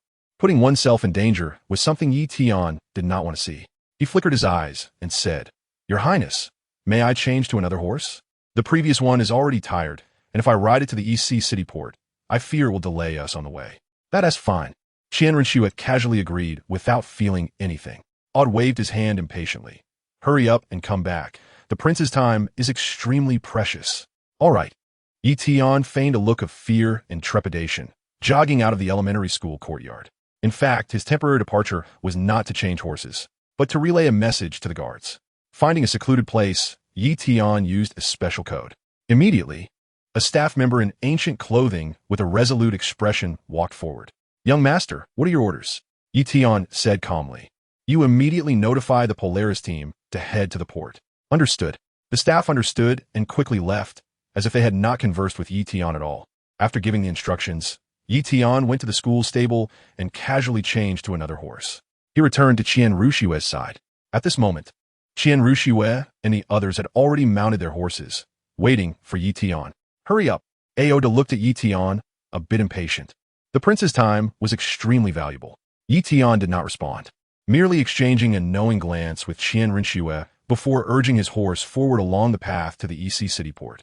The group rode swiftly, reaching the port in less than 2 hours. Qiangu Shizhen, accompanied by several soldiers, had been waiting outside the port. Upon seeing Qian Renxue, Qiangu Shizhen immediately bowed and said, Greetings, Your Highness. This prince is currently traveling incognito, so no need for excessive formalities. Qian Renxue replied calmly while riding on a white horse. First, tell me the intelligence you have gathered. Qiangu Shizhen raised his head and glanced at the people accompanying Qian Renxue. He was slightly surprised to see Tian among them. He hadn't expected the other party to connect with Qian Renxue so quickly. However, it didn't matter. The opponent only had some financial resources. In terms of strength, he couldn't even compare to a soul master. Such a person had no ability to contend with him. He adjusted his expression and respectfully explained to Qian Renxue, Your Highness, I heard news about the Xuanxiang Doluo from a fisherman. Saying this, he waved his hand. A simple-looking middle-aged fisherman stepped forward, kneeling before Qian Renxue in fear and trepidation. Greetings, Your Highness. Upon seeing the middle-aged fisherman, Yi Tian's heart sank. His expression changed, but he quickly suppressed it. Could he really have been discovered? If he were found out, he would truly have to sever ties with the Tiando Empire. Not to mention, he would definitely be treated as the #1 wanted criminal by the Tiando Empire and pursued. For at least a few years, he absolutely couldn't remain on the continent. Yi Tian subconsciously took a half step back, ready to leave at any moment. As long as the fisherman said something unfavorable to him, he would have to prepare to run away. At that moment, Odd stepped forward and impatiently exclaimed, I've already said, no need for excessive politeness. Upon hearing this, the middle-aged fisherman nodded repeatedly, hurriedly stood up, and said, replying to His Highness the Crown Prince, I saw the Xuanxiang Doluo at a place called Siluodo. About half a month ago, a typhoon hit the EC. The typhoon came so suddenly that I was fishing at sea and, in a panic, had to hide on a nearby island. That island is called Douluo. At that time, hail had already begun to fall, and I was hit so hard that I covered my head, almost losing body heat from the cold. Fortunately, I was rescued by a strong man with a scar on his face, which saved my life. Hearing the fisherman's serious words, Tian almost laughed out loud. At this moment, he was no longer worried at all. This fisherman was simply talking nonsense. During the typhoon, the Douluo was commanding the pirate fleet to attack the Leaf family. How could he be on Douluo? Obviously, the fisherman was a pawn sent by the ancient time needle to deceive Tian. However, knowing that the fisherman was lying, Tian had no intention of exposing him. He wanted to see what kind of trick the fisherman was playing. As for whether Tian would be fooled, it was not in his consideration, as it was none of his business. Chapter 74. Unwilling to go regarding the fisherman's words. Tian showed great interest. Could you describe in detail what that scarred strong man looked like? The fisherman replied earnestly. I hid on the island for 5 or 6 days, so I remember my benefactor's appearance very clearly. He is about 1.8 meters tall and quite handsome, but he has a scary scar on his face. Moreover, my benefactor is also a soul master. At that time, the typhoon was blowing, and an ordinary person would be swept away in an instant. But my benefactor was able to face the typhoon and catch fish in the sea. Without my benefactor, even if I had escaped to Douluo, I would have probably starved to death in the typhoon. After hearing the fisherman's account, Tian slightly nodded. After receiving the order to investigate the disappearance of the Douluo, she had reviewed the files regarding him. Before he joined the Tian army, he indeed had a tragic love story. It seemed that the feelings in Douluo's heart had never been resolved. Tian sighed inwardly. This was quite tricky. After all, she was young and completely unable to understand what love was, something so elusive. She couldn't guide the Douluo at all. On the other hand, the Douluo could be said to be one of the few high-end combat powers of the Tian Empire. If she could resolve his emotional knot and bring him back to the Tian Empire, her standing in the heart of the Snow Knight Emperor would undoubtedly increase significantly. In the future, inheriting the throne would become a matter of course. Therefore, she had to do her utmost to resolve the issue regarding the Douluo. She looked up at the simple fisherman and asked, "Do you still remember the way back to Douluo?" The fisherman patted his chest and replied, "Of course I'm familiar with it. Douluo is not a remote island. Any experienced fisherman knows about this place." Hearing this, Tian felt reassured. It seemed that the Douluo did not intend to completely hide away. Otherwise, he would have chosen an island that no one could find. From this perspective, she still had a chance to resolve the Douluo's emotional knot. And all of this hinged on meeting the Douluo. Before Tian could speak, the ancient time needle respectfully stepped forward and said, "Your Highness, I have already rented a large ship in advance. Shall we head to Douluo to meet the Douluo?" Quite perceptive, Odd stepped forward and patted the ancient time needle on the shoulder. The ancient time needle revealed a warm smile. It's all thanks to the teachings of the chief steward. This made Odd feel invigorated, and he turned to Tian to propose, "Your Highness, if you want to invite the Douluo back, you must show sufficient sincerity. You should go personally to invite the Douluo. This prince has the same intention." Tian eyes shifted slightly. The Snow Knight Emperor had sent her to handle the matter concerning the Douluo. Was it not also a test? Only by passing this test could she take a step further and approach the center of power in the Tian Empire, ultimately achieving victory in this game of power. On the other side, Tian, having realized the fisherman was lying, showed no interest in the matter. He approached Tian and bowed, saying, "Since I have brought His Highness the Crown Prince to the port, I have completed my task. I still have many teaching responsibilities at the EC Academy, so please excuse me for leaving." Upon hearing this, the ancient time needle narrowed his eyes slightly. He felt that Tian was truly lucky. If he stayed, Tian, what do you mean? Odd expressed dissatisfaction. Are you being wronged by staying beside His Highness the Crown Prince? Do you know how many people in the Tian Empire wish to get close to His Highness and cannot? Truly ungrateful, as expected of the chief steward in the palace. Tian felt a bit embarrassed. Odd always managed to find a way to flatter Tian. Tian found it somewhat amusing. If the other party knew that the prince he respected in his heart was actually Tian, what would they think? Hearing Tian say he was going to leave, Tian turned slightly, surprised. "Aren't you coming with us to Douluo Island? Do you know that as long as we invite the Douluo back, everyone who follows will have made a great contribution?" For someone like you, this achievement is enough to elevate you from a commoner to a baron, surpassing the rank of a lord. The premise for gaining this merit is that the Xuanxiang Douluo must be present on Douluo Island. Tian remained indifferent. It should be known that the head of the Xuanxiang Douluo had already been severed by Zhou Long. How could one possibly invite the Xuanxiang Douluo back now? It was simply absurd. His Highness the Crown Prince was overestimating me. My ideal is merely to be a wealthy person by the EC. I have no desire for titles or nobility. Not being able to serve the Empire and His Majesty has already made me feel inadequate. If I were to receive rewards without merit, I fear I would regret it for a lifetime. You're quite the lofty person, Od coldly remarked. In his view, Tian's actions were entirely an attempt to gain fame in front of Tian Renxue. How could there be such a person in this world who does not seek fame and fortune? Upon hearing this, the ancient timepiece also looked at Tian with new eyes. Tianxin is of such high moral standing and has a certain background. He will surely become a key figure in the Silvis province in the future. Thinking of this, the ancient timekeeper chuckled to himself. His original plan was aimed at Xue Qinghe. As long as he could trick Xue Qinghe into going to Douluo Island and kill him, then frame the Spirit Hall for the crime, it would inevitably provoke a war between the Tiando Empire and the Spirit Hall. At that time, they, the evil soul masters, will be able to rise amidst the chaos and establish a foothold on the continent. However, since Tian had already arrived at the port, it wouldn't be difficult to trick him into going and killing him. Indeed, this would also eliminate a potential enemy. The ancient timekeeper's eyes gradually brightened. He faced Tian and smiled, saying, "The Crown Prince wishes to take notice of you. You must seize this opportunity and not offend the Crown Prince.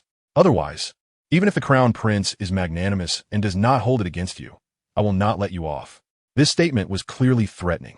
Tian found it amusing. A dying evil soul master dared to boast in front of him.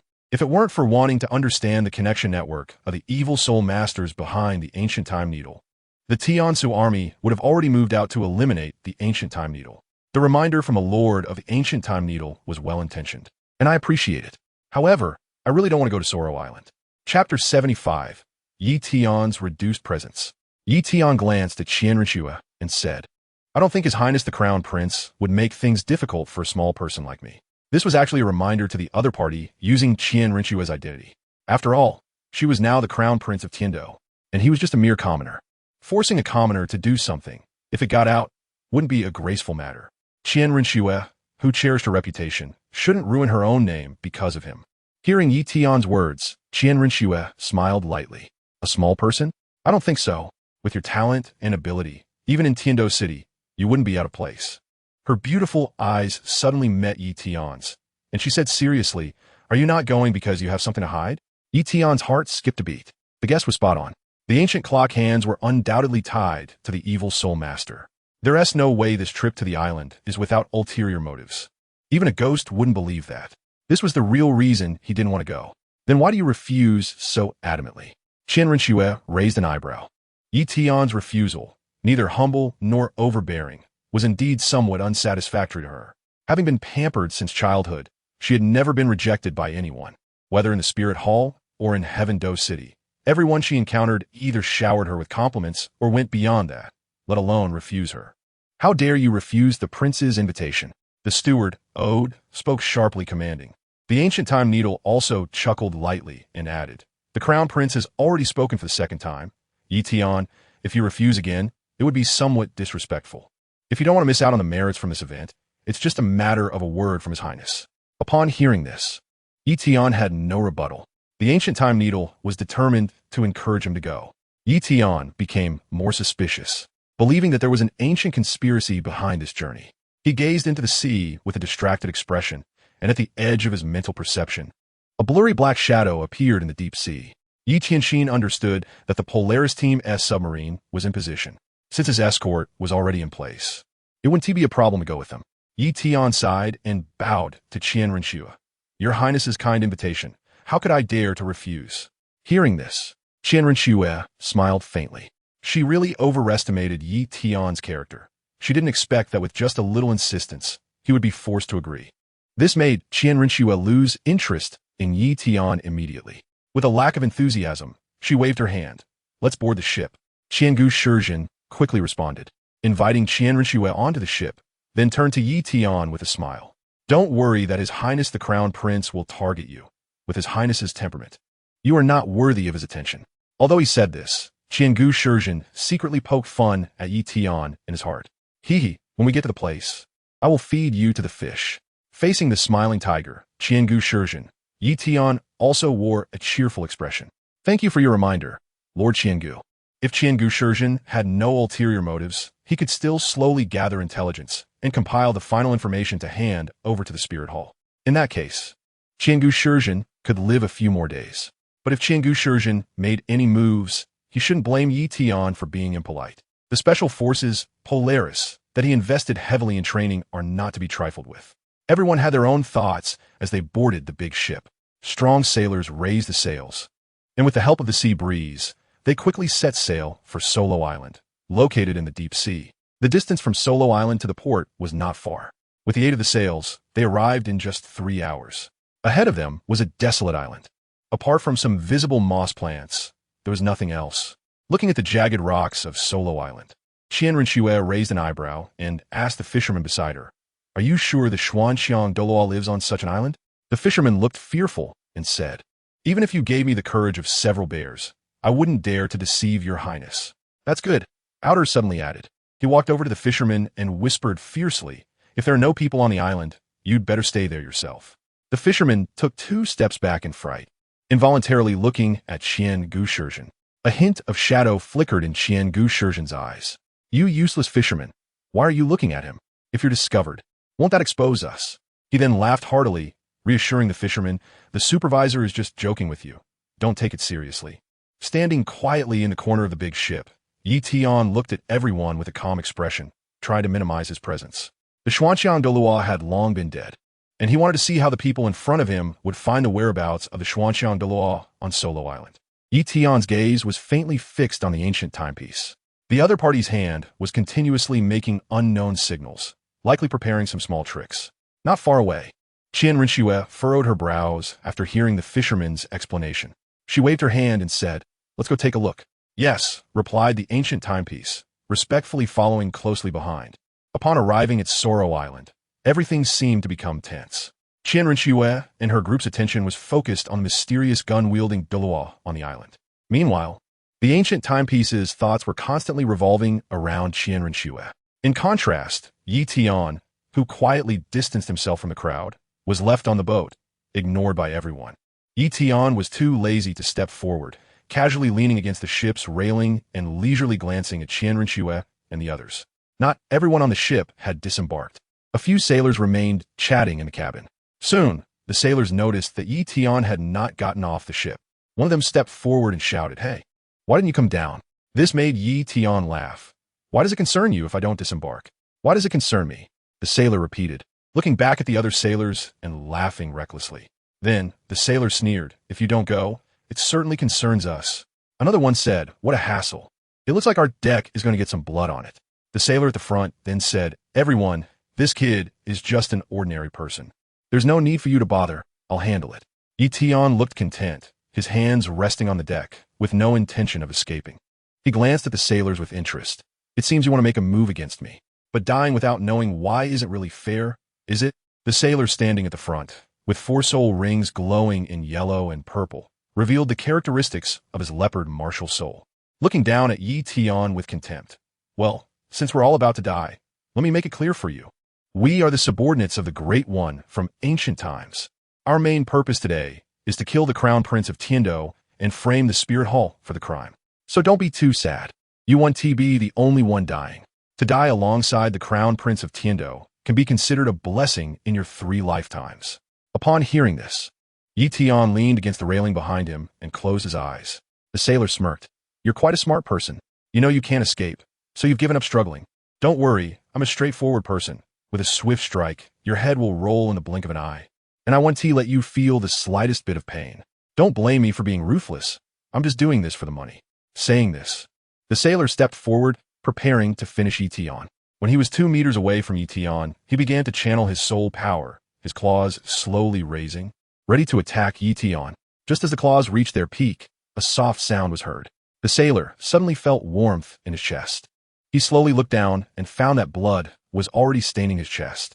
The warmth he felt just now was from the blood. The sailor realized that his bodily functions were rapidly declining. Because of the decline in bodily functions, the sailor's martial soul transformation state could no longer be maintained. The soul power around him turned into scattered starlight, dissipating into the air. Even his movements became slow. He looked at Tian in disbelief. The other party was still with his eyes closed, showing no sign of having attacked. Yet the injury on his chest was real and vivid. With a thud, the sailor's body went limp and fell onto the deck, never to wake again. Until his death, he had no idea how he had died. The other sailors were stunned by this scene. The change had happened too quickly. They didn't have time to see what had happened. It was known that at least they were all at the cultivation level of 4-ring soul masters. Yet even so, they failed to see how Tian had launched his attack. For a moment, the remaining sailors felt their legs go weak. They didn't know how to face the now mysterious Tian. However, time did not give these sailors a chance. With a sound identical to the previous one, it echoed again on the ship. Following that, more sounds rang out in succession. With each sound, a sailor lay in a pool of blood. There were no exceptions and no screams, because everything happened too quickly. It was almost instantaneous. When Tian opened his eyes again, the entire deck was covered in blood, and there were no living beings left. This made Tian sigh slightly. People die for wealth, birds die for food. Perhaps these sailors were not evil soul masters at all, but the moment they chose to hustle for money, they were destined to stand on the opposing side of survival. Tian sighed, not for the lives of these people, but for their lives. After half a lifetime of toil and hardship, dying in a desolate sea is the ultimate fate of these people before him. What does it matter to become a soul master? What one gains is still not power and glory, but a road of no return fraught with danger. After decades of hard work, they are not even worthy of the qualification to make others' wedding garments. With a slight sigh, Tian withdrew his thoughts and gazed far at Salo Island. Since Salo Island has no port, Qianren and the others took a small boat to get there. At this moment, standing on a large ship, he could vaguely see a few figures, but their identities were no longer distinguishable. At this time, several grappling hooks latched onto the railing of the large ship. Then, 7 or 8 soldiers from Polaris, dressed in diving suits and holding sniper rifles, climbed up the ropes and came to the deck, bowing to Tian. Tian slightly raised his hand and said lightly, "Check if there are any living creatures on the ship and throw all the corpses into the sea. The ocean is the best cleaner. These bodies, thrown into the sea, will soon be picked clean by the fish." Then Tian fixed his gaze on the leading commander and said, "Give me your binoculars." "Yes," the commander replied respectfully, taking off the binoculars from his waist and handing them to Tian. Taking the binoculars, Tian calmly looked towards Soloro Island. In his view, Qianren and her group had already landed on the island. Qiangu Shizhen's face was full of smiles, and he walked as if he wanted to stride forward. The fisherman walked at the front, pointing to a damp cave entrance and saying, "This is where the Xuanxiang Douluo resides." Qianren's beautiful eyes glanced indifferently at the entrance, and her delicate brows couldn't help but furrow. Although this prince didn't often visit the seaside, he knew that such a cave entrance would inevitably be submerged by the sea when the tide came in. How could a place like this be inhabited? Upon hearing this, the fishermen were filled with trepidation.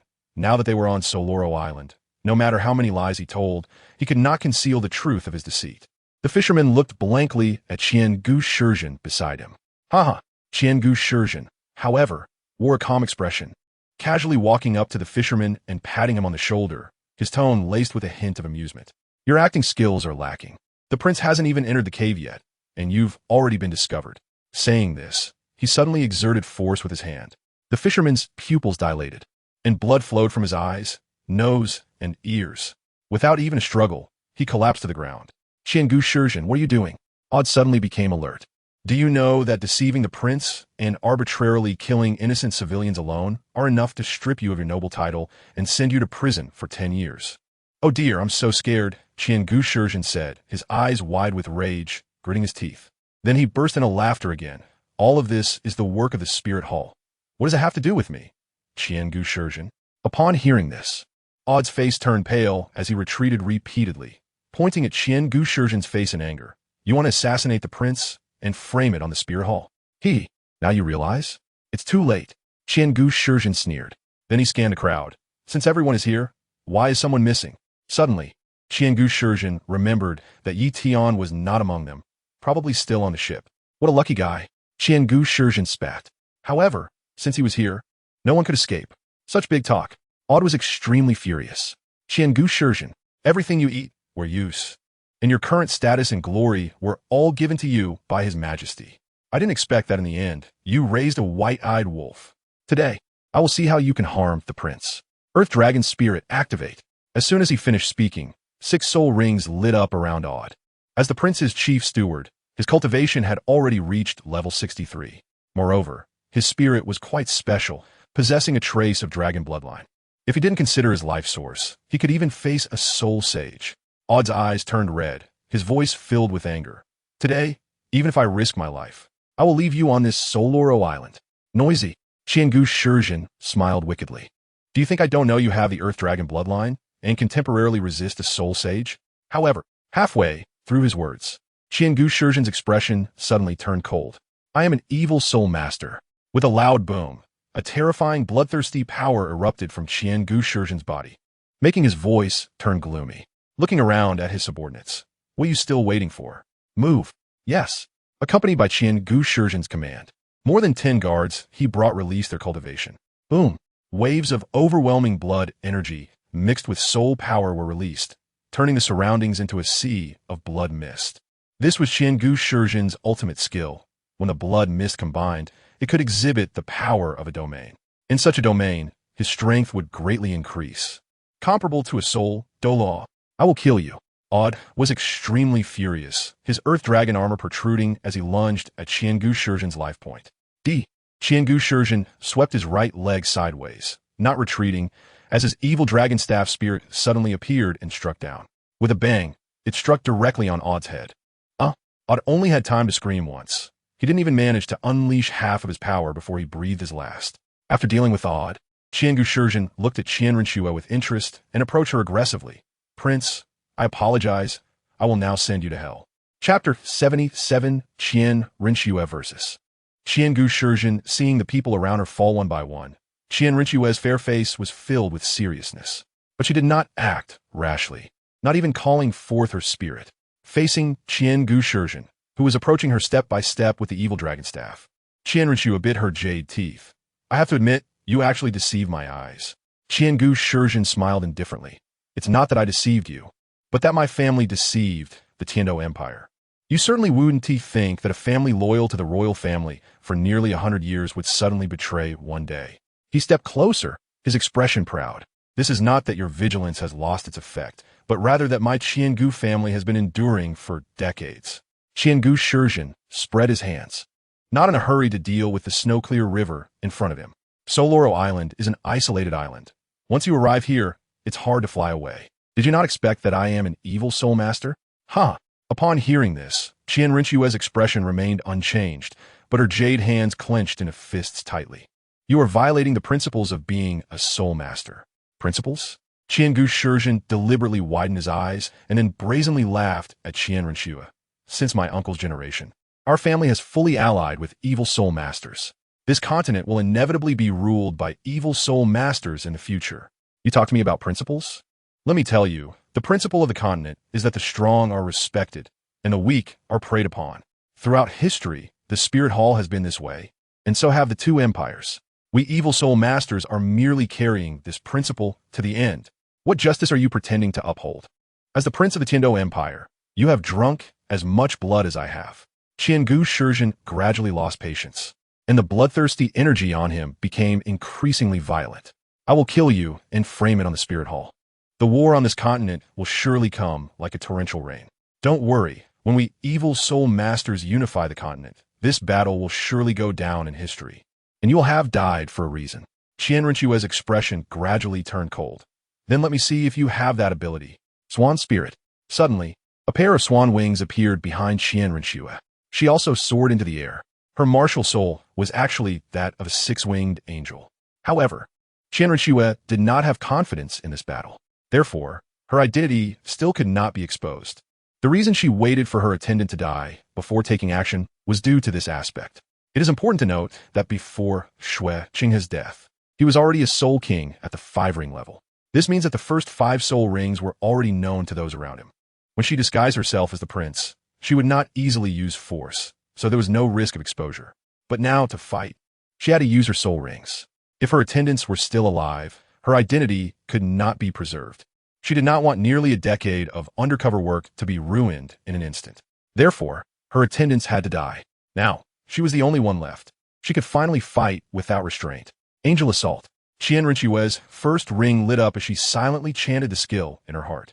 Golden soul power formed a sharp, holy sword around her, the sword's light gradually growing in front of her. Upon seeing Tian Rinchue launch her attack, Qian Gu Shizhen slightly squinted his eyes and smiled, saying, "Interesting, I never expected you to be a soul emperor." According to the information he had received, Xue Qinghe was merely at the soul king level. But now it was clear that the opponent had deliberately concealed her cultivation. However, his voice quickly turned cold. Even a soul emperor must die. Fifth soul skill, strike the yellow dragon. This battle was not only interesting for Qian Gu Shizhen. On the large ship, Tian, who had been watching the battle on the island through a telescope, also smirked. Interesting. I have to say, Qian Gu Shizhen is truly talented. Killing Xue Qinghe and framing the spear hall? He really found the right person. After all, Xue Qinghe was indeed killed by the spear hall. However, if Xue Qinghe dies, Tian Rinchue will have to take the blame. If Tian Rinchue dies in this battle, it might really spark a war between the Spirit Hall and the Tiando Empire. Once the two powers go to war, the Douluo Empire will certainly not sit idly by. The entire Douluo continent will descend into chaos. Tian frowned, truly a tricky problem. If Tian Rinchue were to die on Solo Island, regardless of whether the war would break out quickly, the various factions would first turn the East Sea coast upside down. This was something Tian did not want to see. "Young master, do we need to intervene?" The commander of the Polaris squad stood silently behind Tian, observing his expression and respectfully inquiring. "Not in a hurry. Let them fight for a while longer. Also, the one with golden hair, I want her alive." If he didn't clarify this, one charge from the Polaris squad would likely result in the death of all living beings on Solo Island. Tian had no feelings of pity towards Tian Rinchue. As long as she didn't die, everything else was irrelevant. On Solo Island, the battle had reached a fever pitch. Even though the ancient clock had the advantage in numbers, they could not control Tian Rinchue at all. Instead, she rampaged through their ranks, killing several lower-ranked soul kings in succession. The ancient clock's eyes were filled with rage. Those who had followed him to the island were all his trusted confidants, cultivated with great effort and cost. Each loss meant a destruction of tens of thousands of gold soul coins. "Your Highness, I never expected your swan martial soul to unleash such great power." The ancient clock was furious and directly activated his strongest seventh soul skill. The Bloodfiend energy surged throughout his body. "Dragon Soul, I don't believe you can escape from my attack." Tian Rinchue had a trace of blood at the corner of her mouth as she coldly stared at the ancient clock. One had to admit that the ancient clock's martial soul, after absorbing the Bloodfiend energy, was not weaker than a top-tier angel martial soul. Moreover, with the enhancement of the Bloodfiend formation, it was even a level above her. Continuing to fight would only lead to her downfall. But her name was Tian Rinchue. In her dictionary, there were no words for resignation. Facing the ancient clock's powerful seventh soul skill, Tian Rinchue forced herself to focus and looked up at the sky. The sunset still had its last glow. Seeing this scene, she made up her mind. In the next moment, golden soul power surged through her body, forming a complex hexagram formation. This was a unique mark belonging to angel martial souls. Once activated, it could borrow the true flame power of the sun. However, Tian Rinchue had not yet awakened her angel domain, and forcibly borrowing the true flame outside of the domain would cause backlash. But there was no time to worry about that now. In an instant of communicating with the sun, a layer of golden flame enveloped Tian Rinchue. However, due to the forced connection and her insufficient strength, her dantian felt as if it had been struck by a heavy blow, and she spat out a mouthful of fresh blood. Tian Rinchue suppressed the tearing pain in her body and refocused her gaze on the ancient clock. Sixth soul skill, Angel's Roar. Fifth soul skill, Holy Sword. Borrowing the brief power of the true flame, Tian Rinchue unleashed two soul skills in quick succession to counterattack the ancient clock.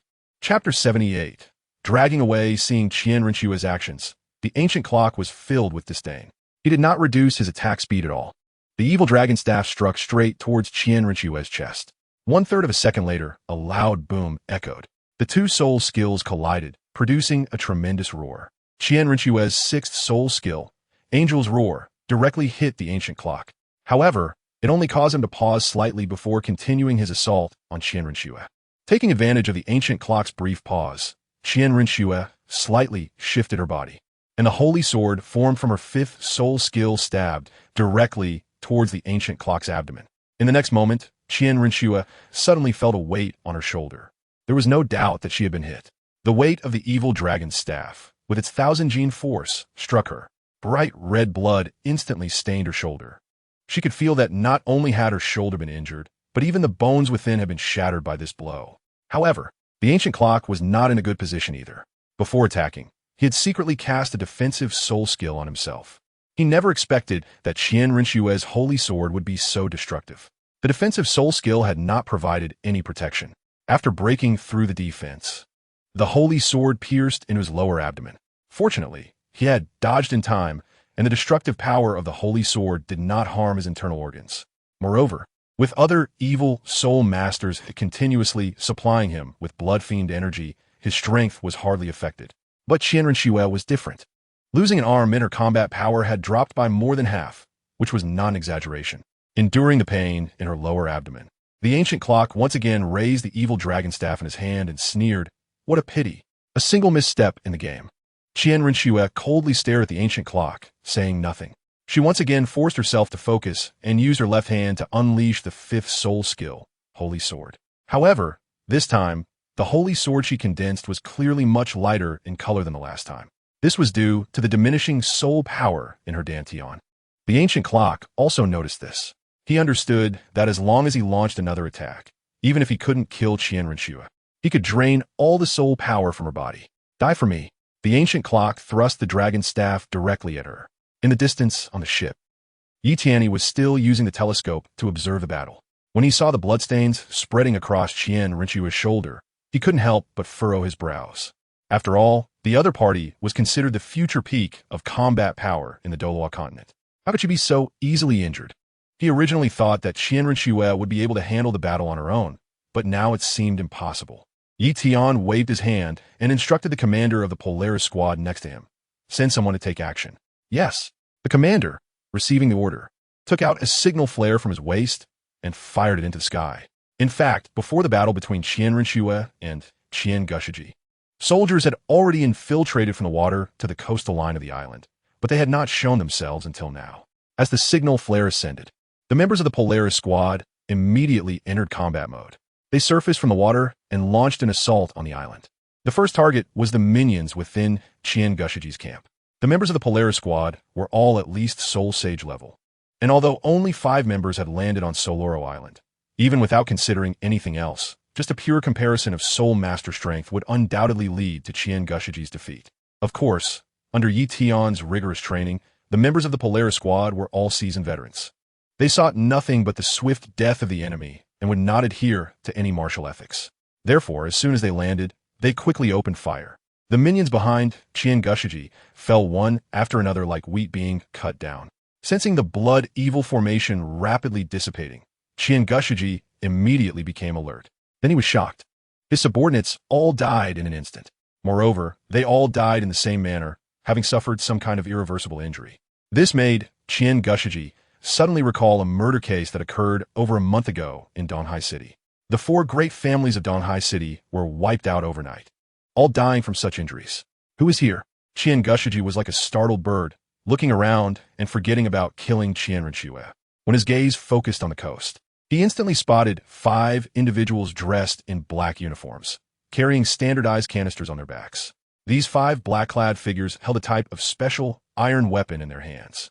Although he had never seen them before, an innate sense of danger made Qian Gushiji realize that the iron weapons in their hands must be top-notch hidden weapons, capable of killing without a trace. Who on earth are they? Qian Gushiji's heart raced. Unable to find an answer, his mood became a tangled mess. How did they get here? Could they be the guards around Shueqinghe? At this thought, Qian Gushiji's heart sank. He realized one thing clearly. As the heir of the Tiando Empire, how could Shueqinghe not have powerful protectors? "I really underestimated you." Qian Gushiji looked at Qian Renxue in a frenzy. Qian Renshue's beautiful eyes moved slightly, not understanding what he was saying. In fact, she was also shocked to see the subordinates behind Qian Gushiji fall.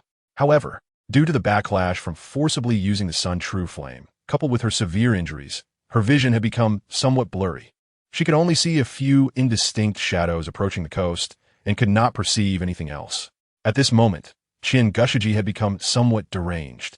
Completely ignoring Tian Rinshue's expression, he shouted arrogantly, "However, you underestimated me as well. For the great cause of my family, what does it matter if I die?" Saying this, Tian Gushiji swung the evil dragon staff one last time. He bit down on his tongue, fiercely drawing a mouthful of his own vital blood and swallowing it. The vital blood that entered his abdomen instantly transformed into a vast blood-evil aura, pushing his strength to the extreme. At this moment, even without using the blood-evil formation, he could unleash the power of a soul Douluo. His intention was clear, to perish together with Xue Qinghe. As long as Xue Qinghe died, the war on the continent would inevitably erupt uncontrollably. Although he could not enjoy the glory that would follow, his family would become a revered existence because of him, the Xue Qinghe. He did not believe that being so close to Xue Qinghe, he could not eliminate him before the enemy's hidden weapon attack arrived. However, just at the last moment when Tian Gushiji aimed at Xue Qinghe, his chest was turned into a sieve. Bang, bang, bang. Due to the reflex of his neurons, Tian Gushiji's hand trembled uncontrollably. His eyes were filled with shock. He murmured, "In the end, I was still a step too late." Then, he heavily collapsed to the ground. Upon seeing Tian Gushiji die, the members of the Polaris squad all breathed a sigh of relief. They had almost failed to complete their mission. "What about the other target?" one squad member asked. Someone beside him replied, "The target has potential aggressiveness. Load the tranquilizer and drag him away." Got it. Chapter 79. Throw it over. It was night. Tian carried a golden-haired girl back to the villa. The door was opened by Uncle Fu. Seeing the girl with large patches of fresh blood on her chest, Uncle Fu was somewhat shocked and asked, "Young master, what happened?" Tian's expression remained calm, showing no signs of pity or panic. He casually said, "If you've broken a bone from fighting with someone else, go prepare some surgical supplies, and I'll set the bone for her." "All right." Uncle Fu nodded in agreement and left at a leisurely pace. As an excellent steward, he could tell that this young girl was not important to the young master at all. The young master's act of saving her was purely out of humanitarianism, without any emotional involvement. Tian carried the unconscious Tian Rushue into the villa and directly threw her onto the sofa. Although she was severely injured, he had stopped the bleeding before she was anesthetized, so there was no immediate danger to her life. At this moment, Tian Rushue had her mask removed, revealing her true appearance. Perhaps due to wearing a mask for a long time, her delicate face was extremely pale, smooth, and tender. Although stained with blood, it did not diminish her stunning beauty. It was clear that she was a beautiful girl. However, Tian only felt a fleeting attraction and had no desire to think further. After all, Tian Rushue's identity was indeed complicated, and keeping her in hand was simply a big trouble. Tian wiped the sweat from his forehead and beckoned a young maid. "Go to the kitchen and get something to eat. It's so late and I haven't had dinner yet." "As you command," the maid replied, stealing a glance at Tian and giving a slight nod. After instructing the maid, Tian walked into the bathroom next to the bedroom. After a long day and into the late night, he needed a hot shower. The sound of rushing water washed away Tian's fatigue, gradually relaxing his nerves. Today's events were truly thrilling. He had suspected that the ancient time needle would pull some tricks, but he never imagined it would go so far as to provoke a war on the continent. Fortunately, he intervened at a critical moment. Otherwise, the war on Douluo continent could have erupted much earlier. After killing the ancient time needle, the Polaris squad found many letters in his storage belt. These letters were daily correspondences between the ancient time needle and his subordinates. By investigating the content of these letters, they could uproot the entire evil soul master network in the Silvis province. Tian was somewhat surprised to find that one of the letters came from the city of Slaughter. It is known that the soul masters residing in the city of Slaughter cannot be said to be innocent. At the very least, they deserve their fate. If he was not mistaken, the headquarters of the evil soul masters was likely hidden in the city of Slaughter, and it had a close relationship with the king of Slaughter. Otherwise, the letters would not have been able to freely enter and exit the city of Slaughter. This made Tian feel somewhat amused. If he remembered correctly, the ruler of the city of Slaughter was named Tang Chun, who was Tang Hao's grandfather and Tang San's great-grandfather. The Tang family could be said to have connections in both the dark and light sides. Tang San truly deserved to be called the overlord of the continent. Not only was he extraordinary himself, but his background was also so profound.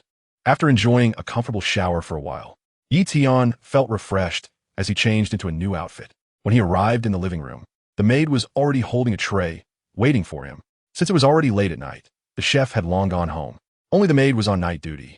So the late-night snack was quite simple. 2 fried eggs, a piece of bread, and a few slices of sole beef jerky. The chef had made porridge the night before, prepared for breakfast the next day. I tasted it. It should be ready. Young master, would you like some? I'll serve some. Extremely hungry, Yi Tian, too lazy to use chopsticks, directly took the jerky and fried eggs and put them into the bread, enjoying his meal heartily. The maid nodded slightly and stepped back slowly. At that moment, Butler Fu had changed into a white coat and walked over with a roll of bandages in his hand. 3 years ago, when Yi Tian had not yet started his business, there were very few people around him, and Uncle Fu served as a surgical assistant for a period of time. Now that he has returned to his old profession, he is quite skilled at it. Seeing Yi Tian eating bread, Uncle Fu looked a bit confused and asked with concern, "Isn't this girl anxious about the surgery? A sole emperor in their 60s is in good health. They won't die anytime soon." Yi Tian just repeated. The other party was not in danger, so undergoing surgery was not as important as having a meal. Only after a full meal could one have the strength to perform surgery. What was that smell? Who was poisoning in the middle of the night? Smelling the odor, Hulaina sleepily appeared on the second floor, rubbing her drowsy eyes and looking down. In the blur, she saw the figure of a young man, and suddenly her eyes lit up. Yi Tian? She joyfully descended the stairs from the second floor and bumped right into Yi Tian. "It's been a long time. I've missed you."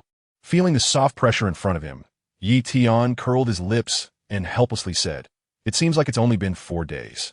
4 days is not short," Hulaina argued. Suddenly, as she made eye contact with Yi Tian, she noticed the figure on the sofa. That figure looked somewhat familiar.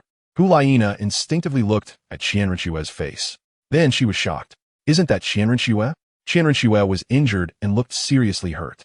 Suppressing the shock and worry in her heart, Hulaina separated from Yi Tian's embrace and asked, "Who is on the sofa? How did they get such serious injuries?" Yi Tian glanced at Qian Rinxue and chuckled softly. "Her? She is quite the background. The crown prince of the Tiando Empire. The injuries on her body were caused by a sneak attack from the Eternal Time Needle." He briefly recounted the situation, suppressing her curiosity about the injury. Hulaina pretended to be surprised. "Isn't the crown prince male?" Yi Tian leaned close to Hulaina's ear and said, "The real Xue Qinghe has long been dead. The person in front of you is Qian Rinxue." "What?" Hulaina's pupils constricted sharply, her expression revealing uncontrollable shock. How does Yi Tian know everything? Seeing Nana's shocked expression, Yi Tian thought she was stunned by Qian Rinxue's identity. He smiled and said, "Look at you, scared to death. With me here, no matter how powerful Qian Rinxue is, she can't hurt you." Hulaina hesitated and said, "It makes sense, but is Qian Rinxue's injury serious?" This was her biggest concern. After all, Qian Rinxue could be considered her sister. Given that she was seriously injured, it was only natural for her care. "It's fine," Yi Tian calmly replied. "Qian Rinxue has profound cultivation and good physical condition. It's just a severe fracture, nothing serious." In reality, Qian Rinxue was still unconscious, primarily due to the effects of the anesthetic. "A fracture?" Hulaina's heart raced. "Can be treated?" "No problem at all," Yi Tian said. He had seen many fractures and was quite experienced. "It's late. You should go rest." He waved his hand. "What about Qian Rinxue?" Hulaina couldn't help but ask. But as soon as she said it, she regretted it. Was she caring too much about this matter? This could pose a risk of exposure. However, Yi Tian didn't notice anything unusual and just smiled. "What else can we do?" "Fix her arm and send her to the Spirit Hall in Donghai City." Chapter 80. Erasing the Ancient Family. I believe they will handle Qian Rinxue's situation. Coincidentally, there is an elder stationed at the Spirit Hall in Donghai City right now. With Elder Shilong's rank, the news of Qian Rinxue's injury will reach the Spirit City immediately. There's no need to worry about the follow-up handling. Okay. Hearing Yi Tian's assurance, Hulaina nodded slightly and left in a daze. She hadn't expected her sister Qian Rinxue to suddenly appear before her, and injured at that. It was truly a distressing event. Back in her bedroom on the second floor, Hulaina opened the door and looked up to find that her teacher had actually woken up. "Nana, where have you been?" Bibi Dong, wearing her pajamas, gently supported her forehead. "I had a nightmare. Yi Tian hasn't returned." Hulaina initially wanted to conceal this, but immediately felt that she couldn't hide it from her teacher. After all, her teacher was Qian Rinxue's mother. Bibi Dong's expression was calm as she warmly looked at Hulaina. "Your ears are very sensitive. I didn't hear Yi Tian come back, but you knew right away. Hulaina mustered her courage and quietly said, Sister Qianrenxue came back with Yi Tian, and she's injured. Upon hearing this, Bibi Dong, who had been calm, suddenly stood up. Her face showed significant fluctuations in emotion, but it was quickly suppressed. She walked behind the door, picked up a coat, and draped it over herself. With a calm expression, she said, You rest first. I'll go check on Xiaoxue. I'll accompany you, teacher. Hulaina couldn't sleep anymore and quickly followed Bibi Dong. As the two came down from upstairs again, Yi Tian had already put on his work uniform and was using alcohol to disinfect cotton balls, cleaning the bloodstains on Qianrenshue's body. Looking at Qianrenxue, whose eyes were tightly closed and breathing steadily, Bibi Dong's footsteps suddenly came to a halt. The girl on the sofa was none other than her daughter, Qianrenxue. As a mother, the bond of blood was clearer than ever. Since Qianrenxue went to Tiando City, Bibi Dong had not seen her for several years. Unexpectedly, the first meeting after all these years would be such a scene. As the Pope, Bibi Dong managed her emotions well. The complex emotions on her face appeared for just a moment before quickly disappearing. She walked gracefully to Yi Tian's side and silently gazed at Qianrenxue. Hearing footsteps behind her, Yi Tian turned to look and chuckled lightly. It turned out that his sister was still awake. Bibi Dong smiled gently. I heard from Nana that you were back, so I came to take a look. Did this time welcoming Xue Qinghe involve many risks? Yi Tian gently nodded. Yes. I didn't expect that the Eternal Clock would try to assassinate Xue Qinghe to achieve the goal of a conflict between the Spirit Hall and the Heaven Do Empire. I also didn't expect that Xue Qinghe was actually disguised by Qianrenxue. The latter part of my statement is actually nonsense. I already knew that the real Xue Qinghe had died.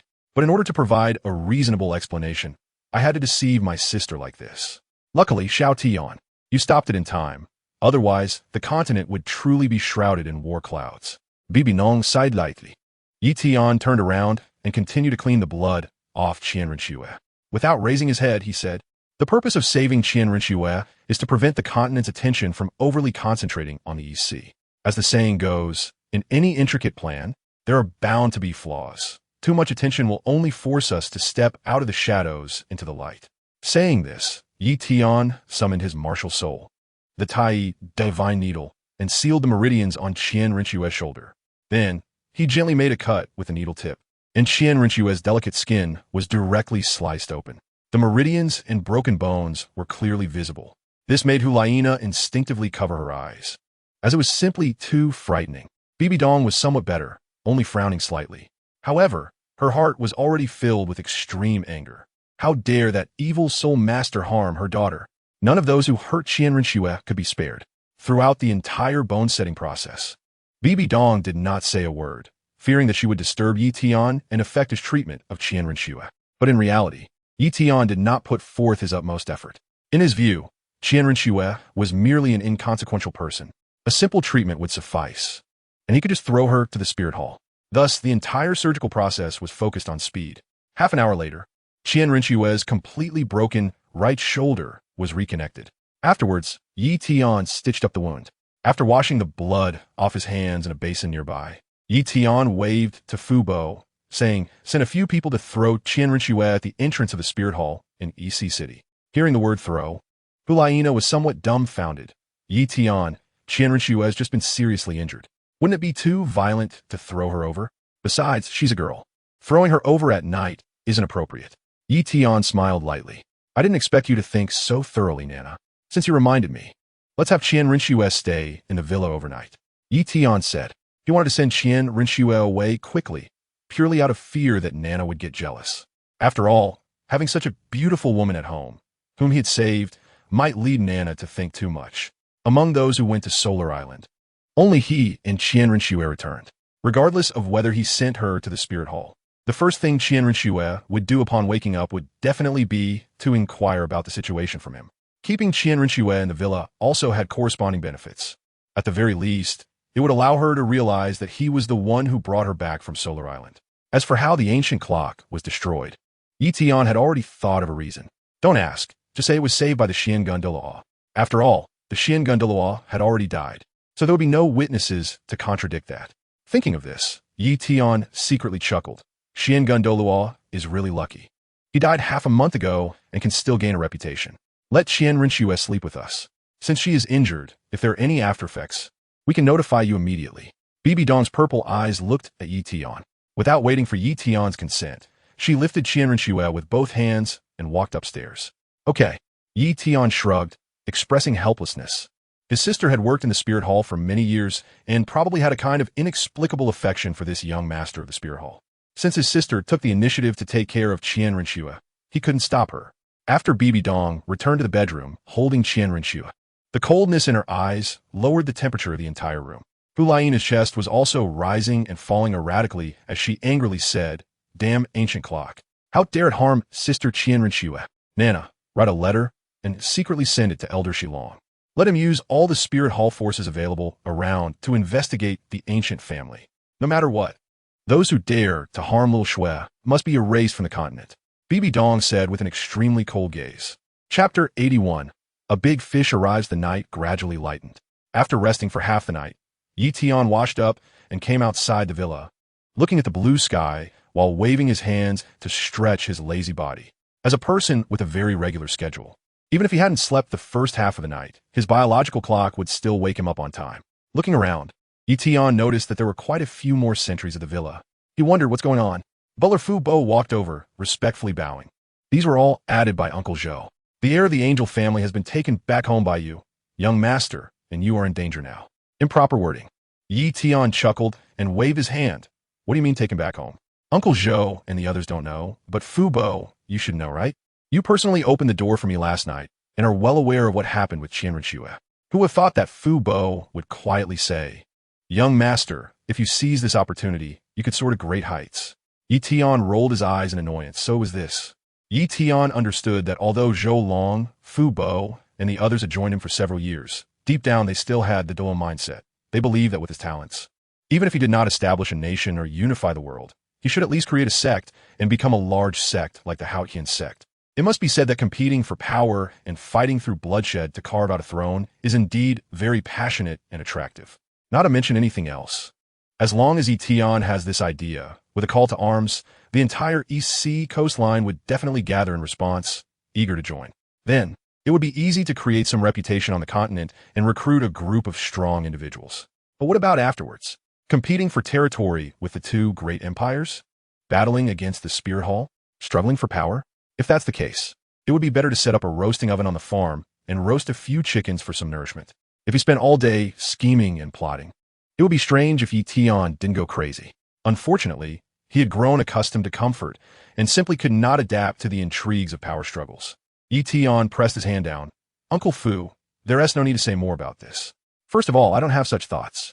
If these words get out, it will only increase Tian Renxue's misunderstandings. In the original work, Tian Renxue is a very strong-willed girl. If she feels that her reputation is at stake, it won't be long before Yi Tian is targeted for assassination. These heartfelt words, I only say in front of the young master.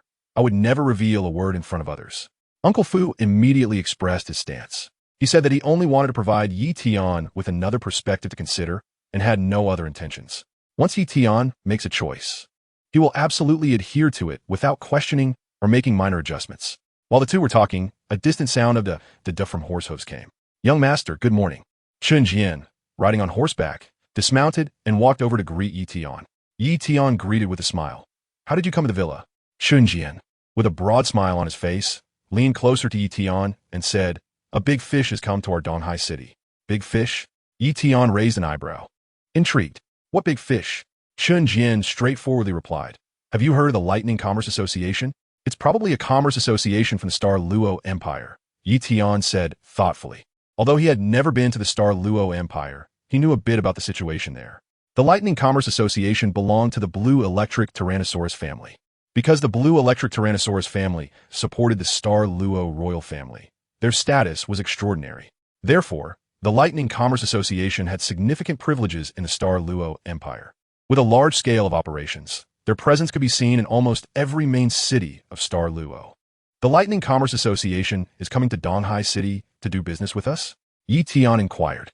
Not exactly to do business with us. Rather, they have set their sights on Donghai City due to the disaster situation and want to take advantage of the grain prices to make a big profit, Chun Jian explained. Oh, Yi Tian responded, recalling that local commerce associations had already been involved, trying to profit from the disaster victims. He hadn't expected that even the Lightning Commerce Association would be attracted. Tian suddenly became interested. Isn't this just looking for a pit to jump into? Since they're coming to jump, why shouldn't we take advantage of it? Jian said, according to our investigation, the Lightning Commerce Association is also a well-connected commerce association. So, I would like to ask you, young master, should we go fishing for this big fish? Tian smiled indifferently and instructed Jian. Since the Lightning Chamber of Commerce wants to make money this way, how can we not accompany them to the end and fulfill our duty as hosts? Understanding the meaning behind Tian's words, Jian nodded solemnly. How many people have they brought? How much wealth have they prepared? Tian asked. It's estimated to be around 7 million gold soul coins. Jian replied thoughtfully, as this estimate came from intelligence personnel and couldn't be perfectly accurate. However, it was certain that the Lightning Chamber of Commerce aimed to manipulate grain prices. As he spoke, Jian provided an example, laughing, young master. You once sent someone to spread rumors about severe disaster conditions, and as soon as the Lightning Chamber of Commerce's people arrived, they immediately hired our people to help them continue spreading rumors. As a result, in recent days, grain prices have further risen. Hearing this, Tian said with a half smile, 7 million gold soul coins is quite a lot. This not only aims to disturb the grain prices in the entire Silvus province, but will likely affect the neighboring provinces as well. As one of the instigators, Tian understood deeply that rumors are frightening. Once the news of a grain shortage is spread, a large number of small merchants and farmers will flock to it. It's akin to the stock market in later generations, where there are always naive investors who, thinking they've heard insider information, rush in with their money, only to fall into a trap. Tian pondered for a moment and said, I think the food we have stored is probably not enough. The Lightning Chamber of Commerce will likely want to target the price of food, and they will certainly buy up and hoard grain in large quantities. The grain reserves in Tian's hands had already been sold to the local merchant association a few days ago. At this moment, the warehouse was completely in a state of deficit. He said to Jian, you can contact the Li family. After defeating the pirates, the Li family acquired a large number of ships, significantly strengthening their maritime transportation capabilities. They can find a way to transport some grain back from other ports. Now that Qian Renxue is injured, the focus of the Tiando Empire will definitely be on the Qian family. As for the case of the Xuanqi Douluo, we just need to tell Qian Renxue that she was saved by the Xuanqi Douluo, and everything will be resolved easily. Upon hearing this, Jian smiled and suggested, young master, the Lightning Merchant Association will probably rent a lot of warehouses near EC City. Should we rent our empty warehouses to them? Tian chuckled it softly. By the time the Lightning Merchant Association spends all their money and buys up all the grain to store in the warehouses, they'll find they can't sell it all. To recoup their losses, they will inevitably have to sell it off in bulk. At that time, we can let Jian take the opportunity to take over, saving the effort of transporting the grain. Chapter 82. Two letters Tian and Jian were discussing the Lightning Chamber of Commerce when the members of the chamber had just arrived in Donghai City. Leading them was a graceful young man riding a brown steed. Beside him was an old servant named Gao Yao, who respectfully asked, young Master Tianheng, where shall we stay? Of course, we will stay at the best hotel. Tianheng carefully observed the buildings in Donghai City and the bustling crowd, exclaiming, the security here is quite good. Gao Yao chuckled and explained, not long ago, the 4 great families of Donghai City were wiped out by an unknown force. And now it has been taken over by Elder Shi Longyan of the Spear Hall, so the security is certainly good. This is also why we chose Donghai City as our base. With a tidal Douluo station here, no one would dare to cause trouble. Facing Gao Yao's explanation, Tianheng showed some impatience. As for the business of making money, you can handle that. I don't know why my father sent me here to personally oversee things. He felt some resentment in his heart. As a level 53 soul king, his primary task was to cultivate. Being asked to handle such lowly matters as making money was truly beneath his status. Gao Yao, however, respectfully explained, young Master Tianheng, the family head is doing this for your own good. Long-term cultivation cannot quickly improve your abilities. The path of cultivation should be balanced. Only then can it develop in the long run. You really know how to talk. Tianheng snorted lightly, shaking his sleeves. He looked seriously at Gao Yao and said, but let me remind you, even if my father sent me here, I will not participate in the trade. I've heard that the Sea Spirit Masters here are quite powerful. Go find me a few sparring partners. I want to practice real combat. Hearing this, Gao Yao felt quite helpless. Young Master Tianheng was good in every way, but he was too obsessed with cultivation. However, Gao Yao understood this, as Tianheng was the heir of the Blue Lightning Tyrant Dragon family, and the burden on him was not light. I understand. Gao Yao ultimately agreed to Yu Tianhing's request, with the family head absent. What Yu Tianhing said was an order, and he could not defy it. Meanwhile, in the Spirit Hall branch of Donghai City, Elder Shilong was staring at two sealed documents on the table. He hesitated to open them because their sources were too targeted. One was from the Elder Hall, and the other was from Pope Bibi Dong. Shilong was considered a relatively neutral elder in the Spirit Hall. He was neither loyal to Qian Douluo nor paid much attention to Bibi Dong, simply doing his own work diligently. Though he had not entered the core power circle of the Spirit Hall, he was still an outstanding senior member, working meticulously. As an outsider, Shilong clearly understood that the Pope's Hall and the Elder Hall were fighting both openly and secretly. I hope I'm not pulled into this. Shilong silently prayed. Then, he made up his mind to first open the letter from Pope Bibi Dong. After all, the Pope was in Donghai, and although Shilong did not know what secret dealings Bibi Dong was engaged in, he was aware that she placed great importance on time.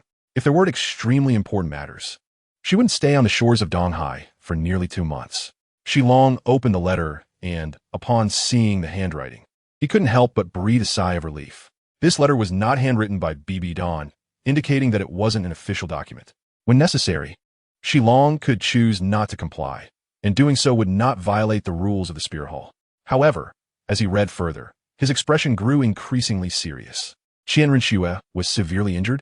Shilong's heart skipped a beat. It should be noted that Qian Renxue was now the crown prince of the Tiando Empire. If things went wrong, there would be a risk of exposure. The relationship between the Tiando Empire and the Spirit Hall was already quite tense. Once the incident involving Qian Renxue was exposed, the situation on the continent would be precarious.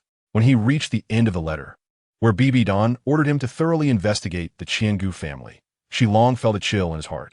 He understood that if he didn't avenge Qian Renxue, he would have a hard time explaining it to both Bibi Dong and Qian Douluo. The problem was that Qian Renxue's identity was now that of the crown prince of the Tiando Empire, although the Qiangu family had certain connections with evil soul masters. Logically speaking, if something happened to the crown prince of the Tiando Empire, the Spirit Hall would be delighted, not wanting to help the Tiando Empire deal with its enemies. Therefore, he shouldn't act rashly. The bystander sees it clearly. Shilong sighed softly. As a mother, Bibidon's feelings must be quite terrible right now. However, as an elder of the Spirit Hall, he could not neglect his responsibilities to the Spirit Hall. It would be better to press down on the matter regarding the Qiangu family and see how the Tiando Empire would act. Shilong contemplated. Then, he put down the paper in his hand and opened the other letter from Wuhuan City. After opening it, Shilong also first observed the handwriting. The strokes were powerful and flowing, undeniably the handwriting of Qian Douluo. Upon realizing this was Qian Douluo's letter, Shilong took a long breath before beginning to read. His expression grew increasingly grave. The content of this letter was even heavier than that sent by the Pope, and it was about the Pope, adjusting officials, implementing comprehensively. After seeing these words, Shilong slapped the letter down. He had to admit that Bibidon's idea was undoubtedly a great initiative. However, such a large-scale adjustment might turn the Spirit Hall upside down. The families dependent on the Spirit Hall had been entrenched locally for over 100 years and had long integrated with the local community. How could it be easy to touch them?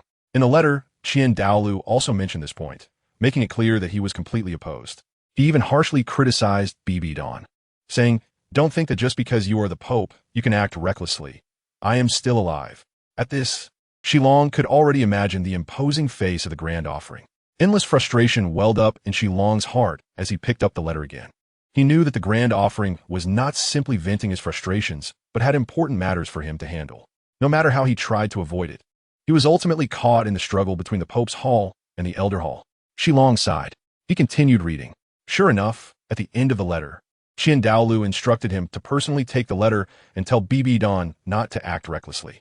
Otherwise, Bibi Dong, as Pope, would be finished. Upon reading this, Shilong felt a chill. How could he dare to act recklessly in front of Bibi Dong? After all, Bibi Dong had been able to serve as Pope for over a decade and remained unfazed. The power in her hands was not to be underestimated. How could a mere elder like him reprimand her? Wasn't he that pushing him into the fire pit? However, he had no choice but to carry out the grand offering's orders. Shilong's expression grew even more bitter. It seemed that a meeting with the Pope was unavoidable. Chapter 83. Qian Renxue awakens. My shoulders feel so heavy. On the bed in the bedroom, Qian Renxue, lying in a daze, felt as if her right hand was weighed down like lead. It refused to obey her commands and burned with waves of scorching pain. Slowly, she opened her eyes, and blinding light flooded her vision. As her pupils gradually dilated, the bright, understatedly luxurious bedroom came into focus. Where am I? Tian Rinchua wondered inwardly. Instinctively, she tilted her head and saw a young girl with slightly pinkish hair standing by the bed, nodding off. The way she kept dipping her head was utterly adorable. Nana? Tian Rinchua blurted out in mild surprise. Her relationship with Hulaina was decent. Not exactly best friends, but they could be considered friends. If Hulaina is here, does that mean I'm in Spirit Hall City? At this thought, Tian Rinchua's mood wasn't exactly good, or rather, it was complicated. I'll have to see that woman again. Then, she remembered her trip to Saluo Island and how she had been tricked by Qian Gushirjin.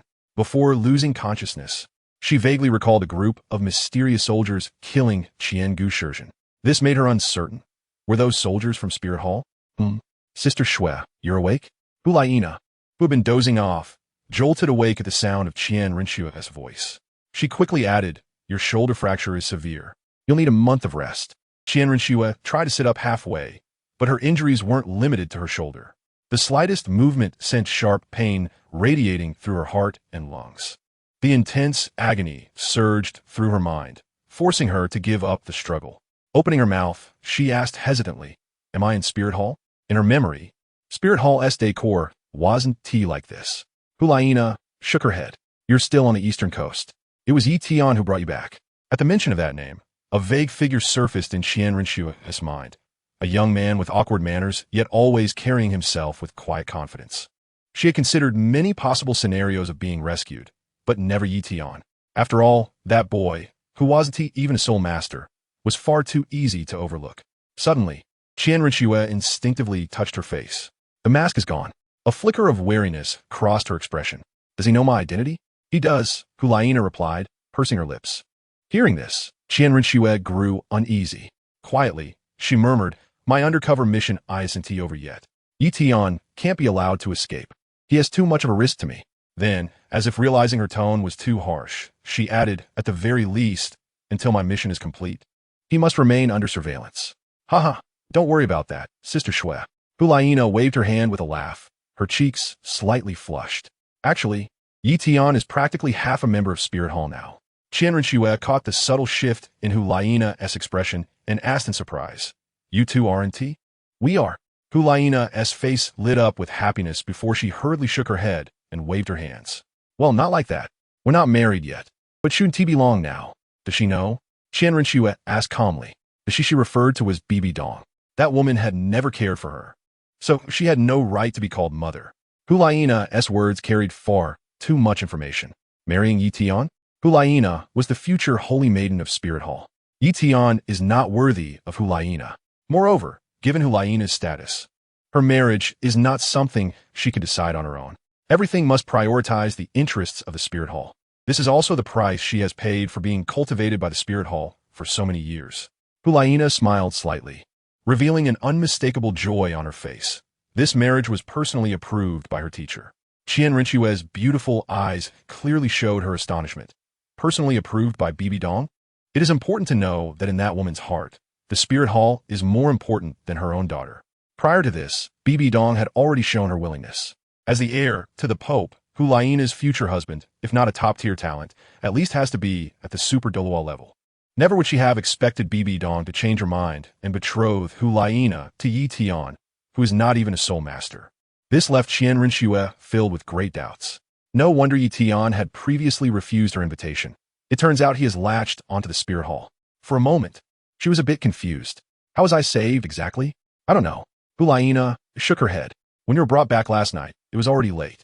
Both the teacher and I were very anxious, focusing only on your injuries, and we didn't think about anything else.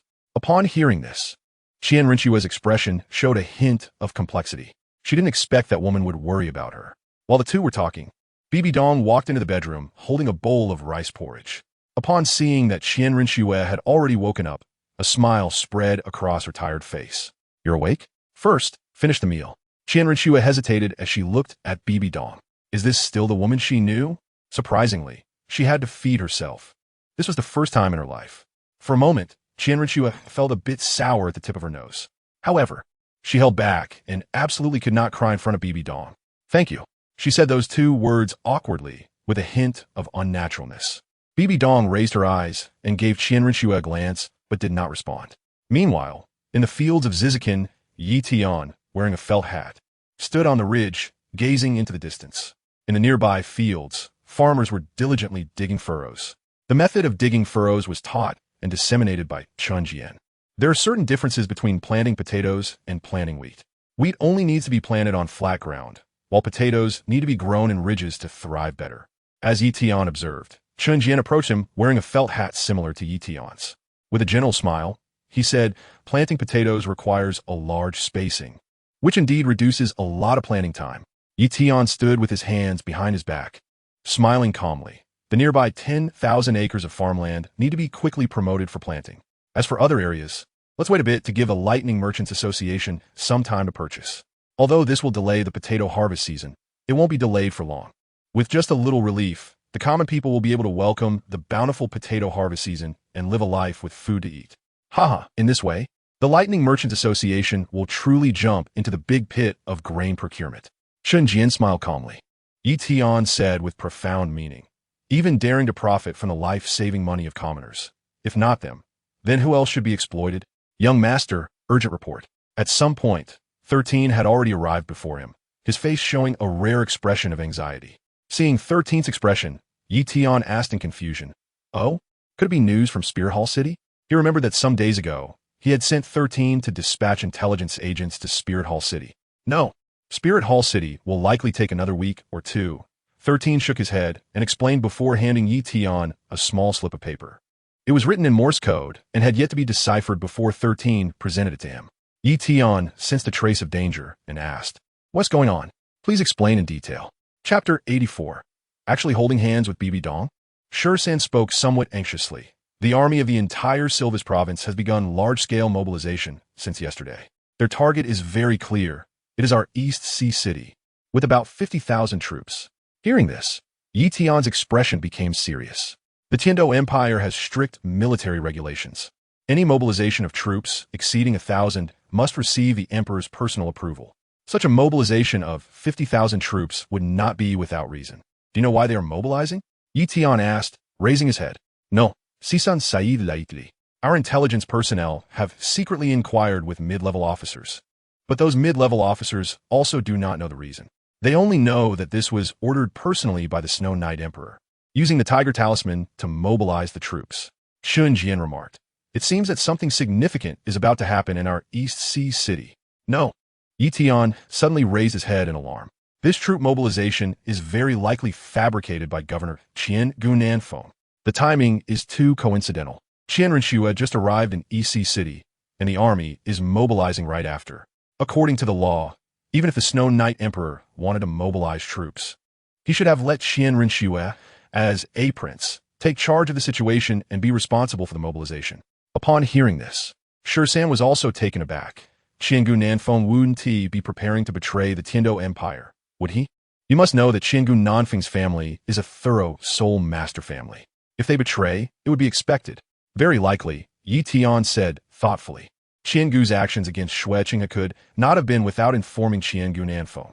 Moreover, this could very well be a scheme set by Qiangu Nanfeng himself, simply using Qiangu Ji to execute it. After Qiangu Ji's assassination mission, he has not reported back to Qiangu Nanfeng for a long time. Qiangu Nanfeng must know that Qiangu Ji's mission failed. The consequences need not be mentioned. Assassinating the imperial prince is enough to exterminate 9 clans. Qiangu Nanfeng could be said to be on the edge of exposure. With this explanation, the possibility that he forged the edict and the Tiger Talisman to mobilize the army becomes much greater. What should we do now? Jian showed a worried expression. Should we let the Tiansa military move out? No need. Tian raised his hand to refuse, then pondered for a moment and said, "This matter can be handed over to the Spirit Hall to resolve. Qianrenxue is an important figure in the Spirit Hall. This is a major issue, and the Spirit Hall will not allow Qiangu Nanfeng to act recklessly. It seems I need to make a trip in person to notify Duke Shilong saying this." Tian took off his felt hat and instructed Jian, "The matter of planting potatoes will be left to you." "Shursan, you will accompany me to East Sea City to meet Duke Shilong." Understood. Shursan nodded firmly. He prepared a ride with Tian to East Sea City. However, they had not left for long when they unexpectedly ran into Shilong and his party. This surprised Tian, and he inquired calmly, I wonder what brings Duke Shilong here. Shilong, with a deep demeanor, laughed and said, I'm just here to visit you out of boredom and to see Nana. In reality, he was here to meet Bibi Dong. However, given Bibi Dong's current identity, it could not be revealed, so he used this excuse. Hearing Shilong's words, Yi Tian pondered quietly. He could roughly understand the other party's intentions. It was likely related to Tian Rinxue. This made Yi Tian sigh. As expected of the spirit hall, their information was indeed well informed. In just one day, they already knew that Tian Rinxue was here with him. However, such an unspoken understanding was not something that should be openly disclosed. He slightly bowed to Shilong and politely said, It is my honor that Duke Shilong can visit my humble abode. Yi Tian waved to the nearby Shursan. You hurry and notify Uncle Fu. Let the kitchen prepare a table of good wine and good dishes. I want to treat His Highness Shilong well. As he spoke, Yi Tian made a gesture of invitation to Shilong.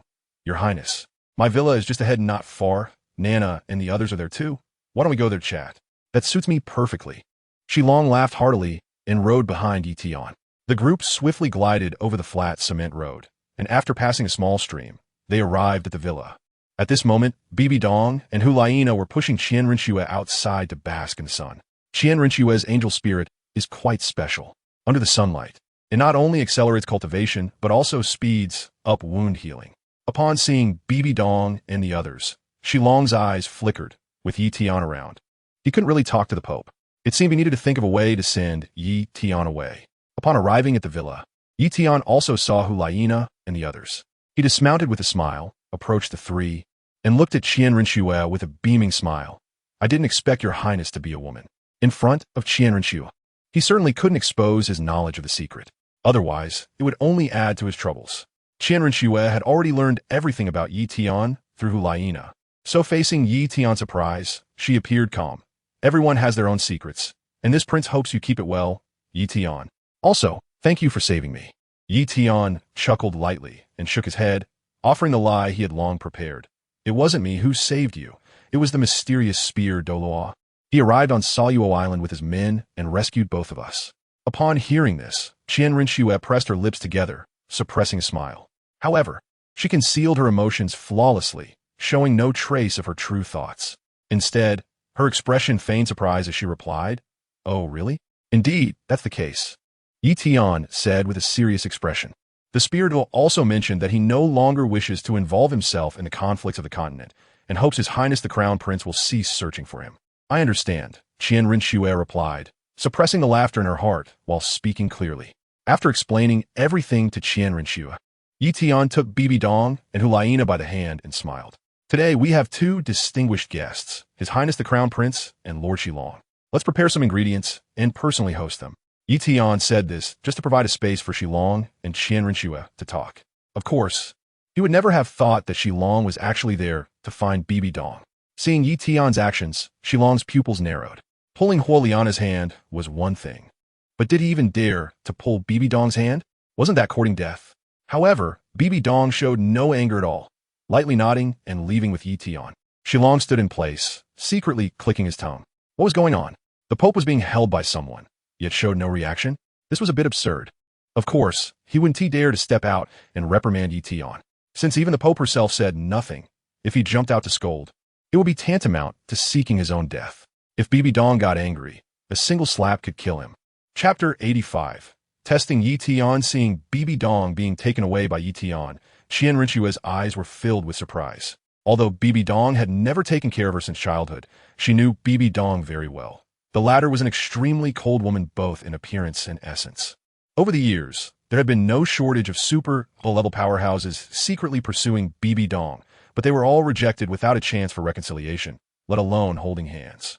Although Bibi Dong's current public identity was not that of the Pope, but rather Yi Tian's sister, allowing Yi Tian to hold her hand was still not quite normal. Of course, Tian Rinxue did not think of it in other ways, but believed that Yi Tian held an extraordinary weight in Bibi Dong's heart, even surpassing Huoliana and herself. This left Tian Rinxue with a small feeling of discomfort. To be honest, hadn't she also yearned for Bibi Dong's love?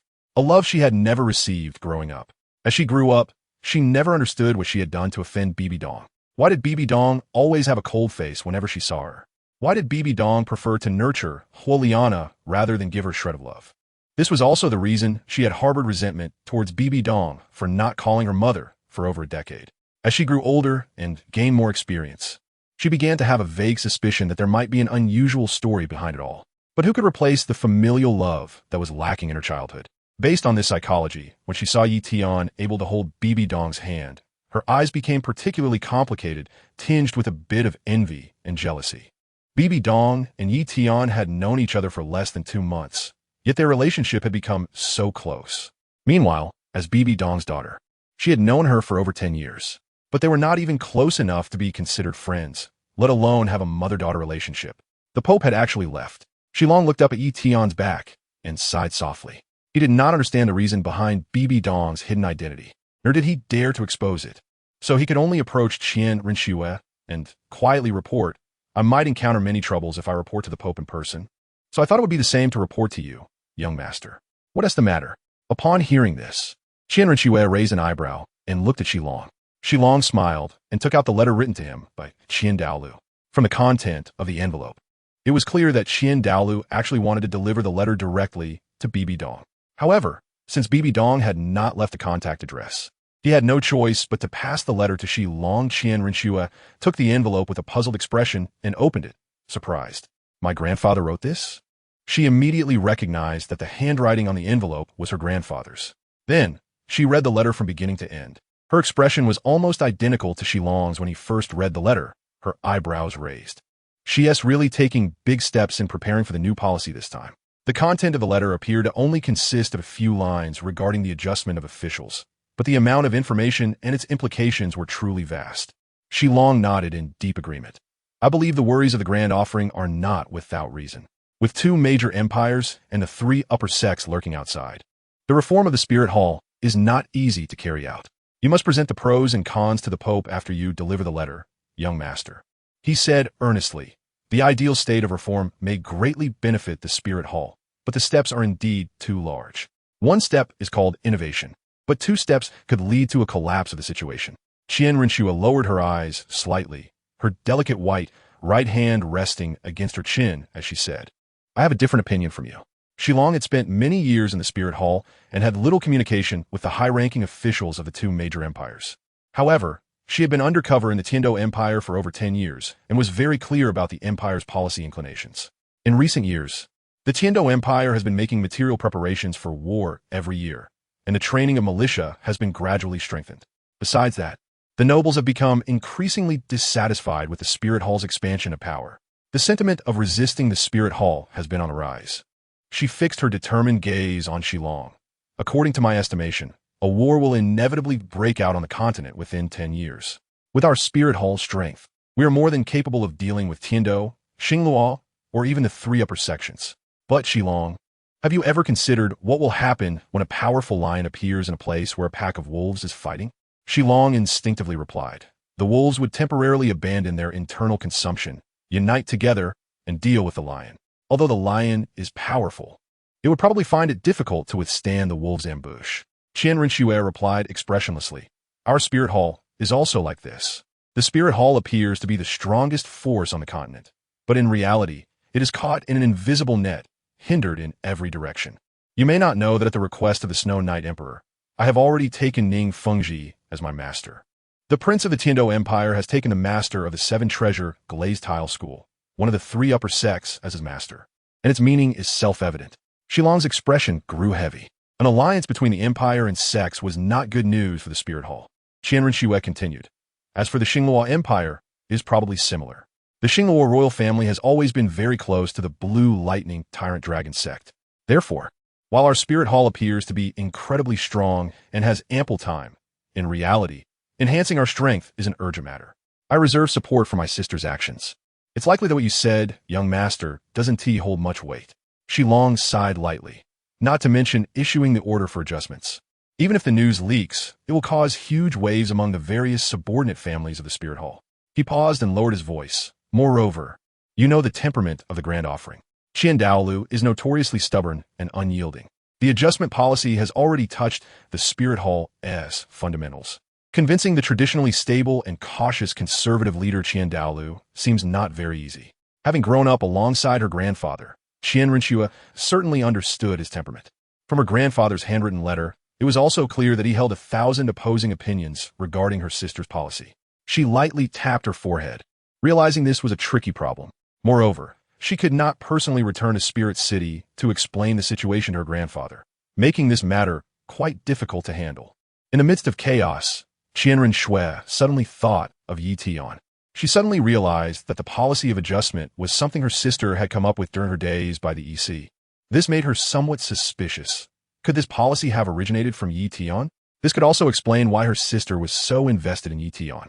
A person who can conceive such groundbreaking policies is undoubtedly a rare and exceptional strategic talent, no matter where they are. As she contemplated this, a thought suddenly popped into Qianren Shui's mind. Since Yi Tian could come up with such epic-making policies, would he also have solutions to policy challenges? She felt a slight stir in her heart. It seemed she could use this difficult question to test Yi Tian's abilities and see if he truly had real skills and knowledge. Chapter 86. Ostentation. Outside the villa, Shilong and Qianren Shui were discussing matters. Meanwhile, in the kitchen of the villa, things were also bustling. Why did it smell burnt? While cutting carrot shreds, Yi Tian sniffed and looked around. He saw Hulaina hurriedly adding water to the pot. With a sizzling sound due to too much hot oil in the pot, the water immediately boiled, splattering hot oil everywhere. Not only that, the hot oil ignited the coal fire under the pot, causing flames to shoot up high. In an instant, Hulaina, who was less than 50 centimeters away from the pot, was frozen in shock, unsure whether to retreat or to put out the fire. Quick, cover the pot. Yi Tian swiftly stepped forward, snatched the pot lid from Hulaina's hand, and covered the pot, finally extinguishing the flames. Didn't he splash on you? Yi Tian let out a sigh of relief, took Hulaina's small hand, and carefully observed. No, Hulaina replied slowly, her face pale. Beside them, Bibi Dong stepped forward, lifting the entire pot off the coal stove, and sighed. I told you not to mess around. Hulaina pouted, looking a bit wronged. I just wanted to cook some dishes myself. Hearing this, Yi Tian felt a bit helpless. Today, he also learned for the first time that Hulaina couldn't cook. He pressed down on Hulaina's head, which was filled with grievances. You, who can't cook, still want to volunteer. I want to cook for you, Hulaina said, her eyes red, looking down like a student who had done something wrong. The feeling of being unable to help was really discouraging. You can help by picking vegetables. Yi Tian patted her shoulder and comforted her. If you really want to learn how to cook, I can teach you after a while. Pouring water into hot oil. I can't believe you even thought of that. Next time, you have to remember this. Hulaina looked into Yi Tian's eyes and nodded seriously. Her pretty face slightly flushed. Although she was being scolded by Yi Tian, she still felt warm inside. Just then, San walked to the kitchen door. Looking at the three people in the kitchen, he had a bitter expression. Young master, it seems you won't be able to have your lunch settled. After a pause, he continued, the vanguard of the Silvis Legion has already arrived near the villa. Their purpose is very clear. They want to surround us. Earlier, you ordered the Tiansu army to remain silent, so we did not intercept them. Yi Tian frowned, walked over to the faucet, and rinsed his hands. Come take a look with me. I have to say, the actions of the ancient southern wind were very quick. It is estimated that these troops didn't rest at all during the night and rushed over directly. Otherwise, they wouldn't have been discovered by the intelligence personnel of the 13 subordinates only when they got close. The villa where Yi Tian lives has 4.5 floors. The top half floor features an observation deck. In this remote village, where single-story houses are the norm, the height of the 4.5-story villa provides an unobstructed view of the surrounding area. Following the stairs, Yi Tian made his way up to the observation deck. On the deck, 2 teams of snipers were already stationed, standing guard. Upon seeing Yi Tian, they saluted him with hand signals. Good evening, young master. Yi Tian nodded gently. 13, who was following him, reached out to hand him a telescope. Taking the telescope, Yi Tian looked into the distance. Sure enough, 3,000 meters to the north of the observation post, there were dozens of small groups of cavalry moving about. Then, Yi Tian looked in other directions, and it was the same. 13 spoke up. These soldiers together make up about 1,500 cavalry, while the other soldiers are still on their way. He then speculated. Perhaps it was your recent involvement in receiving news about the Crown Prince of Tiando that was too conspicuous, which is why the ancient southern wind is particularly targeting you. Yi Tian put down the telescope and smiled slightly. The luck of Qiangunan Feng is really good. A blind cat stumbling upon a dead mouse truly found the right person. 13 bowed and said, the Tiansu army led by Zhou Long is already ready to go at Hai Hun Valley, waiting for your orders, young master. No. Yi Tian waved his hand. I want to stay by the East Sea and live a quiet life. The Tiansu army cannot be mobilized. If the strength of the Tiansu army is exposed, it would be a major crisis. He said to 13, since this is a political event, it needs to be resolved with political means. Don't forget, the Crown Prince of Tian is still by our side. These soldiers are merely being used by Qian Gunan Feng. The chances of them betraying the Tian Empire are low. We just need to let Xue Qinghe make a slight appearance, and all problems will be easily resolved. Upon hearing this, 13 felt somewhat reassured. Even so, the issue could be resolved without mobilizing the Tiansu army. However, I ask you, young master, to pay attention to your safety. If something happens to you, we will lose our backbone. Rest assured. Yi Tian smiled calmly. No one pays more attention to their own safety than I do. He was not a reckless youth. He would not undertake anything without certainty. The Tian Empire has ruled the Silvis province for many years. It cannot be swayed by a few promises and lies from Qiangu Feng. Among the 50,000 troops, perhaps a few hundred are Qiangu Nanfeng's trusted aides. But the rest would not rebel alongside Qiangu Feng. After understanding the situation, Yi Tian walked down the observation tower along the stairs. Right now, Xue Qinghe needed to stabilize the situation. It was time to put a leash on Qianren Shui. He walked down the stairs and exited the villa. He saw Shilong and Qianren Shui still engaged in conversation. This made him smile faintly. The two were truly unreserved. The relationship between the Tian Empire and the Wuhuan Palace was poor. How could the Empire's crown prince talk with a powerful elder of the Wuhuan Palace? Anyone with ulterior motives who saw this would surely cause trouble for the crown prince that Qianren Shui was portraying. Although Yi Tian was well aware in his heart, he pretended to be completely clueless. He strode toward the two men, deliberately making loud footsteps. His intention was to let them know he was approaching. There was a good reason for doing this. If he happened to overhear any confidential matters, it would only lead to unnecessary trouble. Yi Tian made such a loud noise with his footsteps that it was hard not to be noticed. Qianren Shui and Shilong turned their heads at the same time. Shilong smiled and said, "Young Master Yi, is lunch ready?" Yi Tingu sighed lightly. It seems we won't be able to settle down for a meal. He then recounted the matter of mobilizing the army of Qiangu Nanfeng. With a knowing smile, he added, now just a few miles outside the villa, there are the troops of Qiangu Nanfeng. He looked meaningfully at Qianren Shui. Your Highness, I believe they are here for you. Qianren Shui, who had initially shown a slight smile, gradually became serious. This could be a bit troublesome. With her current appearance, she couldn't solve the problem. She looked at Yi Tian with some difficulty, I don't know. Before she could finish her sentence, Yi Tian cheerfully took out a leather case from his storage space and handed it over. Is this what the prince is looking for? That's right. Seeing the leather case, Qianren Shui breathed a sigh of relief. She could still continue to play the role of Xue Qinghe. Everything would be manageable. She extended her uninjured left hand to take the leather case, but found it difficult to fit it on with just one hand. I'll help you. Yi Tian stepped forward. Over the past few days, he had also figured out some tricks with the Soul Guide leather case. A single leather case didn't have a good transformation effect. However, combined with the mimicry soul bone on Qianren Shui, the effect would be different. The two together would be enough to create a convincing illusion. After helping Qianren Shui put on, Yi Tian supported his chin and examined her closely. He felt that something was off. Suddenly, his gaze shifted downward, and he reminded her, Your Highness, your pectoral muscles are a bit exaggerated right now. Chapter 87. Disguised as the Prince Qianren Shui was somewhat stunned after hearing Yi Tian's words. Exaggerated? She instinctively looked down, but her view was blocked by two snowy peaks in front of her. Upon realizing this, Qianren Shui instantly understood what Yi Tian meant. Her brow twitched, and she said nothing. Then, she raised her left hand and pressed down on her right chest. No need to press anymore. With your current injury, you can't support yourself to wrap it up, Yi Tian said. What should we do? Qianren Shui raised her delicate eyebrows. This was indeed a particularly tricky problem. The leather case was on, but there was no way to reduce her chest size. Beside them, Shilong spoke up. When I came, I brought several soul masters as guards. Why not let them escort you away first? In his view, temporarily leaving this place was a good way to shift the crisis. Hearing this, Yi Tian chuckled lightly. The villa was already surrounded by the army. Moving now would inevitably cause a conflict with the soldiers. Wasn't that just burying their heads in sand? Even if there were no issues, doing this would give Qiangu Nanfeng a handle to catch them and create more opportunities to manipulate people's hearts. As they spoke, Qianren Shui looked Yi Tian up and down and said, You and I are about the same height. Indeed. Yi Tian glanced at Qianren Shui's alluring long legs and nodded in agreement. Soon after, he felt a hint of something unusual. At this critical moment, Tian Rinxue couldn't possibly be thinking about comparing heights. Do you mean for me to temporarily take the place of Xue Qinghe? Is there a problem? Tian Rinxue nodded. In her view, Yi Tian's personality was steady, which was evident from their first meeting. So it was completely fine for Yi Tian to temporarily disguise himself as the noble Xue Qinghe. Whether it was these cavalry or Qian Gunan Feng, they only had a superficial connection with her.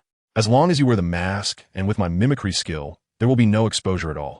Tian Rinxue slightly raised her beautiful eyes, waiting for Yi Tian's next words. What is the range of your mimicry skill? Yi Tian pondered for a moment and asked. About 2 meters, after all, the skill comes from the soul bone, so the range isn't large. Tian Rinxue said. Hearing this, Yi Tian smiled bitterly. This doesn't really help. He pointed at Tian Rinxue. I estimate that even standing up is somewhat difficult for you right now. As the crown prince, I can't exactly push you in a wheelchair. Can I? That would definitely raise suspicions. Indeed, this was the case. Tian Rinxue fell into deep thought for a moment. Sai at this point, still worrying about these details. Shilong casually reminded. What do those big soldiers know? As long as they see the real Xue Qinghe, they'll drop their weapons. Would they really question the crown prince pushing a beautiful woman? This statement was not without merit. Yi Tian seemed to suddenly understand and nodded. He almost forgot that Tian Rinxue was a beauty. It was perfectly normal for a boy like Xue Qinghe to have a pretty girl by his side. He chuckled awkwardly, thinking he had been overthinking it. Saying this, Yi Tian pressed the switch of the leather suit located at the back of Tian Rinxue's head, injecting a thin strand of soul power into it. This surprised Tian Rinxue a bit. The switch of the leather suit was the core of the soul guide. It was difficult for someone who didn't understand the structure of a soul guide to find it. Unexpectedly, Yi Tian, who wasn't even a soul master, managed to locate the core of the soul guide so quickly. It seemed that he wasn't as ignorant of soul masters as he appeared to be. Yi Tian did not notice Tian Rinxue's expression and put on the leather suit by himself. It must be said that this is an excellent soul guide device. After the leather suit was applied to his face, it did not feel uncomfortable at all. After touching it, the texture felt quite similar. Let's test it out, Tian Rinxue on the wheelchair said. Yi Tian nodded slightly. As Tian Rinxue activated the mimicry, the edges of the leather suit gradually blurred and eventually merged with the skin. From Yi Tian's perspective, there was no sense of incongruity at all. It was just the clothing that was a bit too plain. However, it was not a big issue. After all, Xue Qinghe had just experienced an assassination, and it was normal for the clothes to be damaged. I have to say, you look more like a prince than the prince himself, Tian Rinxue exclaimed in surprise. Your Highness the Prince truly makes me feel inferior. Yi Tian chuckled lightly and waved his hand. How could I dare to compare with your Highness the Prince? Tian Rinxue smiled, thinking Yi Tian was being too modest. Indeed, you do have a bit of the aura of someone in higher position. Shilong commented from the side, laughing heartily. If you're disguised as the prince, then I will temporarily become your bodyguard. He needed to stay by Tian Rinxue's side to protect her. After everyone assigned their roles, not long after, a cloud of dust appeared in the distance, getting closer. A group of cavalry from the Heaven Do Empire, armed with riding spears, approached majestically and coldly questioned, Who is Yi Tian? Yi Tian sneered to himself. That old guy named Feng from ancient times really came looking for him. He raised an eyebrow. What do you want with Yi Tian? The cavalry captain lifted his head high. In the name of the governor, Yi Tian is suspected of deliberately attempting to assassinate His Highness the Crown Prince. And we are here to arrest him. He coldly scanned the crowd. So, you'd better think carefully about where Yi Tian is. Shilong mocked. Open your eyes and see who is standing in front of you. Upon hearing this, the cavalry captain flew into a rage, but he instinctively glanced at the others. Suddenly, he felt that the young man with golden short hair in front of him looked somewhat familiar. His Highness the Crown Prince. The cavalry captain's pupils gradually dilated. Frightened, he fell off his horse and knelt on the ground. Yi Tian remained calm and explained indifferently. The Qiangu family has deliberately rebelled, and this attack on the Crown Prince was actually orchestrated by the Qiangu family. Hurry and find the cavalry commander. I have an important announcement to make. Upon hearing this, the cavalry captain was shocked. Hu Qiangu is betraying the country. He was momentarily taken aback. This was truly shocking. To know that treason is punishable by extermination of 9 clans. If that were the case, wouldn't he be an accomplice of the Qiangu family? Seeing the cavalry captain's shock, the older and more composed Shilong reassured him. His Highness the Crown Prince said that this rebellion only concerns the Qiangu family. The other personnel are unaware and will all be pardoned. After hearing Shilong's explanation, The cavalry captain felt somewhat relieved. It seems that His Highness the Crown Prince is indeed as kind-hearted as the rumors say. He nodded solemnly at Tian. Yes, Your Highness. Not long after the cavalry captain left, a burly man clad in silver armor rushed in. When he immediately stood before Tian, he was also taken aback. It really is His Highness the Crown Prince. So you're not dead. The burly man quickly knelt down and said, I, General Lu Fei, am late and foolishly believed in Qian Gunanfeng's words. I truly deserve to die 1,000 deaths. What crime does General Lu Fei have? Tian still wore a calm expression. Am I not standing right in front of you? Upon hearing this, the expression on Lu Fei's face softened considerably. Chapter 88. Cannot fall in love. He silently thought that it was bad. This dead crown prince is still alive, which makes things difficult for His Majesty Qiangu. But he is just a sole king, while Shueqinghe obviously has a title Douluo as a bodyguard. In a fight, he would be no match. After thinking it over, Lu Fei resolutely stepped forward. Your Highness, there are now 3,000 cavalry around, ensuring your safety. The infantry regiment led by Qian Gunanfeng is estimated to arrive at Donghai City only tomorrow. I earnestly request that Your Highness temporarily retreat to Donghai City. With its tall walls and the 3,000 cavalry, we can hold out until reinforcements from neighboring provinces arrive. Hearing Lu Fei's words, Tian found it somewhat laughable. Cavalry is usually the elite of a legion. If he were Qian Gunanfeng, he would definitely place his own people among this elite to maintain maximum control over the cavalry after initiating the uprising. Therefore, he did not trust Lu Fei at all. Moreover, Lu Fei's previous words had also raised his vigilance. The status of the crown prince is extremely precious. If Lu Fei were truly a loyal minister, he would take him directly to other provinces instead of staying in Donghai City, like a turtle in a jar. He sighed lightly. General Lu Fei, you do not know. I have suffered severe internal injuries and cannot be jostled or moved. Staying in the villa is the safest option. Even if Qian Douluo were here, he might not be able to kill me. Therefore, Tian had no intention of going anywhere. Hearing that Tian was seriously injured, Lu Fei was overjoyed.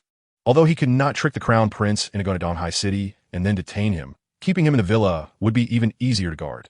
He immediately bowed and said, In that case, my cavalry will guard Your Highness closely, not leaving your side for a moment.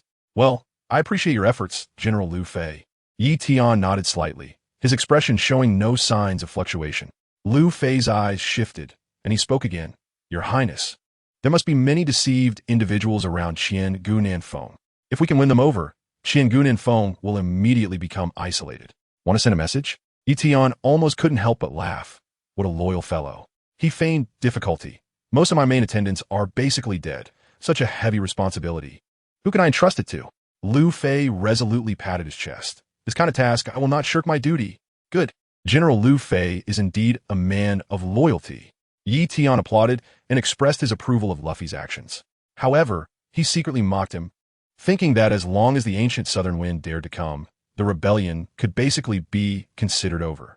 There's no time to lose, General Luffy. Hurry on your way. He advised. Upon hearing this, Luffy found it somewhat amusing. This Shueqinghe must still be in the dark, right?